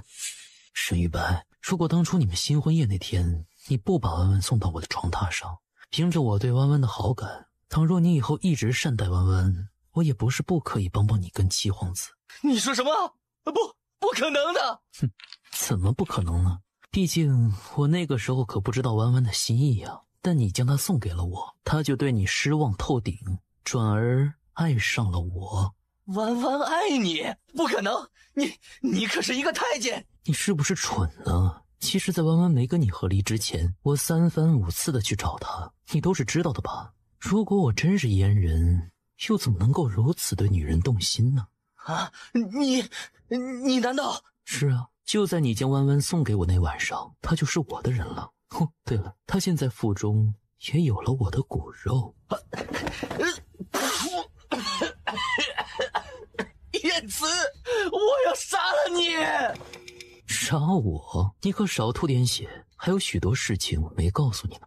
如意楼的诗情姑娘是我安排的，你书房中那份朋党名单我派人偷了，给了九皇子。你知道自己为什么之前明明很行，后来都不行了呢？毒呢也是我下的。哦，对了，我让人把林贵妃塞进你的花轿里的。沈玉白啊，你不就会利用女人吗？我给了你多好的一个机会啊！倘若你可以哄得林贵妃开心，指不定你们沈家就又可以飞黄腾达了呢。沈玉白，我真感谢你，新婚夜那晚将弯弯送到我床榻之上呢。他竟是活生生的被燕慈给气死了。7月初8是燕慈为沈玉白选的去世黄道吉日，他可不会等到这人流放。就算是沈玉白流放到北境9死1生，但燕慈却要他10死无生。沈家彻底倒台。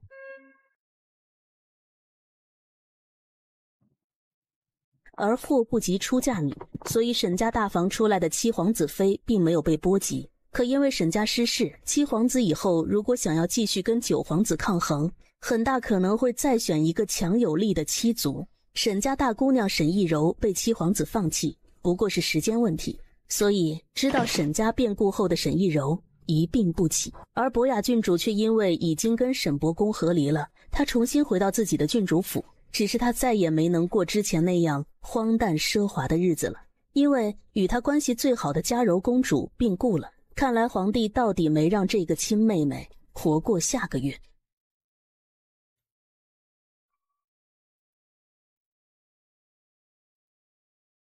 真好，上辈子你害得我好苦。婉婉，你喝酒了？喝了一点点。药酒？特意酿造的，偶尔身体发寒的时候喝一点。以后身体发寒可以抱着我。刚才你进来的时候，弯弯让我听到哪个字，我就记着哪个字。弯弯不希望我听到的话，从现在开始就都忘记了。燕慈，还没到实际的事情，那弯弯就不要说，只要弯弯心中有我就行，其他的我都不在意。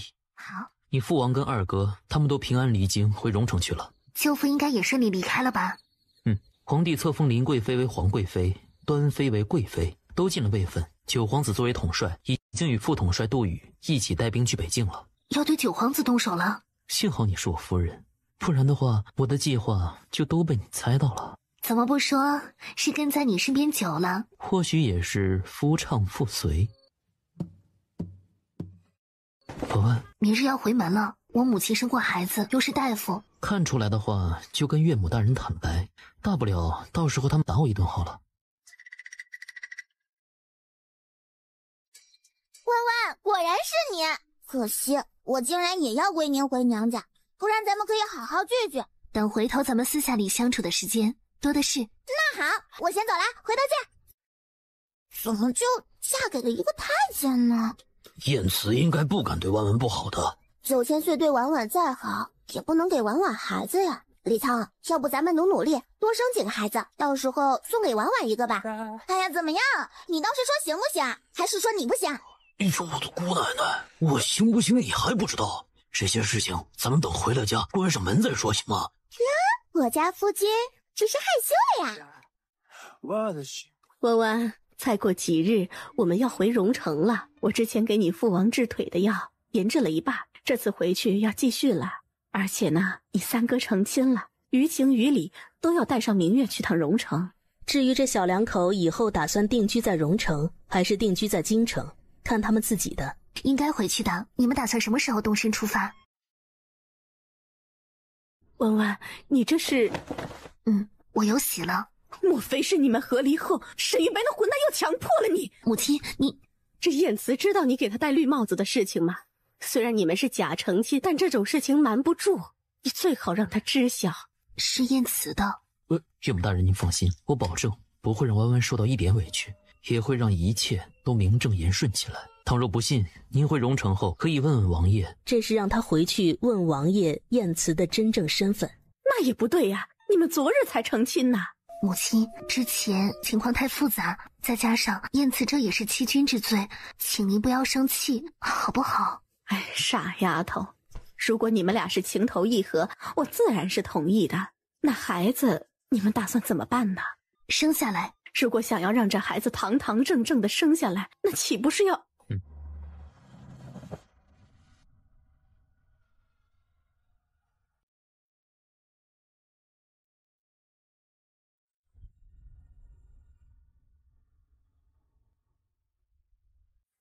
有的人从神府查抄出来许多东西，你要不要先看看？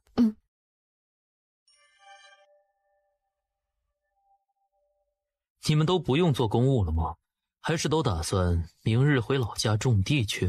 回家种地是小事儿，他们担心都督会把他们给种地里了。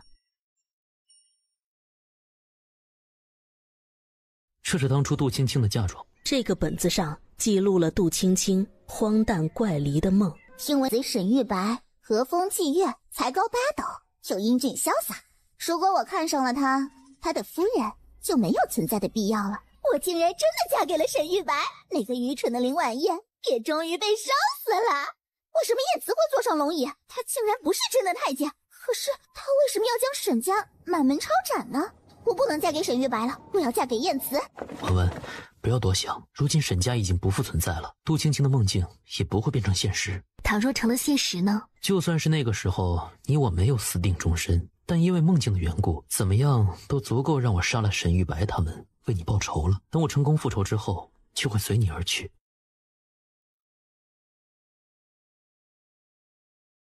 听闻您医术高明，还请您来给我家郡主看看吧。敢问你主人贵姓？博雅郡主。福灵送客。主子，刚才我问过天机了，那博雅郡主竟然是因为房事的缘故得了脏病，她祸害了很多少男少女呢。福灵，你去林家送消息，如果博雅郡主要治病求到我父亲了，就让他拒绝掉，也不要去接触博雅郡主府上的人。是。皇贵妃让人送来一封请帖，她邀了林婉意进宫小叙。九皇子被派去北境，如今七皇子又开始忙着跟三皇子掐，皇贵妃就想着趁机拉拢一下燕慈。他竟然敢拒绝本宫的宣召！娘娘，顾伦郡主另有隐情。竟然有这等事儿！你立刻去让人查，看博雅郡主是否真的得了那种怪病。是。博雅郡主是七皇子一派的，他可是跟那一派许多人来往甚密啊。今日回得这样晚，是朝堂之上出了什么事？不是在朝堂之上，是在御书房中，七皇子刺激的三皇子从轮椅上跳了起来。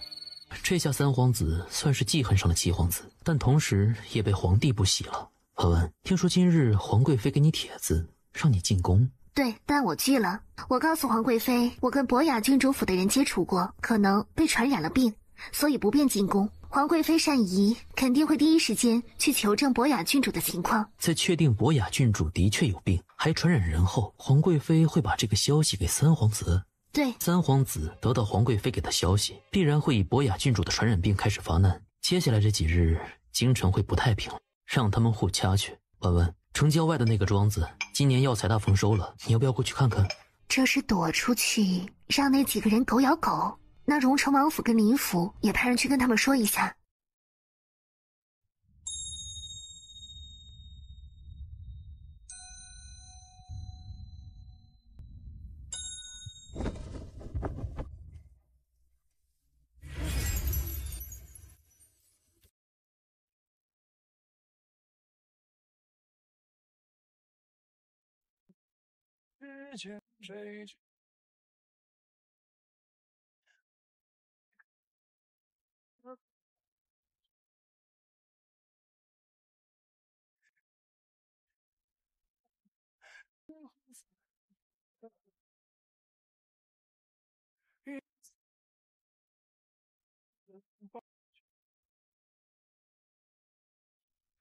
啊，弯弯，我也可以去吗？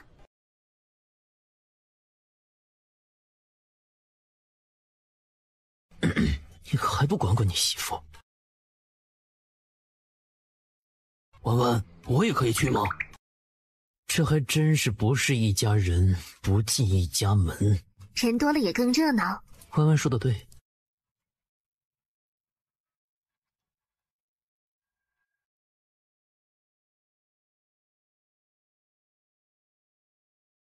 本想单独跟你待在一处，什么都不管不顾，可如今多了那2个活宝，这几日估计难以安稳了。一个黎苍就够折腾了，又加了一个齐明月，真是不知道这俩人真折腾起来，谁更胜一筹。你就给李小将军跟明月县主安排最西边那处院落。是。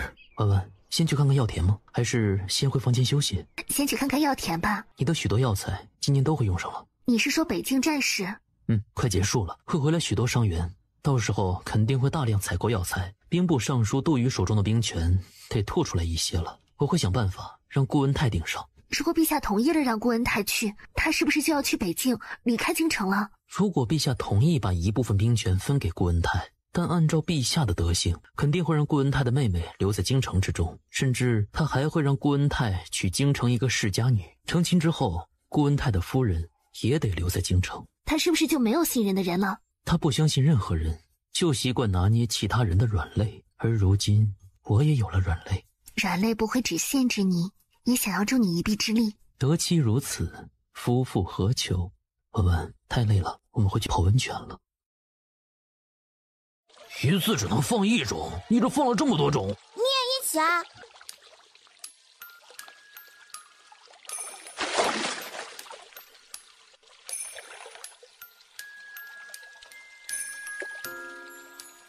婉婉，过来。弯弯不来，那我就亲自过来抱着弯弯过去了。你赶紧坐回到水中去。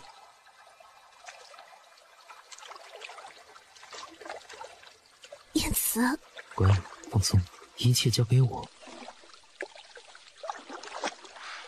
山间晨风一路到四周，草色清遮不住那白容影踪。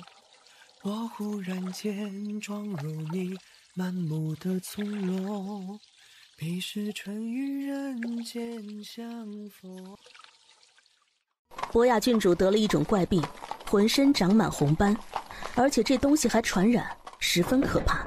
最重要的是，竟然京城之中好几个大臣也得了这种怪病，而那些大臣都是七皇子一派的人。后来有太医弄清楚了，这种病症只有在行房的时候才会被传染上，各种原因细思极恐。蠢货！难道你就用一群娼男娼女来笼络人心的吗？父皇，儿臣不知道这件事啊，儿臣是无辜的呀。朕现在不想看到你，滚！燕慈呢？回陛下的话，因为刚刚大婚，燕都督这几日都在陪着顾伦郡主去了城郊外。这件事根本瞒不住，所以燕慈很早就吩咐赵福安，如果皇帝问了，就如实说，但也只说一半。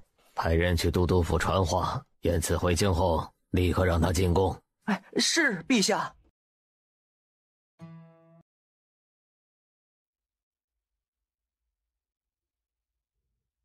见过陛下，见过燕妃娘娘。燕慈，听说你陪着顾伦郡主去了城外。因为荣城王妃要回荣城了，顾伦郡主心情不好，想要散散心，还喊上了李小将军跟明月县主，臣自然要陪着一同前往。也是，在他跟前，你也要敷衍伺候着，难为你了。陛下，您昨晚把臣妾的腿弄得好酸呢，要不就让燕都督帮臣妾按揉按揉。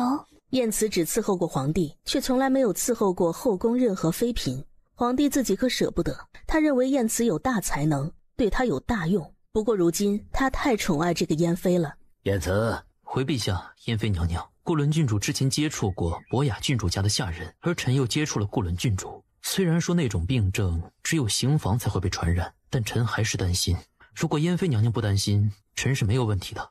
那还是算了吧，陛下，臣妾累了。那今日就这样，燕慈，你先回府中待着，过几日没有事了再进宫来。是。都督，荣城王妃来了，让他们母女俩多聊聊吧。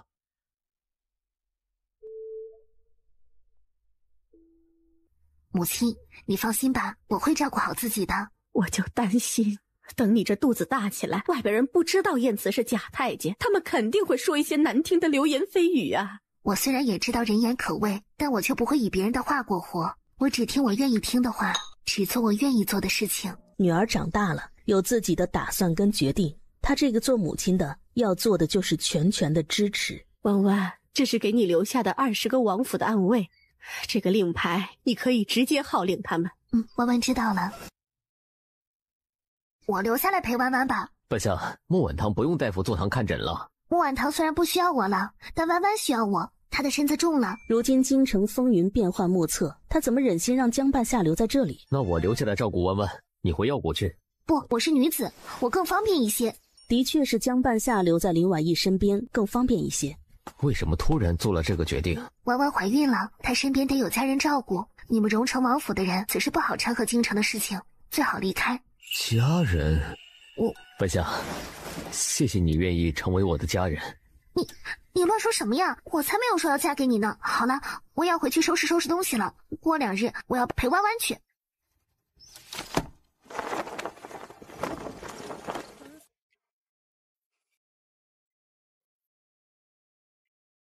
今日回来的这样早，我还想着皇帝会为难你来着。他倒是想为难来着。沈贵妃授意的。燕妃被宠得心野了，沈贵妃已经管不住她了。不过这样也好，到时候利用完她，就不用我们出手，也会有人收拾她。8月15，宫中会举办中秋宫宴，这可是皇家举办的中秋宴会，倒是不好推辞了。而且那个时候林婉意的身形已经发生了明显变化，恐怕有孕这件事儿也就再也瞒不住了。燕慈，到了那个时候，你的计划会进行到哪一步？如果顺利的话是逼宫，如果不顺利的话，如果不顺利，我们就一起面对。在中秋节到来之前，北境那边传来了战报，九皇子跟兵部尚书杜宇被反叛军打败，九皇子脚筋都断了。这么多年来，他任凭2个儿子夺嫡，不管闹出多大的事情，最后他都会轻描淡写的处理掉。可这一次，老九的腿废了。梅然，你放心，朕肯定会让人彻查此事。陛下，让燕慈去调查，燕慈是您的人，他肯定会查出真相。好，就依你。这件事要么是老七指使了杜宇在打仗的时候动了手脚，要么就是老三打算来一出借刀杀人。不管是谁，本宫绝对都不会放过你们的。去把九殿下那个生了儿子的侍妾母子俩都接进宫里来。我的静安虽然废了，但已经有了儿子，我还没有输。朕决定再派人去北境，同时把老九接回来。九皇子一派的人犹豫不决，而七皇子的人则是得意洋洋。至于三皇子的人，则是继续保持中立态度。怎么，这么一群人，就没有一个人愿意主动替朕分忧的吗？臣以为顾恩泰顾大人比较适合。这个顾恩泰之前因为在北境监管不力，导致穆将军意外身亡，他的确更熟悉北境的情况。而最好的一点是，这人没有任何根基，也没有站队，秉着自己人不能去，但也不能让对手得到半点好处的原则，所以众人开始纷纷附和。最后顾恩泰就成了带兵去北境的最佳人选。听说顾将军至今还没有成家。臣已经有了心仪的姑娘，只是还没有去提亲。那朕今日就给你做主，让你在动身出发去北境之前成婚吧，这样有你夫人陪着你妹妹，你也就没了后顾之忧。燕慈，你感染风寒了啊？多谢陛下挂怀，臣的确有点着凉了，但问题不大。燕慈，你留下，随朕去御书房，其他人退朝吧。都督，我想要娶林二小姐，但是还不知道她的意思，我不太想拉她进我这个火坑。是火坑还是家，你得问问林二小姐自己的意思。待会儿我会建议陛下暂时不要赐婚，给你1天缓和的机会。知道如何做了吗？属下知道了。因此，朕认为老九受伤这件事儿没那么简单。朕不信其他人，只信你，所以打算派你去调查一番。陛下，如果这个时候我前往北境，恐怕会打草惊蛇。臣认为当务之急是先把受伤的九殿下接回来。而且九皇子受伤这件事，如果不是意外的话，那么杜宇难辞其咎。而如今平定北境的反贼最重要，暂时还不能对杜宇动手。等北境反贼平定后，他们班师回朝，再彻查杜宇好了。不管是谁，这次实在是太过了。等明日下旨的时候，朕任命顾恩泰会统帅。等去了北境，让杜宇听从顾恩泰的命令。至于你，暂时不用去北境了，你另外派一些可靠的人去见老九。是，陛下。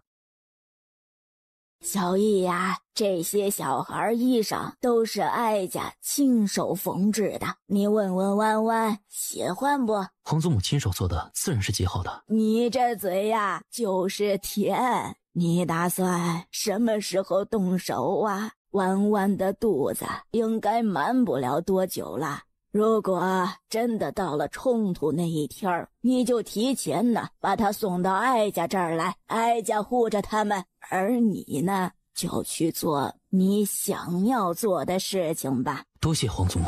家人之间呢，不必言谢。小易呀，你尽量让少死一些人吧。啊，是皇祖母。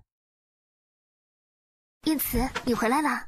九皇子的腿废了。皇帝让我去北京调查，但被我拒了。只不过我得派人去把九皇子完好无损的接回来。这一路上，指不定多少人等着要九皇子的命，接人也是不容易的。燕慈，你辛苦了。反正也习惯了。婉婉，皇帝要给顾恩泰赐婚，给了他1日时间，他今天应该会去临府了。没想到这件事并不是婉莹一头热，顾恩泰也对婉莹有意，这是终身大事，该让婉莹自己做出决定。我知道这件事有一些唐突，而且我马上就要去北境了，到时候只能把你留在京城之中，其实也是人质。皇帝陛下并没有那么信任我，明日上早朝的时候，皇帝就会给我赐婚了。不过如果让你们很为难的话，就当我今日没来过吧。顾恩泰虽然对林婉莹有好感，但他又担心自己会连累了对方。对方拒绝的话，虽然心中有一些失落，但也在预料之中。我嫁。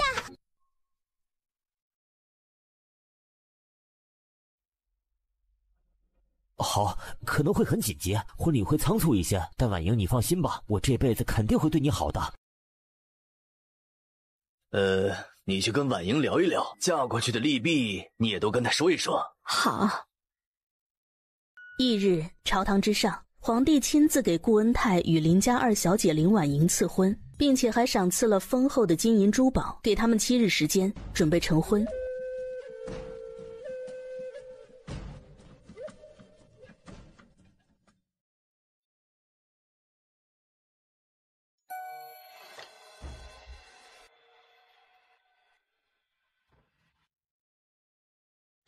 林婉意想起来上一世林婉莹都没有活到出嫁，对同情诉说眉春，春微凉，鞭炮声声和清晨。这成亲的不是别人，正是杜宁燕。杜宁燕上次7月初7跟沈玉白成婚，莫名其妙晕了过去。等到她醒来的时候，发现自己还躺在闺房之中。可杜宁燕对沈玉白深情一片，哪怕家人说沈玉白主导了换新娘的事情，可杜宁燕还是不肯相信，认为其中肯定是有误会。而就在杜宁燕打算偷偷地跑到沈家去找沈玉白的时候，沈玉白竟然死了，沈家也被抄了，被流放的沈伯公也死在了半路上。杜宁燕这才彻底绝了跑去沈家的念头。本来是被诸多贵公子争抢要娶的杜宁燕，如今却成了人人避之不及的丧门星，京城上下都传他克夫。后来还是姜望突然找上门，愿意入赘杜府。月照红灯笼轻轻晃，对白如东方。言辞，你回来了。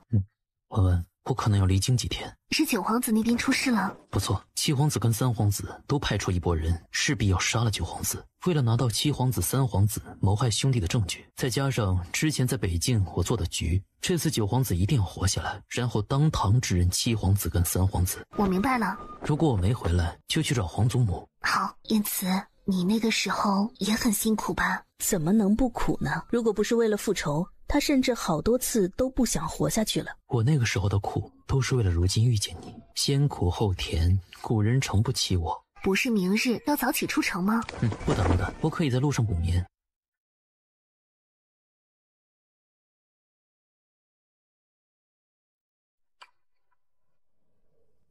有一情淡的秋，三人两别。忧伤开始后，止步在离愁。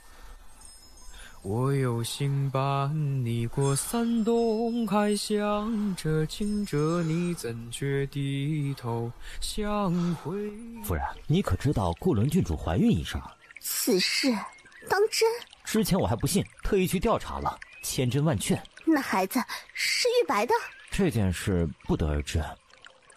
这个消息也传进了宫，灵皇贵妃不太在意这件事儿，如今就想着一定要护好景安的那个儿子，他家景安一定要平安顺利的回来。倒是端贵妃得知林婉仪有孕的消息后，一脸狐疑，会是玉白的孩子吗？要我说呀，那林婉仪就是一个克夫的灾星，看吧，沈家都被他给克没了。母妃，你说燕慈该不会也被他克死了吧？说不准他还真克夫啊！广宁啊，马上就要到中秋宫宴了，母妃一定会替你选一个最好的驸马，到时候那林婉仪就会入宫来了吧？新仇旧仇一并报。顾伦郡主有孕了，这孩子还真是沈玉白的遗腹子了。燕慈是否知道此事啊？罢了，这件事儿等燕慈回来的时候，朕亲自问他吧。皇帝可不在乎那个沈玉白有没有一个遗腹子，他只是想着老九能否顺利归来。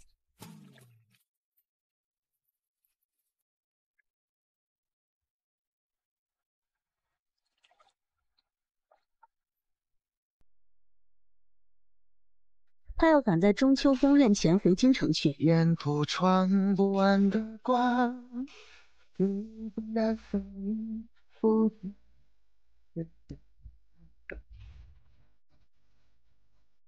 不去，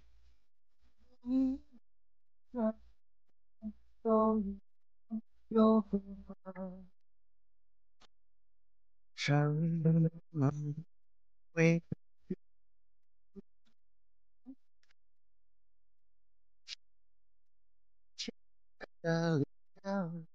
皇帝竟然专门点出让他一定要去参加中秋宫宴。夫人，都督早就替子给您改好了，还有您以后身子再重一些的宽松衣服，他都给您准备好了。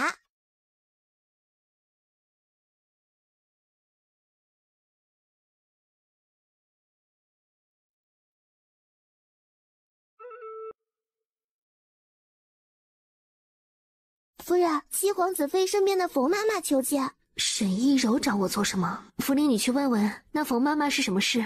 是啊，我家皇子妃身子不适，希望郡主能够进府给她诊治一二。我会禀告我家郡主的。来人，送客！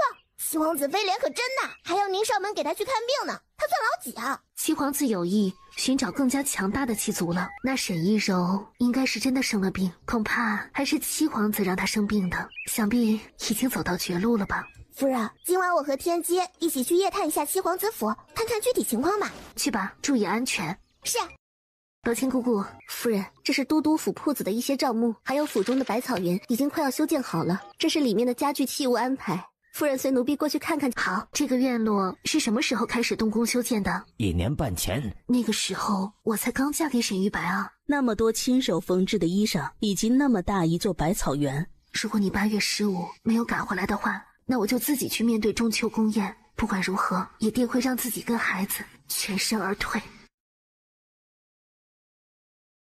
今年中秋宫宴，皇帝竟然让燕妃主持。这个贱人竟然还敢爬到本宫头上了！母妃，您不用把那个燕妃放在眼里，她现在呀，连一个孩子都生不出来，怎么着，她都越不过您去。是了，对于一个永远不能生儿子的宠妃，我又何必放在眼里呢？倘若没有宁燕，端贵妃当初都不会活到被皇上宠幸，得了势，心就大了。广宁公主因为之前的事情对顾伦郡主怀恨在心，找了几个粗鄙的男人假扮内奸，打算到中秋宫宴的时候对顾伦郡主下手。敢动婉丫头，也不问问哀家同不同意，派人盯着广宁。是。那林婉意既然不肯来，是啊，越是不敢来见我，就越证明他腹中的孩子是玉白的。他不想跟沈家有瓜葛，才对我避而不见。可怜我弟弟玉白那样惨死。可是主子，据说那林婉意的身孕是5个月左右，但她5个月前早就跟世子和离了，孩子又不可能是燕慈的，肯定是林婉意对玉白余情未了，偷偷的去缠着玉白，有了首尾。不管如何，我一定要好好利用这个孩子。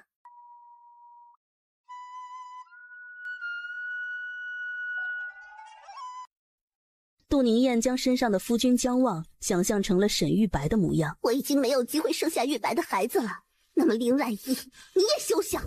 他哪里不知道，杜宁燕心中还惦记着死去的沈玉白，但姜望不在乎。这个女人连他那几个外室的小手指都比不上，如果他不是搭不上其他女人了，他又何以非得娶杜宁燕这个蠢女人呢？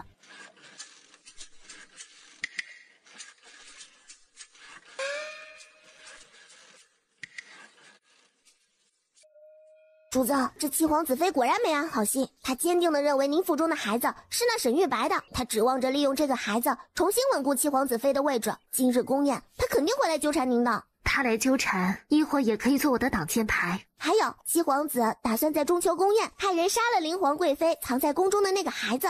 我们从七皇子府邸回来的时候，路过了杜家，我们听到杜宁燕的贴身侍女小声地说，他们家小姐已经2个月没来癸水了，也准备在中秋宫宴上对您腹中的孩子下手呢。2个月前，也正是沈玉白跟杜宁燕各种纠缠的时候。可是我不是给沈玉白用药让他不举了吗？那么杜宁燕腹中的孩子又是怎么回事？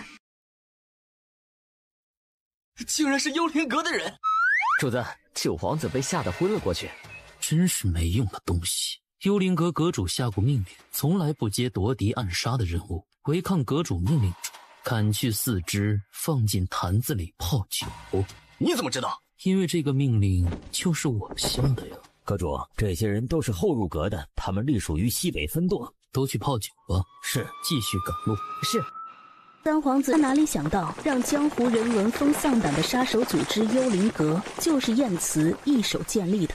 燕都督，你要帮我作证，是七哥一路上要杀我。要你命的不只是7殿下，还有3殿下。啊？什么？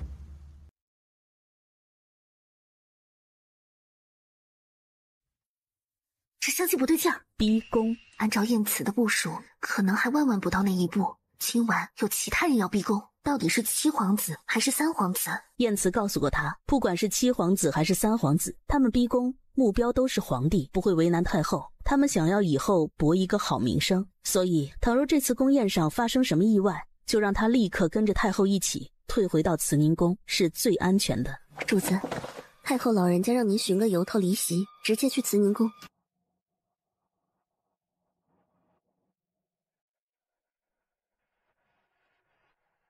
7皇子妃找我有事吗？我知道这个孩子是玉白的，虽然你身后就荣成王府，但燕慈可是陛下跟前的红人，倘若他以后对孩子不好的话，你到时候打算依靠谁呢？我可以依靠你吗？那是自然，今日不是说话的好时机，等明日我差人去木婉堂请你来上门。过了今晚，沈亦柔可能也没有什么明日了。林婉意，我喊你，你没有听到吗？你如果真的对沈玉白深情一片，还不如直接下去陪沈玉白，跟他在地下双宿双飞。怎么不舍得死了？也是，你跟沈玉白连亲都没有成，你连个名分都没有，他可是有好几个美妾。只要林婉意一直走着这条公道，就一定会掉进陷阱中去的。今晚我一定要毁了林婉意。主子，那个杜宁燕还跟在后面呢。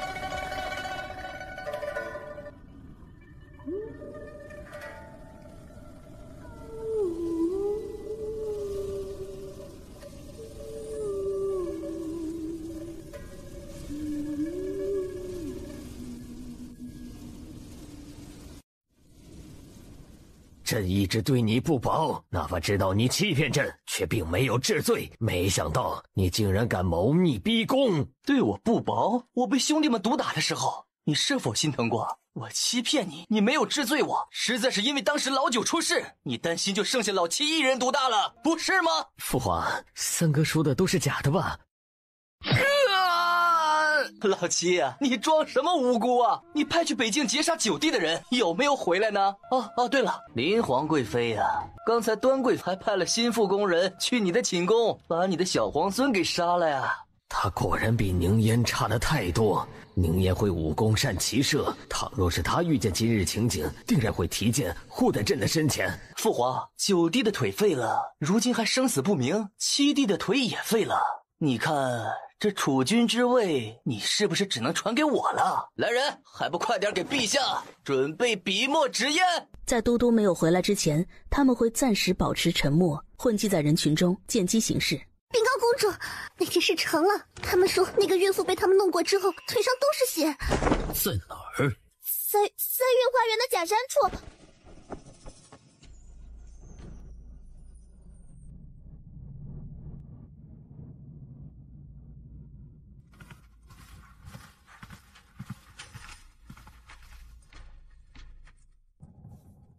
我的好父皇啊，您还在等什么呢？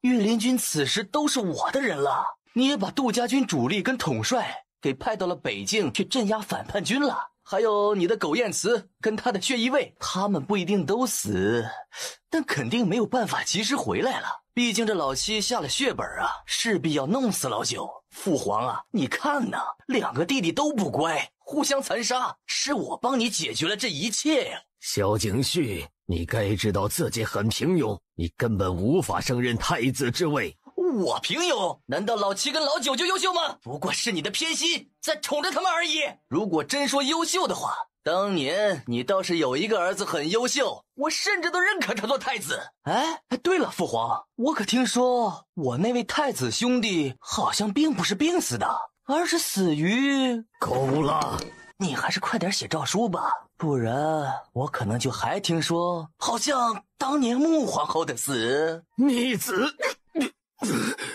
皇祖母，很抱歉，其实我从头到尾都不想惊扰您的，我是被逼的。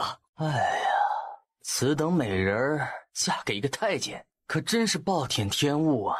林婉义，与其做一个太监夫人，还不如跟着我，我定会让你尝尝男人的味道。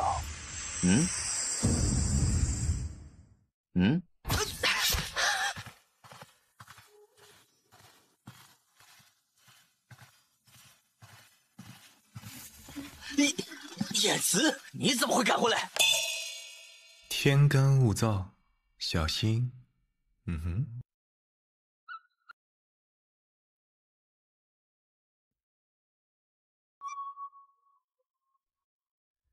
燕慈，你做得很好，萧景绪他罪有应得。陛下，三皇子受了重伤，是否需要宣太医给他医治？他都要杀了朕，还给他医治什么？后续事情，燕慈，你去替朕处理吧，朕乏了，要睡了。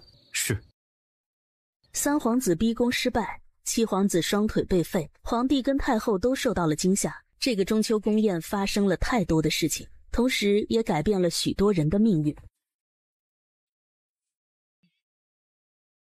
燕慈，文文，你怎么了？我做了一个梦，在梦中我被沈家人害死了，林家人也都被害死了，你替我报了仇。那只是梦而已，沈家人也都已经凉了，七皇子一派距离凉也不远了。文文不要过于担心。怎么受伤了？伤口很浅，没有伤到肺腑，我是做给皇帝看的。你这些伤他一点都不在意，但我很难受。原来文文如此担忧为夫。对，我担忧夫君，不但要担忧别人伤你，还得担忧你自己伤自己。文文，我何其幸运能够娶你为妻。上次抱一会儿。主子，林小太医上门来探望您了。好，我这就过去。林婉意早就知道昨晚中秋宫宴肯定要出事，他就提前让人给林家送了信儿，让父亲兄长昨晚请假，不要去宫中当值。兄长，听闻昨日宫中出事了，所有达官贵人都是今天中午才被放了回来。祖母、父母他们都很惦记着你，但他们不敢贸然前来，担心会影响到你什么，就差我来给你诊诊脉。我并没有什么事。昨日听说宫中死了不少人，问问会不会影响到你？暂时不会，不过昨晚之事事关夺嫡，大哥你回去，父亲也说一下，近期内不要去离皇贵妃跟端贵妃的宫中当值。燕慈，你说朕之前是不是太忽视老三了？陛下并未忽视他，实在是三皇子太野心勃勃了。其实倘若他有这份心机，不装瘸，何至于会走上这条路？燕慈，你就回老九大功一件，你想要什么赏赐？只要是陛下赏赐的，那就是极好的。朕就喜欢听你说的话。老九在北境真是那杜宇动的手，千真万确。如今北境军不是已经由顾恩泰接手了吗？寻个杜宇的错处，他也该把兵权交出来了。是。娘娘，听闻陛下有意找一位公主去大漠和亲，本宫没有女儿，但沈子月那个贱人有啊。沈姑娘，你来看我们家小姐吗？回娘娘，是之前穆皇后的贴身宫女，人已经疯了。沈姑娘，我们家小姐啊，沈小姐莫非就是沈子月？沈小姐，你把太子给抱到哪里去了？走。是。主子，事情已经办好了。陈姑姑，待会儿我派人送你出宫。城郊外我夫人有一个庄子，给你换一个新的身份，先安顿在那边。如此看来，穆皇后的死还有先太子的病，可能都跟端贵妃有关。只是猜测而已，没有证据。那个疯宫女也已经死了。你有让人去搜那冷宫吗？说不定冷宫之中就会留下什么证据。还别说，真的让他搜到了一个笔记，是端贵妃的，当初给太子治病的药方子。端贵妃怎么会开方子？她又不是大夫。这药方是仿照端贵妃的笔记写的，原来那张早就被端贵妃给毁了。这药方本来不是她写给我的，而是给我母后的。什么？不然皇帝这么多年凭什么宠她，宠着她生的七皇子？蠢货，废物！七皇子跟九皇子都还年轻，他们的腿怎么就彻底治不好了？启禀殿下，臣等医术愚钝，但听闻药谷中的药老医术了得，想必他肯定有办法治好两位殿下的腿。对了，朕怎么就没有想起来药谷呢？来人，把验词宣来。是。太医都治不好两位皇子的腿，皇帝打算去药谷找药老给两位皇子治腿。验词，那药谷的老头脾气最是古怪，你看看有什么法子把他给带到京城来，给景川和景安治腿。陛下，药老有过誓言，他绝对不会出谷的。倘若要给两位陛下看病，需要把他们送到药谷去，当然了，也得药老同意给二位殿下看病才行。真差点忘记那个老头子的规矩了，可老七他们哪里经得住长途跋涉？叶慈，你有没有办法将那药老绑来？依照药老的性格，如果真将他绑来，恐怕就算是二位殿下的腿能治，药老也不会给治了。这可如何是好？陛下，药王谷跟荣成王府有关系，这样我让顾伦郡主书信一封给药谷，说明两位殿下的腿疾，然后看药谷那边的回信，我会暗示他，这是陛下给药谷一个效忠表现的机会。与其让皇帝主动对药谷做什么，燕慈还不如把这个主动权给拉过来。这书信一来一往，谁知道要多长时间过去了呢？那就依你之法，不过信的内容你一定要审视一遍。是。那金丹要用完了，你记得去盯着仙师，让他多炼出几颗来。是。禀告陛下，贵妃娘娘求见。那微臣先告退。裴然，你这几日身子不适，就在宫中好好歇着，有什么事可以差人来说。陛下，这是端贵妃当初给太子殿下开的药方啊，臣妾就想着先把这个方子交给您。什么？只是提了太子2个字，你就这样害怕？赵福安，你先退下。是，陛下。那个宫女呢？已经投井死了。你做的不错，这件事我要继续查了。陛下，听闻塞北要选一个公主和亲，臣妾以为广宁公主最是合适。如果只是让一个公主去和亲，就能暂时安抚灵皇贵妃，皇帝自然愿意做。这件事朕依你，朕已经让燕慈去想办法给老九治腿了，你可以放心了。你退下去吧。多谢陛下，臣妾告退。皇帝只给我的景安看腿，还是同时给七皇子看腿？如果能够买通燕慈就好了，可惜这人油盐不进，铁板一块。不行，得去找一找那燕慈。陛下，您找臣妾是有什么事儿吗？广宁快及笄了吧？回陛下，广宁已经快14了。您怎么拿到了这个方子？不对，事成之后已经悄悄地把这个方子给毁了呀。真毁了？那为什么会在冷宫风宫女住处又找到了这个东西？当年知情者全部都杖毙了，还活着的就剩下一个烧火宫女，她什么都不知道。她人呢？已经死了。回头你让广宁准备准备，等过了年就和亲去大漠吧。什么？怎么，爱妃要违逆朕吗？臣妾不敢，陛下圣明。燕慈，陛下可有让你去给景安治腿啊？确有此事。那陛下是否还要给萧景川治腿？娘娘，臣是皇帝的人，希望燕都督可以帮忙，找到神医给我家景安治病。臣定然会竭尽全力。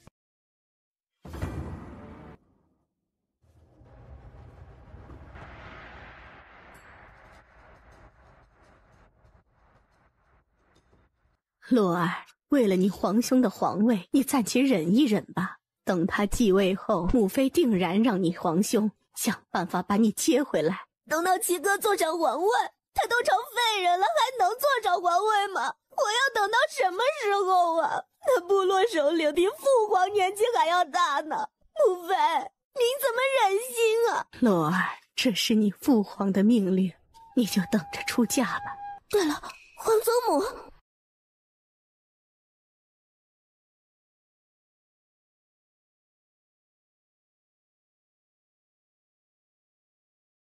贵公主，太后娘娘前段时日被惊扰到，凤体有恙，不见任何人。她怎么突然就病了？她是不是故意不见我？来人，将广宁公主跟她的宫人们送出慈宁宫。娘娘已经将广宁公主请出去了。其实啊，皇帝如果真的想跟大漠修好，不应该让这丫头去和亲的。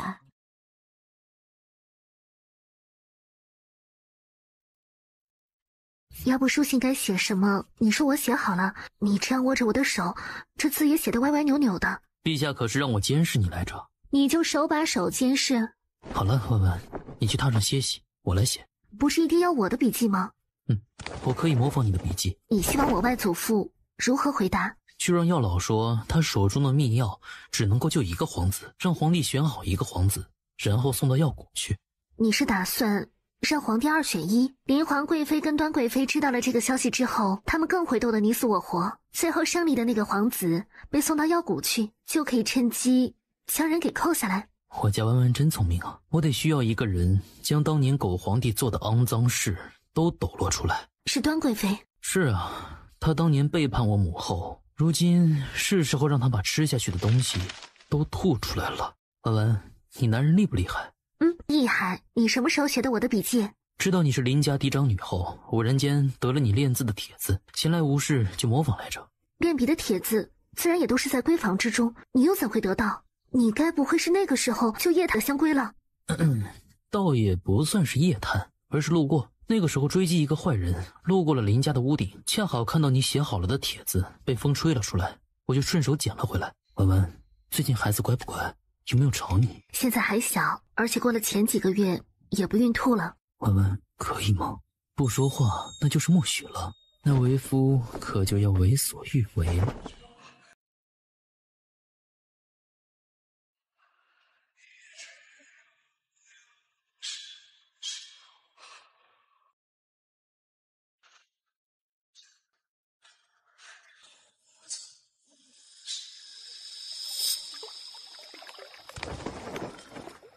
梨花飘落在你窗前，画中一人在闺中院，谁把思念轻描淡写，只想留足时间为你穿越。我听不白墙寂寞的屋檐，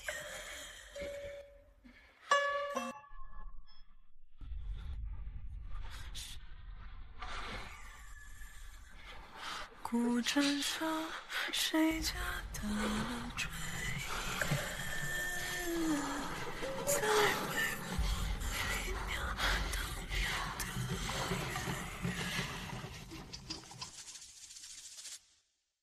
父皇，这里面肯定是有误会。杜宇对咱们大周忠心耿耿，他怎么会跟反叛军勾结在一起啊？证据确凿，难不成还是朕诬陷他了？你当真以为老九的腿伤是意外吗？父皇，如果不是杜宇跟反叛军勾结，难不成是你？七皇子知道父皇的意思就是让他放弃杜宇，放弃杜家，放弃兵权。倘若他不放弃这个兵权，恐怕父皇就要放弃他了。父皇，儿臣绝对不会与那反叛勾结，想来是杜宇包藏狼子野心，其心可诛，罪无可赦。叶慈，你立刻带人去查抄杜家，男丁全部下狱，择日斩首，女眷全部为奴。父皇，兵部是重中之重，如今北境事情还未了，那兵部尚书一职。燕慈，但燕慈已经身兼数职了。最重要的是，兵部以后一定要掌握在楚军手中。不行，这个不管是老七还是老九，都无法让燕慈归顺他们。这次顾恩泰其实发现并抓住杜宇，再加上他还辛苦在北境平叛有功，从今日起任顾恩泰为兵部左侍郎，代管兵部所有事宜。等他从北境胜利归来后，就开始生效。退朝。顾恩泰从一个有名无实的五品官，一下子成了握有实权的二品大员。早知道当初北境有叛军的时候，他们就争抢着都去了，哪里会让顾恩泰那个木头去了？七殿下还是要好生休养身子，只要您的腿能好了，那么一切就都好了。顾恩泰之前一直在北境，他虽然一下子跃升二品大员，但是他在京城之中没有任何根基。是啊，顾恩泰虽然不是我的人，但也不是老九的呀。只要想办法让顾恩泰以后为我所用，我依旧没有丢掉兵权。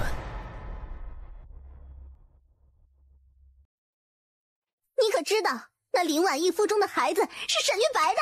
按照时间，他是与沈玉白和离之后，与你定亲的时候，又与沈玉白有了首尾，这证明他林婉义就是水性杨花。他也知道自己时日不多了，如果能够在临死之前拖上那个林婉义做垫背的，那他就不亏。听闻杜小姐对那已故沈世子情深一片，你们不能生同亲，那就死同学好了。求愿都督饶命，我并不是杜家人，还请都督放了我吧。你这是入赘呀！求都督明示，要如何才可以放过我呀？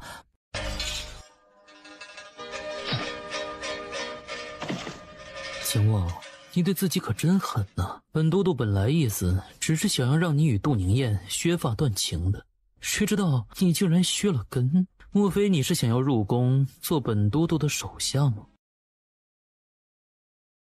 张姐，这到底怎么回事？我们去京城区的那家布庄，想要挑选一些上好的布料给小外甥做衣裳。出来后遇到了一群公子哥，其中一个就说静贤是他未过门的夫人，还过来要拉着静贤去隔壁的酒楼上吃酒。我拉着静贤就跑到这里来了。你们也受到了惊吓，去隔壁厢房好好的休息休息。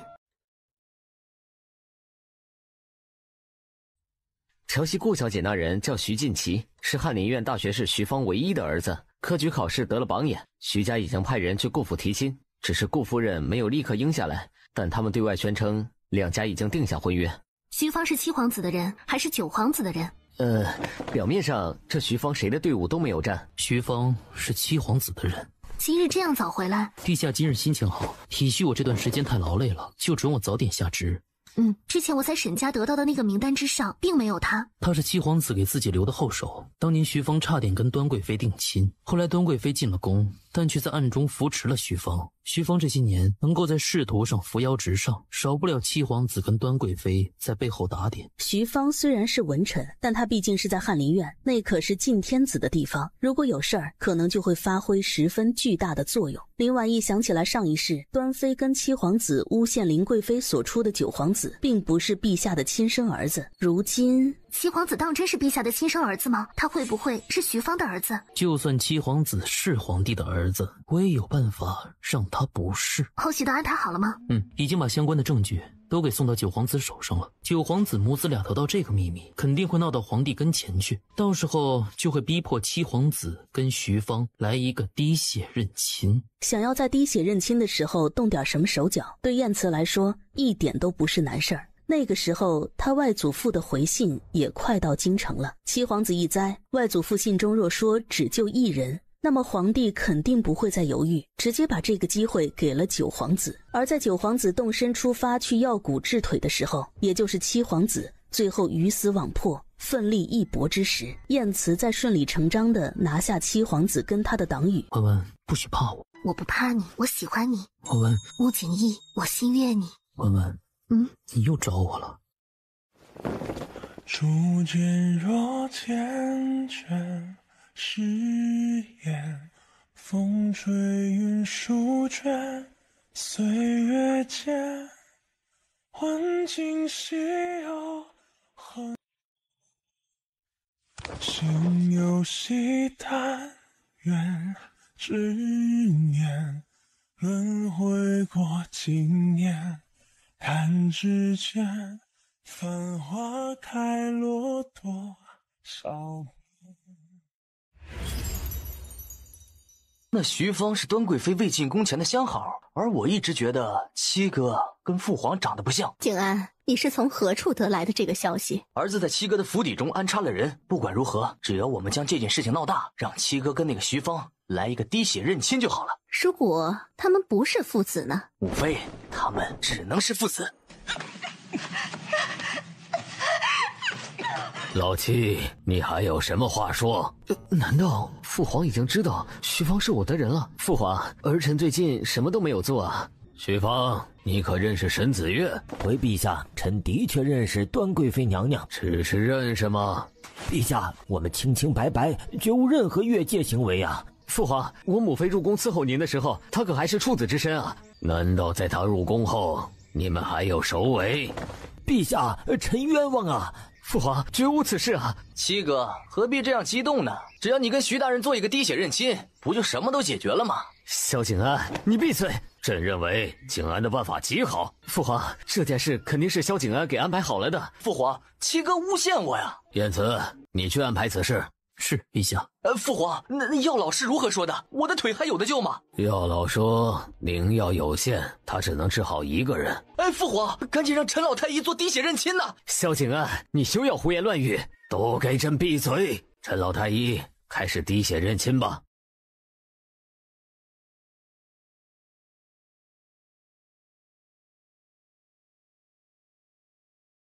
哎，七哥，原来你真的不是父皇的儿子！不可能，我怎么会不是父皇的儿子？肯定是你动了手脚，对不对？是不是老九买通了你？父皇，儿臣冤枉，这里面肯定是有什么误会，儿臣怎么会不是您的儿子呢？传朕的口谕，徐芳以下犯上，罪无可赦，赐死！徐家满门抄斩，查封七皇子府邸，连七皇子萧景川为庶人，将沈氏打入冷宫。是。父亲，我想要知道一些关于当年林皇贵妃生九皇子的事情。九殿下应该就是林皇贵妃的亲生儿子，因为生产的时候没有出现任何意外，根本不存在被换孩子的事情。那么林皇贵妃有孕前后可有发生什么异常的事情？当时有一个御前侍卫啊，莫名其妙的暴毙了。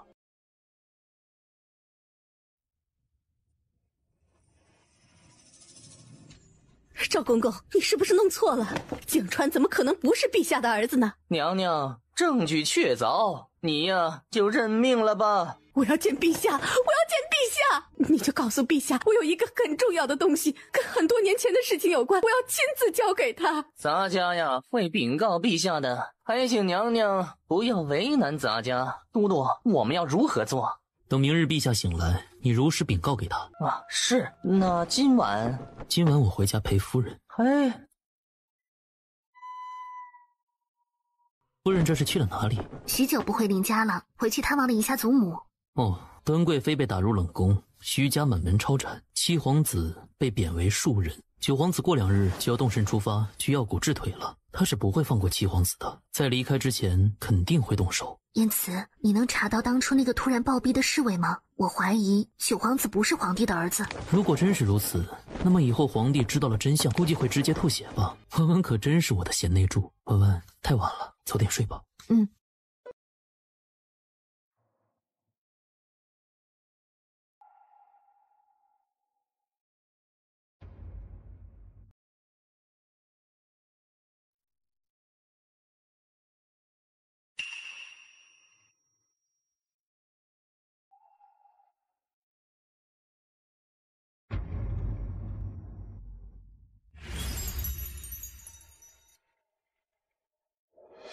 文文，怎么突然想起来给我送汤了？就是想着你这些时日忙碌政事，太辛苦了。不辛苦，只是一想到后梁一直对咱们大周虎视眈眈。后梁？大梁国不是已经灭亡了吗？怎么这又出来一个后梁？文文，从你生了孩子后，我都有100日没有碰你了。你身子养好了吧？你就可怜可怜小小易。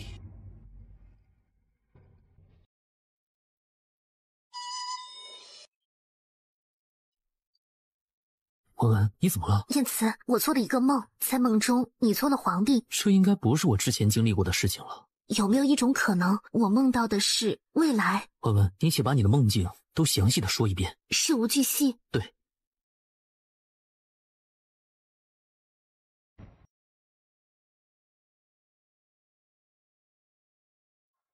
他真的还没得手，你就醒了？真的？你还不信我？我信文文，但却不信未来的自己。禁欲了整整100日，他能忍得住？这不是重点，重点是那个后梁。如果按照时间，你生了孩子3个月后，那个后梁就出现了。也就是说，现在他们筹划复国已经到了关键的时刻。文文，不用担心，我立刻让人去调查如今各州郡的情况，肯定会有线索的。昨天晚上，就在我马上要睡着了的时候，你手腕上的手镯突然闪了一下。从母亲送他手镯开始，他就频繁地梦到跟燕慈有关系的事情了。这一次，更是梦到了还没有发生的事情。莫非我梦到了咱们未来的事情，也跟这手镯有关？如今他也不在京城，等下次见面的时候，我再问一问母亲。母后，父皇已经说了，后天一早就派人送我去药谷，等我的腿治好了，父皇就该让我做太子了。本宫真是没看出来啊，那沈子月竟然也不安分。母妃，你为什么说也啊？你听错了，虽然七皇子被废为庶人，但本宫依旧是不安心。毕竟这些年来，那沈子月莫名其妙最得帝宠。母妃，您就放心吧，儿臣早就有安排。他一个没了权势的废人，不是说暴毙就暴毙吗？你昨夜为何不禀告朕？启禀陛下，您吩咐了，不让打扰。毕竟每次跟燕贵妃在一起的时候很是尽兴，自然不许被打扰。去冷宫。是。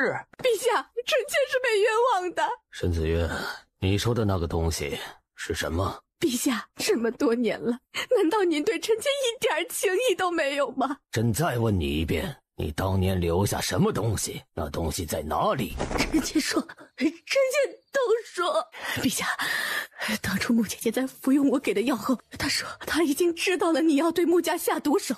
当时穆姐姐是为了拖延住你，好让太子逃走。实际上，太子并没有失足落水。当年那个孩童的尸体，并不是太子殿下。你不是亲眼见到孩子的尸体吗？你之前不是说那就是太子吗？青梅竹马，少年母爱，您对穆姐姐的感情那样深，您都能一眼都不眨的杀了她，杀了她全家，甚至连自己的亲生骨肉也不放过。臣妾怎么又不给自己留一条后路呢？沈子月，陛下，我知道太子殿下在哪里。倘若我真的死了，那人就会带着太子，把你当年对穆姐姐还有穆大将军一家做的事情公布于众，你一直以来的人君形象就会彻底崩塌。你要什么？我要你恢复景川的七皇子身份，我要你给景川治退，我要恢复端贵妃的身份。可是证据确凿，朕不能一下子犯案，得让人去查。最迟后日，朕会下旨先恢复景川的七皇子身份，跟你的端贵妃身份。至于治腿一事，因为药老脾气古怪，没有办法更改，只能先给老九治腿了。臣妾都听陛下的安排。子夜，那孽子现在在何处？陛下，距离京城有一些遥远，等恢复了身份后，臣妾才好让人将他带到您面前。您想要如何处理，都听您的。那今日再委屈委屈子越了。谢陛下。皇帝根本不可能留着他的命了，而萧景川不管是不是皇帝的儿子，这辈子都不可能坐上那个龙椅了。大不了到时候找一个年岁差不多的年轻人毒哑了给皇帝泄愤好了。穆姐姐，你别来找我，要怪就怪陛下，是陛下要你们穆家死的。你去找他，不要来找我有证据。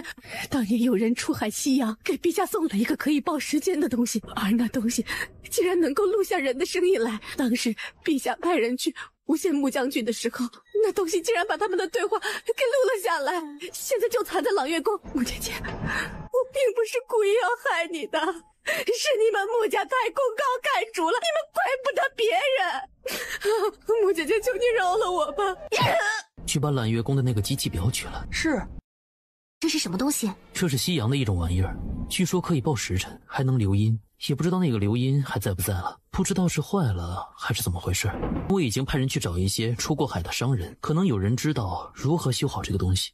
这样就能够找到证据，为穆家人平反了吧？穆家一门忠烈，不该背负着通敌叛国之罪。那些被埋葬的阴骨，还有冤死的穆皇后，都应该得到平反。晏慈，那沈子月的尸体不会打草惊蛇吗？沈子月无中生有，误导了皇帝，已经让他以为我还活着了。不过这样正好，方便我以后昭示自己的身份。这样刺激他，他会不会采用什么极端激烈的手段？按照时辰，那些毒已经深入他的骨髓了，再加上七皇子沈子月他们的刺激，如今我倒是期待着他开始使用激烈的手段。晏慈，温温放心吧，我知道自己现在不是一个人了，做事情不会横冲直撞的。我有了妻子，有了孩子。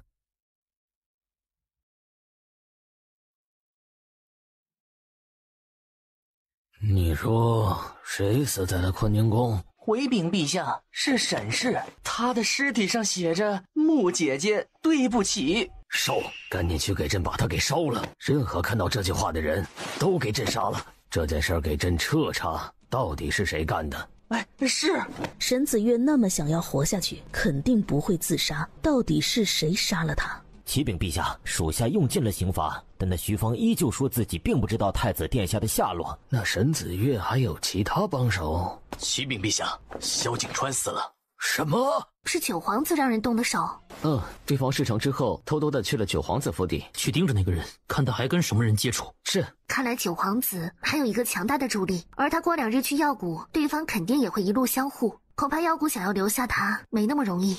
我已经给你大哥去了信，他应该会联系荣城王府。另外，我还会派人一路跟着九皇子，务必会把他给留下来。这段时间事情比较多，如果出门的话，多带一些人。夫人，沈四姑娘上门求见，说要跟您谈一谈药材生意的事情。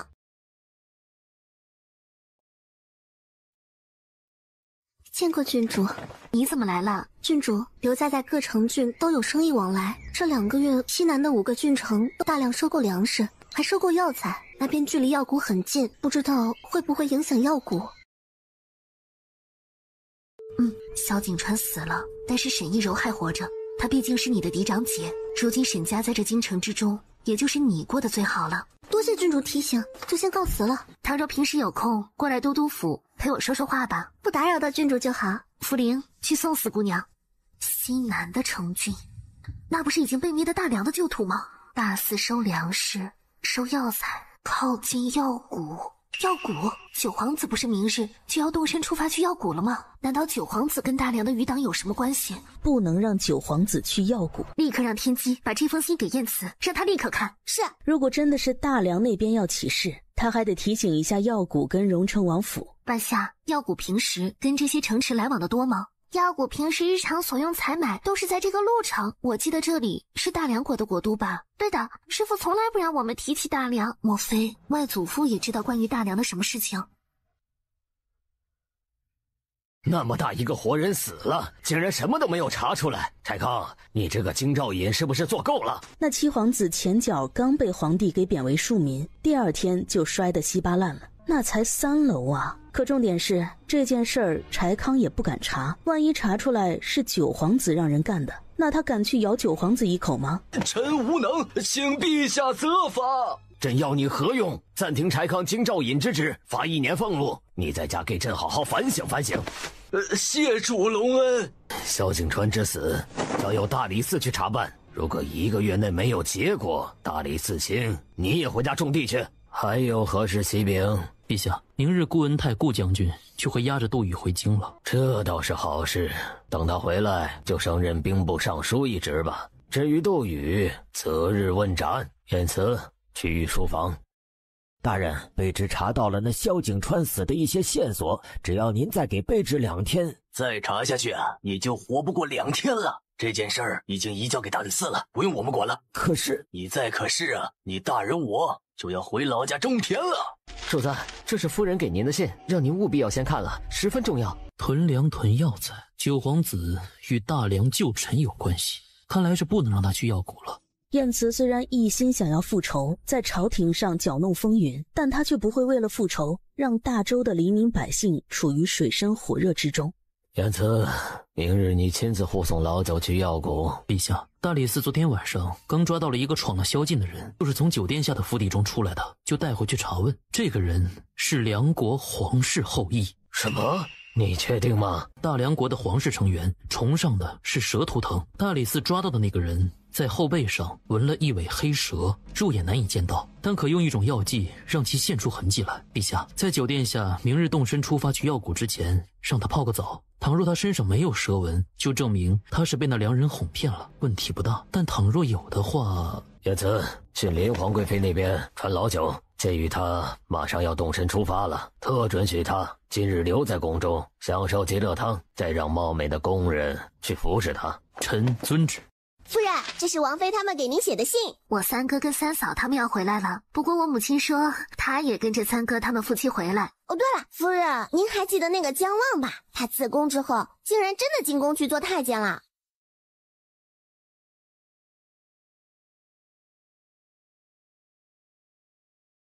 既然燕慈能够做到的，我也肯定可以做到。等我成了一人之下万人之上的9000岁，我要让所有看不起我的人后悔。要知道，那极乐汤他父皇从来没有让任何人泡过，他萧景安可是头一份，这岂不是证明他父皇已经确定让他做太子了？指不定诏书都已经写好了，等他的腿治好归来，他就可以入主东宫了。母妃，那儿臣去了，明日一早我就会动身出发，您就等着儿子回来啊，喊您母后吧。娘娘，您怎么了？本宫突然心中有点不舒坦，肯定是九殿下要远行，您放心不下吧？那药谷的医术了得，肯定会治好九殿下的腿的。是啊，其他那些皇子太年幼，根本不足为惧。等到我家景安的腿好了，就是时候料理了那姓娄的，毕竟是那人的表弟，只有死人才不会泄露秘密啊。姜望表哥，你怎么会在这里啊？九殿下，以后万不可喊小的表哥了，喊小的名字即可呀。以前可都是你带着我花天酒地啊，如今你估计是花不起来了吧？殿下，以后奴才依旧可以陪您做任何事情，只要您想。这姜望莫非是打算以后做下一个燕多多啊？对，你说的对。来，伺候本皇子沐浴。是。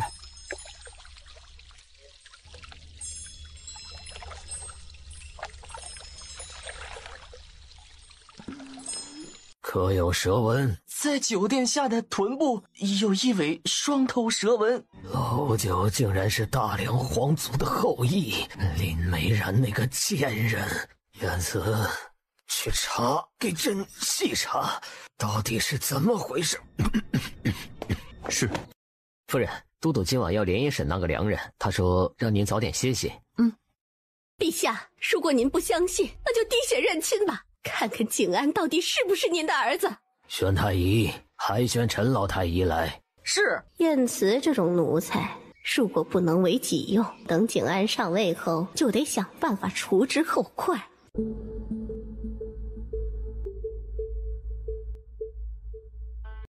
先把萧景安关入天牢，将林氏打入冷宫。陛下，还有许多事情没有做，这老头还得多活一段时日。陛下这是怒火攻心了，得施朕。刚才林氏信誓旦旦，他好像十分笃定九殿下就是陛下的儿子。虽然不知道他为何这样笃定，但陛下如今的血是跟亲生儿子都不相容了。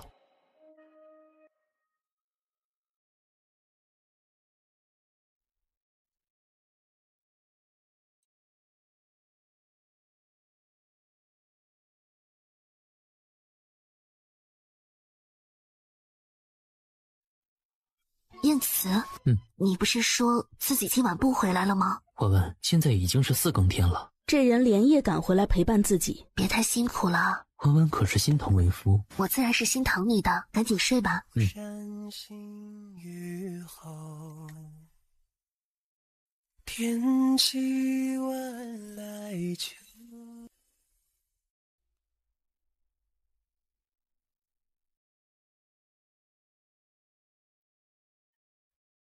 晏慈，你怎么没进宫？皇帝没醒，宫中都是我的人，林皇贵妃他们插翅难飞，不急于这一时。我家都督大人辛苦了，要不要我给你揉揉肩？再揉一揉其他地方也可以。你想要听什么，我慢慢说给你听。陛下打算如何处置林皇贵妃他们母子俩？滴血认亲后，2滴血没有相容，再加上之前九皇子身上的蛇纹，皇帝已经认定了九皇子是林美冉红杏出墙与那良人生下的孩子。他被气得怒火攻心，吐了一口血，却还是暂且留了他们母子俩的性命。得找个机会彻底把林皇贵妃他们摁死。我其实希望他们跑了，这次只抓到了娄萧，但他背后还有人。就算是九皇子死了，娄萧死了，那幕后主使者还是会复国。他们准备的越久，可能就越充分。最重要的是，得有一个人逼皇帝。如果这个时候梁国人开始复国的话，那么势必就要出现一个人能主持大局。哦，对了，那个姜望入了宫做了太监，你是知道的吧？我打算把人安排到皇帝身边去伺候，因为姜望这人身上多少是有一些美运在的。对了，娄萧都说了，九皇子的模样跟他表哥少年时候十分相像。在见到2滴血没有融合后，林美冉也彻底失态了，满眼震惊。我总是感觉这里面是否还有其他的隐情？这些年来，皇宫中可否有皇子或者是公主失踪？自然是有的，而且不少。我之前无意看过一本医书，上面记录着一种换血之法，或许林皇贵妃用这个法子给九皇子换血。夫人，今日顾大将军回京了。陆家大小姐。哪个陆家？3代帝师陆太傅陆家。那陆家大小姐今年多大？双10年华，她十分的聪慧，看书过目不忘，是京城有名的才女，只是身子骨不好，体弱多病，还没有出嫁呢。这些年来一直被养在瑞华庵中，前不久才刚刚回京。晏慈，当年陆太傅有意让他这个孙女儿做太子妃，只不过后来因为她体弱多病而作罢。晏慈，你故意的？就是鲜少见到弯弯吃醋，实在是高兴的紧。弯弯耍小性子的模样也是可爱极了。弯弯，我错了。晏慈，你要做什么？我家夫人不高兴了，自然是做一些事情让她高兴了。咱们好像还没有在这里做过。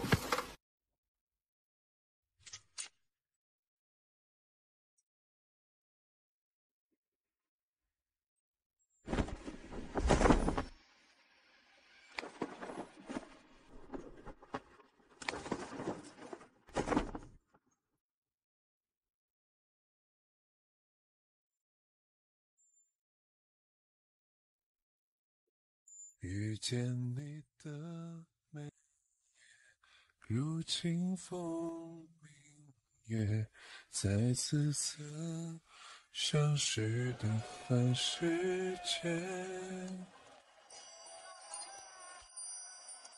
无恋如时光搁浅，始终如初见。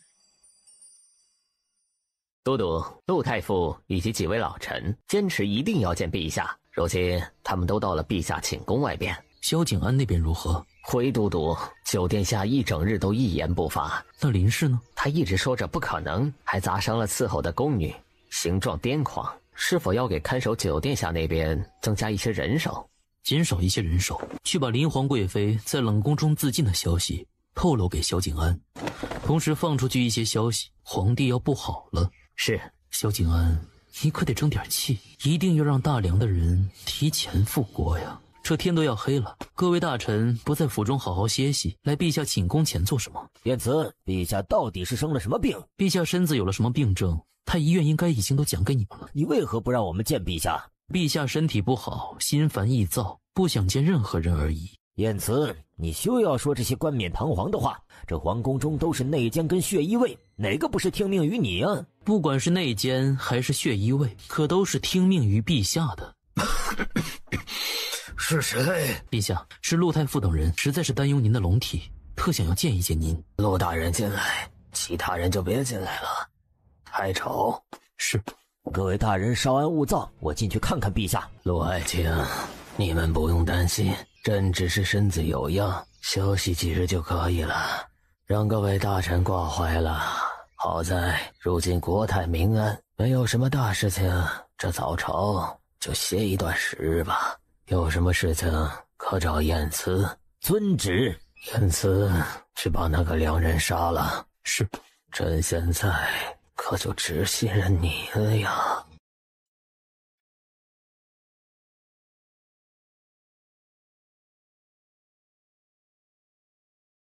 陆太傅，听说你的嫡长孙女儿今年双10年华了吧？那就尽快找个人嫁了吧。难道晏慈看上我家嘉兰了？回去一定要尽快给孙女嘉兰定亲，赶紧把她给嫁出去。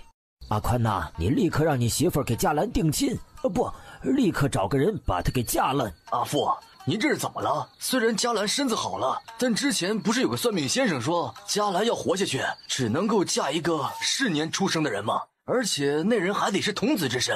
什么童子不童子啊？如果再不把嘉兰给嫁出去，那晏慈就要对她强取豪夺了。啊？什么？不会吧？我们家都督不是已经有夫人了吗？怎么还会对着陆家姑娘强取豪夺啊？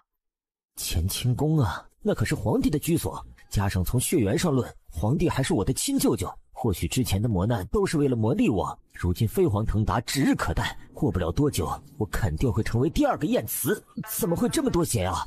这乾清宫不能留，倘若皇帝驾崩了，这些近身侍候的内奸就是死路一条了。不管以后谁登上皇位，绝对都不会再重用了。什么？你是说林皇贵妃自尽了？哎呀，记住啊，一定要封锁住这个消息，无论如何都不能让9殿下知道。是，赵公公。林皇贵妃自尽了，梁国人肯定不会放弃9皇子，指不定9皇子就要回到梁人那边去做他们的王。而如果我在这个时候助了9皇子一臂之力的话，那岂不是就有从龙之功了？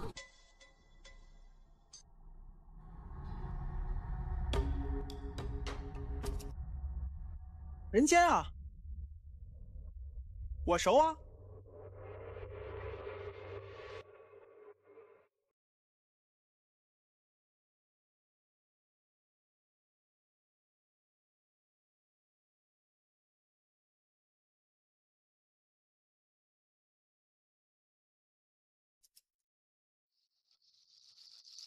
黄泉路上慢慢走，不害怕也莫回头。彼岸开花不见花，情未断人在念。你是？拜见殿下，卑职是娄大人的手下陈清。娄大人已经被我们营救出来，提前一步送出了城，等殿下顺利出去后，就可以跟他会合，那就太好不过了。毕竟这些年一直都是他跟娄萧联系，如果娄萧真的死了的话，他可不敢保证这些良人真的会听从于他。表弟，林皇贵妃不愿意成为你的软肋，就自尽了。什么？对了，皇帝吐了好多血，感觉他时日不多了。皇帝要不行了？那岂不是这皇位就空出来了？那我为何还要逃走啊？如今的皇宫、乾清宫都是晏慈的人，倘若皇帝驾崩了，晏慈肯定第一个杀了你。如果你死了，那就什么都没有了呀。殿下，这位公公说的对，您得先活着，留得青山在，不怕没柴烧。真好啊，终于回家啦！离开好久了，等休整好，让小藏陪你先回一趟齐府。你爹娘、你祖母他们肯定也十分惦念着你。好，听母亲呢。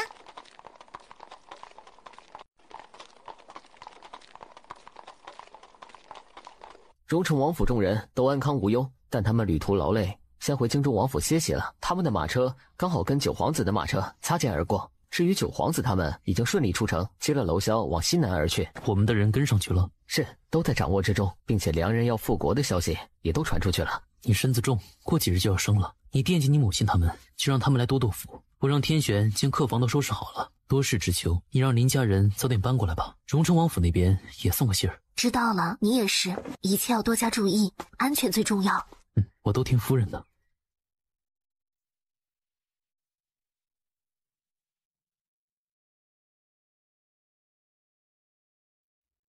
我的乖乖，七皇子死了，九皇子竟然是良人，还跟着良人逃出了京城。不过就是带夫人回了老家一趟，怎么就发生了这么多的事？正好婉婉也要生了，我就搬入都督府，你们俩也即刻收拾好，赶紧去齐府待几天。宁月，你也提醒一下你家人。本都督已查清，九皇子萧景安乃大梁皇室后人，如今已逃出京城。据密报，大梁这是准备要复国了。至于林氏，已经畏罪，在冷宫中自尽而亡。在场有一些大人，平素里跟萧景安十分交好。你们是主动坦白呢，还是等本都督一个一个把你们揪出来？晏都督，陛下如今如何了？陛下本就身体有恙，又被萧景安这么一气，须得好好养一段时日了。那如今大梁复国在即，总是罢了早朝也不是一回事儿啊。哎呀，就是啊，万一出点什么事儿，要如何应对呀？可惜皇子们都年幼，无人监国了。倘若太子殿下还活着的话就好了，他本就聪慧过人，文韬武略都远胜七殿下跟九殿下，算是年纪，他如今已有20多了呀。倘若太子殿下还活着，哪里还有七殿下跟九殿下什么事啊？顾将军留下，陛下吩咐你去处理西南大梁的事宜，其他人退朝了吧。都督，您还不表明身份吗？这些人都开始起心思去扶持其他小皇子了。不着急，我得给大梁复国的时间，他们见大周朝乱了，才会提前起事。另外，也趁机考核一下朝堂上下，那些大臣都是人还是鬼？那还需要属下做什么呀？去西南路城那边安排兵力，我让大梁复国，但却并不能真让他们富起来。所以大梁这国是富了还是没富啊？不重要，只要让大周朝堂上下知道他们必须得有一位皇子来坐镇了就好。去把坤宁宫闹鬼的事情闹到皇帝跟前去。是，你去把皇太子之前因为身体不好一直在寺院养病的消息传遍京城。是。怎么还有其他事情禀告吗？都督，之前属下路过陆家，陆太傅正忙着给陆大小姐选夫婿，说是因为你要对她强取豪夺啊。这陆太傅也不知道是上了年纪耳朵不好使了，还是脑子被雨淋进了水，怎会有这种误解？天机，你再去办一件事，找人把我跟弯弯的爱情故事写成画本，流传整个京城。这是不是太刺激了一些？属下这就找人去安排，可不能胡乱写。是。估计关于9000岁的画本应该是无人敢写。算了，先去搞定太子殿下还活着这个传言吧，这件事迫在眉睫。至于画本，实在不行我来写。都督，陛下醒了，宣您过去。陛下，臣刚收到手下探子密报，穆皇后所出的皇太子殿下如今尚在人世。燕子，你就给我杀了他。让我去杀了谁？去杀了萧景逸，他不该活着，他也不能活着。死了？没，就是晕厥过去了。你把人好生照顾着，让血衣卫守在乾清宫，不许任何人跟他见面。是。皇祖母，您怎么来了？想好啦。我这些年查了很多的事情，发现还是不对。倘若他只是因为担心穆家功高盖主，也用不着对母后跟我赶尽杀绝。少年夫妻青梅竹马，怎么着也不该走到那个地步。你是说还有其他的原因？只不过可能知道当年真相的人都不在了，如今也只剩下他了。皇帝那种心机深沉的人会说真话吗？婉婉，我已经将太医院的院判位置给辞了。多亏了婉婉提醒，不然你父兄恐要遭大难了。你竟然什么事情都自己扛着，以后有这样的事情要跟我们说。好，以后有什么需要帮忙的事情，肯定会跟你们说。这就对了，别担心会给我们添麻烦。家人之间互相帮助，那不叫添麻烦。燕都督，小锦，下次喊姐夫。姐夫，你要一直对我张姐好啊。世上没有人会比我对弯弯还要好了。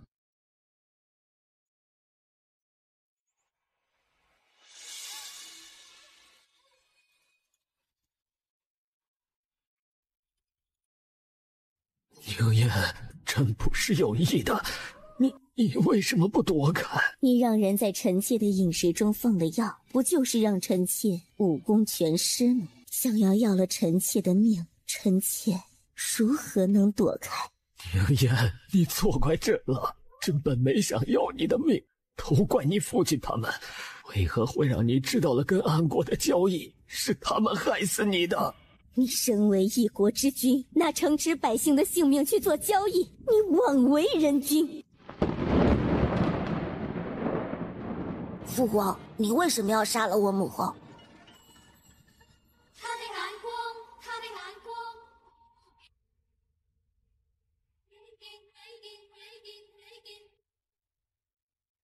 哎呦，陛下，您怎么从塔上摔下来了呀？床榻底下有人。陛下，龙榻底下什么都没有。不是这个床榻底下，赵福安，立刻带人去坤宁宫，进宫床榻底下去。是，陛下。婉婉，皇帝要我去杀了萧景逸。燕慈，没事，婉婉不用担心我，我如今都已经不难受了，毕竟也不再把他当父亲。我母亲已经知道了你的身份。他没有责备你吧？你应该跟他说，隐瞒了这些事情都是我的主意，跟你无关。母亲没有怪我，只是更心疼我了。她还以为当初是你欺负了我。我哪里舍得欺负你？明明都是你在欺负我呀。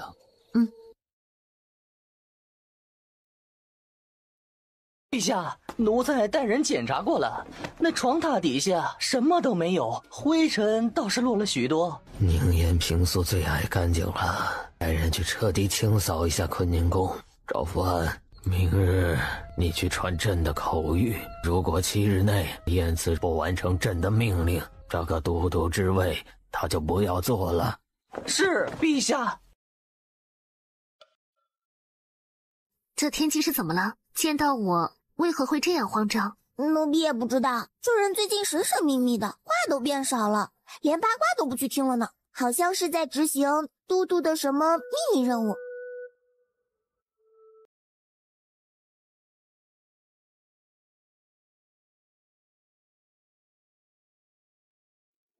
幸好夫人没有追问，倘若夫人问起，可如何回答呀？之前燕慈交给他2项任务，一个任务是让关于太子殿下还活着的消息传遍整个京城，这件事儿他已经完美完成了。现在全京城的人都知道，当初那位太子并没有病故，而是因为身体太差，就被悄然送到了庙中去养着。如今身子已好，很快就要回宫了。这件事有迹可循，毕竟之前陆太傅的嫡亲孙女陆嘉兰就是如此。另外一个任务是写一个话本，这件事可是让天机感觉十分棘手。可真是愁死我了。9000岁，不可以，我夫君就在门外。我亲爱的弟弟，你想怎么死啊？这可都是都督让我做的呀。哎，你快点帮我一起捡起来，暂时还没有过稿，可不能让夫人见到。这些写的都是什么玩意儿？赶紧丢了，让那些先生重新写。我也感觉这些都挺夸张的，好像是那些个香艳野史话。我操，又怎么了？哥，少了一张啊，最重要的一张，写的是2人意外共浴后鸳鸯戏水。倘若让夫人看到了的话，夫人肯定就会误会都督，然后都督肯定会生气。倘若都督生气了，那他就要丧地了。当真少了吗？不是你不识数，数错了？不会的，你赶紧帮我找一找啊！怪不得刚才天机看到我的时候是那副表情了，难道这就是多多安排他的秘密任务？不出意外，那张纸已经到了夫人手中。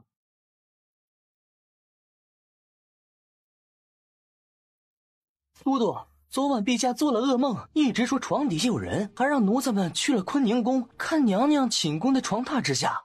床底下自然是没有人啊！陛下疑似做了噩梦，他还让奴才带人去清扫坤宁宫，说什么穆皇后平素里最爱干净。你晚上派人盯着，看他还会说些什么。哎，是。对了，都督，那燕贵妃派人过来探望陛下好几次了，奴才都给挡了回去。应该是听到了陛下身子不太行了，那些大臣们现在想着辅佐哪个幼主，他就动了心思。他如果想要有孩子，就得找人私通了。那要加派人手去盯着揽月宫？不，他想要私通，本都督就给他一个机会好了。毕竟他还能再让皇帝气得再吐出一口血呢。是。你蹲在这里干什么？当蘑菇吗？都督，属下做错了事，有辱使命啊！发生什么事了？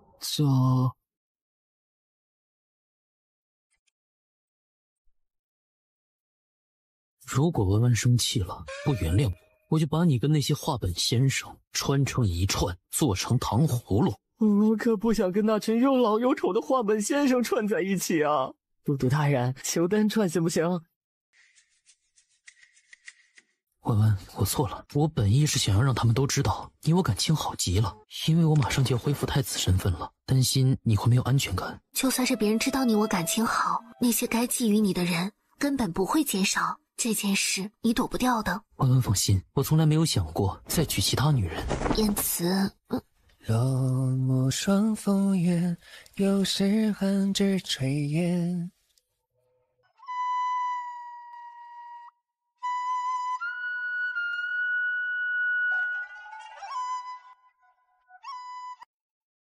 各位大人，如果太子殿下真的还活着的话，那么咱们就应该将他给迎回来呀。江大人，为何陛下一直没有派人去把他接回来呢？会不会是还没到成熟的时机？但因为九皇子的事情发生的太突然，陛下一气之下病倒了，来不及安排。确有可能。柴老弟，这件事你怎么看呢？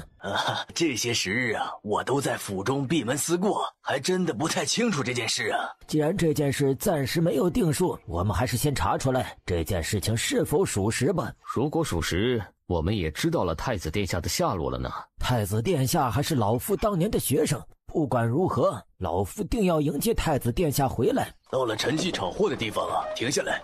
是。柴康今天根本就不想来，当初他父亲临死前留下一句话，只要他不参与谋反的事情，皇帝就能保证他们家世世代代无忧无虑。哎呀，老爹呀，您可没说如果中途出现意外要如何办呢？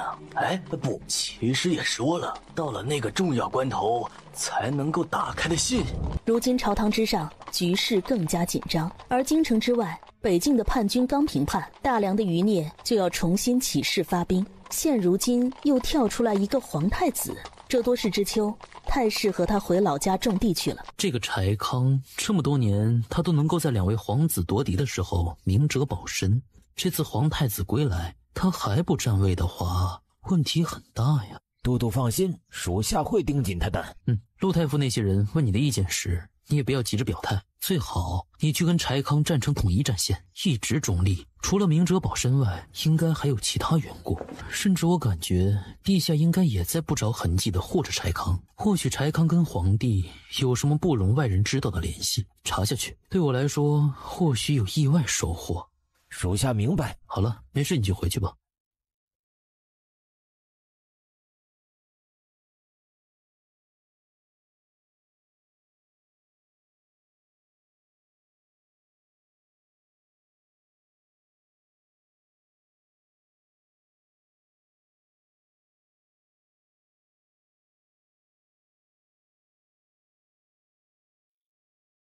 婉婉，怎么这样一身打扮来了？这几日不是全城戒严，都督府也是十分的敏感，我没有太担心你了。算着日子，是不是快要生了呀？说好了，等那孩子生下来就得让我做干娘。什么干娘？你可是孩子的嫡亲舅母。舅母是从你那边算的。行，你们也不用惦记着我，也不用惦记着母亲。如果有需要，就派人去齐府送信。这是我祖母发的话。她说，如果你们这边有一些麻烦，到时候就让你来我们齐府生孩子。如果朝廷发生动荡，晏慈作为一人之下万人之上的9000岁，势必会受到波及。在这种情况下，长公主殿下竟然发了话，愿意庇护林婉意。虽然还到不了那一步，但还是谢过长公主殿下。都是自家人。婉婉，据说那位太子殿下还活着，过几日就要回京城了。如果他回来了，恐怕你们家晏慈就有危险了。不过婉婉你放心，如果到时候晏慈有麻烦了，我们就把你接到齐府去。就算是以后那皇太子掌权了，他也不会对长公主府如何。不是说这都督府的守卫最是森严了吗？可是一个护卫都没有发现咱们。说得对，回头我得提醒晏慈，让他管管护卫们，这样松懈可不行。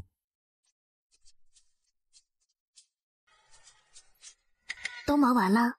刚才我三哥跟明月过来了，同他们聊了一会儿。长公主也知道如今局势紧张，她让明月他们来传话，倘若有危险，就让我去长公主府。如此看来，我的这位郭祖母应该是很喜欢你。我只见过她一次，哪里谈得上喜欢，肯定是爱屋及乌。明月跟我三哥的感情很是不错的，小的时候她也十分喜欢我。晏慈，皇太子要回来了，可能明天，最迟后天。孩子可能也是过几日就要生了。婉婉，等你要生了的时候，你立即让田姬他们给我送信，听懂没有？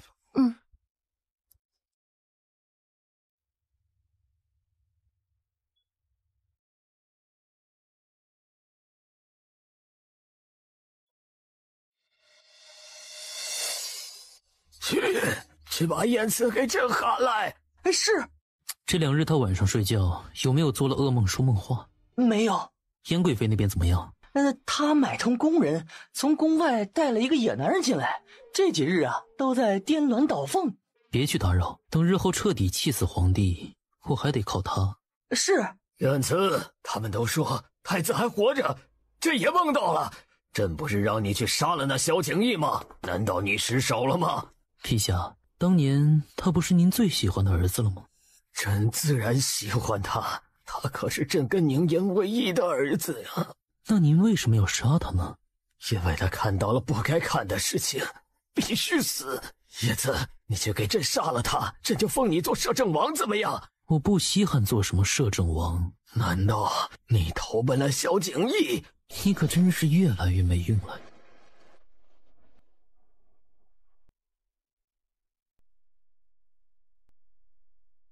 那柴康所有的履历一点问题都没有，这些年来他处理的每件事也都清楚明白，但凡夺嫡之事他都躲开不参与，唯一破戒那次就是夫人跟沈家的事情。柴康私下里跟皇帝走得近吗？没有，而且奇怪的是啊，他从来没有被皇帝单独召见。一个身居要职的官员从来没有私底下被皇帝召见过，这个柴康身上到底有什么秘密呢？主子，柴夫人想要您给看病。柴康，柴大人的夫人。正是他。他生了什么病？他说自己是服用了咱们孟晚堂的美容丸之后脸上长满了疙瘩，可是奴婢查过记录，根本就没有卖给过柴夫人。昭言，你立刻去京兆尹府给柴夫人送帖子，就说我快生了，行动不便，倘若他要看病，让他来都督府上。他能让自己的夫人这个时候来都督府吗？柴大人一定会让他夫人来都督府的。夫人呐，你得走后门呐。如今局势这样紧张了，我的夫人脸就烂了，就得一定要让那个顾伦郡主去给医治。莫非这一切都是那晏慈跟顾伦郡主的算计？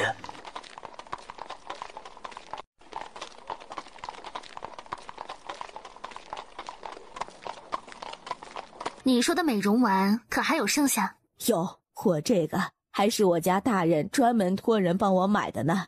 这不是我穆婉堂的美容丸，因为穆婉堂的这些药丸很抢手，所以担心有人造假，我就命人将所有的名字跟盒子上用了自创的记号，卖给了谁也让人做了记录。去查。是。郡主大人，我这脸还有的救吗？这不是柴大人吗？下官见过都督大人。现在不是在朝堂之上，你我今日也不谈正事，可以放松一些。是，今日下官来啊，因为内子在府上让郡主大人给看病。我夫人都要生了，怎么会给人看病？燕慈，婉婉，让下人过来传话就行了。你怎么还亲自来了？郡主大人，我家夫人到底怎么了呀？柴夫人暂时没事，对方知道你可能居于荣成王府跟都督府的势力，所以才大胆的做了假的美容丸，目的应该是害死柴夫人，同时还把这脏水给泼到木碗堂。柴大人掌管京兆尹府，自然是破案高手。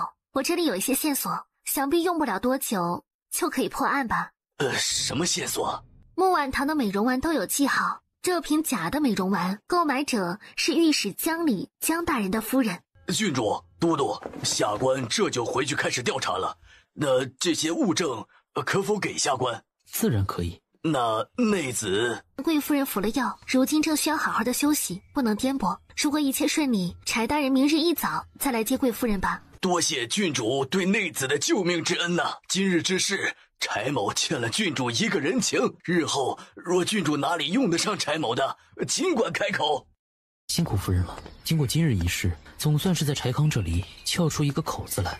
那江御史是纯臣，柴康这件事无论如何都要去查他。想必朝堂之事，柴康想作壁上观都是不能了。柴夫人就是柴康的软肋，真没想到柴康这种狐狸竟然对夫人这样好。我对夫人更好啊，夫人也是我的软肋。对了，你今日怎么回来的这样早？因为明日太子就要回朝了。你之前说过自己改变了容貌，那你如何让他们相信燕慈就是太子萧景翳呢？至于滴血认亲，之前你也说了，皇帝中了毒，他的血跟谁的血都不相容了。婉婉，只要让一个人知道我是萧景翳就足以。做过帝室的陆太傅？对，我知道一些只有我跟他知道的事情，到时候一说他自然就明白了。明日太子回朝一事肯定会水到渠成，只是可惜还不知道他当年为什么要害死我母后，还让穆家背上了一个通敌卖国的罪名。一步一步来，错的终究是错的。我已经调派了血衣卫过来，好好的护着都督府。让那些血衣卫在宫中保护你吧，本来这都督府的护卫就够多了，而且我母亲跟我说，她还把荣成王府的暗卫也给调派了过来。婉婉放心，宫中已经是我的地盘了，任何人都伤不了我。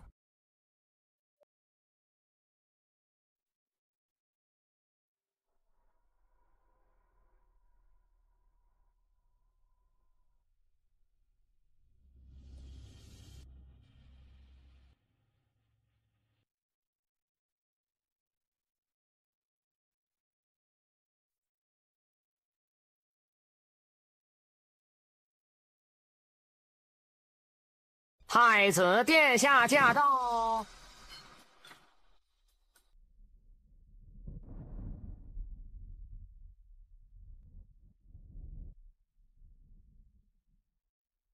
夫人，你怎么了？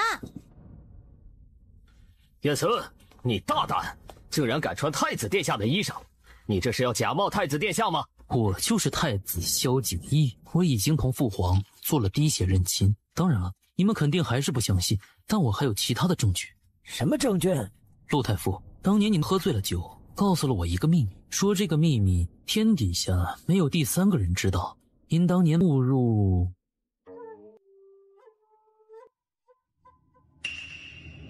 下官见过太子殿下。学生萧景翳见过老师。见过太子殿下。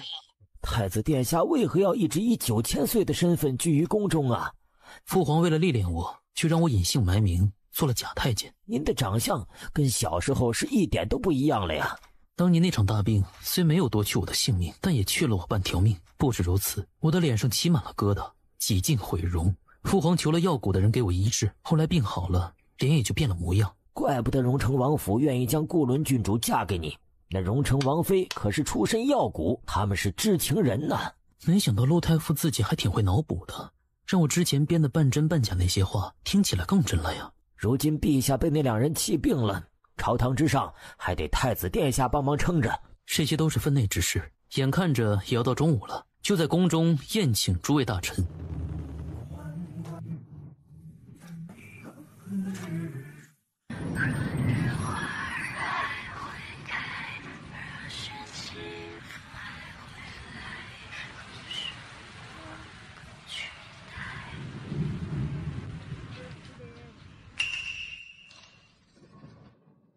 难道是弯弯有生了？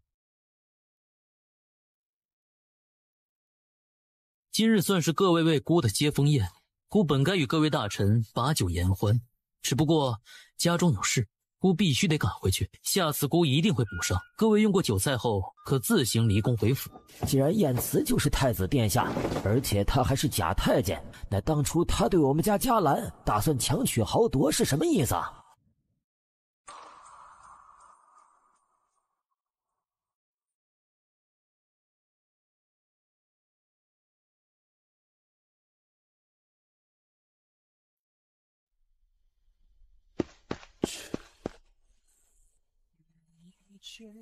浮烟在夕阳晚，樱花开。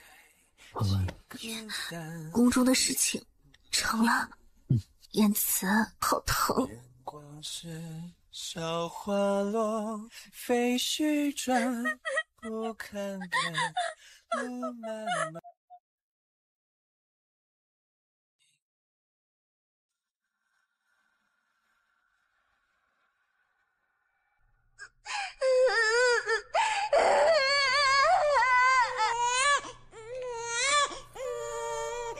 儿子，那么一屋子的小裙子算是白费了。婉婉，你太累了，赶紧先休息休息。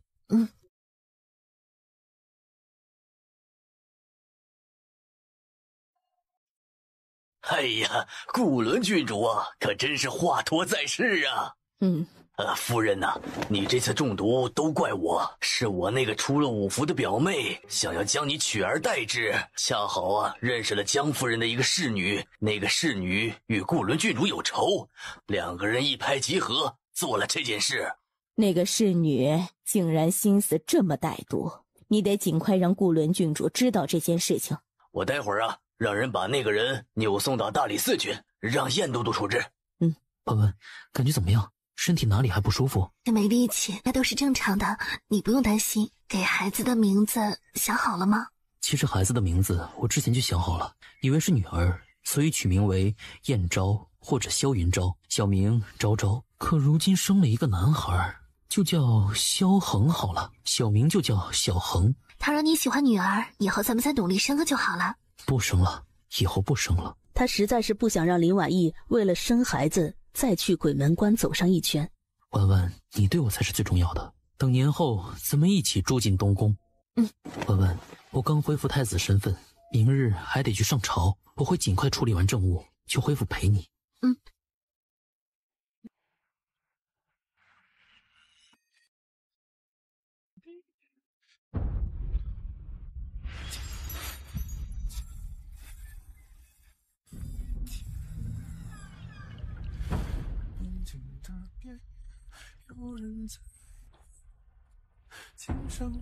终于为穆家沉冤昭雪，也让卖国求荣的萧玉罪有应得。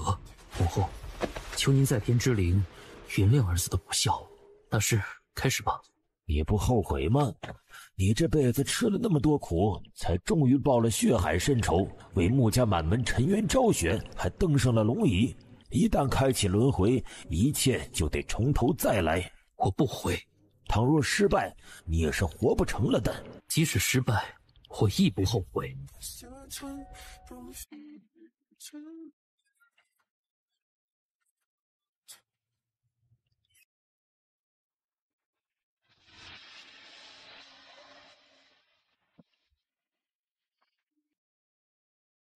追着每个昨天。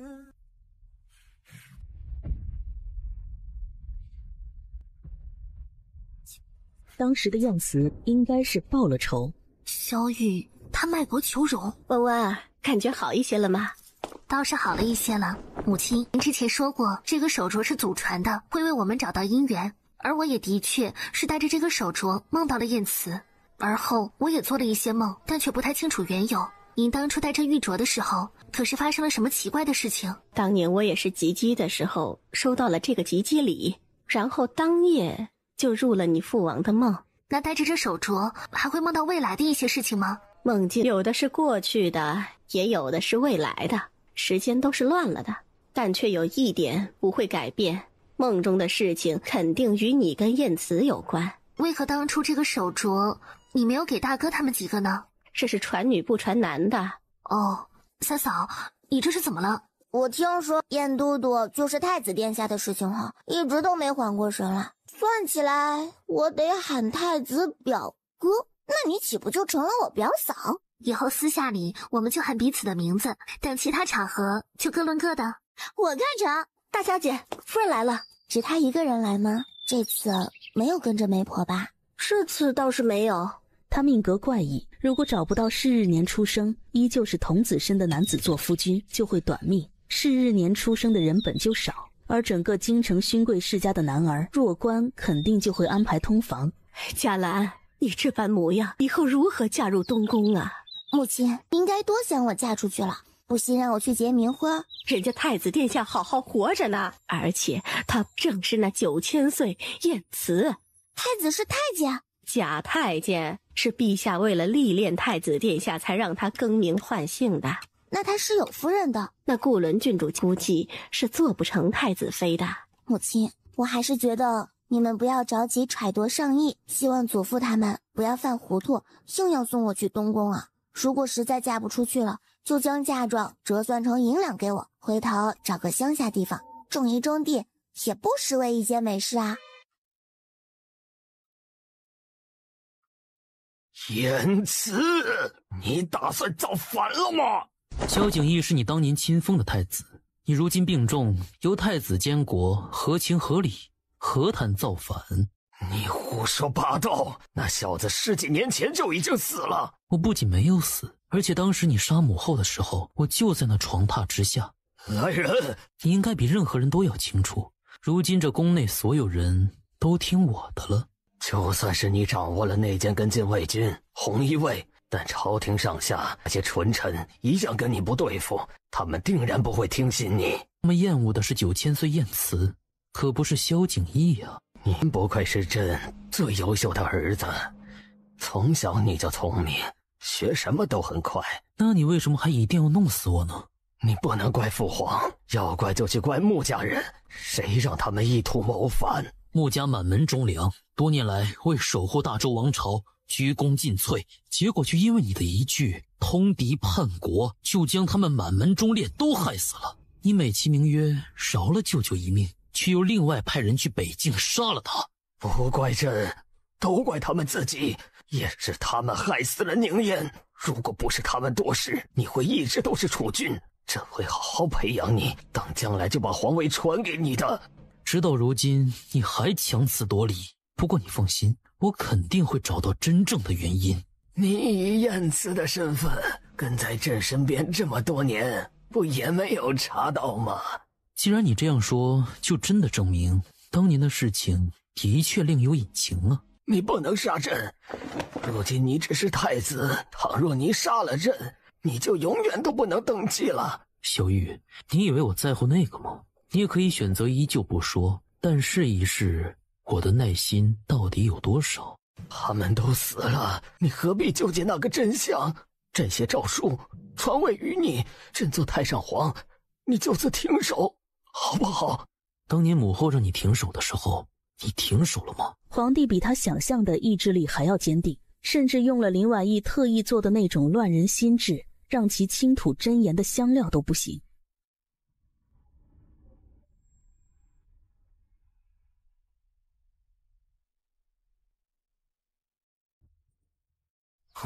皇祖母，您怎么跑到我车上来了？哀家想要看看小太孙而已。您要来，倒也不用这样偷偷摸摸呀。哀家现在也不好大张旗鼓的去，担心影响了你的布局安排。皇祖母，如今皇宫内外，孙儿都已经掌控了，你以后都不必这样小心翼翼了。那你们打算何时搬进东宫啊？已经着礼部安排准备，过了年再搬过去。春暖花开后搬进来也好。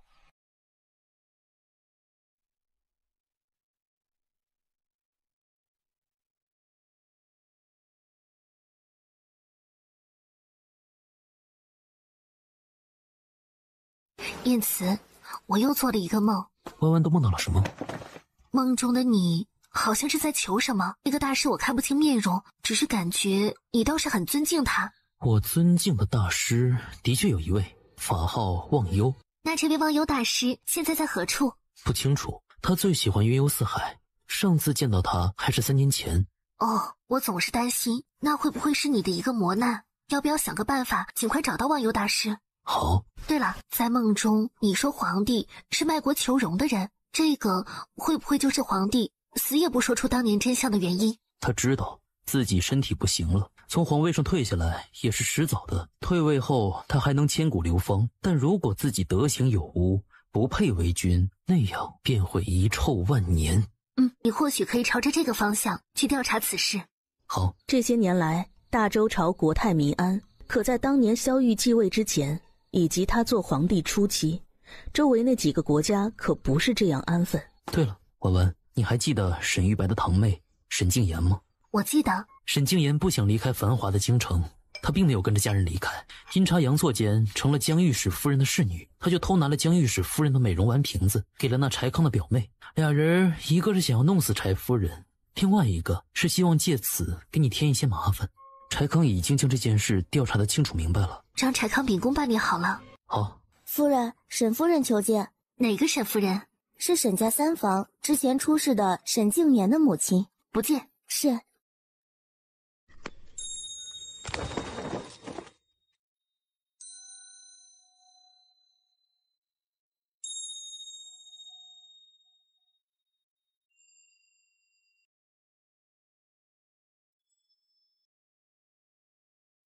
启禀夫人，沈三夫妇俩去了客栈，与马文良马太史见了面。马太史？马太史一共有8个孩子，其中5个女儿，3个待字闺中。不过属下以为马太史应该没有这个胆子做这件事。后边应该是有一条大鱼在。天机，这2日去盯一下马太史。是。之前的陆太傅孙女的事情还没完，这又冒出来一个马太史，他的背后应该有一个身份地位不低，家中有嫡女可做太子妃的大人物。这还只是太子妃，倘若以后晏慈登基为帝的话，那盯着他后宫的人会越来越多。你要配什么药？需要帮忙吗？是治疗跌打损伤的，不用劳烦夫人了。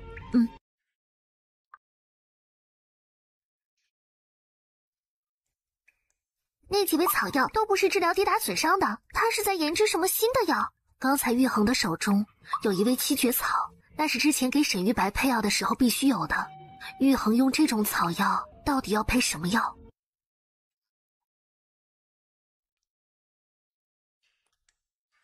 今日回来的这样早。婉婉，我查到线索了。当年萧玉同陇西国的3皇子走得极近，你知道是谁把这件事情告诉我的吗？是谁？柴康。柴康在这其中做了一个什么角色？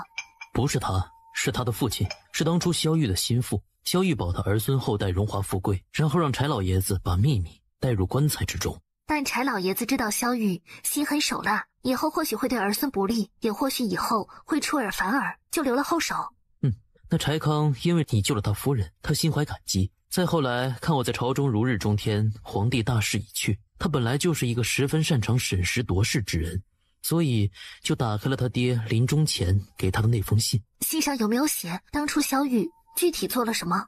柴老爷子只知道当时还是皇子的萧玉就跟陇西3皇子慕容询私下里有往来。本来是大周朝发现了一座金山，萧玉却将那座金山送给了慕容询。如果当初穆家人知道的秘密是这件事，应该也不至于遭来灭顶之灾啊。对，所以还要找到更重要的证据。不过如今好在有了方向，当初萧玉的心腹一共有4个，到现在还活着的人就只剩下了1个，还告老还乡了。所以除了柴老爷子外，其他那3个不管是活的还是死的，我都派人去调查了。不止如此，陇西国那边晏慈也派人去秘密调查。毕竟萧玉如果跟那慕容询有交易，这些年来或许不会断掉，肯定还会查到什么蛛丝马迹。随着他们抽丝剥茧，终究有水落石出的那一天。对了，婉婉，我今日刚在朝堂上颁布了解除了荣城王府以及一些边防将领的禁令，总不能让将士们在战场上保家卫国，他们的家眷却被作为人质留在京城之中吧。那些不成文的必须嫁娶的事情也可以一并免除了吗？自然都免除了。婉婉，怎么了？晏慈，我的身子还是不要了吧。又不是没看过。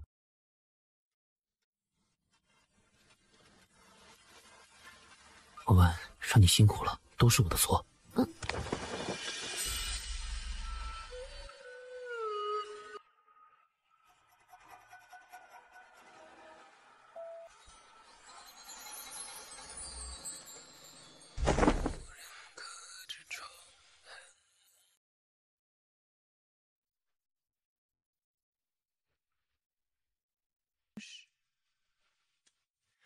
两行酒字，几多相思，如同今宵子。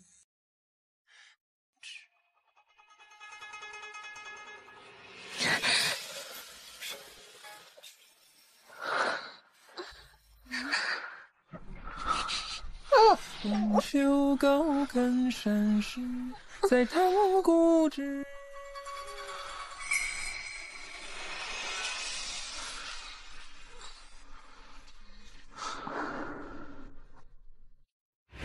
昨天沈三夫妇俩的事情到底是怎么回事？都督，那马文良整整1天也没有跟任何人联络，但属下查到马文良与八王爷入赘的那个女婿是酒友。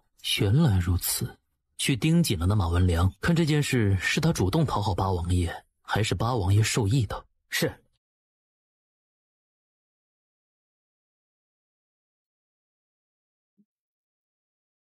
母亲，晏慈说了，已经免除了父王不得随意回京的禁令了。那太好了，我这个女婿啊，可真是不错。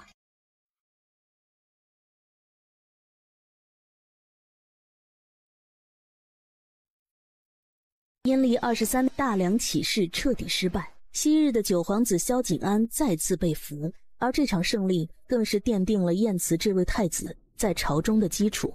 太子殿下，今年的宫宴您看要如何安排啊？今年情况特殊，春节宫宴就暂停一次，各位可以在自家府中遥祝大周繁荣昌盛。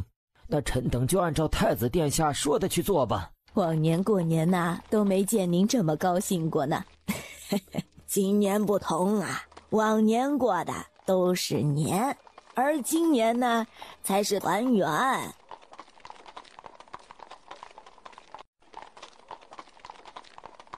之前怎么没有发现京城之中有这么多适龄贵女？因为之前太子人选一直没有定下来，所以那些大臣们也不敢押宝。在看什么？这么一叠是账本吗？不出意外的话，等过了年，这些贵女们的家人们就要开始使力气了。文文，我拒绝过他们了。我知道你的人找到忘忧大师的下落了吗？还没有，放心好了。你不是说梦中的我穿着龙袍吗？那么就算是有大事情发生，那也是我登基以后了。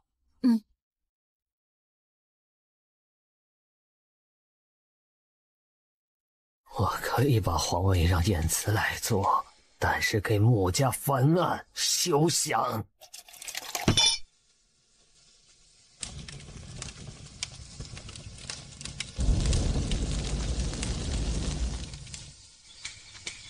哎，走水了，走水了，赶紧来人呐，走水了！如果皇帝死了的话，那事情会变得比较麻烦。晏慈虽然会即位，但肯定会背上许多骂名，也会在朝堂之中埋下许多隐患。穆家人那样清正廉明、忠君爱国的人，会永远也无法得到最公正的平反。晏慈身体里有一半是穆家人的血液，他出面为穆家人平反，世人永远会认为晏慈是故意偏颇穆家。倘若这个时候皇帝驾崩了，其他那些国家可能会蠢蠢欲动，打算在大周政权不稳的时候做点什么手脚，内忧外患。太子殿下，陛下本就身子弱，再被浓渊呛了那么久，如今这情况怕是不太好了。想要昏死来逃避这一切，休想！我有一办法，会尽力一试。好，你们在隔壁偏殿中候着，有事情姑会再叫你们。是。如今这件事，恐怕是皇帝故意在给太子殿下出难题呀。把最粗的那套银针拿出来。最粗的银针？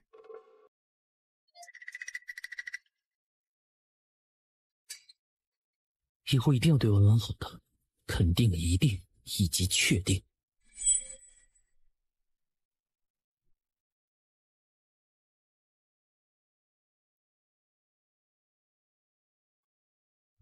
辛苦岳母大人了，先去怡然斋休息休息，等我忙完这边，我们一起回家。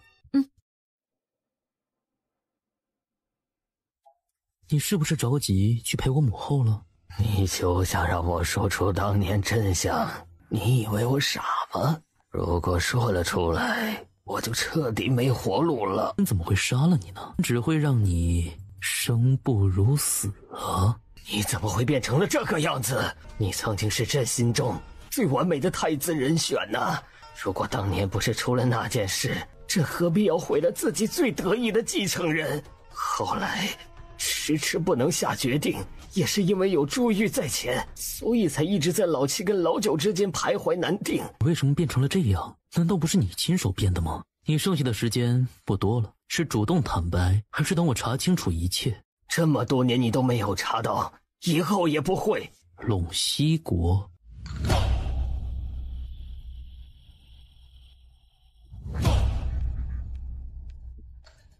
之前那些人还说太子殿下对陛下居心叵测，如今陛下险些出事，太子殿下那样担心，年都没有过好，可见他的孝心了。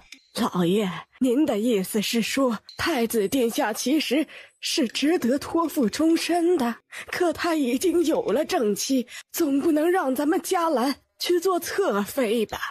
夫人放心，我等不会是那种为了前途就不顾孙女儿死活的人。但我想着，如果找不到那是日年出生的男子，而太子殿下又想要娶嘉兰的话，那嘉兰只能嫁了。父亲、母亲，儿子终于找到一位未婚公子，正是是日年出生之人。是谁呀？荣城王府黎家二公子李锦。那小子看着和风霁月，但城府却深极了，怎能是良配呀？如今正好荣城王妃在京中，我们回头上门去拜访一下，正好打探一下那黎世子可有婚配，是否有了通房。如果都有了的话，我们也就早早死心，不用这样纠结了。如今荣城王妃正是在都督府上陪伴着顾伦郡主，你们是不是忘记了太子殿下对嘉兰的觊觎了吗？主子，这个帖子还是照例回绝吗？这是女眷的事情，婉婉决定就好。明日我有空，让他们来吧。是。你在朝中与陆太傅的关系如何？因为有旧的师生情谊，再加上如今我在朝中的决定都是对大周有益处的，陆太傅如今十分积极配合我。那也就是说，陆太傅对你的印象很好，愿意让你做他的孙女婿了。我家婉婉又吃醋了，我要尝尝婉婉的嘴酸不酸。尝到了吗？不确定，再尝尝。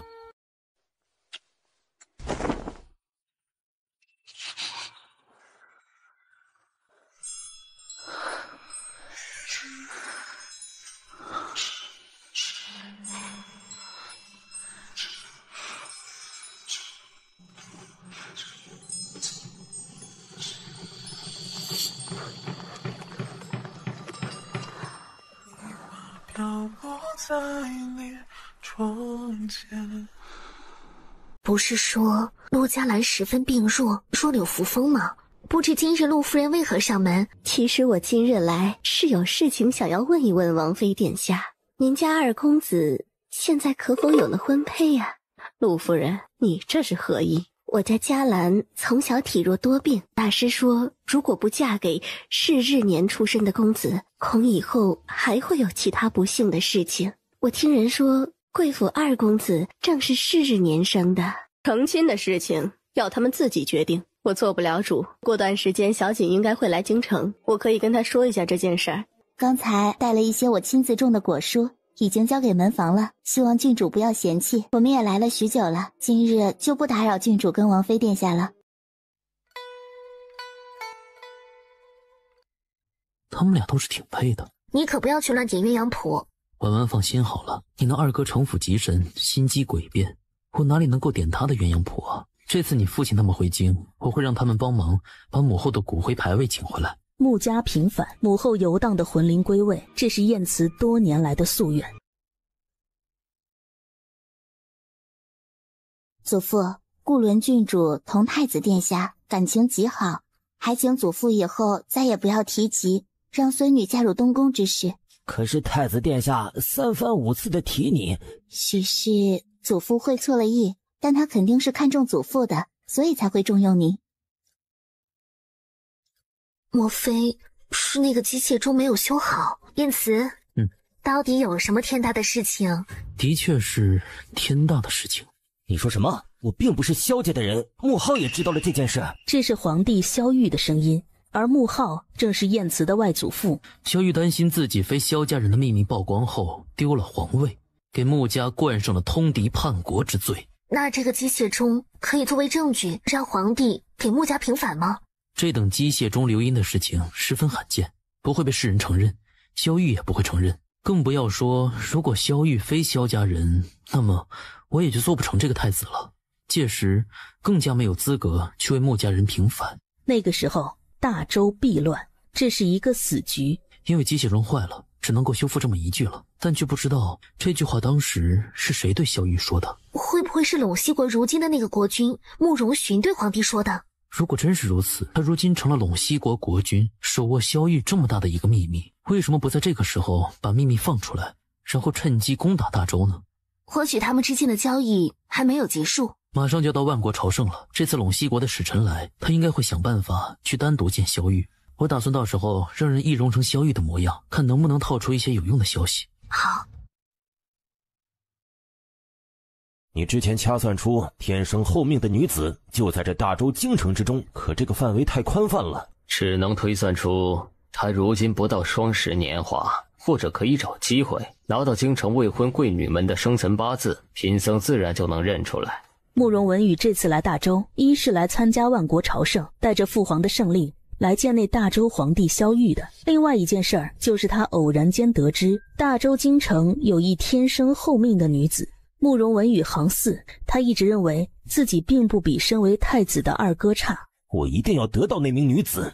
殿下，大梁余孽全都被抓住了，刚才拷问出来跑了一个人。何人？原嘉柔公主的儿子姜望。暂时不用管这个人。是。阳春3月，草长莺飞。嫣然，你都瘦了。我哪里瘦了？我在京城吃得好，睡得好。那你看出来我瘦了吗？你走后我就吃得不好，睡得不好。明月，你怎么了？婉婉，我是不是得了什么重病啊？呸！明月，你胡说八道什么？你怎么能得重病？你比我都能吃能睡，身体好得不得了。明月嫂嫂没有生病，这是滑脉，应该是有孕了。什么？我怀孕了？这是天大的喜事儿啊！回去跟你二哥说一声，京城中有一贵女，倾慕他许久。啊，这个八卦看起来很有意思啊。是谁？你母亲应该是知道的。总是感觉这燕慈好像给他挖了一个坑。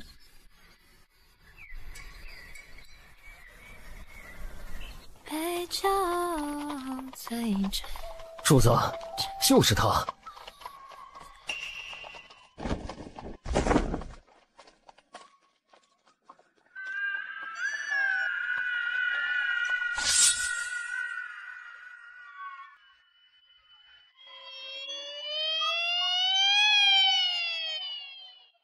二哥，你可得快一点了，我这成亲做父亲，直接比你快了2个进度啊！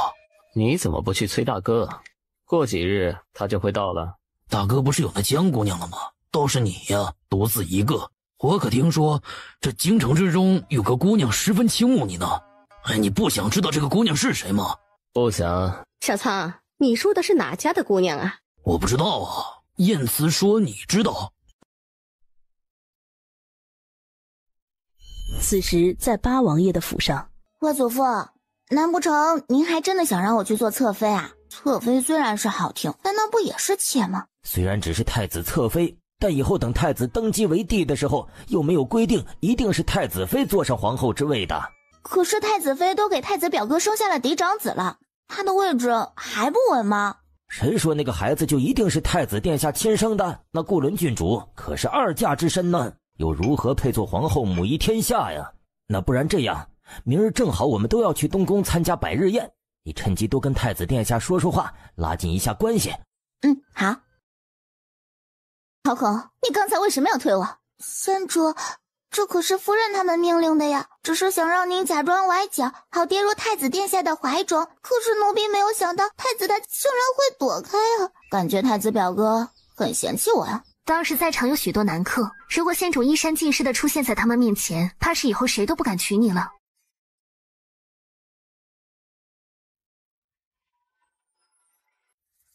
皇嫂啊，好久不见啦。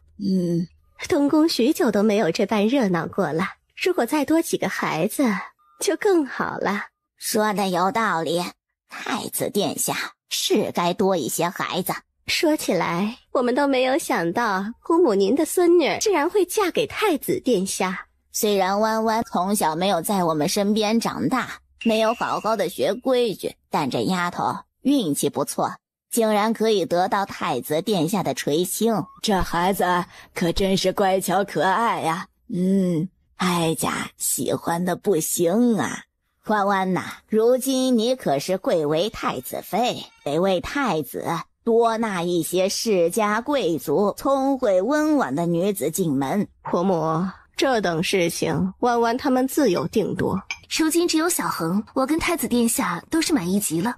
难不成你还真打算让太子殿下一个女人都不再纳了吗？你这就是擅妒啊！这是我跟太子殿下共同的决定。皇嫂，你看看他们呢，一个个的都不孝顺懂事。我这样说可都是为了咱们萧家好啊。昭和呀，你年纪大了，孩子们的事情就让他们自己定夺，他们呐自有最英明的决定。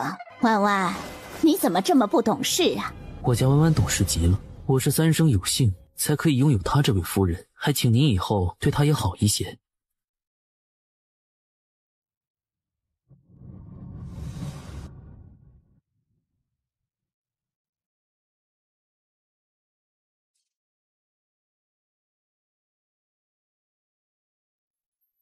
陆太傅，请问有什么事？也不怕世子见笑，就是我家嘉兰大师说她一定要嫁给是年出生的人才行。世子就是是年出生的人吧？正是。那世子如今还是童子之身吗？原来已经不是了。我可怜的嘉兰呐！日暮青烟起，悠悠风吹沙。你竟然不害怕这蚯蚓吗？它对种地很有益处的，还可以用它来钓鱼呢。你会种菜，还会钓鱼？是啊。不会种菜，但钓鱼钓虾是一把好手。看这发髻的模样，应该是还没出嫁，许是婚姻大事上也有许多身不由己吧。是二哥，你也在这里？那刚才有没有见到那个陆姑娘呢？刚才那个女子就是陆家的大小姐吗？感谢今日各位大人们来参加姑嫡长子的百日宴，希望各位大人以后把更多的精力都放在国事上，而不是姑的家事上。想必众位大臣都熟悉姑的脾气，万一谁触怒了姑，满门抄斩。小子说满门抄斩的时候，能不能不要看着我呀？你忘记我们俩都姓萧了吗？八叔公，你说姑说的对吗？对。黎家父子几人都对太子说的话十分满意。他们黎家传统是从不纳妾，但这位姑爷可是太子殿下，别说是要纳妾了，以后就是三宫六院，他们都没有办法。好在如今太子殿下这样表明态度，同时也安了他们的心。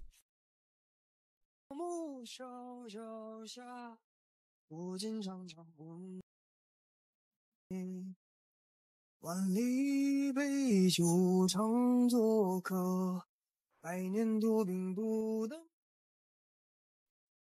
之前还以为那顾伦郡主肯定是坐不稳这个太子妃之位的，但谁能够想到对方不止坐得稳，甚至太子殿下还为了他不再纳娶任何女人。那小子即使做了太子，但性子还是原来的9000岁啊。如今太子夫妇俩感情正好，又刚生了孩子，暂时咱们先不要再提及此事了，等过个1年半载的左右幸好，新瑶年龄也不大。你们还打算让我嫁给太子表哥？人家只喜欢太子表嫂，我也好想嫁给一个满心满眼只有自己的夫君啊。混丫头真是天真了，太子以后可是要登基为帝的人，你见过哪个皇帝不是三宫六院呢？明日您收拾收拾，就搬去皇家寺庙吧。什么？李觉，我可是你的母亲。您是怎么做母亲的，怎么做祖母的呀？或许寺庙那安静之地可以让您彻底冷静冷静吧。如果父王生气，就托梦揍我吧。广宁公主要被送去和亲了。皇祖母，孙女不想去和亲，能不能您帮忙想想办法呀？哀家乏了。嫂嫂，我不想去和亲，这是朝堂上的事情。上次东宫百日宴你混进去了，让你调查的事情查得怎么样了呀？陛下，那太子跟太子妃俩感情极好，百日宴上太子也宣布了，他不会再纳娶其他女人了，还把小殿下定为了唯一的继承人。萧景逸还真是宝贝他呀。那您还打算先去见那萧玉吗？那是自然，正好也探一探那萧景逸的底。慕容文宇已经查到了，老皇帝被萧景逸软禁了起来，他私下里要见到的人未必是真正的萧玉，他正好在万国朝圣之前先跟那萧景逸第一次交锋，他好知道萧景逸是一个什么样的人，怎么样才能够把他的太子妃夺过来。什么东西，竟然还敢觊觎我们太子妃殿下，以为自己名字长，命也够长吗？八阁楼，我是绝世的高手，一身乌黑心头，在这长安也有。主子，属下探查到，那慕容文宇已经知晓了您不会让他见到陛下，所以打算将计就计。既然慕容文宇打算将计就计，便让他见见真的萧玉。明知道他会设下埋伏，还敢来，可见对方有恃无恐，定然是有所依仗。那么他的依仗是什么？还有其他事情吗？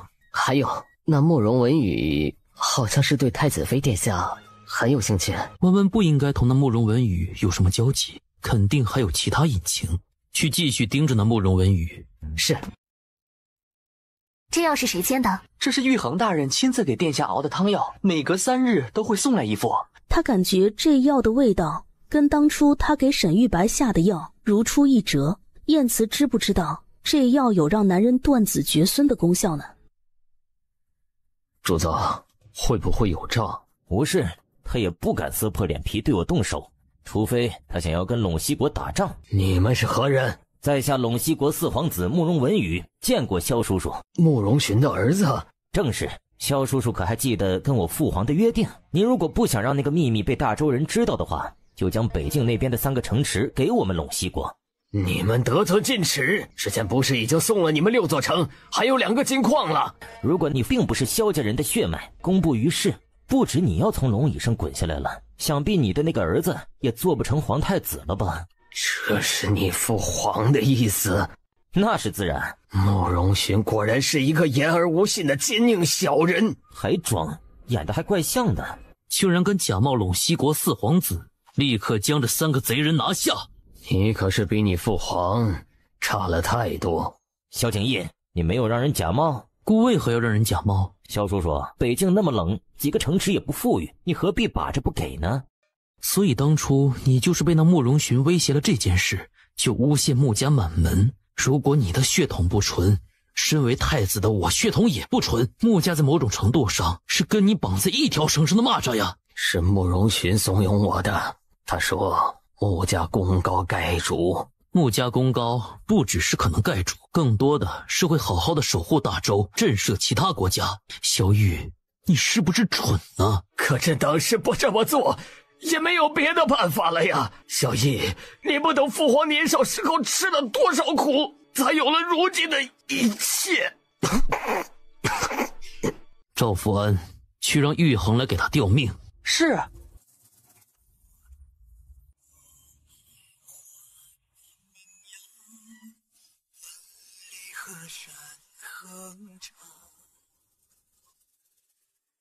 主子，那2个人，一个人是贴身侍卫，叫陈拓，另一个是出家人，法号望言。望言，把他放了，告诉他慕容文宇暂时在宫中做客，等他离开后跟上他，去查一下他跟忘忧大师是什么关系。是。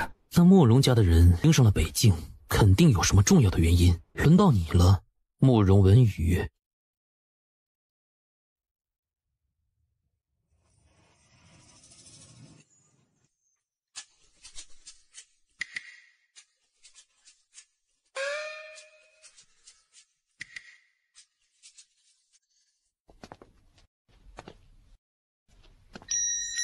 你是谁？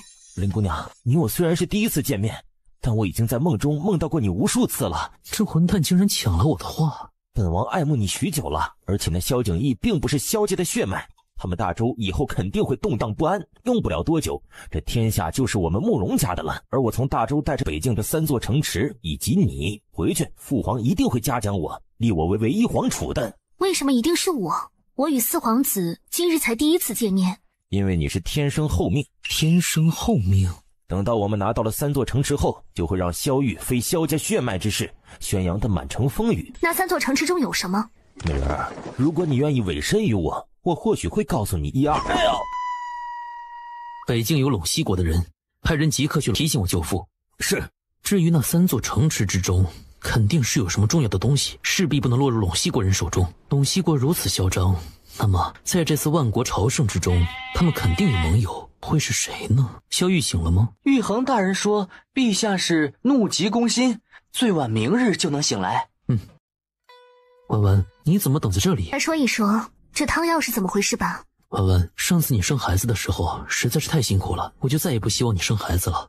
你的安危更加重要。之前你没离开沈家的时候，我害你喝了那么多的避子汤，所以就由我来服用那种绝子似的汤药好了。因此，婉婉，怎么哭了？回头你让玉衡把方子给我看看。好，婉婉，我错了。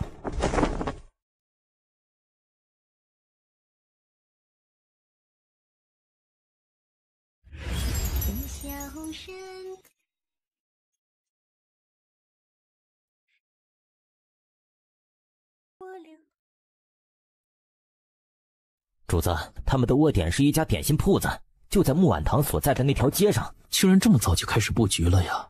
去把那里的人都抓住，不要闹出太大的动静。是。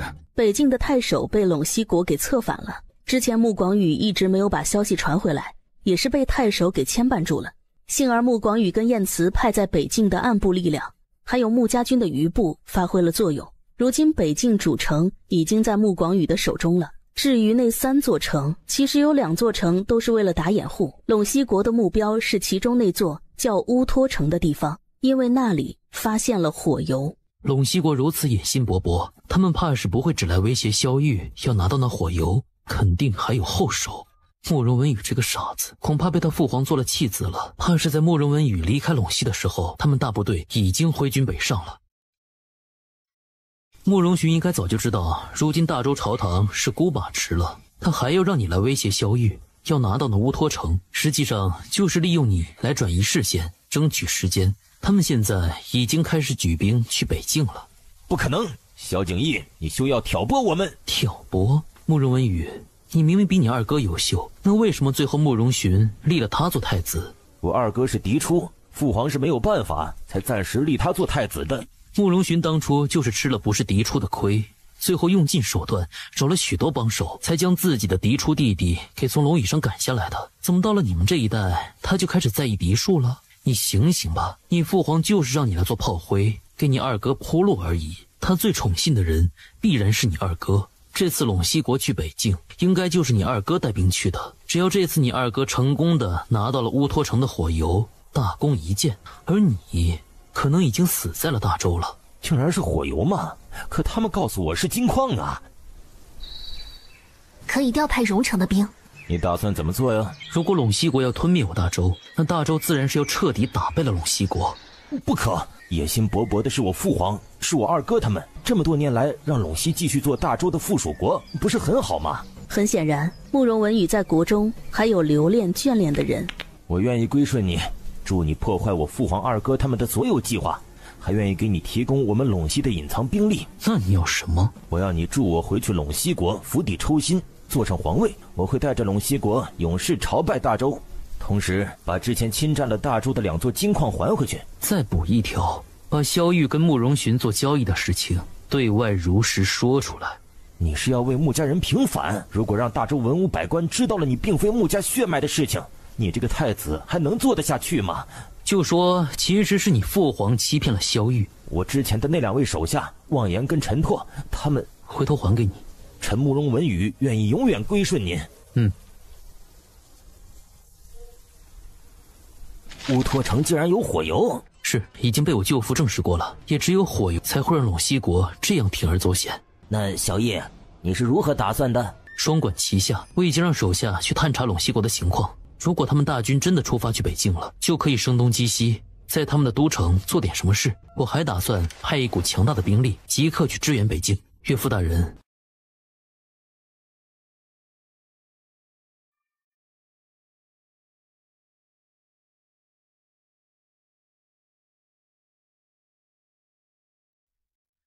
荣城王府义不容辞。劳烦岳父大人了。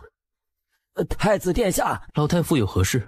殿下还记得老夫的孙女嘉兰吧？如今她突然病倒了，姑又不会治病，恳请太子殿下赐婚。跟谁赐婚？荣城王府世子李锦。竟然是29哥！只要能救了我家嘉兰的性命，要老夫要陆家做什么都可以啊！我想去一趟陆府，看看陆小姐到底是生了什么病。那好。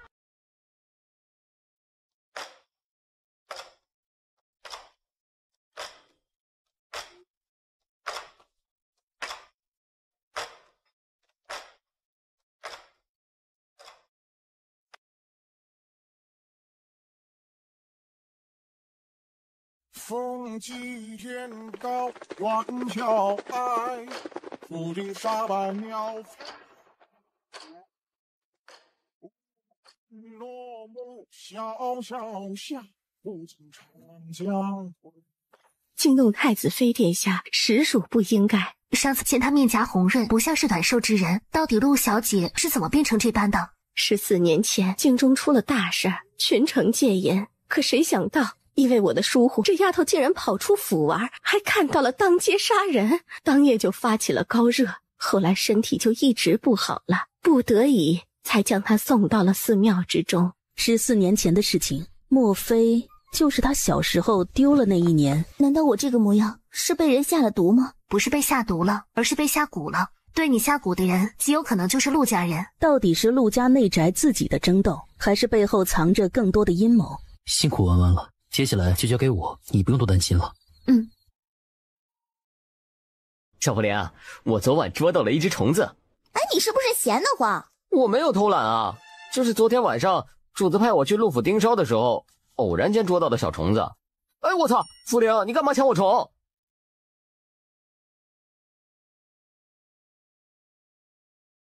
这是昨天晚上天机在陆家抓到的虫子，我也没有见过这种蛊虫。福灵，你去一趟荣城王府，问问我母亲可有这方面的书籍。是。福灵妹妹，看吧，哥很厉害吧？随便一捡就捡到了一只有用的虫子，厉害个球啊！赶紧闪开，我得去荣城王府啦。哎，我陪你去啊。不必。为何每次小福灵都怼我？莫非这就是传说中的打是亲，骂是爱？丫头，你回去给弯弯带个口信，下个月初1，安云跟半夏成亲，届时会先将老太太接回来。长孙成婚，于情于理都得把李老王妃接回来。是，王妃。轮回虫可用于换命之效。这或许会跟陆嘉兰的怪病有关系，具体应该怎么用，得找一个懂蛊虫的才行。我找人去问一问。主子，人已经查到了，是陆大爷的一个妾室，是30年前从江南带回来的，但人却是苗疆的。那冯氏跟他的人也都给拿下了，等主子下一步指示。如果是给一个小姑娘下蛊，为何要布局这么久？不对劲，30多年前的时候，大周跟苗疆那边的关系如何？是附属的关系，不过陇西距离苗疆近一些，他们这几十年来一直有通婚。那大周与苗疆可有通婚？应该有，具体是谁应该可以查到。得先去趟陆府，先审那个侍女。太子殿下是顾及到他们会在醒来的时候发动蛊虫夺我性命吧？这是太子妃的顾忌。多谢太子妃娘娘的顾虑，我不怕死，我只是害怕这背后还有什么阴谋，害怕他们还要害我的家人呢。出了什么事？小仓说是先遣军探查到的，对方的人十分多，至少在6万以上。这是想要踏平北境了吗？黎仓带了多少兵力？1万余人，就选在这里动手。陇西军会不会担心前面山谷有埋伏，所以选了另外一条路走？那条路会绕远至少3天的行程，陇西大军肯定会想要速战速决，他们还会以为我们大周不会察觉，故而主力军走这条路。主力军？对，估计至少还会留下3成的兵力从这条路走。这里本来是硬地，今年暖和的早，那些冻硬了的土地提前融化，就会变成泥泞地。回头我会让人给在北境的舅父发消息，让他派精锐部队去那边埋伏。我立刻给小仓写信，让他安排好峡谷埋伏之事。这次要辛苦荣城君了，都是一家人，只要你保持初心，荣城王府必然忠心耿耿。也希望太子殿下能够一直对弯弯好。我是因为弯弯才对你们好，那希望太子殿下言出必行。殿下，那个侍女愿意招了，当初大小姐生病的时候，大夫都去给她看病了，结果害得冯姨娘小产了，冯姨娘就开始记恨大小姐，就在14年前开始给大小姐下蛊。轮回虫可换命，也就是服用子蛊的人会呈现出跟母蛊持有者同样的状态，而且子虫每次只能够生活不足1年就会死掉。前不久那只虫子竟然丢了，冯姨娘就让我再去李婆婆那儿拿一只新的蛊虫回来。嘉兰身上的蛊如何能解呀？只要在李婆婆死掉之前不要再服用新的蛊虫，并且用那个是日年出生的人的血做引子，引出小姐腹中的蛊虫，这个换命之法就彻底失效了。陆府的人还没有走。回世子，这茶水我们都送上去10壶了。大哥，人有多少劫才会死？你决定要去救那陆嘉兰了？倘若能够救了那陆小姐，对王府、对大周、对太子殿下都是极好的事情。我身为荣城王府世子，自然也不能拿自己的性命开玩笑。我要单独见一见那陆小姐。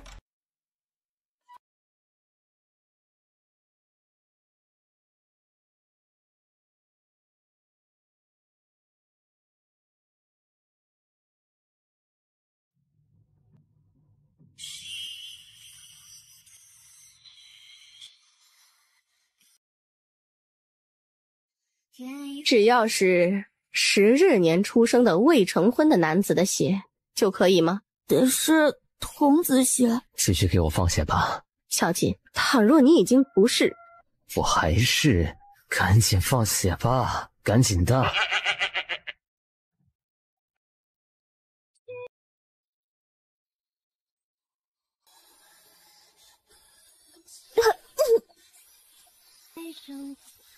成了，蛊虫都吐出来了，把这些蛊虫都烧死就行了。小锦，你之前进了那陆姑娘的闺房，同她到底说了什么？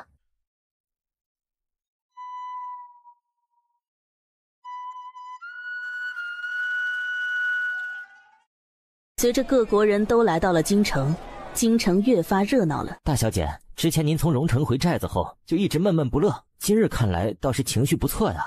因为我一直思念着的那个人就在这京城之中。这都过去多久了？万一那位小公子已经成亲了呢？那我就让他跟他夫人和离，实在不行3个人一起过。明月嫂嫂，是身体不适吗？我这些日子太担心黎苍了，不过又不能跟母亲他们说，也担心他们担心我。可是我这晚上就是睡不着啊，后来好不容易睡着了，结果还做了噩梦。做了什么噩梦？我梦到黎苍失忆了，他回来王府的时候还带了一名女子，他对我说要跟我和离，要娶那个女子为妻。画本看多了。明月嫂嫂，你最近是不是看了什么画本？自然是看了一些的，就看了几十本吧。你且放心吧，我3哥不是那样的人。可万一他受了伤，失去了记忆怎么办呢？我们家中多少大夫呢？婉婉，你说我这是不是病了？你这是害了相思病啊！你还哪去我呀？哦，对了，婉婉，万国朝圣，其他各国各部来了许多美人，你可得小心点，万一他们是冲着你家太子来的呢？大周会让一个外族女人做太子妃吗？那侧妃呢？太子的后院可是空空荡荡的呀。之前太子殿下对外宣布过，不会娶那些贵女，可是如今这些摩拳霍霍而来的，可都是怀有某种心思的。我听我祖母说过，历代帝王都会用后宫去制衡前朝的。你放心吧，太子殿下同我说过，不会再娶其他女人。那要不这样，如果以后太子负了你，你就跟他和离，你回荣城王府来，还有长公主府，我们都给你撑腰。你这是在怂恿太子妃跟姑和离吗？太子表哥，你别吓唬明月了。下次跟弯弯说了提起话的时候，还是选在荣城王府吧，可不敢在东宫里胡说八道了。今日你怎么回来的这样早？再晚点回来，媳妇儿就要被人给哄走，跟我和离了。他们这次来是存了想要跟大周联姻的心思吧？吃醋了？我与太子殿下间谍情深，要不我给你生个女儿吧？怎么了？傻了？就今日生。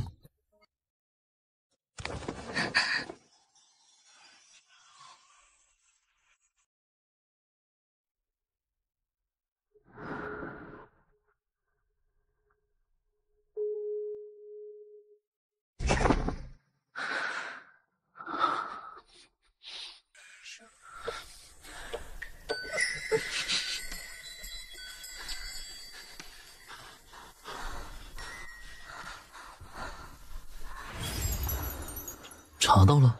回主子，所有记录在册的文献中，大周朝都没有与苗族通婚过，只不过属下在其中看到了当年景王登基的时候带了一群女眷进宫，竟然有3个人是来自苗疆，其中一个还是当初的景王，也就是如今皇帝萧玉的乳母。那小子竟然同意朕去参加万国朝政，您可是陛下呀，自然要参加的。那个小子是一个聪明人，又是有天赋有野心的人，想必就会理解朕当初的选择了吧。如今朕也没有其他儿子可选了，最后这天下不还是得传给他萧景义，还不是最后跟朕一样的选择？臭小子，何苦折腾这一遭？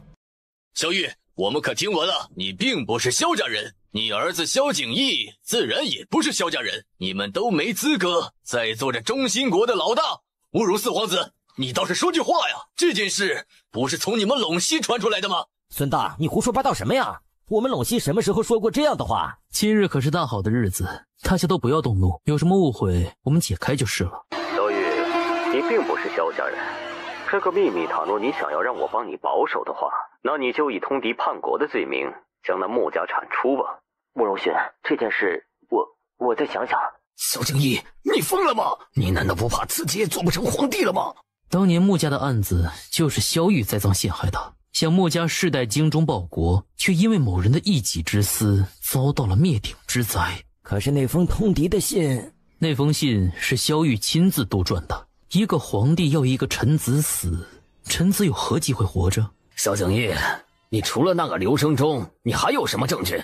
你想要证据？我父亲以前是陛下的心腹，陛下让他去安排了诬陷穆家的事情后，让他自尽了，说会善待他的家人，只要不犯太大的错误，陛下就会让我坐稳京兆尹这个位置。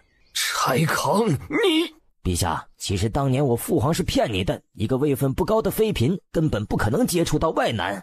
你说什么？那为何慕容勋拿了那么多的信，其中还有信我？他说我母妃入宫之前有一个心上人，正是苗疆的。母妃当年只是中了蛊，误以为自己怀的孩子是心上人的。怎么可能？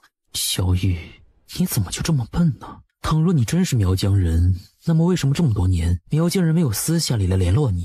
臣等请太子殿下为穆老将军一家平反，请太子登基，请太子殿下为穆家平反，请太子殿下登基。如果朕的儿子出事了，朕要杀了你！你自己到底行不行了？难道不是很早就知道了吗？燕贵妃肚子里面的这个孩子，怎么可能是你的？还不快送陛下回宫，让太医过去给陛下诊治。是，殿下。承蒙各位爱卿们信任，如今孤的父皇病重，无法代理朝政，那孤就顺应诸位爱卿的想法，择日登基。殿下英明。林武，你去传哀家的命令，赐死燕贵妃。是。主上，那个斯斯文文的男人叫李安策，是西凉国国君弟弟。还有那个大胡子叫萨克尔，是科勒部落首领的二儿子，他们都跟陇西国有关系，已经把他们的使臣都给控制起来了。花氏国跟苗疆呢？苗疆的人应该跟陇西国没有关系。花氏国的使臣分成了2派，他们一派人是跟陇西国合作了，另外一派人想要跟大周合作。这种内部有分歧的最好不过了，将西凉国和科勒以及花氏国那一部分人都看管住，其他的都让他们回之前的驿馆去。是。姑去会一会花氏国那部分主和的人，合作姑十分欢迎。那么你们想要什么？联姻。姑有太子妃足矣了，还有其他法子吗？我也不想嫁给你，但是除了联姻之外，没有更牢固的关系，可以让2个国家捆绑起来。太子，我们花氏国也想要一份保证而已。那我去街上找一个顺眼的男人嫁了，可还行？我听闻3公主习武骑猎都很厉害，你也不像是甘于内宅的女子。联姻固然是好，但联盟姑也是诚心的，何不我们一起想一个2全其美的法子？那好，我们都想一想。好，回东宫。这个萧景义真的能一直只守着一个太子妃吗？萧玉醒了吗？中间咳了2次血，但人却不清醒。太医给看了，说是心绪不宁，再加上身子一直没有见好。给他吊着命，怎么着都得让他亲眼见到姑登基称帝的。是。那个燕贵妃不用留了。慈宁宫那边已经动手了。好。文文怎么还没睡？可以给穆家人平反了吧？之前已经让萧玉写下了罪己诏，这件事已经彻底公布于世。从今往后，穆家人再也不是卖国贼了，一切都会好起来的。文文，睡吧。好。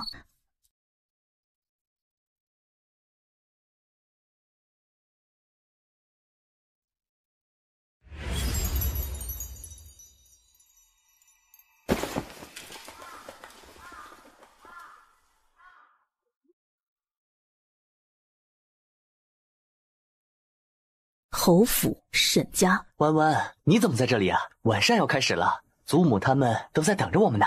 为什么沈玉白还活着？为什么沈家人都还在？为什么我好像是做了一个长长的梦？到底什么是睡着的，什么是醒来的？婉婉，我错了。不过你放心，我知道你跟那燕慈什么都没有发生，我不会嫌弃你的。我们重新开始，好不好？我是爱你的。不，婉婉，你不能离开我。生是我沈家的人，死也要是我沈家的鬼呀！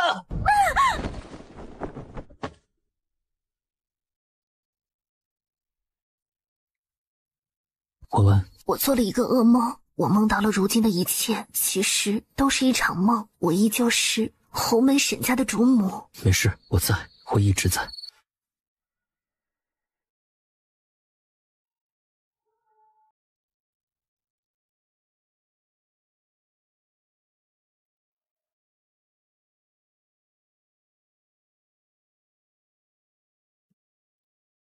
娘娘，你手腕上的这个镯子怎么裂了呀？莫非跟昨晚做的梦有关系？娘娘，太子殿下让奴才送这位大师来见您。太子殿下说，这位大师会解梦。妄言大师。太子妃娘娘，依你看，本宫的这个梦会预示着什么？或许马上会出现跟沈世子一样的人。古往今来，借尸还魂的不在少数。借尸还魂肯定是要有一些缘由的吧，总不会无缘无故在任何人身上还魂。生辰八字一样，生辰八字一样，那就先把跟沈玉白同样生辰八字的人给找出来吧。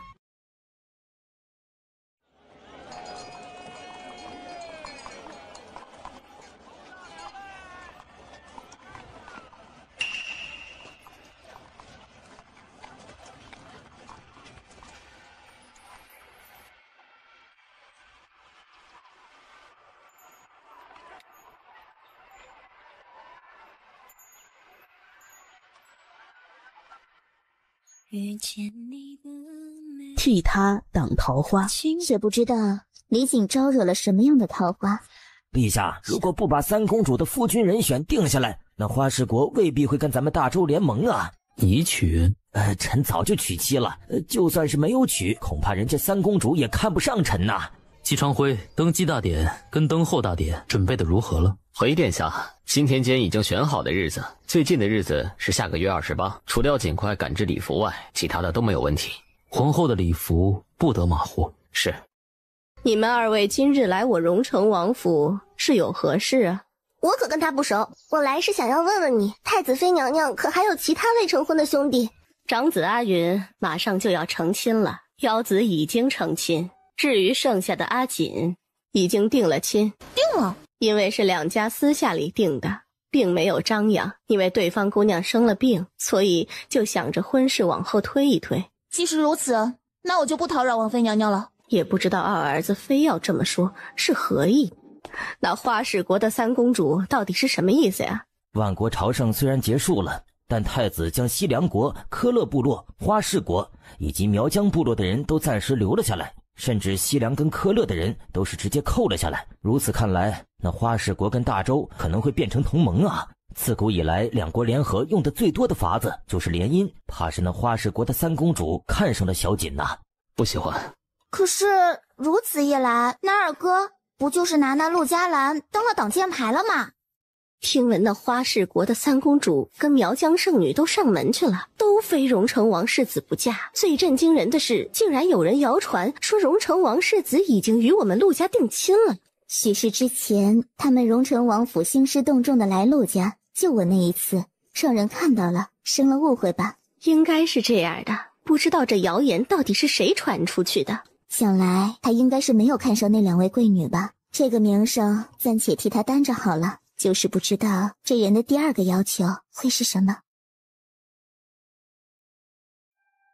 娘娘，您之前让查的谁的生辰八字同沈世子一样，京城之中找到了3个人，还有天机意外得知那个陇西国二皇子跟沈世子是同样的生辰八字呢，是陇西的那个望言大师说的。你竟然真的同太子妃说，她第一次嫁了那个沈玉白，可能会借尸还魂。主子，不是您让我们对大周太子忠诚，王妃问事情要如实回答吗？和尚啊，你糊涂啊！他还不还魂也跟咱们没关啊！不，主子，应该跟咱们有极大的关系，因为二殿下的生辰八字与那沈玉白一样，而且二殿下带兵为了火油攻打北境，但大周太子肯定已经有所应对。也就是说，可能您真正的二皇兄已经没了。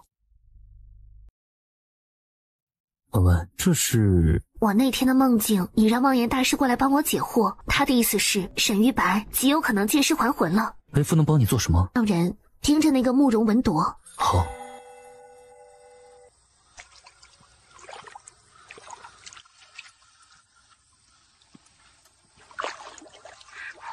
行，哇！这人竟然认识我！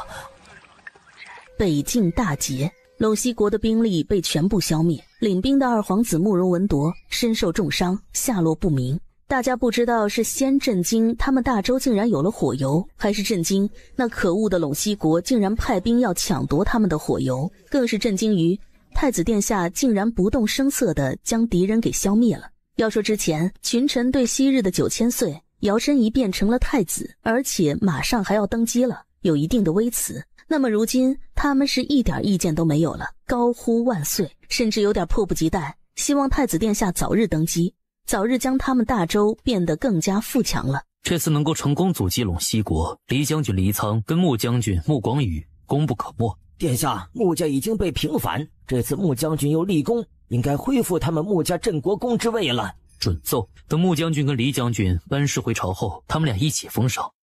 主上，陛下要不行了。这老家伙这个关头死了，岂不是要国丧？登基等事就得退后。少爷，你的确青出于蓝而胜于蓝，比朕优秀。朕相信，在你的执掌下，大周以后会越来越好。我活不了多久了，等我驾崩后，我会去地下向你母后请罪，到时候你将我们葬在一起。做梦！你不懂，我与你母后少年抚琴，我们是有情谊在的。小玉，你真以为那慕容寻是骗你的吗？当年你的王府之中的确有好几个苗疆人，你就没有想过是为什么吗？原来还有这样容易的办法，不用杀了我的宁燕啊！我怎么就没想到呢？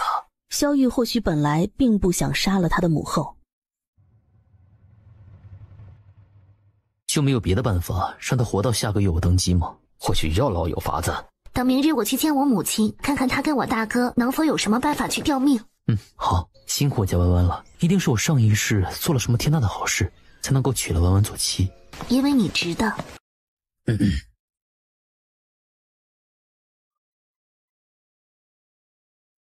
弯弯，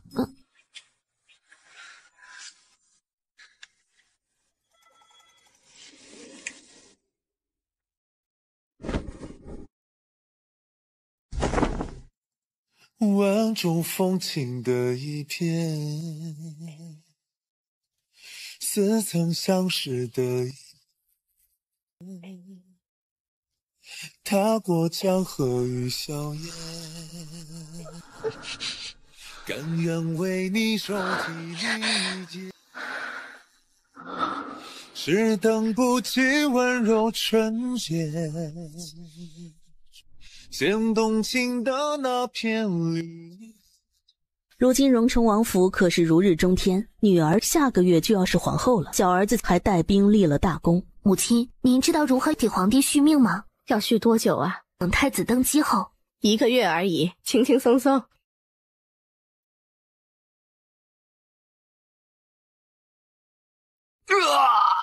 佘景逸，你还不如直接杀了我吧。我母亲的医术很不错吧？陛下都比之前有活力了呢。真是太有活力了，都开始骂我祖宗18代了。你是在为离绝报仇？不然呢？当初朕只是废了他的腿，不还留了你们荣成王府的荣华富贵？以后李珏的身份更是国丈，你们荣成王府小心功高盖主，最后不得善终。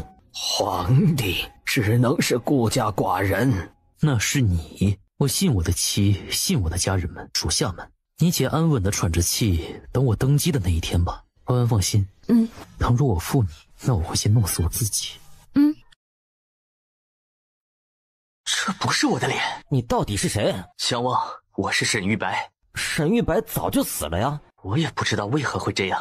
他想起来当初那场大火夺了林婉意的性命，后来沈玉白寻找可以让人起死回生的法子，真的让他给找到了，还从那个老道口中得知他马上也要大限将至了。这个起死回生的法子是要用在别人身上还是自己身上？沈玉白没有犹豫，用在了自己身上。他还告诉自己，只要自己可以重新复活，那么也就有机会去救林婉意了。只是那个老道的法子并不是正统的。你可还记得，你没成亲前我带你去过如意楼？我记得，我能够认识诗情，还是你给引荐的。那你还记得那年去西郊围猎，其实那只狼是我射中的，你在旁边看到了，但是你我很有默契，都异口同声说那是七皇子射中的。原来真是你啊！现在是哪一年？神武21年。不过那萧景逸估计用不了多久就要登基称帝，就要换年号了。那弯弯呢？他是不是已经被烧死了？林婉意啊，她如今是太子妃，过不了多久就应该做大周皇后了吧？3月初9，宜嫁娶。荣成王府办喜事，也正是黎苍班师回朝的大喜日子。荣成王黎珏残了多年的腿竟然也好了。母亲，祖母不会乱说什么吧？你祖母不敢胡乱给你二哥应下什么的，除非他以后想要在寺庙了度残生。老王妃啊，听说前不久那花氏国3公主跟苗疆圣女都非离世子不嫁来，并没有的事儿。那世子喜欢什么样的女子？这喜欢什么样的，自然是小景那孩子自己知道。马上太子就要登基了，据说封后大典一起举办，就是不知道到时候会不会一起册封其他的妃嫔了。钟永博夫人，难道你家中有姑娘等着做太子殿下的妃嫔不成？老王妃，您评评理，我们是不是都是为了太子妃娘娘好啊？对了，陆大夫人啊，之前听闻世子同你们府上的某个姑娘走得十分近的事情，是真的吗？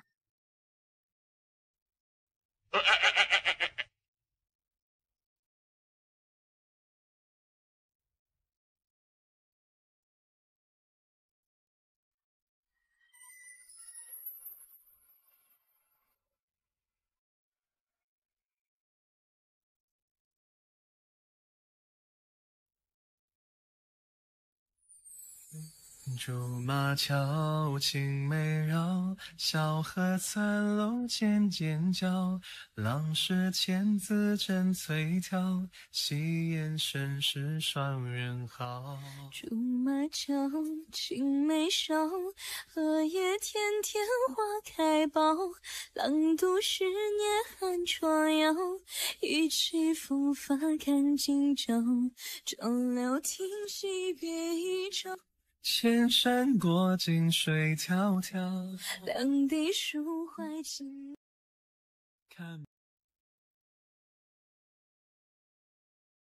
文文，我的人查到了那慕容文铎的下落，对方很狡猾，而且还有其他人帮助。不过我的人跟了上去。如今陇西跟大周可是势同水火了，如果这个关头沈玉白变成了那陇西2皇子，他之前可是帮着7皇子夺嫡，对大周的许多事情十分熟知。放心，之前沈玉白熟知的事情我都进行了调动。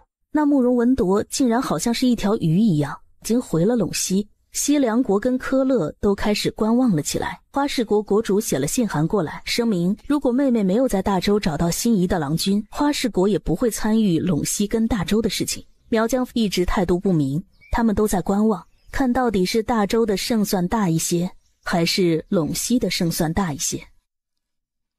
荣成王大公子的婚事过后，夫妇俩就一起离开了京城，动身回了药谷。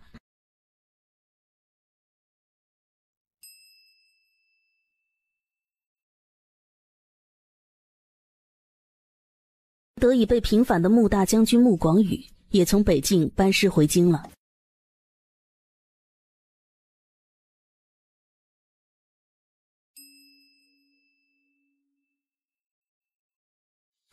舅父，慕容文铎跑回陇西了。不过现在陇西应该正乱着，慕容文宇回去已经策反了一部分势力。我该把那个慕容文铎留下来的。不是舅父的错。真的慕容文铎当时应该是就被穆广宇射杀了。我打算等登基以后就派兵去攻打陇西。陈景英，舅父年岁已高，刚从北京回来，需要歇息。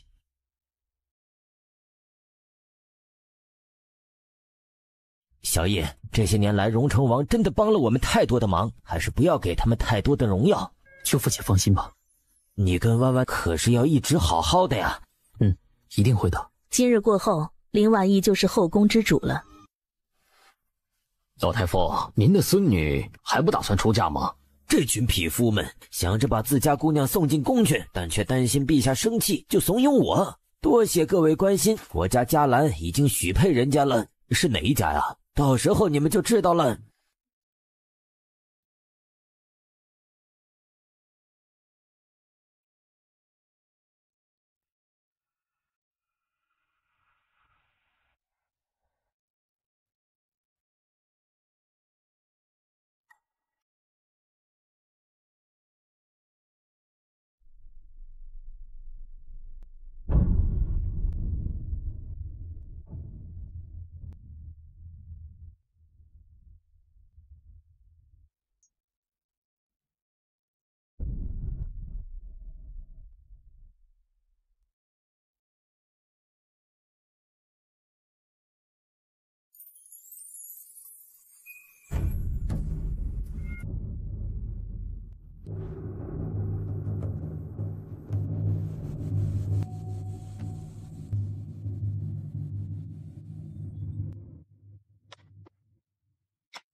晋武元年正式开启。玉白，你真的有把握可以取代那陇西国二皇子，让我们都享上荣华富贵吗？陇西国国主有意让二皇子做太子，继承皇位。等我顺利继位后，就可以去攻打大周了。好端端的，为什么要去攻打大周啊？大周可是这片大陆上的中心国呀，就算是陇西也算是强大，但对比大周还是差得太远，绝无胜算。我一定要重新找回我的弯弯。娘娘，这个簪花宴您去不去啊？如今陛下后宫空虚，许多世家贵族的眼睛都紧盯着陛下，不愿意选秀纳妃，所以长公主跟我母亲就想着举办簪花宴，让那些未嫁的贵女早一些许配人家。小恒回来了吗？太皇太后老人家喜欢小殿下，就留了他在那用晚膳了。用了晚膳太晚了，就让小殿下在那儿歇着，今晚不用回来。是。今晚皇后侍寝，好不好？那明晚谁侍寝啊？明晚是婉贵妃。后天呢？后天是林美人，大大后天，大后天，永远都是你。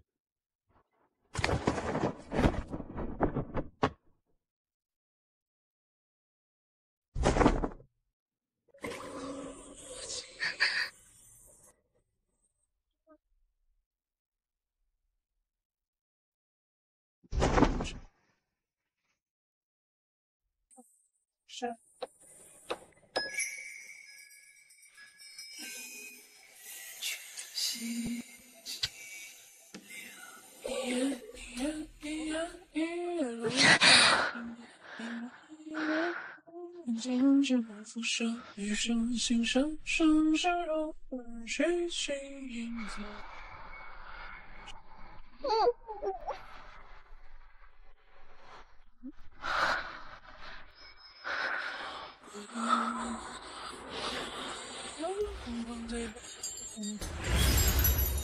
今日这簪花宴，多亏了长公主殿下，我平时就跟京城贵妇们没有多少走动，想必发帖子也不会来多少人。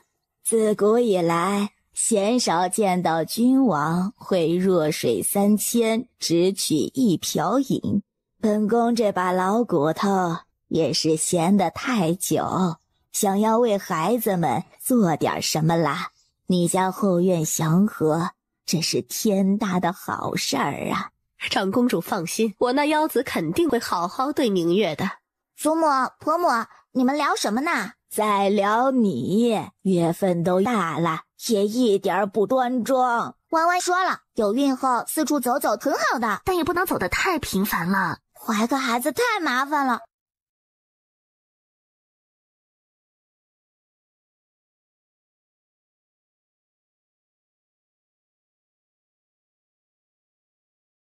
今日的贵女们都努力把自己最好的一面表现出来，不管未来能够嫁一个什么样的人，但如果能够成为京城贵女之首的话，肯定是利大于弊的。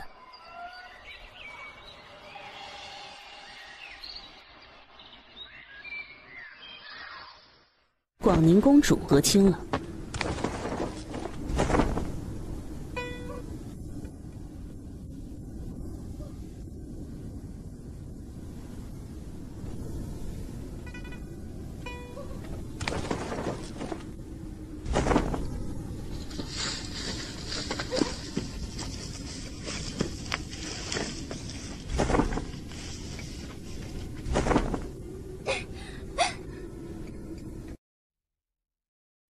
因此，明日我母亲还需要来给那位用针吗？不必了。活到了该活的时候，如今整个大周都在燕慈的掌握之中了，萧玉没用了。婉婉，我有一件事想要跟你商议一下。什么事？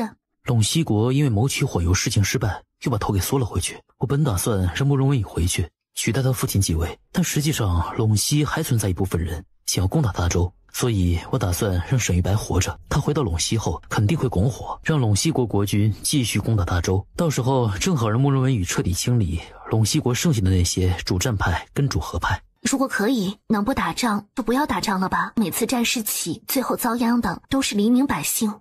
那是自然，在他们刚起事的时候就把他们都给排灭。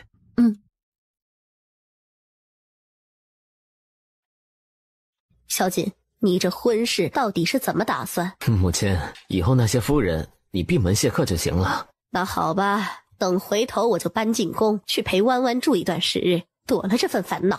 嫣然，我的腿好像又疼了，我的腿不能离开你啊。那我带着你的腿。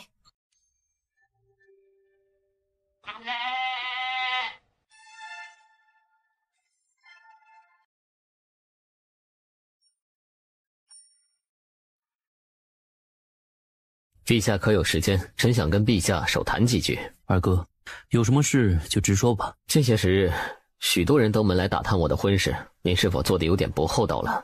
二哥，难道你希望你妹妹以后每日要去处理后宫那些乱七八糟的事情吗？难道这不是你作为夫君要做的事情吗？后宅安伯安，怎么还需要我这个外人来？二哥又不是外人，我跟弯弯都会感谢二哥的。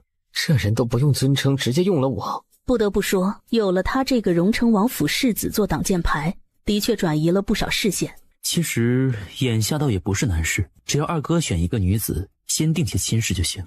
娶妻又不是简单的事情。其实你心中早就人选了。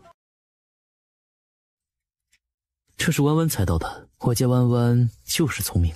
阴险的萧景逸竟然把弯弯给抬了出来。陛下，尽快定下来，过段时间有国丧，会影响嫁娶。赵福安，一般这个时候是不是就要翻牌子侍寝了？什么翻牌子？陛下，您后宫里面统共有几位？您不是比任何人都要清楚吗？摆驾坤宁宫。弯弯，因此，这是我的人从陇西国传回来的消息。是沈玉白有消息了。这人到了陇西国后，以重伤为理由，在府中闭门不见任何人。如果他真是沈玉白，就趁着闭门谢客这个机会，弄清楚慕容文铎的为人，然后好去模仿他。慕容文宇送回来的消息称，他父亲自打火油的事情失败后，再加上如今大周越来越强大，陇西国有暂时求和的意思。自古以来求和，不过有2种法子，一个是和亲，另外一个就是送之子来。对了，我已经让玉衡暂时停了你的药。好，都听弯弯的。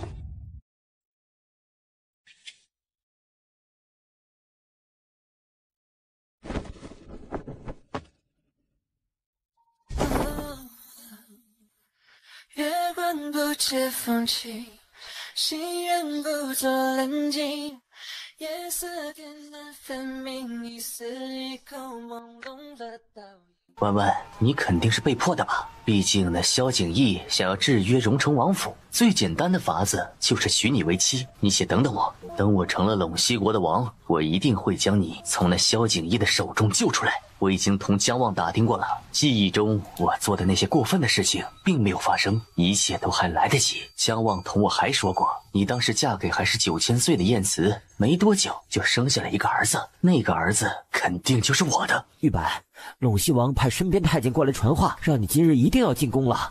这些时日我也把慕容文铎的习性了解的差不多了，也该进宫了。毕竟我可是要先成为陇西国的太子，然后好继承陇西国皇位，一步一步来。希望这次不要那样倒霉，又遇上了一个没有成事的人吧。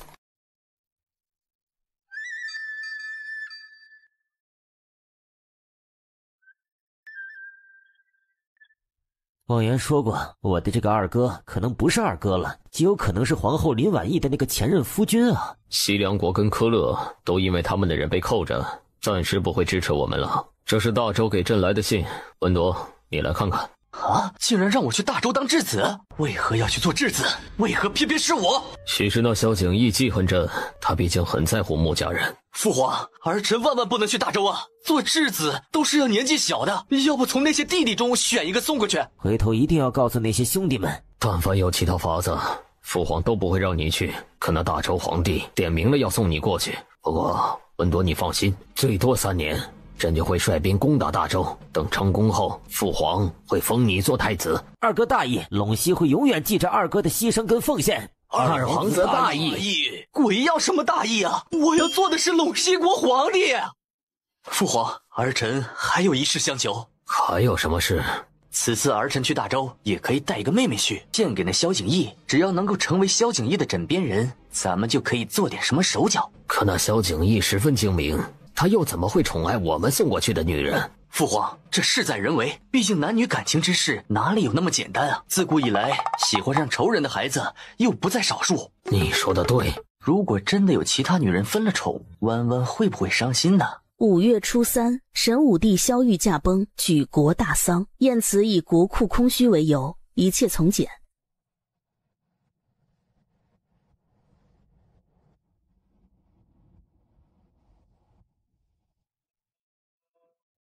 他母后穆宁烟的墓碑被葬在了穆家陵墓之中。倘若有来世，他希望母后可以遇到一个良人，幸福一生。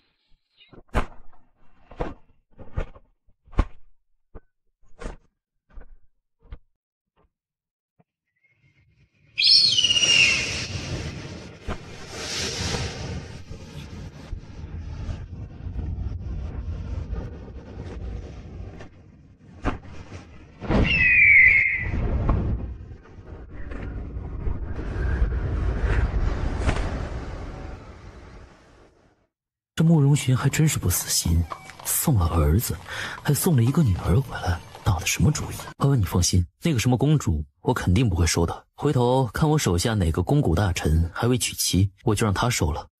燕慈到时候不会把那个什么公主塞给二哥吧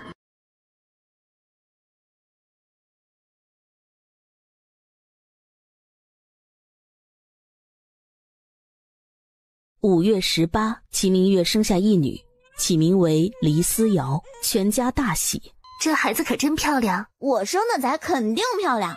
如今你们兄妹3人都成了亲，有了知心的人，整个王府属你二哥心眼子最多，他却是被剩下了。许是二哥考虑事情更周全一些，他也不怕最后孤独终老了。不好了，有几位闺女落水了。什么？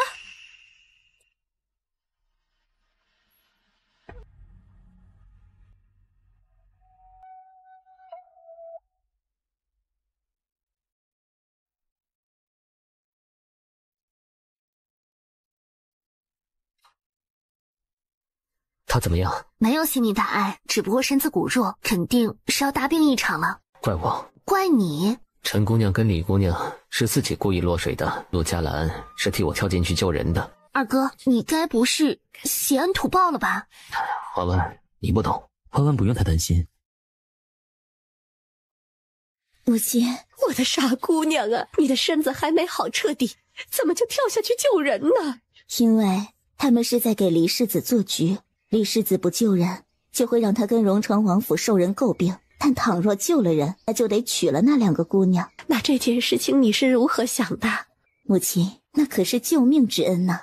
我今日举动都是为了报恩，归于清白，早就不在意了。那好，母亲带你回家。母亲，您认为陆姑娘怎么样？你自己来决定。是，二哥。每次他这个皇帝妹夫喊他二哥，就准没好事儿。有什么事就直说吧。王爷，老夫就不叨扰了。孙女嘉兰身子不适，我们先带她回府了。至于今日之事，你们也不要放在心上。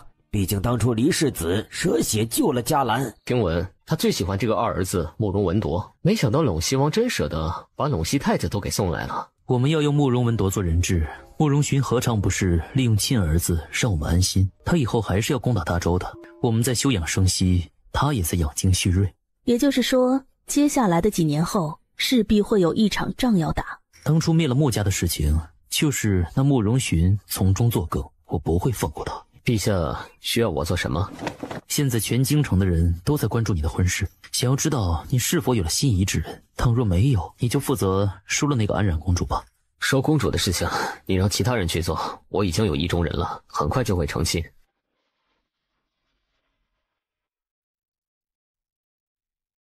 我不会骗你，骗你不就成了欺君了吗？不过你也不能收了那公主。想必荣城王府马上又要办喜事了。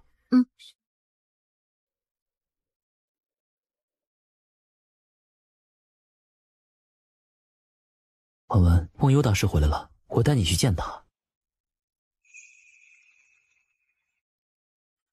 通过是娘娘阐述的梦境情形，再结合我师父的手札，那极有可能是一场道法布施。是何种道法？涅槃重生，逆天改命。涅槃重生咒其实分2种，一种是为己求，另外一种是为其他人求。为己求者可以指定消耗一个人的寿数，而倘若是为他人求，那么消耗的是自己的寿数。消耗多少寿数？会不会对涅槃者有什么影响？会对所求者影响多少寿元？这种逆天改命之法反噬极大，而且不只是折损当年的寿数，而是3世。3世有破解之法吗？我师父手札上倒是记载了，借用他人寿数来让自己重生之人，只要让对方主动说出我是重生之人，在那个瞬间取他的鲜血服下即可。其他事情，忘忧，你以后再说。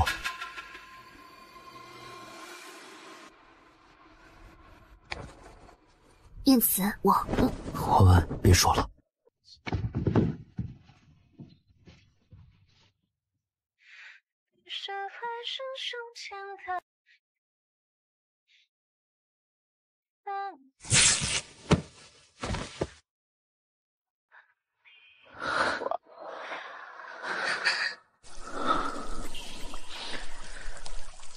倘若我说那个梦境并不是未来，就是上一世发生过的事情，你信不信我？那到底是谁害死了你？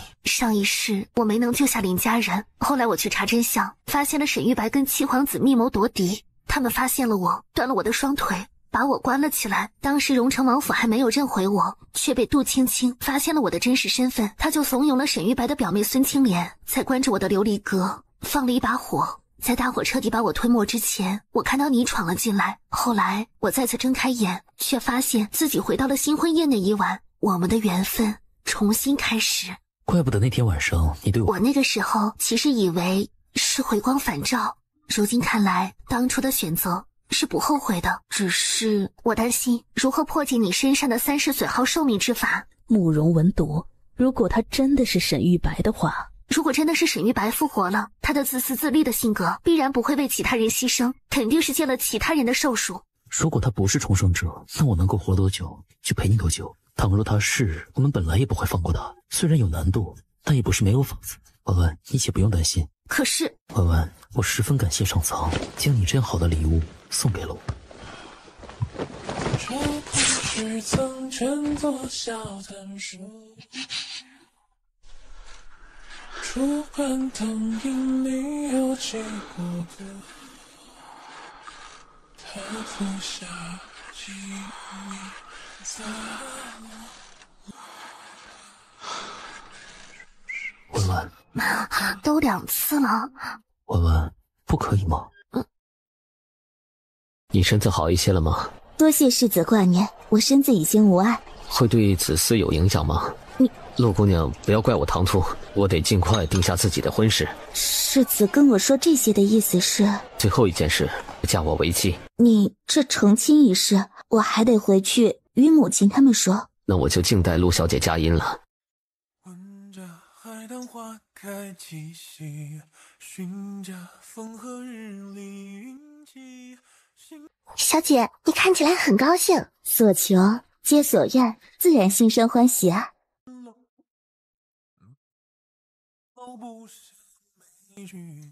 我儿孙满堂，为何还要我去寺庙住啊？去见陛下。倘若陛下迁怒了荣成王府，对您也不利呀。荣成王府是荣成王府，我可是萧家人。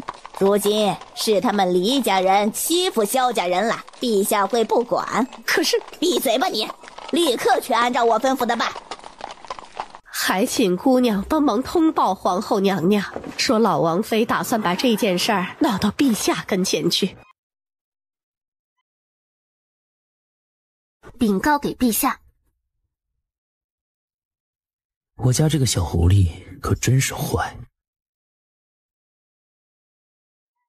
陛下，你可得为姑祖母做主啊！如此说来，姑祖母在黎家果然受了太大的委屈。那这样，朕来做主，判你与李老王爷和离。和离就不用了吧？和离后，朕亲自派人送你回皇家寺庙。你去荣成王府那边宣读圣旨，记住，不可扣留朕姑祖母的任何嫁妆。是。姑祖母，你的嫁妆尽数带走，不用担心。天杀的！如今我还有什么嫁妆呢？当年她嫁给了李老王爷，却不善做后宅主母，主持中馈，频频出事。她担心事情闹大了，就拿自己出嫁携带的嫁妆补贴。只不过后来就不敢让她再主持中馈了。看来姑祖母实在是太高兴了，竟然兴奋地晕了过去。选一辆舒适宽敞的马车，再多派一些人，直接送姑祖母回皇家寺庙。是。你还挺坏的。婉婉，我可都是为了你呀。那今晚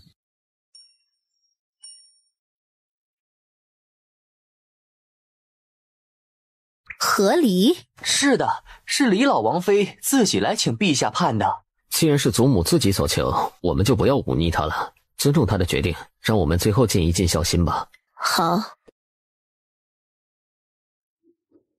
二哥，安然，我知道你不愿意来大周，但你是一个有孝心的孩子，为了你母妃才甘愿来冒险，二哥都懂的。你这次一定要竭尽全力，魅惑军心。一旦你得到那大周皇帝的宠爱，你的母妃也会得到好好的治疗。安然定然会竭尽全力争宠的。乖。大晚上的，你来爹娘的院子里干什么呀？我是来找母亲的，让母亲帮儿子准备婚事。你看上了哪家的姑娘啊？陆太傅嫡长孙女陆嘉兰。你小子该不会是因为之前的救命之恩，让人家以身相许吧？他自己是乐意的。那何时去陆府提亲呢？就这2日，母亲先准备一下。成。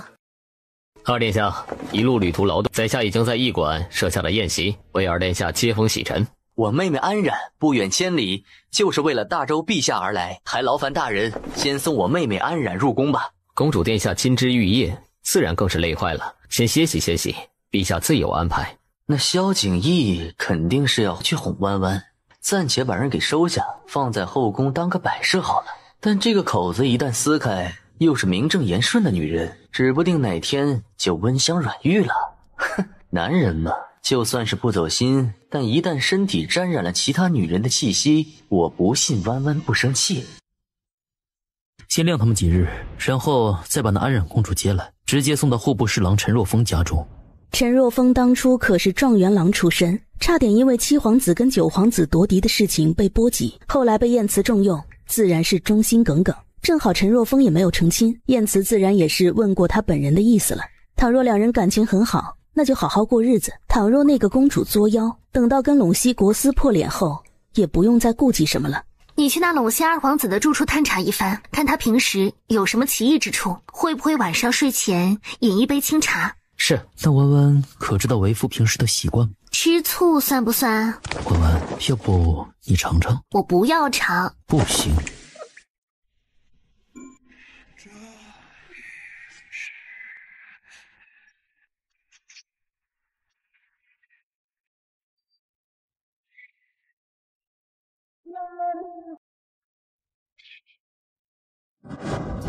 今日我去拜访长公主了。长公主性格很沉稳大气，只要不涉及夺嫡的事情，她都不会为难人。你也不要着急跟她开口求助，先打好关系。这些时日，长公主府有什么喜事之类的，你都要去表现表现。前不久的确有一件喜事，长公主的孙女明月县主刚生了一个女儿，长公主很是高兴。对了，荣成王府又要办喜事了，世子李锦要娶陆太傅的孙女陆嘉兰。哎，那个陆嘉兰不是已经死了吗？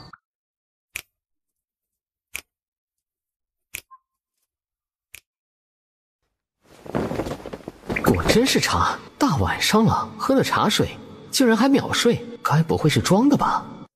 弯弯，这人竟然敢觊觎皇后娘娘，估计活不了多久了。之前姜望是跟着九皇子的，后来九皇子等人败了，他最多那个时候才认识了慕容文铎，不该熟悉成这样。慕容文铎还那样了解长公主，肯定也是不同寻常。对了，皇后娘娘，那二皇子的确是睡觉前喝了一大碗茶。他肯定就是沈玉白。晏慈的三尸损寿的事情没有办法解决了。那个二皇子在睡着的时候还说了梦话，喊了皇后娘娘的闺名。等这人口中说出自己是重生者后，就把他的血放干了给我吧，我担心放太少不够用。你高兴就好，不过如何让沈玉白自己说出这句话来？用药？可以。臣见过陛下，陛下万福金安；见过娘娘，娘娘万福金安。平身，二位都是我大周朝的客人，虽然生活习惯同陇西国不同，但希望你们可以适应。那是自然，我们会努力适应。陛下，今日起，舍妹就留在宫中了吗？朕为了彰显对陇西国的看重，特意将安冉公主指婚给户部侍郎陈若风。陛下，您这是何意啊？陇西偷袭我北境的事情，本就是你们理亏，朕想要怎么决定就怎么决定。来，你们上前听旨。是。安冉接旨。谢陛下，陛下，谢皇后娘娘。皇后娘娘，母亲，明明这俩人接触的每一件事我都是知道的，怎么我就生了一个孩子的功夫，这俩人竟然就看对眼了呢？还是得有一个儿媳心眼子多一些，不然以后荣成王府可得咋整啊？很正常的，以前我也没有看出来。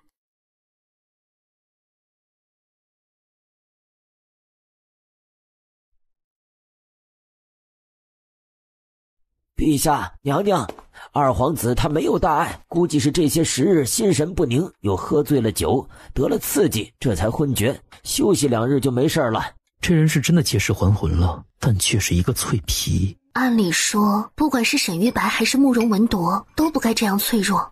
也可能他借尸还魂后并不是那么融合，重生之术本就有不好的附带情况。但我却好好的，莫非这是为己求与为他人求的不同？弯弯不用想了，他既然身体不行，就多养一养，回头我让人盯紧了他就行。忘忧大师说过，一切自有定数，他的出现其实可能就是为了让我免于三世损寿之苦，所以我们也不要着急，一切终究会水到渠成。你今晚得早些歇息，明日你二哥娶亲，我们得去参加的。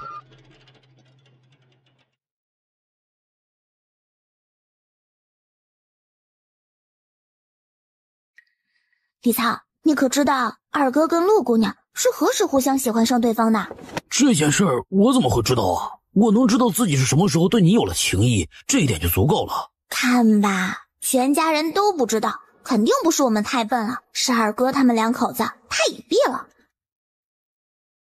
几度春风，热胭脂红，花雨落。母亲，这是什么呀？你打开看看。母亲，心腹都是要有这一遭的。我嘉兰呐，听闻荣城王府的少爷们都不纳妾，通房都没有。倘若黎世子不懂这件事儿，那今晚啊，你可是要吃苦头的。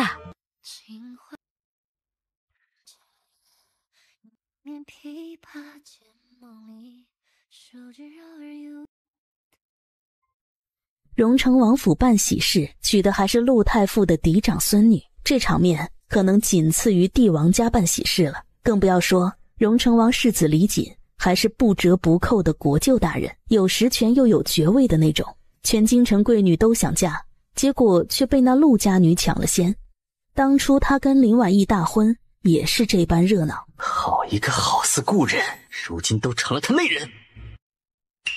倘若当初我母亲没有出事，我还是江世子，那我也可以娶这陆嘉兰呐。桌子上有一些吃食，你先用一些，等我回来。好。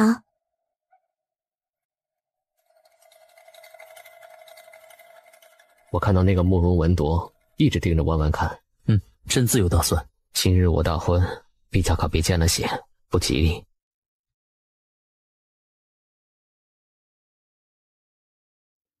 倘若李锦从来都没有被女人伺候过，他是不是根本不懂如何洞房呀？那一会儿要不要主动一些？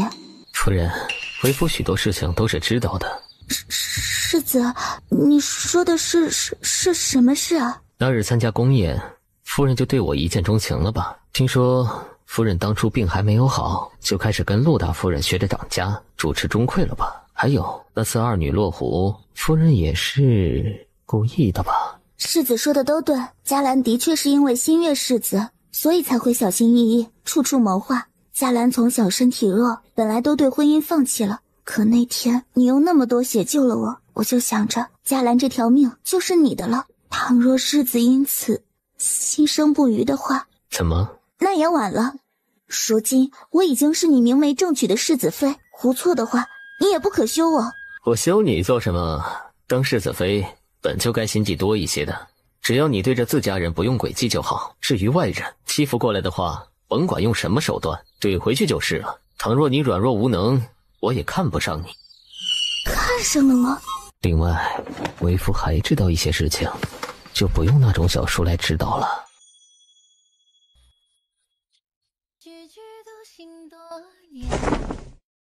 最怕是世人善变。我本孑然立于这天地间，你却闯入我心间。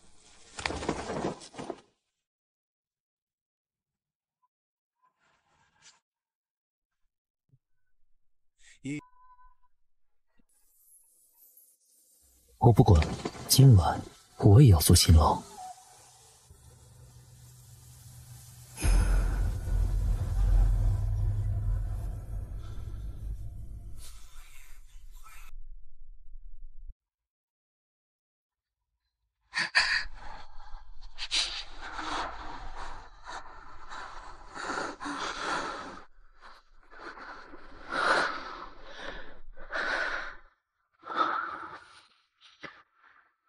夜很长，红烛摇曳，到了天亮，有人暗戳戳的进谏，陛下子嗣太单薄了。赵爱卿，你家中有几个孩子？回陛下，臣一共有3个嫡子，2个嫡女，2个庶子，5个庶女。赵大人这是妻妾成群。回陛下，臣只有1妻2妾。朕看你是太闲了，成天就在家生娃。正好江南闹水患，赵大人就去趟江南督办一下水利。可是陛下，臣不是工部的呀。哦，不是工部的，那就过去搬石头总会吧。臣领旨。皇帝今日是彻底想要为皇后娘娘扫清一切障碍啊！柴康，你家中有几个妻妾，有几个孩子？回陛下，臣只有1妻，无妾无通房，如今只有1女。柴大人一直处理公务，兢兢业业，后宅安稳，封你夫人2品诰命，你看如何？臣替内子跪谢陛下。陆太傅，您说这是什么事儿啊？你们家中妻妾成群，可有耽误平时公务？自然是没有的。那陛下登基至今，大周是不是比之前更加繁荣富强了？陛下英明神武，治国有方。陛下其实已经给你们答案了。慕容爱卿，你又输了。陛下棋艺高超，我自愧不如。这段时间以来，燕慈跟林婉意用各种事情试探他，让沈玉白整个人精神状态越来越不好了，水滴石穿。或许他们要等的那个契机并不远了。陛下，皇后娘娘来了。如果不是要用你这厮的血解开3世损寿之事，我哪里会让你看文文这么多次？臣妾是不是来的不是时候，打扰了你们博弈？没有打扰我们博弈。慕容爱卿棋艺太差了，这个抢我夫人的王八蛋！慕容爱卿，你没什么事就先回去吧，下次朕想要下棋的时候再去找你。是，臣告退。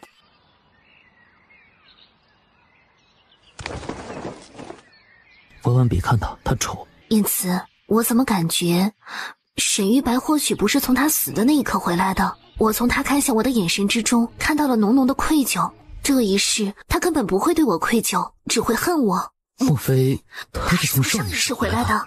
如果这次回来的是那个时候的沈玉白，一切突然就合理了起来。两世早早死掉的都是沈玉白身边的那几个女人，莫非他上一世为了重生而献祭的就是那几个人的寿数？文文，怎么了？不知道为何每次见到沈玉白我都感觉很恶心。是不是身体哪里不舒服？宣太医。我给自己把把脉不就行了吗？要不你还是找个大夫给我瞧瞧吧。娘娘，您这滑脉应该是有孕了月余左右，恭喜娘娘，恭喜陛下。父亲，如今没有外人，你不用这样见外。回头玉皇会找你，你们一起配一种可以让男人不伤身体但又能绝嗣的药。你们俩如果也研制不出来，还可以去求助荣成王府。给谁服用啊？之前朕服用过一种，有一些伤身，文文就让朕停了。只不过生产如此凶险，最后一次了，朕以后不想让文文再有孕了。因此，你说如果沈玉白确定了小恒是他的孩子的话，他会不会跟我袒露心声，承认自己是重生者？只是让他误以为而已，又不是真的。好，不会去让人安排无意间说漏嘴，你不用管了，好好注意身体，你现在身子最重要。好。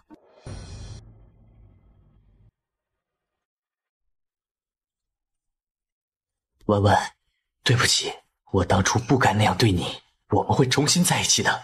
上一次我们错过了，没有机会做真正的夫妻。这一世，我定然会让你成为我真正的女人。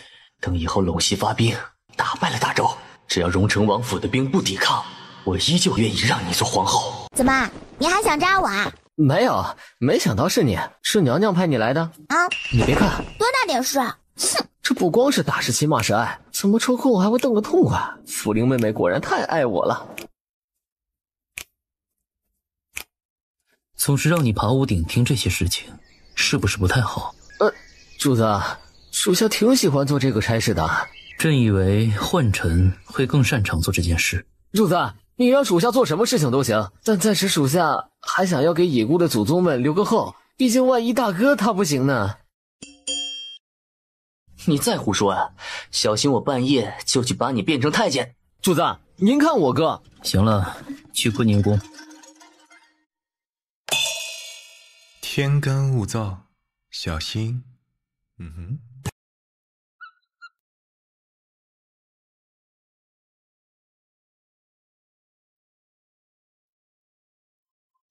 来找刘夫人，就是想要问一件当年的旧事。倘若你说了，这个城南最大的铺子就是你的了。城南的铺子，做生意那可是最好的地方。到底是什么事？先说明了，可不是什么事情我都知道。皇后娘娘在离开沈家之前，是否就已经有孕了？我不知道。就是买个消息，并不是要你做什么，也不会传出去，话是你说的。沈静柔，你别敬酒不吃吃罚酒。倘若惹怒了我背后的人，你以后可要吃不了兜着走啊。他的确是在离开沈家之前就有了身孕，只不过一直对外瞒着。这位大人，你赶紧走吧，我今日没有见过你。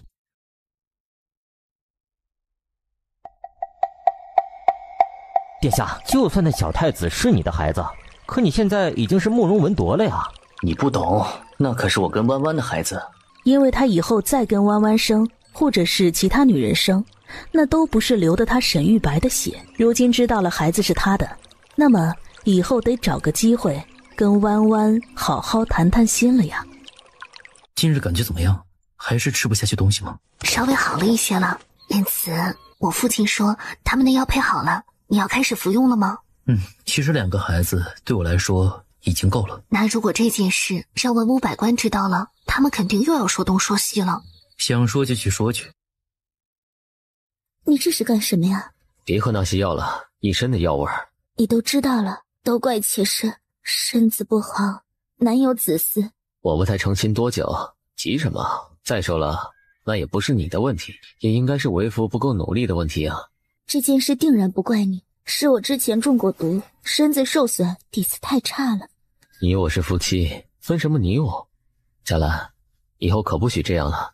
荣城王府跟陆家一样，都是你的家，在家人面前，我用时刻紧张，我用小心谨慎，知道吗？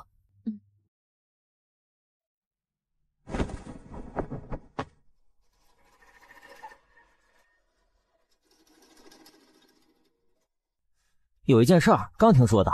什么事？皇后娘娘有孕了，估计宫中这段时间会很严，难以混进去。也不知道是谁走漏了消息，文武百官们竟然都知道了他们的陛下如今正在服用断绝子嗣的药。各位爱卿，如果没有其他事情了，朕倒是有一事要说一说，就是事关坊间传闻，朕不想再有子嗣的事情。这件事是真的。如今大周作为中心国，并不是太安稳，各种内忧外患，想必各位都是知道的。朕自然是想要把更多的时间跟精力都放在国事上。陛下说的是，可您也要注意龙体啊，是药3分毒，万一那药对您的龙体有损呐。李大人放心，朕的身子不错，熬到你看到曾孙成亲，一点问题没有。陛下，是不是皇后娘娘太善妒，您没有法子才服用那种药的？这老家伙也太勇了呀！不知道皇后娘娘是陛下的逆鳞啊。孙耀慧，咱们陛下英明神武，做的任何决定都是他自己的决定，你何故把这件事推到女子身上去啊？荣成王说的对，这件事就是朕自己决定的。今日谈过之后，谁都不许再提，倘若再提，就不要怪朕不客气了。密报上面说了，陇西国那边在加快速度准备兵马粮草了，甚至又去游说周边几个国家。那几个国家部落之前得了燕慈的命令，对于陇西国的拉拢不拒绝也不答应，一副观望态度。这样可能会给陇西国一种错觉，那就是这些人胆子小，不想参与这场战争，他们只打算坐山观虎斗，最后谁成了王，他们就归顺于谁。这对于陇西国来说，虽然没有找到联盟者，但也是有利的信号。文文，之前说要大办中秋宫宴的消息已经宣扬出去，不过具体准备事务有一些劳累，你就不用参与了。反正都是手下人忙碌，我指挥就行。倘若我一点都不露面，那鱼儿岂不就不会上钩了？那到时候我让暗处再多加一些人。弯弯啊，你怀的可是双胎呀？真的是俩？是的。弯弯，真的没事？没事的，不过接下来我要更注意吃食了，不能吃太多了，以免孩子太大。好，都听弯弯的。殿下，我找到了一个可以让你入宫见皇后娘娘跟太子殿下的机会。听说中秋会在宫中办宫宴，会请戏班子唱戏，热闹一整天，到时候可以特意安排一场戏。你这样严防死守的，都不给他机会，他怎么来找我袒露心声？可是如今你怀着孕，我担心他会伤害到你。他如今还做着美梦，以为小恒是他的孩子。你不是也说陇西国跟大周的仗最晚年底之前一定会打起来了，所以也不能继续耽搁了。那明面上撤下一些人，暗地里再多派一些人来保护你。嫣然今日怎么进宫了？婉婉怀了双胎，放心不下，特意进宫来给她看看。听闻娘娘这儿有好吃的，特意来蹭一嘴，还请娘娘不要嫌弃。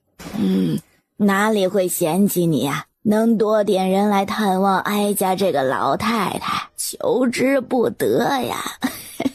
近日啊，得了一些枣局，开得很盛，想着你也可以出来走一走，看一看。皇祖母得的菊花定然会很好看。老祖宗吃。小恒可真懂事啊！是因为我母后教的好，母后马上就要生弟弟妹妹了，他们也会像我这样孝敬老祖宗的。他们呢都会像小恒这样聪慧懂事。那老祖宗以后会喜欢我，还是喜欢弟弟妹妹他们呢？那自然是最喜欢小恒啦！啊，当然啦，你的弟弟妹妹们呢，老祖宗也会喜欢的。那老祖宗的心就分成了3份了，以后不会再分吧？小小年纪就知道旁敲侧击了呢。皇帝服用绝嗣药这件事，竟然就这样不了了之了。这让在背后策划了这件事，还动用了不少人脉的慕容文铎白忙了一场，也因此让那些人脉暴露了。二皇兄，你怎么来了？安然是不是忘记自己是陇西国的公主了？安然不敢。安然啊，皇兄不是吓唬你，毕竟陇西跟大周以后必有一战，你就算不为自己着想，也要为你母妃着想啊。安然从来都不敢忘。陈若风官职不高，他也没有参与任何的机密要事。那陈若风虽然如今官职不高，但萧景逸让你嫁给他，他肯定也会是萧景逸的心腹，你一定要盯紧了。是。知道你嫁到陈家后，每日十分乏味枯燥，也没什么人来往，那就找时间誊写这些经文，可以为我跟陇西祈福。切记要连续誊写749天，并且将血滴入墨中。陈若风对他极好，陈府人又简单，他这段时日过得竟然比之前在陇西要舒心了不少。可今日二哥前来提醒他，顿时让他这段时间以来的美好都成了泡影。倘若他真的做了细作，陈若风必然不会原谅他，但倘若不做，母妃那边又该如何？我知道你有心事，我也不窥探，只是不管是天大的事情，还是要吃饭的呀。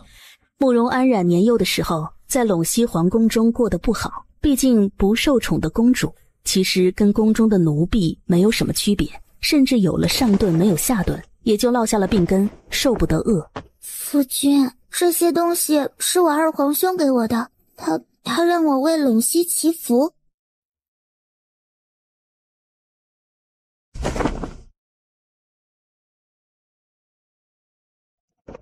陛下，公主她自从跟陈成亲后本本分分，那慕容文铎来看她，还让她誊抄着经文。啊，这其中混合了血液，对方是在做法呀？难道是重生之法？对，倘若抄写了7749天，就算是法成了，他从现在开始3世都会短命夭折，然后让他做法之人可以得到重生。莫非是他见公主一直没有给他有用的消息？竟然是不知道，那沈玉白把这些经文都背了下来，看来得杜绝他再次复活，得把他接触过的人都仔细排查一遍了。夫人，这上面的经文本是祈福，但融入鲜血后，再换了一些词语，就变成了换命术，你的寿命会被换给慕容文铎。他们用我母妃的性命，逼迫我来大周，还要让我从你这里窃听到机密，如今还想要我的命，到底是为什么呀？安然，我会想办法把你母妃救出来的。真的可以吗？信我。不过这件事暂时不能轻举妄动，你也继续同那慕容文铎虚与委蛇，不能让他发觉。我信你。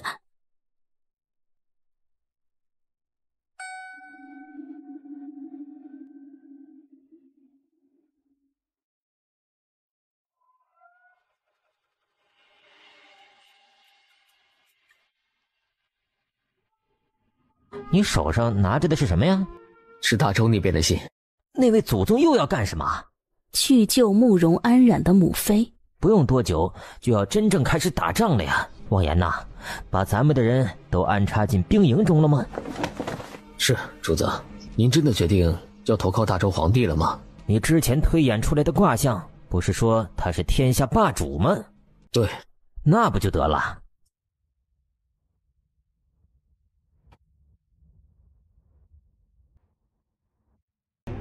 中秋宫宴在众人的期待中终于来了。之前晏慈还命人将天生后命一说在京城内外宣扬开来，自然也就让林婉仪这个皇后之位更加稳固，甚至让皇帝对她以及她家人所有的荣宠都变得合情合理起来。殿下都准备好了，您赶紧去那边上妆吧，待会儿戏要开始唱了。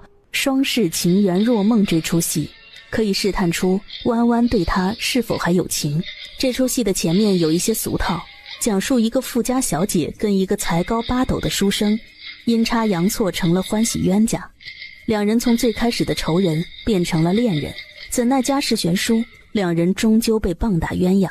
书生要进京赶考，高中后回来迎娶小姐，但小姐父母把她嫁给了一个权贵世子。那世子知道了小姐跟书生的这一段，就私下里命人去把进京赶考的书生给害死了。剧情从这里开始峰回路转，因为书生在另外一个同窗身上复生了，他考上了状元，然后第一件事就是从那个世子手中将小姐抢了回来。他对小姐坦白了自己就是那书生，而小姐也跟他坦白了腹中的孩子就是他的。最后做了状元的书生报复了小姐的父母还有那个世子，他们一家三口幸福地生活在了一起。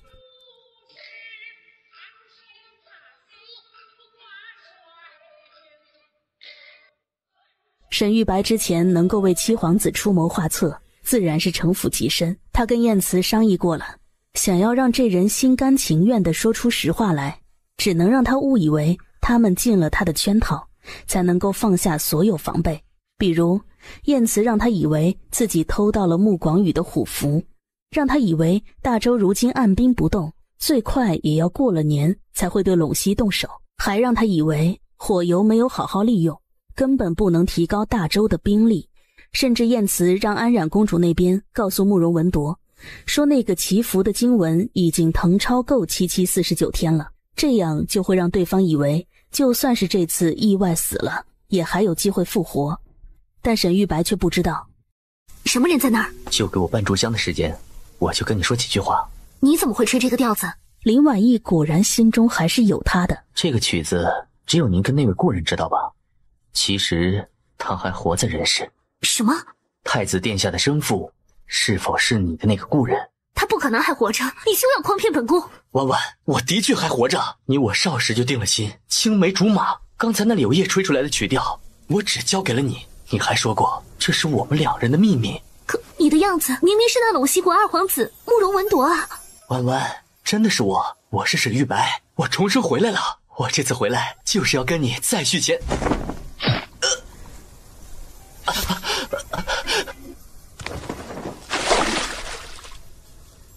婉婉，你没事吧？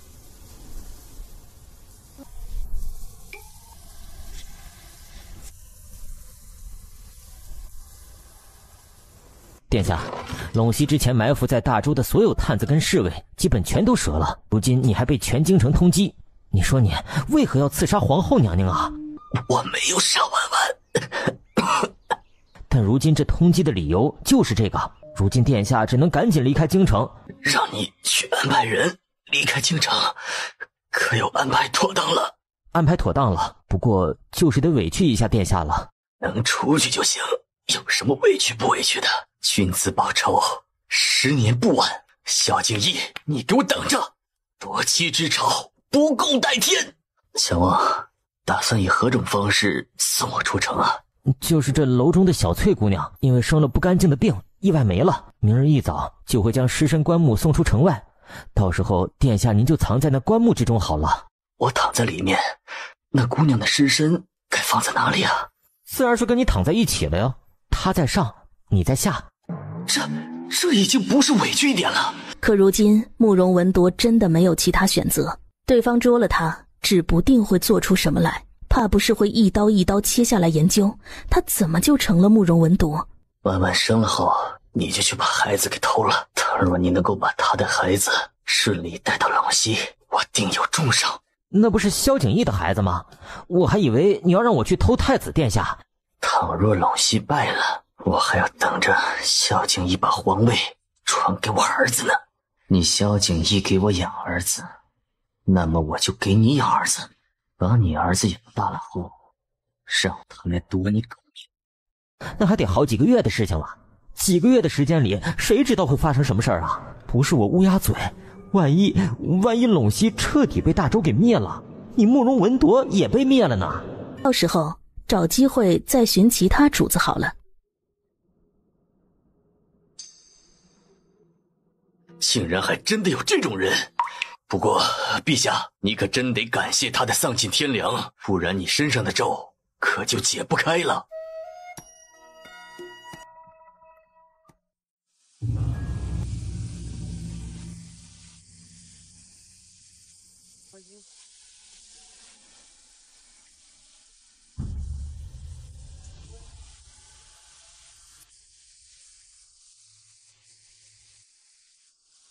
专家。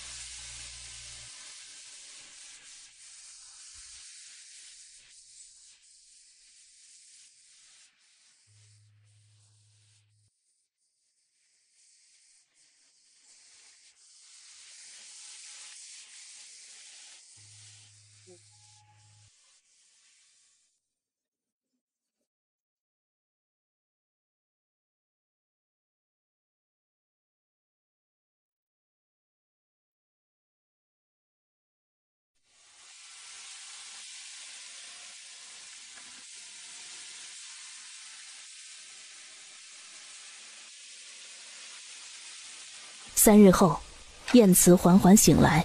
这么傻，一直守在这里干什么？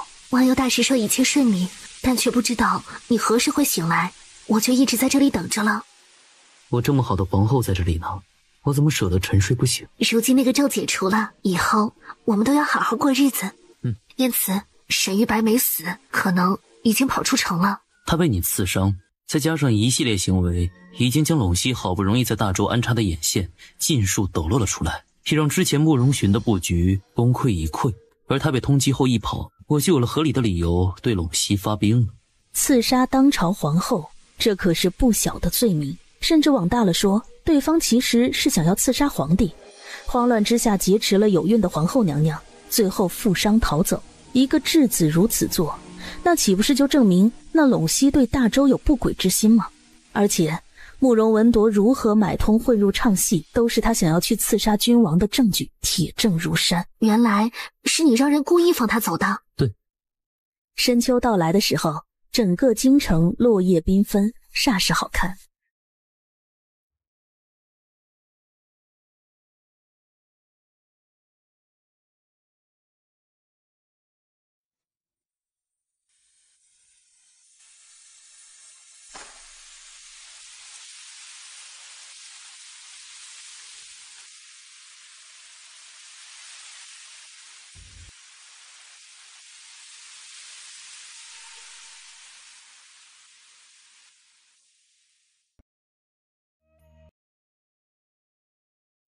之前保持中立，一直左右摇摆的西凉国跟科勒，还有花氏跟苗疆，他们内部也出现了分歧。花氏国女帝出事了，她的皇夫在陇西的帮助下夺权后，跟三公主花琳郎的势力正分庭抗礼。那苗疆呢？有人给赛兰西送去一个男人，就是当初赛兰西找了许久的男人。婉婉不用担心，既然都是赝品，那么他们也可以找出一个更像的赝品来，左右苗疆，让他们不能准时参与这件事情就可以了。西凉跟科勒，只要内部给他们找一些麻烦，就会让他们应接不暇。至于花氏国，直接派兵去帮助花琳郎，只要花琳郎最后获胜，那么花氏国肯定还是站在大周这一边的。最后那就是大周挥军西下，直奔陇西。我御驾亲征，我争取在你生下孩子前回来陪你。你放心去出征吧，不用担心我，你切记一定要注意自己的安危。傻姑娘，敌人都说祸害会1000年，你夫君我可坏着呢，没那么容易死的，肯定会安全回来。而且你放心，我定然会把你的家人都全虚全伪的安全带回来。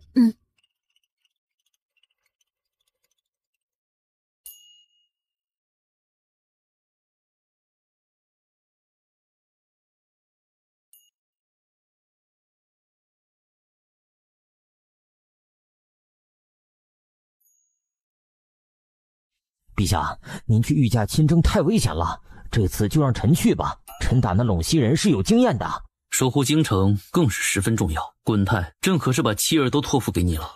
可是你夫人也要生了，这个时候你还是留在京城之中吧。陛下放心去打陇西那群王八蛋，臣定然会把京城守护好的。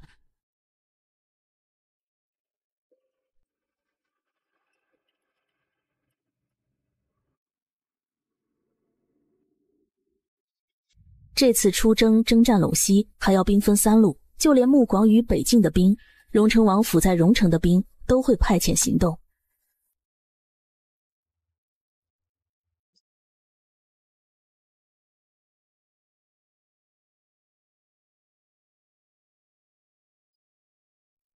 而京城自然也是留下了顾恩泰手下的精兵把守着。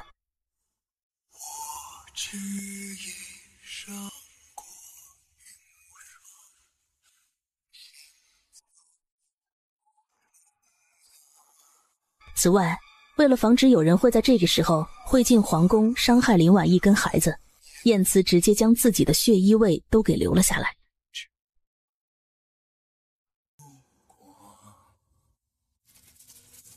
朝堂之事上有陆太傅、季承风、柴康等人，必然不会有人敢在这个时候作乱。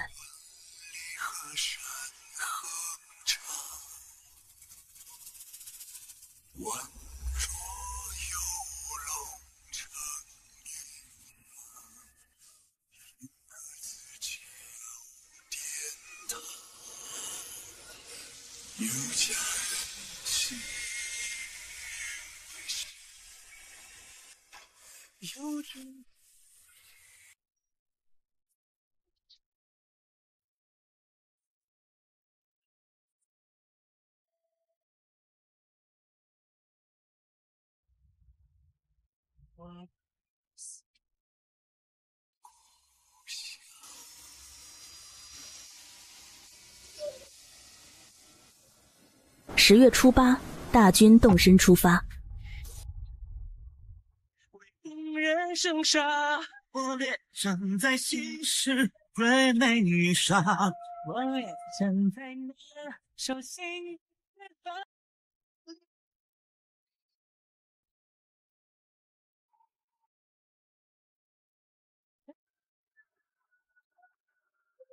太不如生不得，恋人生一张痴心成天下。不日红红，今天不日月红，可一定都要平安归来啊！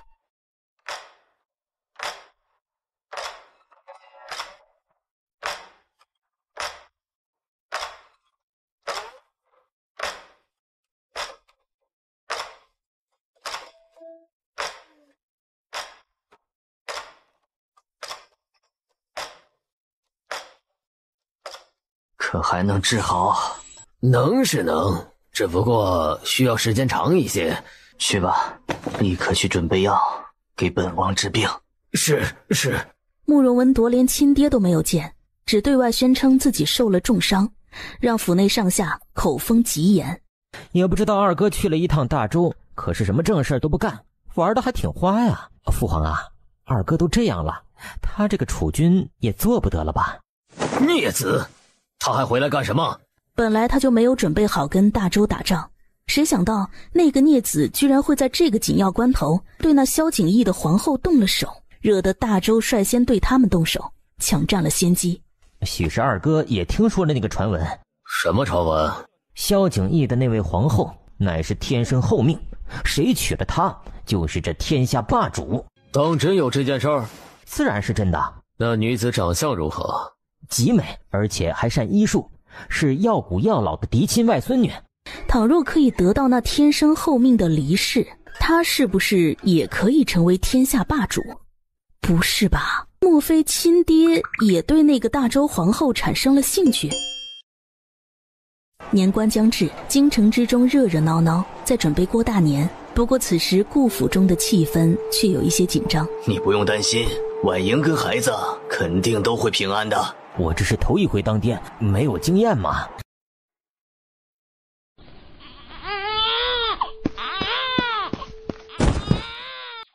这还是那个在战场上奋勇杀敌的顾将军吗？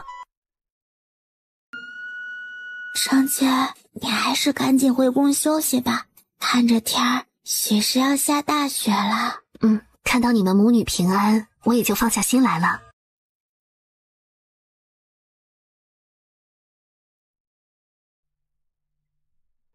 慕容文宇说，那慕容文铎回到了陇西，但却得了脏病，被慕容询给废除了太子之位。如今慕容询也得知了李婉义的天生厚命，恐会对他下手，用来做人质。一来也是想要做天下霸主，二来还可以掣肘大周。沈玉白啊，沈玉白，你可得活得再久一些，这样才更有用啊。晏慈立刻让人给京城中送消息，刻不容缓。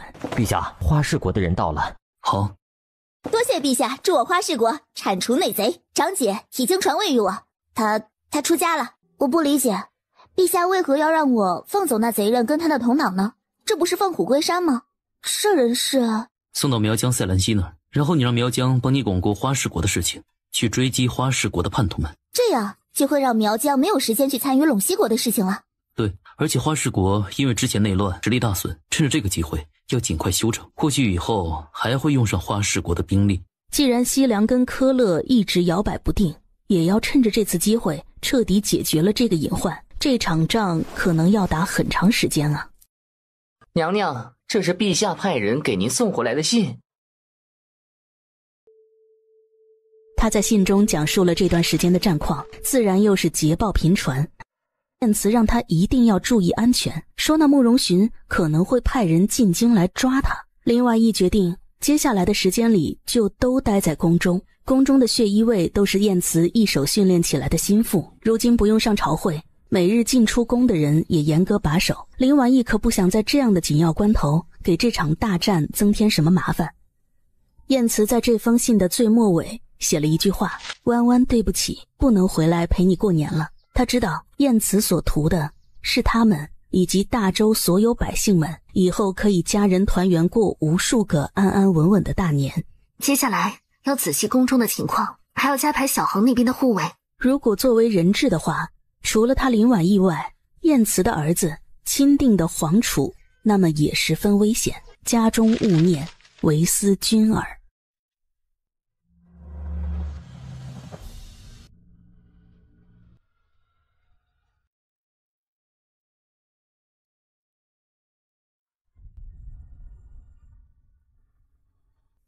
难道他这是梦到自己被人抓走了的事情吗？你竟然这么快就醒啦！戴兰溪，没有想到我心心念念的心上人竟然会是大周皇后啊！当初我问了你那么多次你有没有兄弟，你为何就不能告诉我你就是那晚在荣城出现的男人？倘若我说了，你就会彻底善罢甘休。不，回去就怂恿我阿父跟陇西联盟攻打大周。不过现在说什么都晚了，陇西如今是慕容文宇掌权，他一点都不敢反抗大周皇帝了呀。也就是说，这个时候大周跟陇西这场仗已经以大周胜利结束了。圣女殿下，这个孩子一直在哭啊，你看怎么办呢？孩子，天哪，萧景逸竟然来了！文文，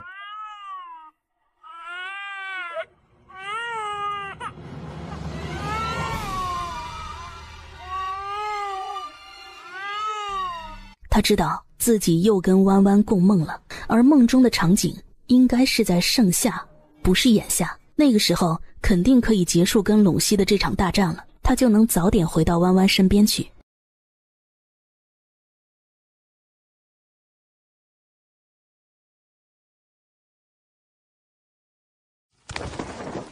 娘娘，您这是身子不舒服吗？无事，出了一些汗而已。以往的梦境之中都是他重生之前的事情，但是这次应该是他重生以后改变后的未来。首先，他腹中的双生子已经生下来了，其次大周打败了陇西，这是两个重要的时间点。也就是说，从现在开始一直到他生下孩子这段时间里，这件事不会发生。那么到底是谁把他就是塞兰西要找的人这件事泄露了出去？知道这件事的都是他跟晏慈的心腹，不可能泄露出去，严刑拷打都不会说出去，除非是在某种特殊的情况下不得不说。中毒、中蛊毒的情况下，的确会控制不住自己。某个知道秘密的人被人用了蛊毒，将林婉意女扮男装这件事情说了出来，被赛兰西得知。等以后有赛兰西或者苗疆人出现的时候，一定要多加注意。现在还剩下一件事，那个抱着孩子在马车外说话的男人是谁？有点熟悉，但却并不是经常见到的姜望。傅灵，你去让天机把姜望找出来。是。或许可以从姜望身上找到提前遏制那件事发生的法子。他要把对自己跟孩子的一切危险都扼杀在摇篮里。自从上次把慕容文铎送走后，姜望就隐姓埋名，因为之前做纨绔的时候没少吃喝玩乐，所以他的赌技还是不错的。没用多久，就在一家赌坊混了一个管事档，小日子倒是也过得十分滋润。他打算蛰伏下来，倘若皇后娘娘生孩子后陇西赢了，他就会想办法偷走皇后娘娘的孩子，好去陇西邀功。求你们放开我，要我做什么都可以啊！哼，我要你闭嘴！这位大人，能告诉我为什么抓我呀？我可没有犯事啊！慕容文铎逃离京城后，给你留下了什么任务？姜望没什么骨气，所以都不用擅长严刑拷问的天书说第二遍，他就主动交代了。那你跟苗疆的人私下里可有联系？我哪里认识什么苗疆的人呐？我之前就是在外边无意间救了陇西二皇子，才会跟了他。刚才叫那么惨，你该不是把人给折磨死了吧？皇后娘娘说把人留口气，人没死，那么多法子都还没来得及用呢，就被吓得屁滚尿流了，真挫。这是姜望的认罪书，他除了小时候有一个侍女是苗疆的之外，跟任何苗疆的人都没有关系。那个侍女也早死了，不过那慕容文铎却给他留了任务，等皇后娘娘生下小殿下之后，他们要偷走小殿下。偷孩子跟绑我到底是一件事还是两件事？如今倒是没有其他线索了，或许还会再做梦有所警示吧。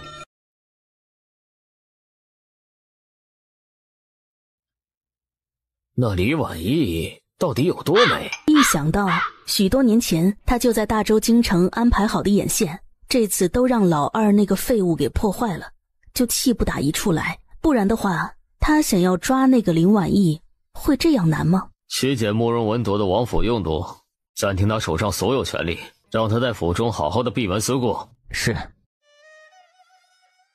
不行，他不能再这样下去了，这样岂不是浪费了他得来不易的重生机会？他必须得尽快得到父皇的宠爱，恢复太子之位。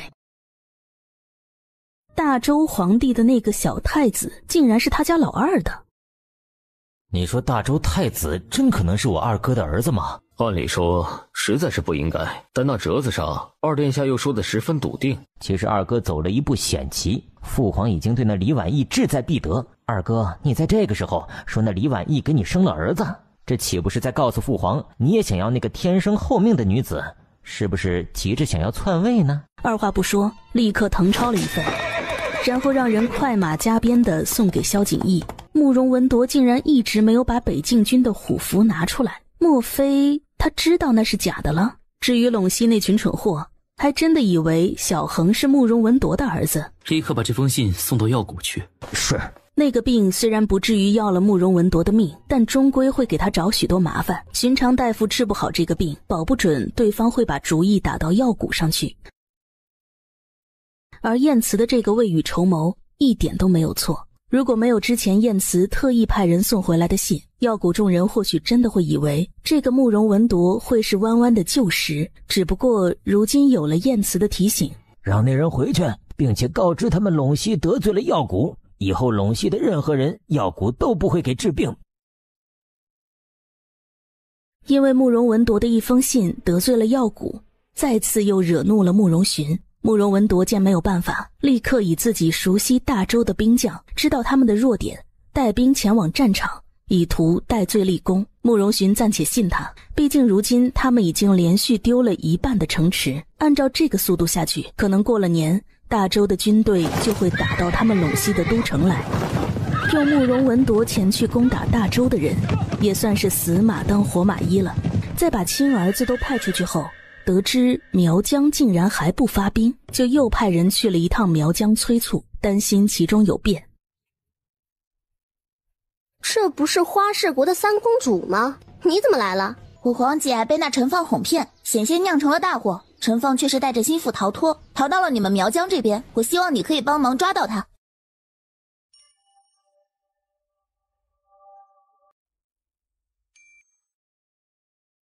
到底哪个才是真的？你这是做什么？他没有易容，我之前检查过了。有一种高级易容术，不用假皮，也无法用寻常的清水给破坏，只有用这种特殊草药熬制的药水才能够清除。竟然敢骗我！我杀了你！主子说了，倘若圣女十分生气，就用第二套计划。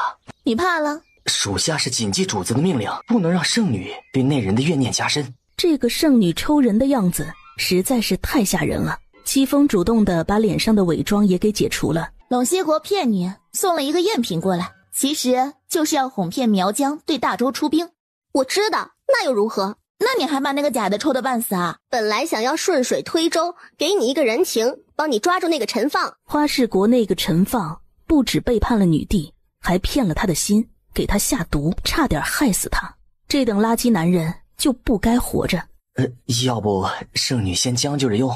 其实花琳郎之前就是故意放陈放走的，抓回来更是轻松容易。这一行主要是跟苗疆联盟，大周打下陇西只是时间问题，只要在这期间其他几个国家保持中立就行了。几个国家之中，唯一让大周会忌惮的就是手段诡秘的苗疆了。陈放，你在给他下毒的时候，可知道他已经有了你的骨肉？他遣散所有男宠都是为了你，甚至还给你大权，你就是这样对他的吗？不能把我葬到宫中那棵樱花树下。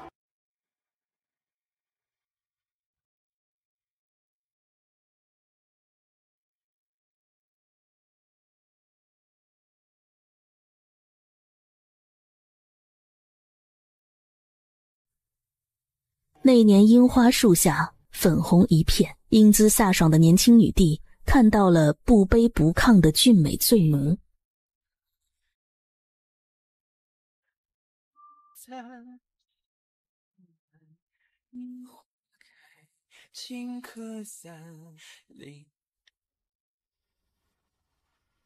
年过时，韶华落，废墟转，不看看路漫漫。他到底有没有爱过你姐呀？看着模样又不像是无情的。爱与不爱还重要吗？他把长姐害得那么惨，如果是这种爱，宁愿不要。你怕是没有喜欢过一个人吧？如果真是喜欢了，哪怕知道前面是刀山火海，也会义无反顾的。倘若是不值得爱的人，还是要提前止损为好。你好冷酷啊！您不是已经知道我是假的了吗？那不是正主还没有找到吗？弄个假的，好歹让我先解解馋。卑职卖艺不卖身，老娘也是要留着处子之身给真正的心上人的。你不是说你卖艺不卖身吗？这艺怎么也不卖了？属下这现在正在卖艺，属下的武功还不错吧？老娘要给你喂蛊虫，让你蹦跶不起来。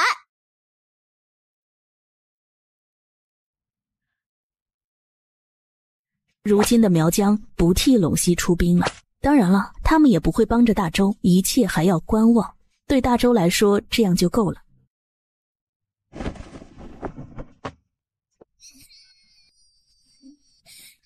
各国都不安定的时候，大周京城这边迎来了春节。林婉义让人给这些将领的家眷们都赏赐了一些年货金银，等到大周胜利了以后，每一个大年都会热热闹闹，全家团圆的。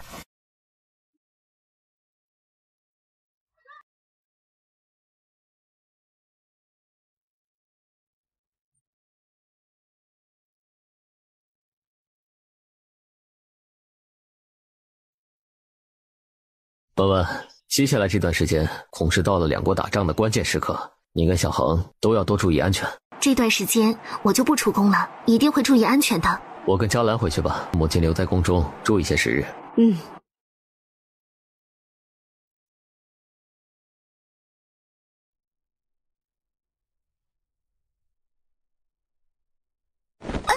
还可以走吗？只是滑了一下。李锦，是外边那么多人，你整不成体统啊？果然是陆太傅的孙女，整天把体统挂在嘴边。放心好了，今日是除夕，只有一些守卫，但他们不会盯着我们看。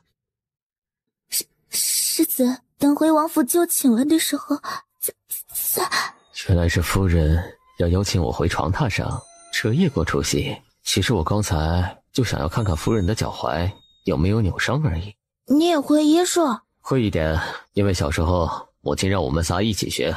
大哥是天生喜欢医术，三弟是笨，一点都学不会。我呢是懒得学。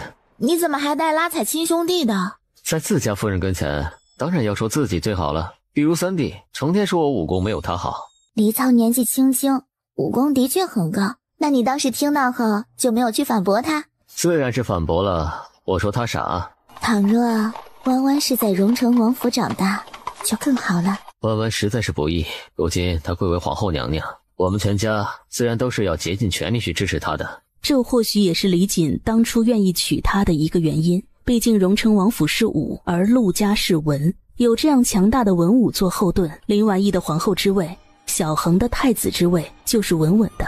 等我身体彻底养好了，我一定会给你生一个孩子。今晚咱们就回去努力。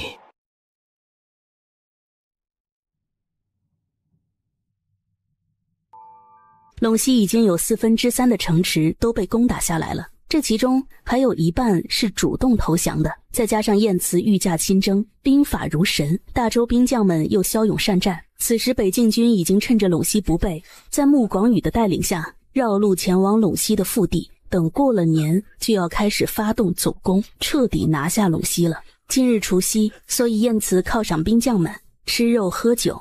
陛下，不用了，臣只能喝一杯，刚才已经喝完了。只能喝一杯，这是为何？是内子不允许臣多喝。岳父，今日是过年，而且每逢佳节倍思亲，这杯酒就当是你思念岳母大人吧。还可以这样？而且这可是朕亲自给你倒的酒啊，除了舅父之外，朕还没有给谁倒过酒。得喝。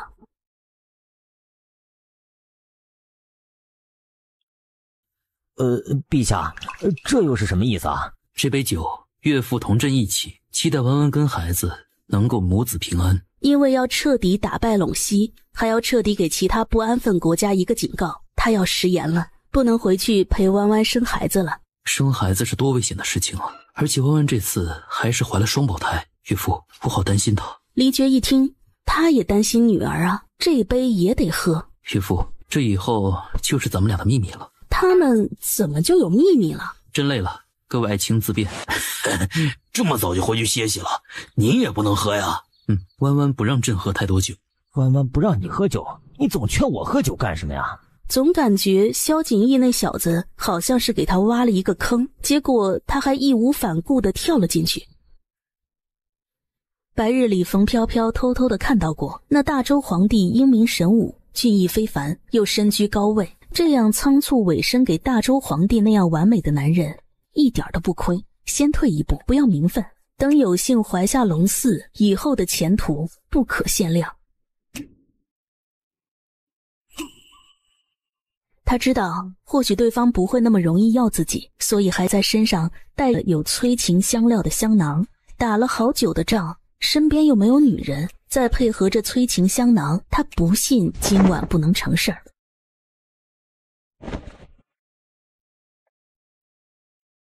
是哪个不长眼的东西竟然敢进来打扰他休息？陇西皇族的死士刺客，还不如是刺客呢。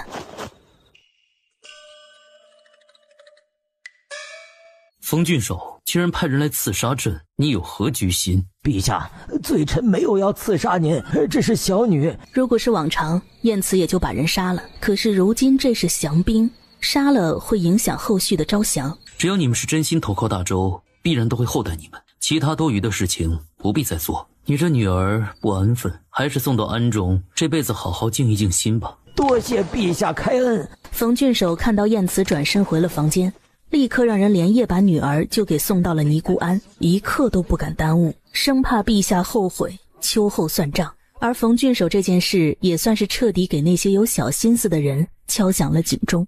大周皇帝的床榻可不是那么好爬的。睡不着，他的弯弯不在身边，如果梦中能与他相逢，该有多好。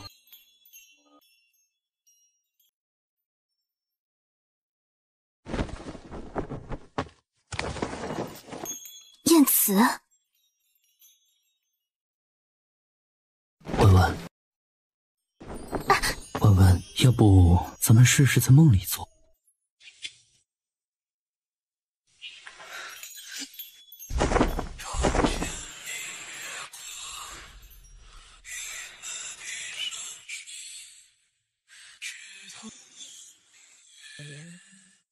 地头似故乡，微风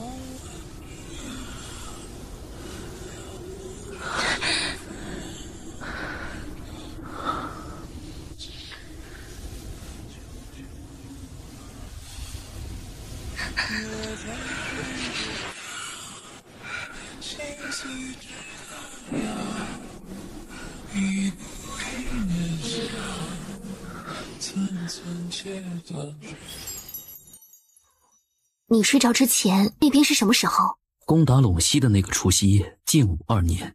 这次既然我们是同时入梦的，赛兰西怎么会知道你女扮男装的事情？会不会是赛兰西用了蛊？我派戚风去了苗疆那边，但他还不知道那日女扮男装的人是你。这件事我认为还是不要拖下去了，等到跟陇西打完仗，我孩子也生了，你也在我身边了，就把真相告诉他。那个时候大周中兴国的地位都稳固了，饶是苗疆也无法对大周有任何威胁了。也好，我回头会让人去安排此事。早些回家。好。文文，文文，青山不复在，也只水年长流。余生这份温柔被你带走，只是情深难看透。这次梦境好奇怪啊。他本以为梦境都是有预警作用，这次梦境竟然没有发生其他的事情，好像就专门为了让他跟燕慈相逢，以解相思之情似的。陛下，那慕容文铎已经到了禹城，他来了正好，陇西就能败得快一些。为什么这么高兴啊？活像是又做了新郎官似的。陛下，你怎么心情这么好的样子？新年新气象，早点打败陇西，我们好班师回朝。哦，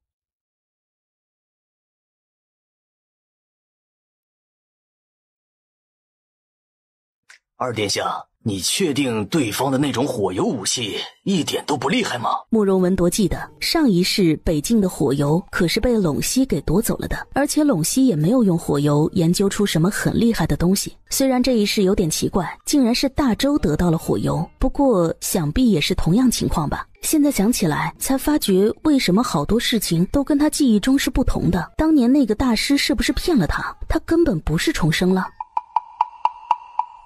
想必你们陇西的人也都知道，对待降将，我们大周一向既往不咎，会让官员依旧在任，也不会扰乱城中百姓的生活。可如果真的打起来的话，刀枪无眼，可就怪不得我们了。那不是陇西二皇子吗？你病好了吗？当初你逃离我们京城的时候，听说是跟一个已故的风尘女子躺在同一个棺木之中，然后就染病了。看来你真是饿了，什么都吃得下呀！有本事你下来打我呀！可不能中了那个黎苍的先机，如今不用主动出击，只要把城守住，把人拖住就行。我知道你是故意激怒我，黎苍没用的。不管我怎么骂，他们也不打算动手。看样子是打算死守了。死守没有意义啊，这也不是陇西最后一道城池啊。这里距离最近的盐城赶过来要1天的时间，他们应该在等援军。禹城有4、5万的兵力，倘若盐城那边再来4、5万的兵力，就可以跟大周10万兵将相抗衡了。还有一个地理优势，相当于把大周军队给包抄了，到时候大周想要轻松取胜就难了。将精锐留下来，火器攻城。岳父，你带着天权一起领兵去造成大范围军队，去攻击盐城军队的假象。切记，不是真的攻打，主打声东击西。你们也要注意安全。是。黎苍去带兵，用火器攻击。天玄让剩余一半的兵将隐藏起来。是，陛下。要让禹城的人认为他们抽调了大部分的兵力去攻打盐城了，禹城才会放心大胆地打开城门来迎击大周剩余的兵力。至于为何要用火器来攻击对方，那就是让对方误以为他们在虚张声势，简单来说就是预判他们的预判，然后一气呵成拿下禹城。二殿下，这该如何是好啊？他们大军肯定是去攻打盐城了，眼下不过是虚张声势，迷惑我们的。对于我们来说，是一个攻击的最好时机。那这样看来，岂不是盐城要遭殃了？如果这次我们能够打败大周的军队，那么盐城的人就算都死了，他们也是立了大功。二殿下太过于刚愎自用了，也有一些冷漠呀。我们不要轻举妄动，见机行事。如果这次陇西胜了，估计这场战争就是二殿下的功劳了，跟他无关。但如果输了的话，倒霉遭殃的可就是他跟禹城老百姓。不行，他得做两手准备，一旦二皇子输了，他们要赶紧开城门投降。本来禹城之中就有好多人积极提出来要投降，尤其是寻常百姓，毕竟这仗不管打赢了还是打输了，倒霉的都是他们，所以还是不打仗的好。禹城中的人大部分都心生降意，可慕容文铎并不知道。黎苍，你可敢应战？沈玉白上一世就不是武将，他也打不过黎苍。但如今他坚信大周军队是在故弄玄虚，真正的主要兵力都去攻打盐城了。如今他带精锐出来，用不了多久就可以打败大周的军队，运气好还能活捉那萧景义。我才不想跟你单挑，太脏了，万一你那脏病传染给我怎么办？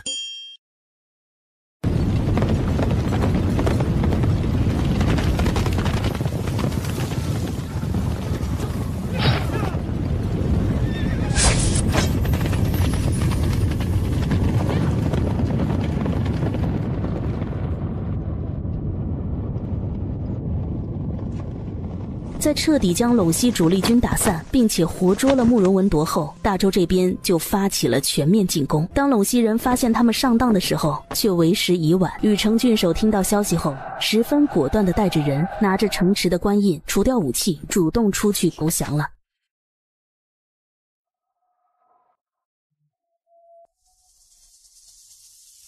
独饮长歌，笑忆江湖，拂袖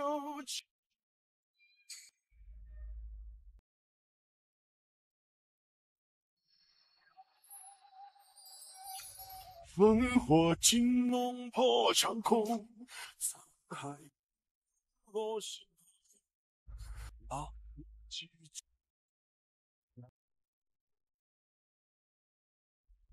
长江饮血披天下之。事已成，晏慈让剩余的军队拨出了5万人支援黎绝他们。也就是说，今日这场仗所有的计谋其实都是随机应变的。从禹城城门打开的那个瞬间，胜负其实就已经有了定局。如今陇西就只剩下3座城池了，距离拿下陇西都城指日可待。慕容文铎死了吗？还没死，不过慕容文铎的右手臂被火系打废了，被甩下马的时候又摔断2根肋骨，后来还被一只受到惊吓的马踩断了小腿。就说这人估计此时都会后悔，自己就应该老老实实的死去。萧景义，你是来看我笑话的？你配吗？怎么还打算等着这次败了重新复活吗？你都知道什么？我知道的事情啊多了去了。第一件事就是你以后再也不能复活了。不可能，大师专门给我写了一份经文，只要有3个人以上虔诚的愿意为我献出寿命，我就能够复活。沈玉白，你这个复活术早就在你从慕容文铎身体里醒来的时候就已经彻底失效。对了，你在新婚夜将文文送给我的那一次，我与他就做了真正的夫妻。还有那几次你宴请我，假意讨好我，去到你府上的时候，我都跟弯弯卿卿我我，你从始至终都没有跟弯弯同房过。小恒怎么会是你的儿子？你就没有想过，为何所有事情都跟你记忆中不一样了吗？就因为你那个重生的法子失效了呀。你真的是沈玉白吗？你真的重生了吗？倘若世上真的有这种法子，那教你这个法子的人他自己怎么不用？一句一句杀人诛心，一步一步攻破了沈玉白的心理防线。沈玉白彻底崩溃了，想要寻死。可悲的是，他如今连咬舌自尽的力气都没有了。我要你这一世好好品尝当初的弯弯有多痛不欲生。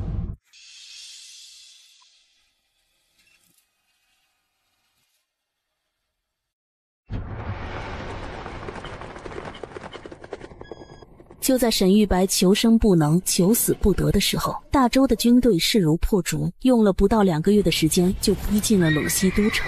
与此同时，北境的大军也来到了陇西都城腹地，腹背受敌的陇西被拿下来指日可待。乱世下可惜，风吹万里，四下皆是你。阳春3月，杨柳依依，这些时日，大理寺跟京兆尹派人轮值把守，确保京城的安全无忧，所有的危险都被扼杀到了摇篮之中。京城外，有顾恩泰带着大周军队驻守在四周，也震慑了那些两面三刀的国家，都在为林婉意生孩子做准备着。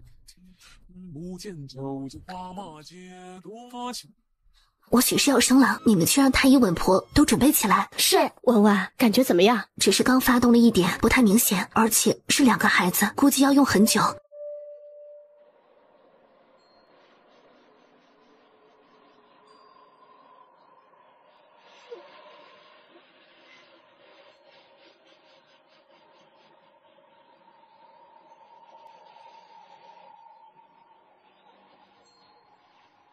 母后生孩子，他们为什么都来了？因为各位贵人们都很担心皇后娘娘，所以生孩子很疼，很危险吗？殿下不用担心，这么多稳婆太医候着呢，而且荣成王妃娘娘也医术了得，有他们在啊，皇后娘娘肯定没事的。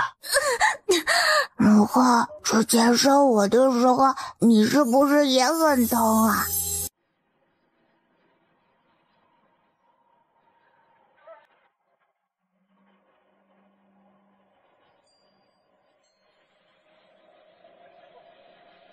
夜色如墨，几匹骏马在官道上驰骋着。大周军队攻入皇宫的时候，将慕容寻抓住了。接下来的一切事情，燕慈都全权交给了黎觉、穆广宇等人。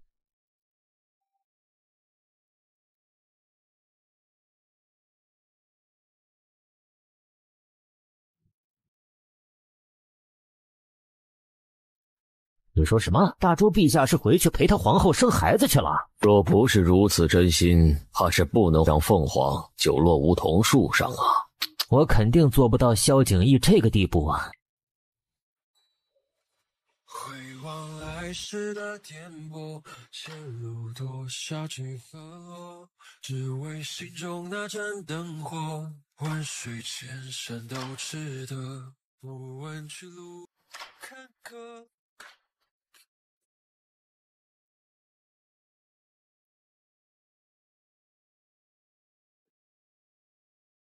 主上，娘娘早上就发动了，不过刚才我出来的时候还没有生下来。福灵说娘娘的状态还可以。从早上到了现在还没有生下来，弯弯得多疼啊！赶车是。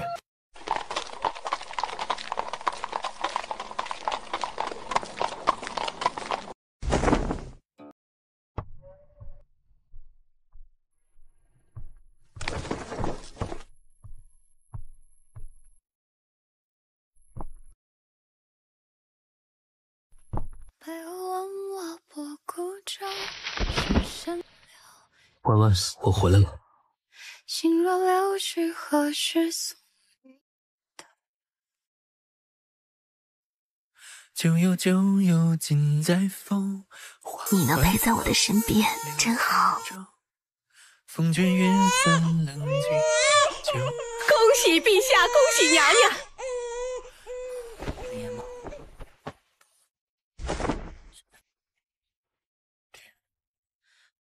怎么回事？婉婉是精疲力竭了，需要休息。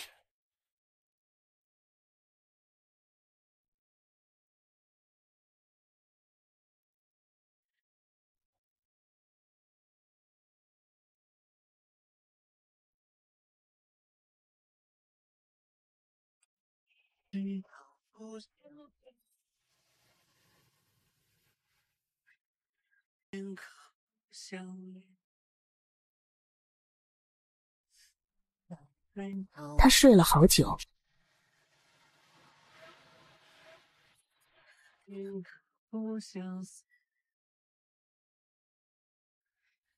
曾相见便相知。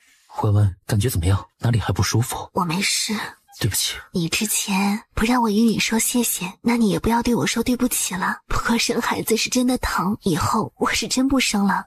不生了，咱们再也不生了。燕慈已经服用内药许久时间了，虽然不影响房事，但以后两人都极难有孕了。男孩长得大一些，白白胖胖的，正咬着小手手，睡得香甜。女儿瘦小一些，但好在还健康，也睡着。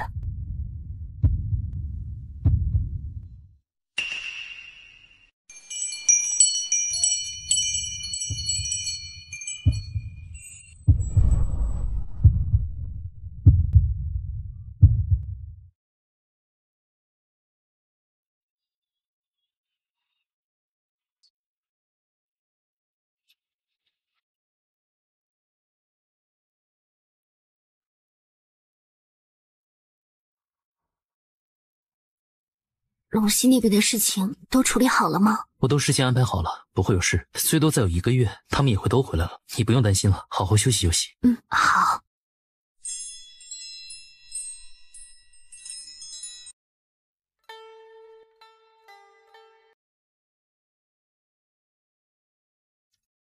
这几个月他都在外，公务滞留了许多，接下来还得再召开一次万国朝圣，彻底让那几个国家的人都安分下来。此外，燕慈还决定让各国以后将皇亲国戚、贵族子弟选一些送到大周京城来，想要彻底让他们没有反心，那么就要让他们彻底融入大周，让他们在大周学院学习、通婚、立业，用时间让各国人都融合到一起去，消弭任何芥蒂。这将是一件十分长远而又宏伟的事业，但这件事如果做好了，未来100年里这片大陆都会是平安盛世。父皇还在睡吗？父皇一定要多注意身子，不要太累了。等到小恒再大一点，也要帮着父皇处理政事。小恒的确有孝心，不用等你长大了，现在就可以为父皇分忧。父皇，我才认识几个字啊？正好我一边看奏折，一边教你识字。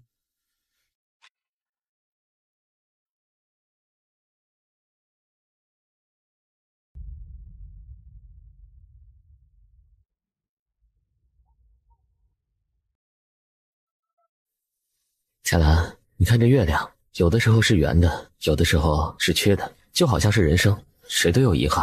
当年母亲很喜欢女孩，好不容易生了温温，温温却让人给偷走了。那个时候，我们整个荣城王府都差点塌了。不过，我们都坚持了过来。母亲他们一直坚信着温温还活着，后来她也的确跟我们重逢相认了。你看温温跟陛下的感情好吗？自然是好的。虽然我们没有一起经历那么多事情，但我们的感情也会很好的。所以以后孩子的事情就顺其自然，只要我们2个好好的，荣城王府也好好的，就比什么都要强，好不好？静静等待，花自然会开。就算是将来的结果并不是十全十美，但整个人生都没有蹉跎，那就是完美的。心底那抹对孩子的执念彻底淡然了。应该是元年一场，不料却越有两下，情绪的一眼地老天。嫣然，我立功了。你能立功，该不是糊弄人的吧？母亲，父王说的没错，在打盐城的时候，父王的确立了大功，成功的给我们攻打禹城争取了时间，陛下还说要重赏父王呢。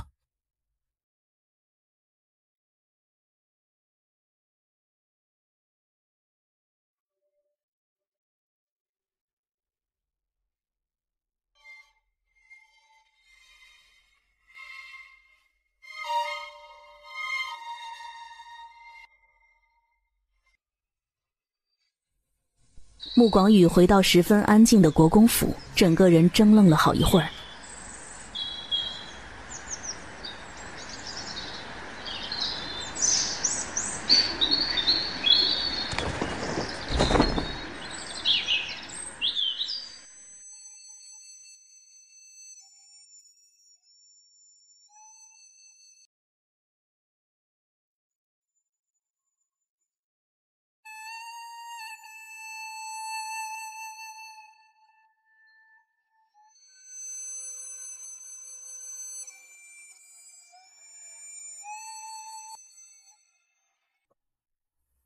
过去的所有悲伤的事情都终将过去，珍惜当下，才能够展望未来。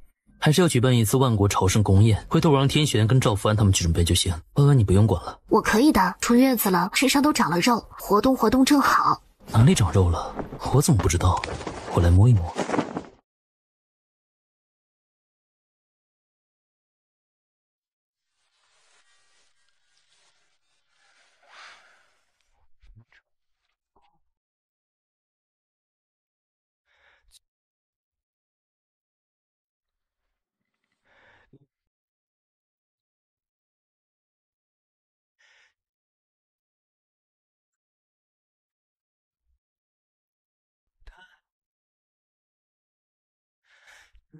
是无人相索，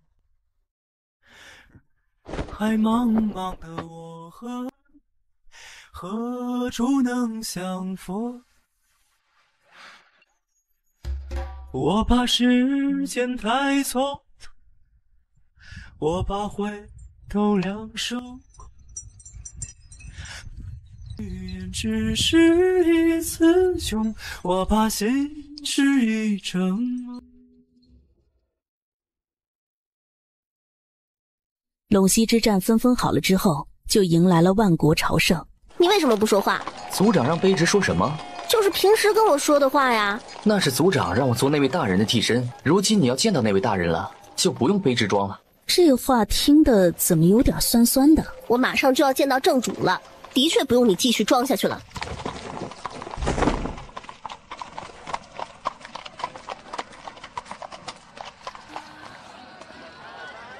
西风呢？啊，就是几个月前你送到我那儿的那个男人呢？原来他叫戚风啊！你不是他的主子吗？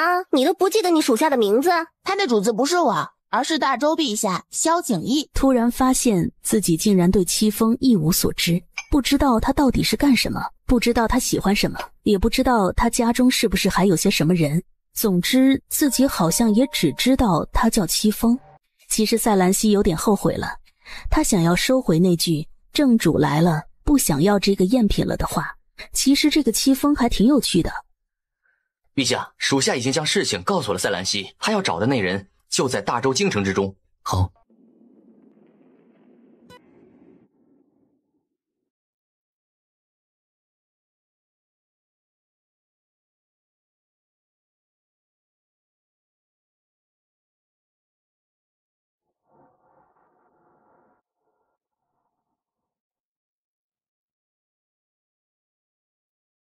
不过就是一只烧鸡而已啊，你这么宝贵干什么？你懂什么？我家小茯苓最喜欢陈记的烧鸡了，我是特意给他带来的。你跟茯苓成亲了？还没，但快了。你莫不是连茯苓的小手还没摸到吧？啊？怎么没摸过？我们还抱过呢。小茯苓，不是你说给我送烤鸡吗？怎么后悔啦？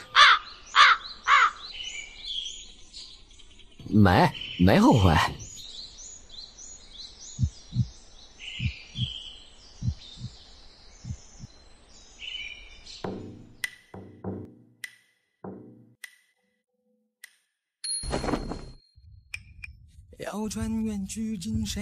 茯苓啊，咱们成亲吧。好。留一头上枝桠，原来只叫月色，不知有牵挂。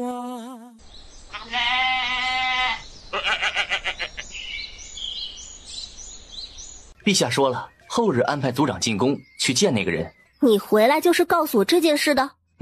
后天宫里会来人接您。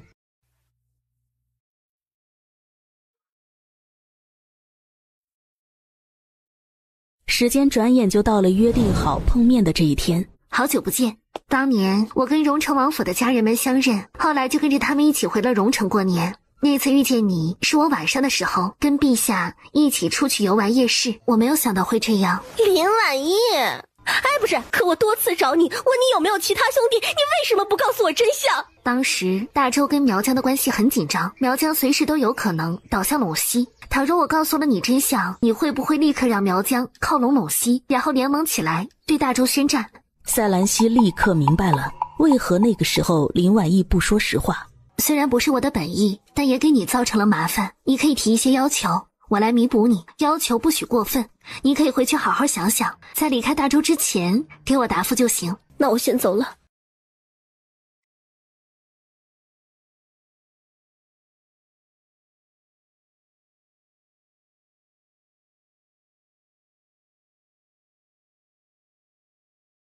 这两人之间的感觉有点怪怪的。你是？属下戚风，隶属于暗卫，之前被陛下派到了苗疆。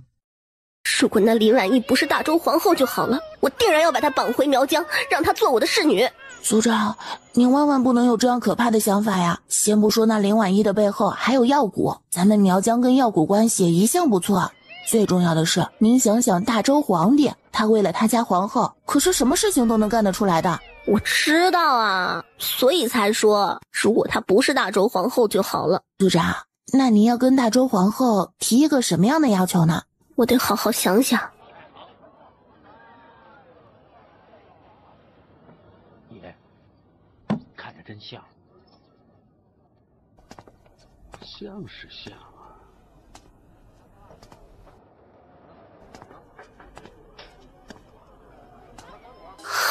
该死的，我现在怎么随便看个人都像他呢？好，我像谁啊？这个真是讨厌的，明明不喜欢我，但却总是对我做出一副温柔多情的样子。睡吧，等睡醒了就好了。你的意思是，睡着了，梦里什么都有吗？那梦里会有戚风吗？有。我不信。那要怎么样你才能相信啊？我又抓到你了，再也跑不了了。赛兰西，你现在还醉着，你知道我是谁吗？戚风，逃不了的。确定对方知道自己是谁后，戚风反而不挣扎了。花落庭前前，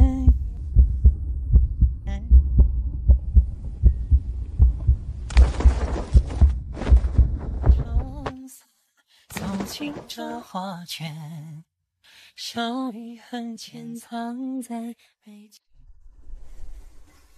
是你起舞有偏舷，是你唯美了画面，是你无意的勾起我的思念，是你素手抚琴弦，是你月色里，是你望老。戚风，你松手啊！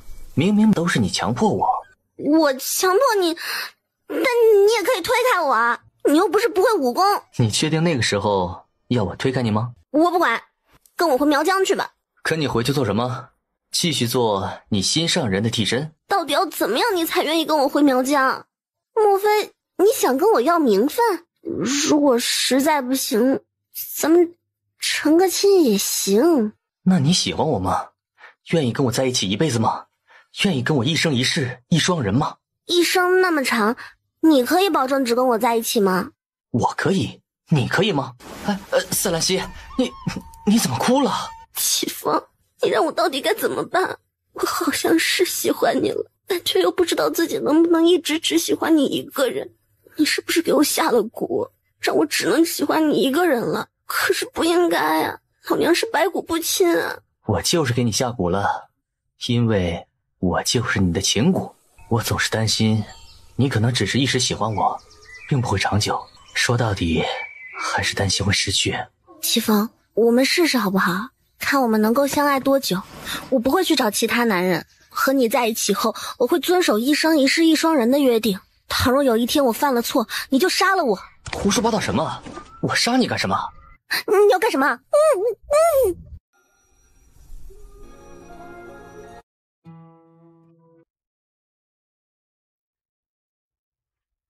赛兰西待会儿会找我，他说他知道想要跟我讨要的事情是什么了。我陪你一起。你想好提什么要求了吗？我能提2个要求吗？不能。苗疆并没有野心，从来没有想过称霸。之前虽然陇西私下里联系过我们，但我们也拒绝了。所以可以让大周以后都不攻打苗疆吗？他没有想到赛兰西提的这个要求竟然是为了他们苗疆的。这是国家大事，而且我可以保证，至少我作为苗疆族长的时候，肯定不会背叛大周。好，你刚才说了2个要求，另外一个要求是什么？我说了，你就会答应吗？不会，那我就不说了。本宫的3个哥哥可都是成了亲的。你放心好啦，我对你的心从知道你是女人那一刻就死得透透的了，而且也不会再觊觎你的什么兄弟了。你早这样不就好了？算了，我想问问关于戚风的事情。我喜欢他，所以，这么说吧，我看上他了，我要带他回苗疆。要穿越去进谁家南唐山下古圣我知道了。他留一头上双生子的周岁宴自然是热闹非凡。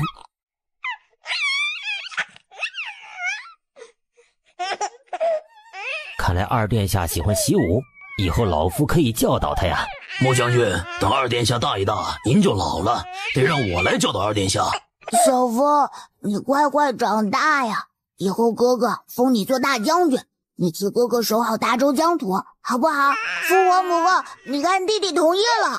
老子忽悠儿子，哥哥忽悠弟弟，这还带遗传的。看看咱们的昭昭抓周抓了什么。婉婉，看来昭昭继承了你的衣钵，以后他也会喜欢学医的。不，以后直接让昭昭继承药蛊吧，父亲肯定会喜欢昭昭的。要不以后也让咱们闺女跟着昭昭一起学医？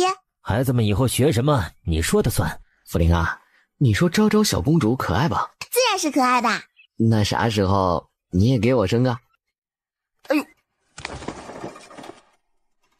言辞，谢谢你当初跳入火海去救我，谢谢你当初不惜牺牲3世寿命去换我重生，谢谢你不管发生什么都坚定地站在我的身边，更是谢谢你给了我如今的幸福，一直竭尽全力地爱我。婉婉，你我不用言谢，我做的一切是因为是你，因为我爱你。那么多困难险阻他们都扛过来了，以后就只会剩下滔天幸福笼罩他们每个人了吧。平安喜乐唯尔。李锦袭爵的那一日是一个明媚艳阳天，荣成王府上下其乐融融，热闹非凡。大周帝后更是带着孩子们亲临。上一任荣成王一共育有3子1女，老大黎云已经继承了药蛊谷主之位，与妻子江半夏育有1子1女。老二就是李锦，今日正式袭爵，成为新一任的荣成王。因为李锦十分优秀，已经于去年进入了内阁。陆老太傅年岁已高，晏慈不得不培养内阁首辅新人。最重要的是，这个人一定要对小恒十分忠诚，没有人会比李锦更合适。当然，也有人下意识地想要去找陆老太傅诉苦，怎么能够让手上有兵权的荣成王世子进入内阁呢？不过下一刻，这些人就反应过来了，这李锦不只是荣成王世子，他还是陆老太傅的孙女婿呢。再加上李锦进入内阁后，每一项公务都做得漂漂亮亮，让人挑不出任何错来，那些反对的声音也就渐渐地低了下去。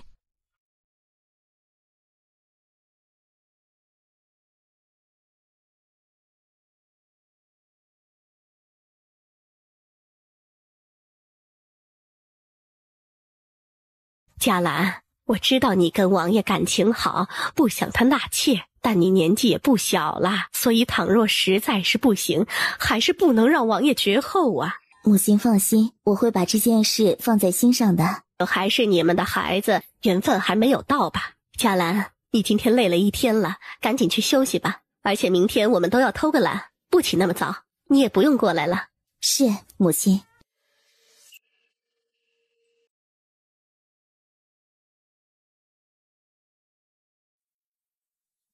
母亲，有事。今日府上来了许多孩子，我看嘉兰的眼神中有落寞。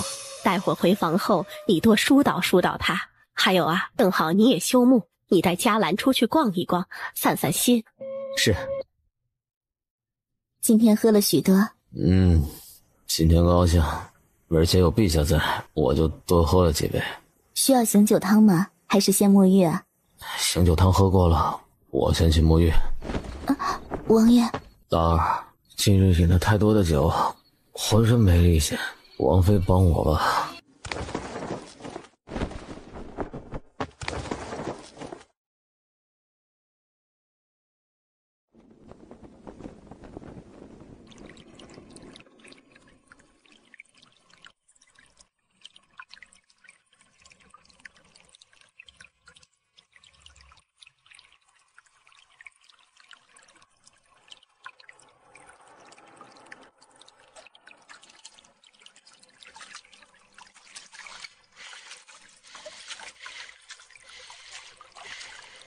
看满欢送雁，远水追远山，看烟。王爷，我自己来吧。你还有力气？那我喊丫鬟来。你确定这个时候要叫其他丫鬟来？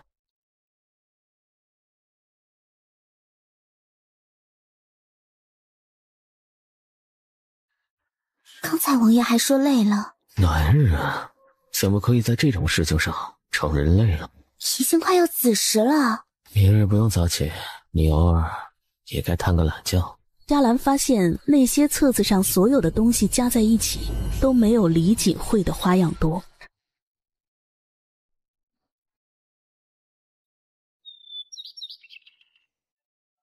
怎么啦？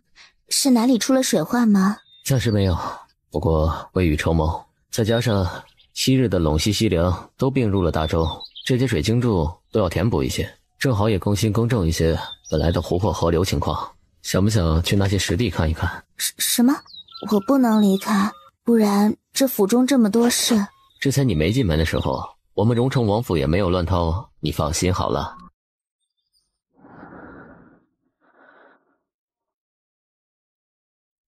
记得你之前最是惦记着安后边你自己种的菜园子，正好这次过来看看，知道你想要感谢我，如今人多，夫君都帮你记着，晚上还就是。说他孟浪吧，倒也不至于，毕竟这一面也只有在陆嘉兰跟前才会展现出来。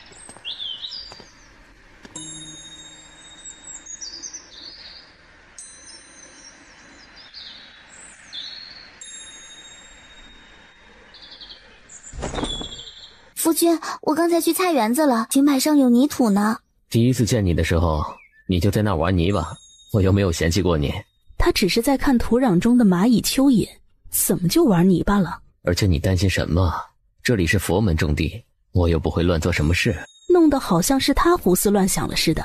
就这样，李锦陪着陆嘉兰在这里停留了2日，就继续朝西南出发。得亏是弯弯，遇到那样凶险的事情都十分的镇定。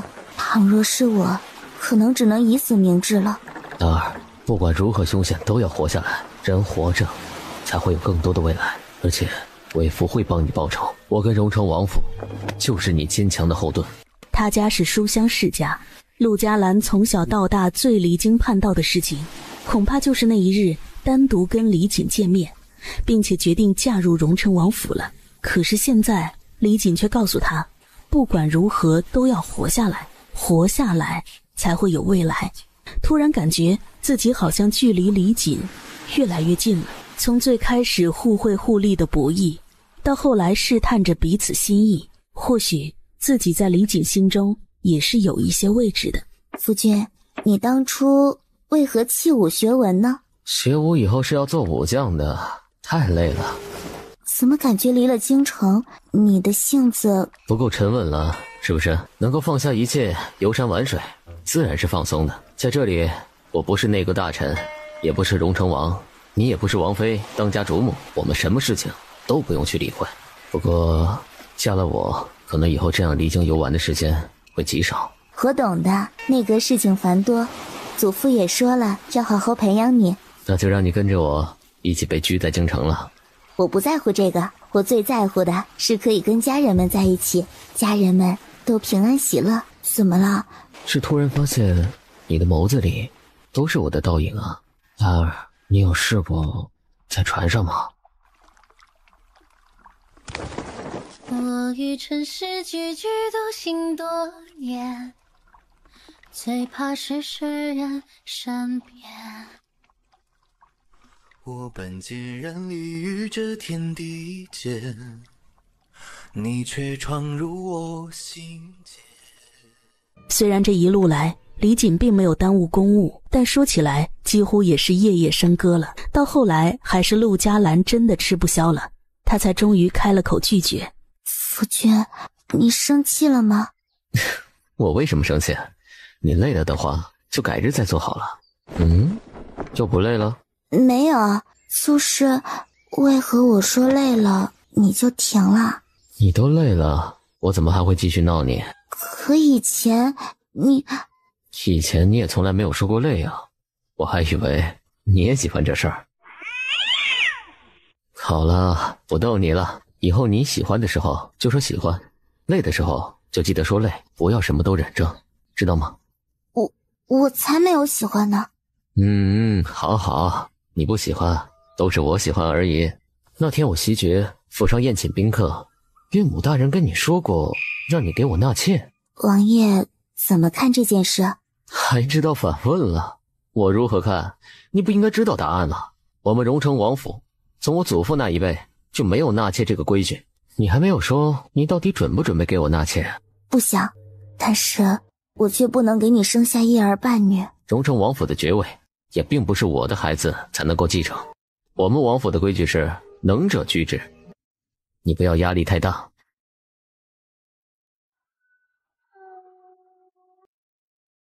月光不解风情，心愿不做冷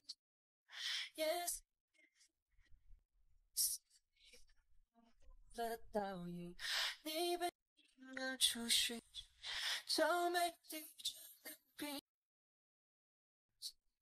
两人就这样宛若新婚一般，一路向西，直接到了药谷。如果说初遇时候太过惊艳，错过铭记好几百年，流转的时间刚好也没了解。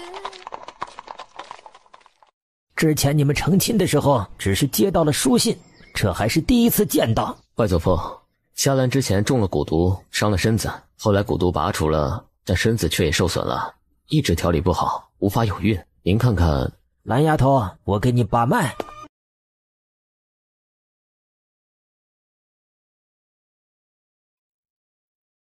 你们从京城出来多久了？快2个月了吧，因为我还有一些公务，去监看了一些湖和水坝。你这丫头有了身孕都不知道，你身子底子弱，接下来可不能四处奔波了，老老实实在药谷住着，等到胎坐稳了，你再回京城去。什么？我怀孕了？虽然才1个月左右，但脉象很清晰。我回头给你开一些安胎药，你切记这个时候不可累到。接下来就要劳烦外祖父了。说什么劳烦呢？都是自家人。倒是你，不是说京城之中还有公务吗？等嘉兰的胎坐稳了，我再陪她一起回京。李姐，什么事情都没有你重要。可是朝堂上的事情……没事，到时候我除了给陛下写一封信外，再给王府写一封信，最后再给你祖父写一封信。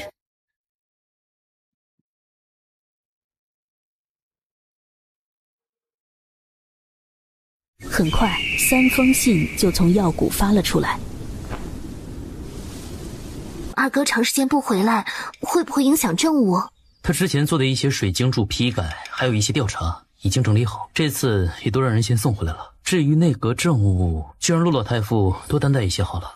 反正又不是外人。高台，登台北望素思怀，定王城中谁是特？春生未见故人。那岂不是小仓他们暂时也不好走了？他跟明月是有正事儿，就还是按照原计划吧。荣成君已经正式归黎仓管辖之下，到荣城去做节度使。那咱们顺路去药谷看看二嫂吧。好。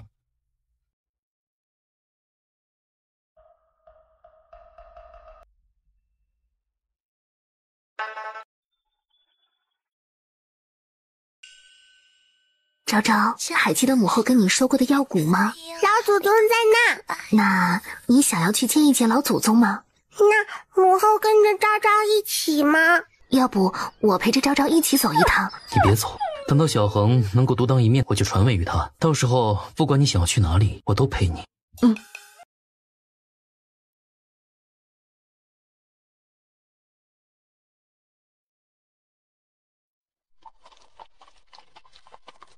李苍，你说弯弯他们就不担心昭昭吗？担心肯定是担心，但更证明他们是信任我们的。的确。是了，他跟黎苍的宝贝闺女不喜欢舞刀弄枪，竟然喜欢读书。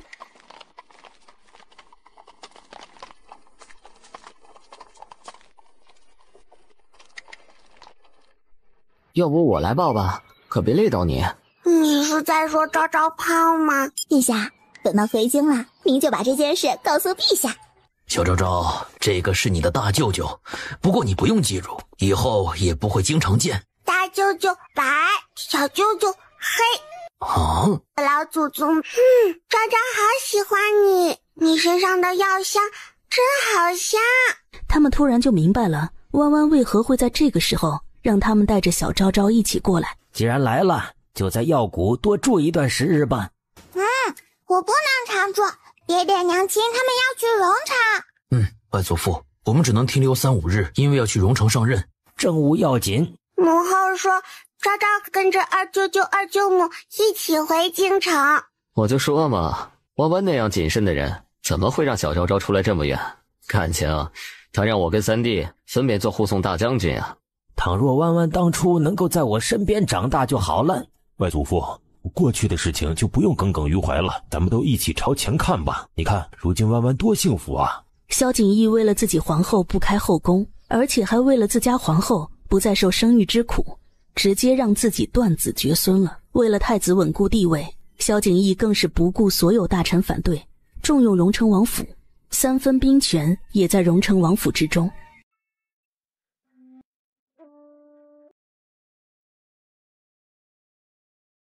父皇母后，昭昭很好哦，你们不要担心了，等忙完后昭昭就回去了。忤逆。这只是出去几个月，咱们就这样惦记，等以后昭昭长大了要嫁人了，我们肯定更舍不得的。昭昭还小，弯弯，昭昭的驸马人选，咱们可得好好帮忙挑选，也不用让她那么早嫁人，咱们就留她到18，不，到20好了。不，要不25。我打算等昭昭及笄的时候就把玉手镯送给她，至于什么时候成亲要看她自己了。老祖宗，要不你也跟我们一起回京城吧？我不能离开这里，我有要守护的东西在，不能跟着小昭昭去京城啊。可是昭昭舍不得老祖宗。昭昭，这次先跟着二舅舅一起回京城，等以后你再大一大，再来药谷看望老祖宗，好不好？老祖宗，我们俩拉钩好不好？以后昭昭肯定会经常来陪您。下次再见面就不知道是今夕何年了呀。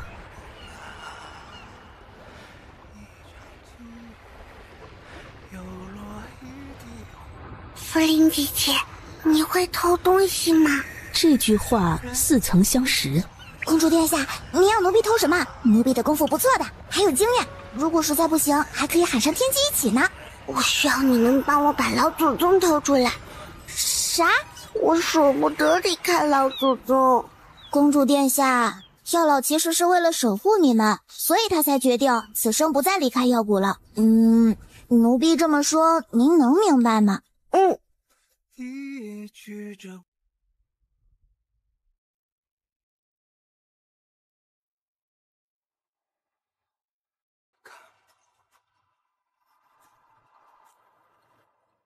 母后，为什么其实大家明明都舍不得亲人们，但却都要远离呢？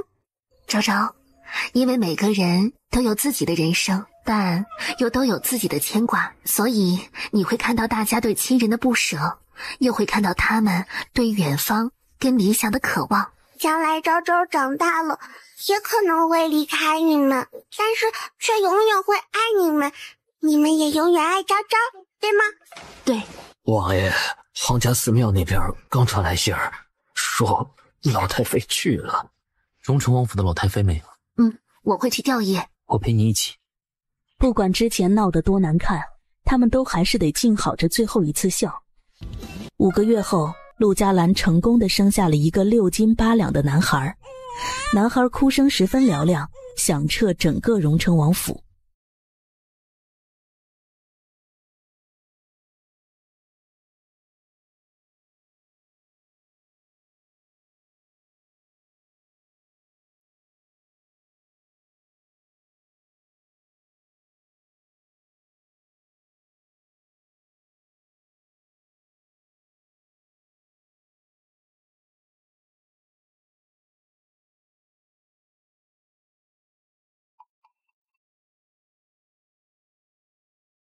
时间有的时候走得飞快，如白驹过隙，转瞬即逝。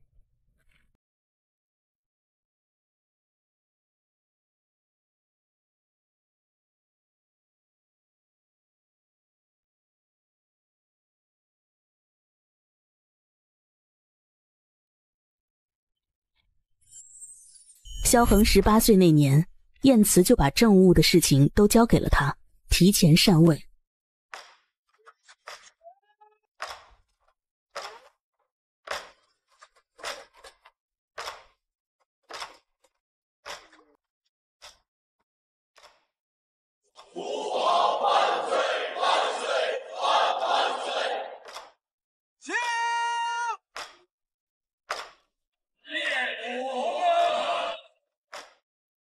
你早点成亲，然后早点生个孩子，再早点把皇位传给他好了。父皇，既然您并不喜欢皇权，当初为什么要谋夺了这天下呢？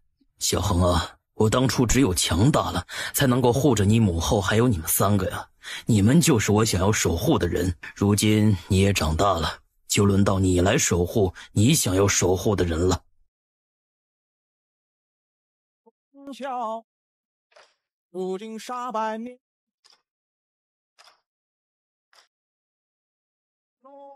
小小下，不尽长江。萧昭言果然在自己的吉笄里收到了一大堆的礼物。昭昭，这手镯是你曾外祖送给你外祖母，然后你外祖母又传给我的，如今我把它送给你。等你以后若生了女儿，就在她及笄的时候送给她；倘若没有女儿，就把这个送给你哥哥他们的女儿。也不知道我会在这个手镯的引导下有什么奇遇。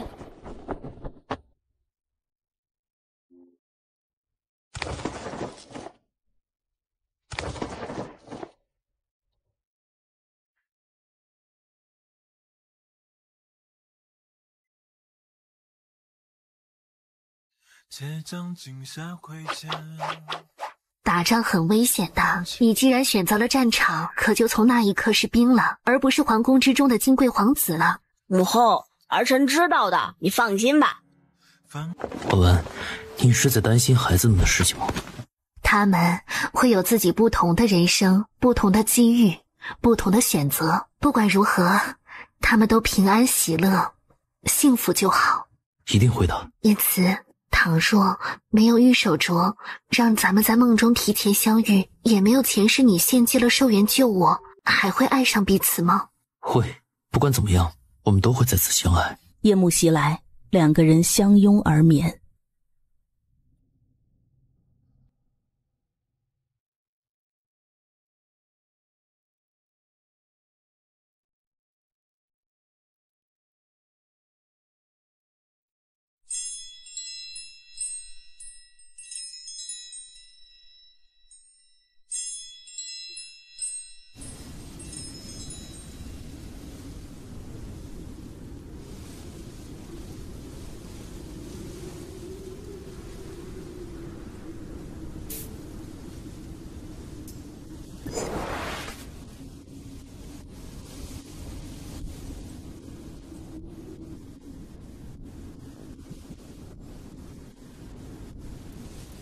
山花娇，过石桥，心儿跳，面儿娇，看芭蕉，夹竹桃，小小新娘睡着了。过石桥，灯花轿，小小新郎蹦蹦跳。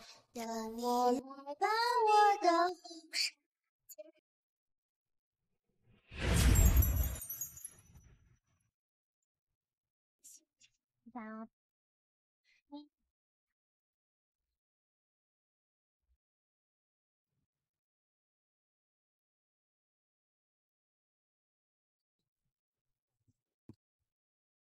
我已在这儿等你找。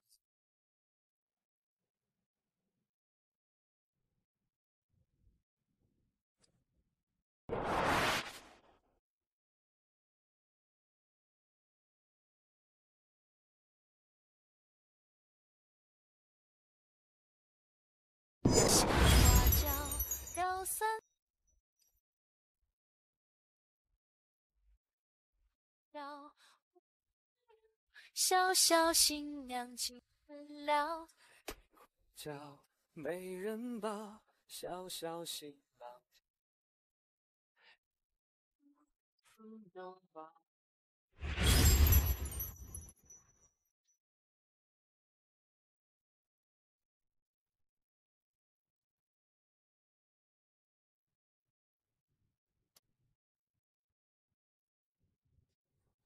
两小无猜齐眉老，蒹葭苍苍同找到，你找到我。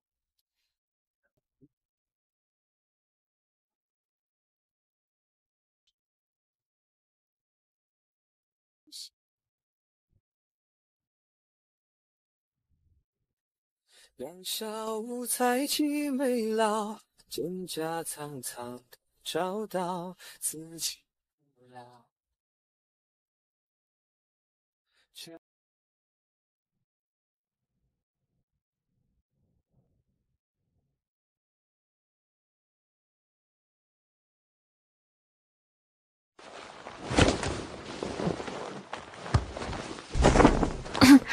我们还没有喝合金酒，夫人说的是，我还没有沐浴。为父帮你。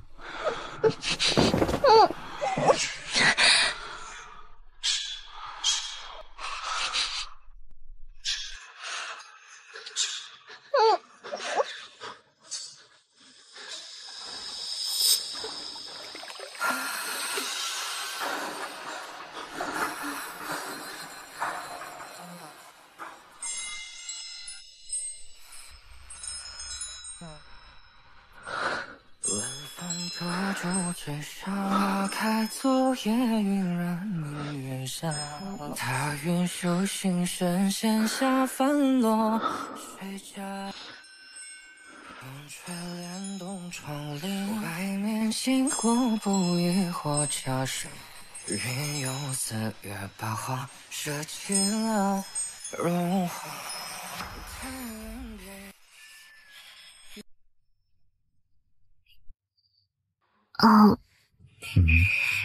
言辞。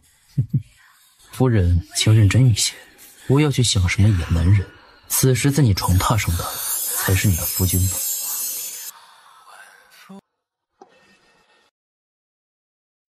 撩拨着情人心上的弦，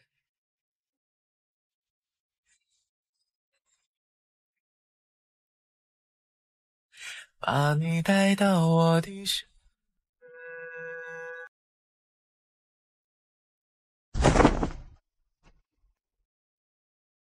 浸润着情人温柔的口感，当心中的情话万千，迎风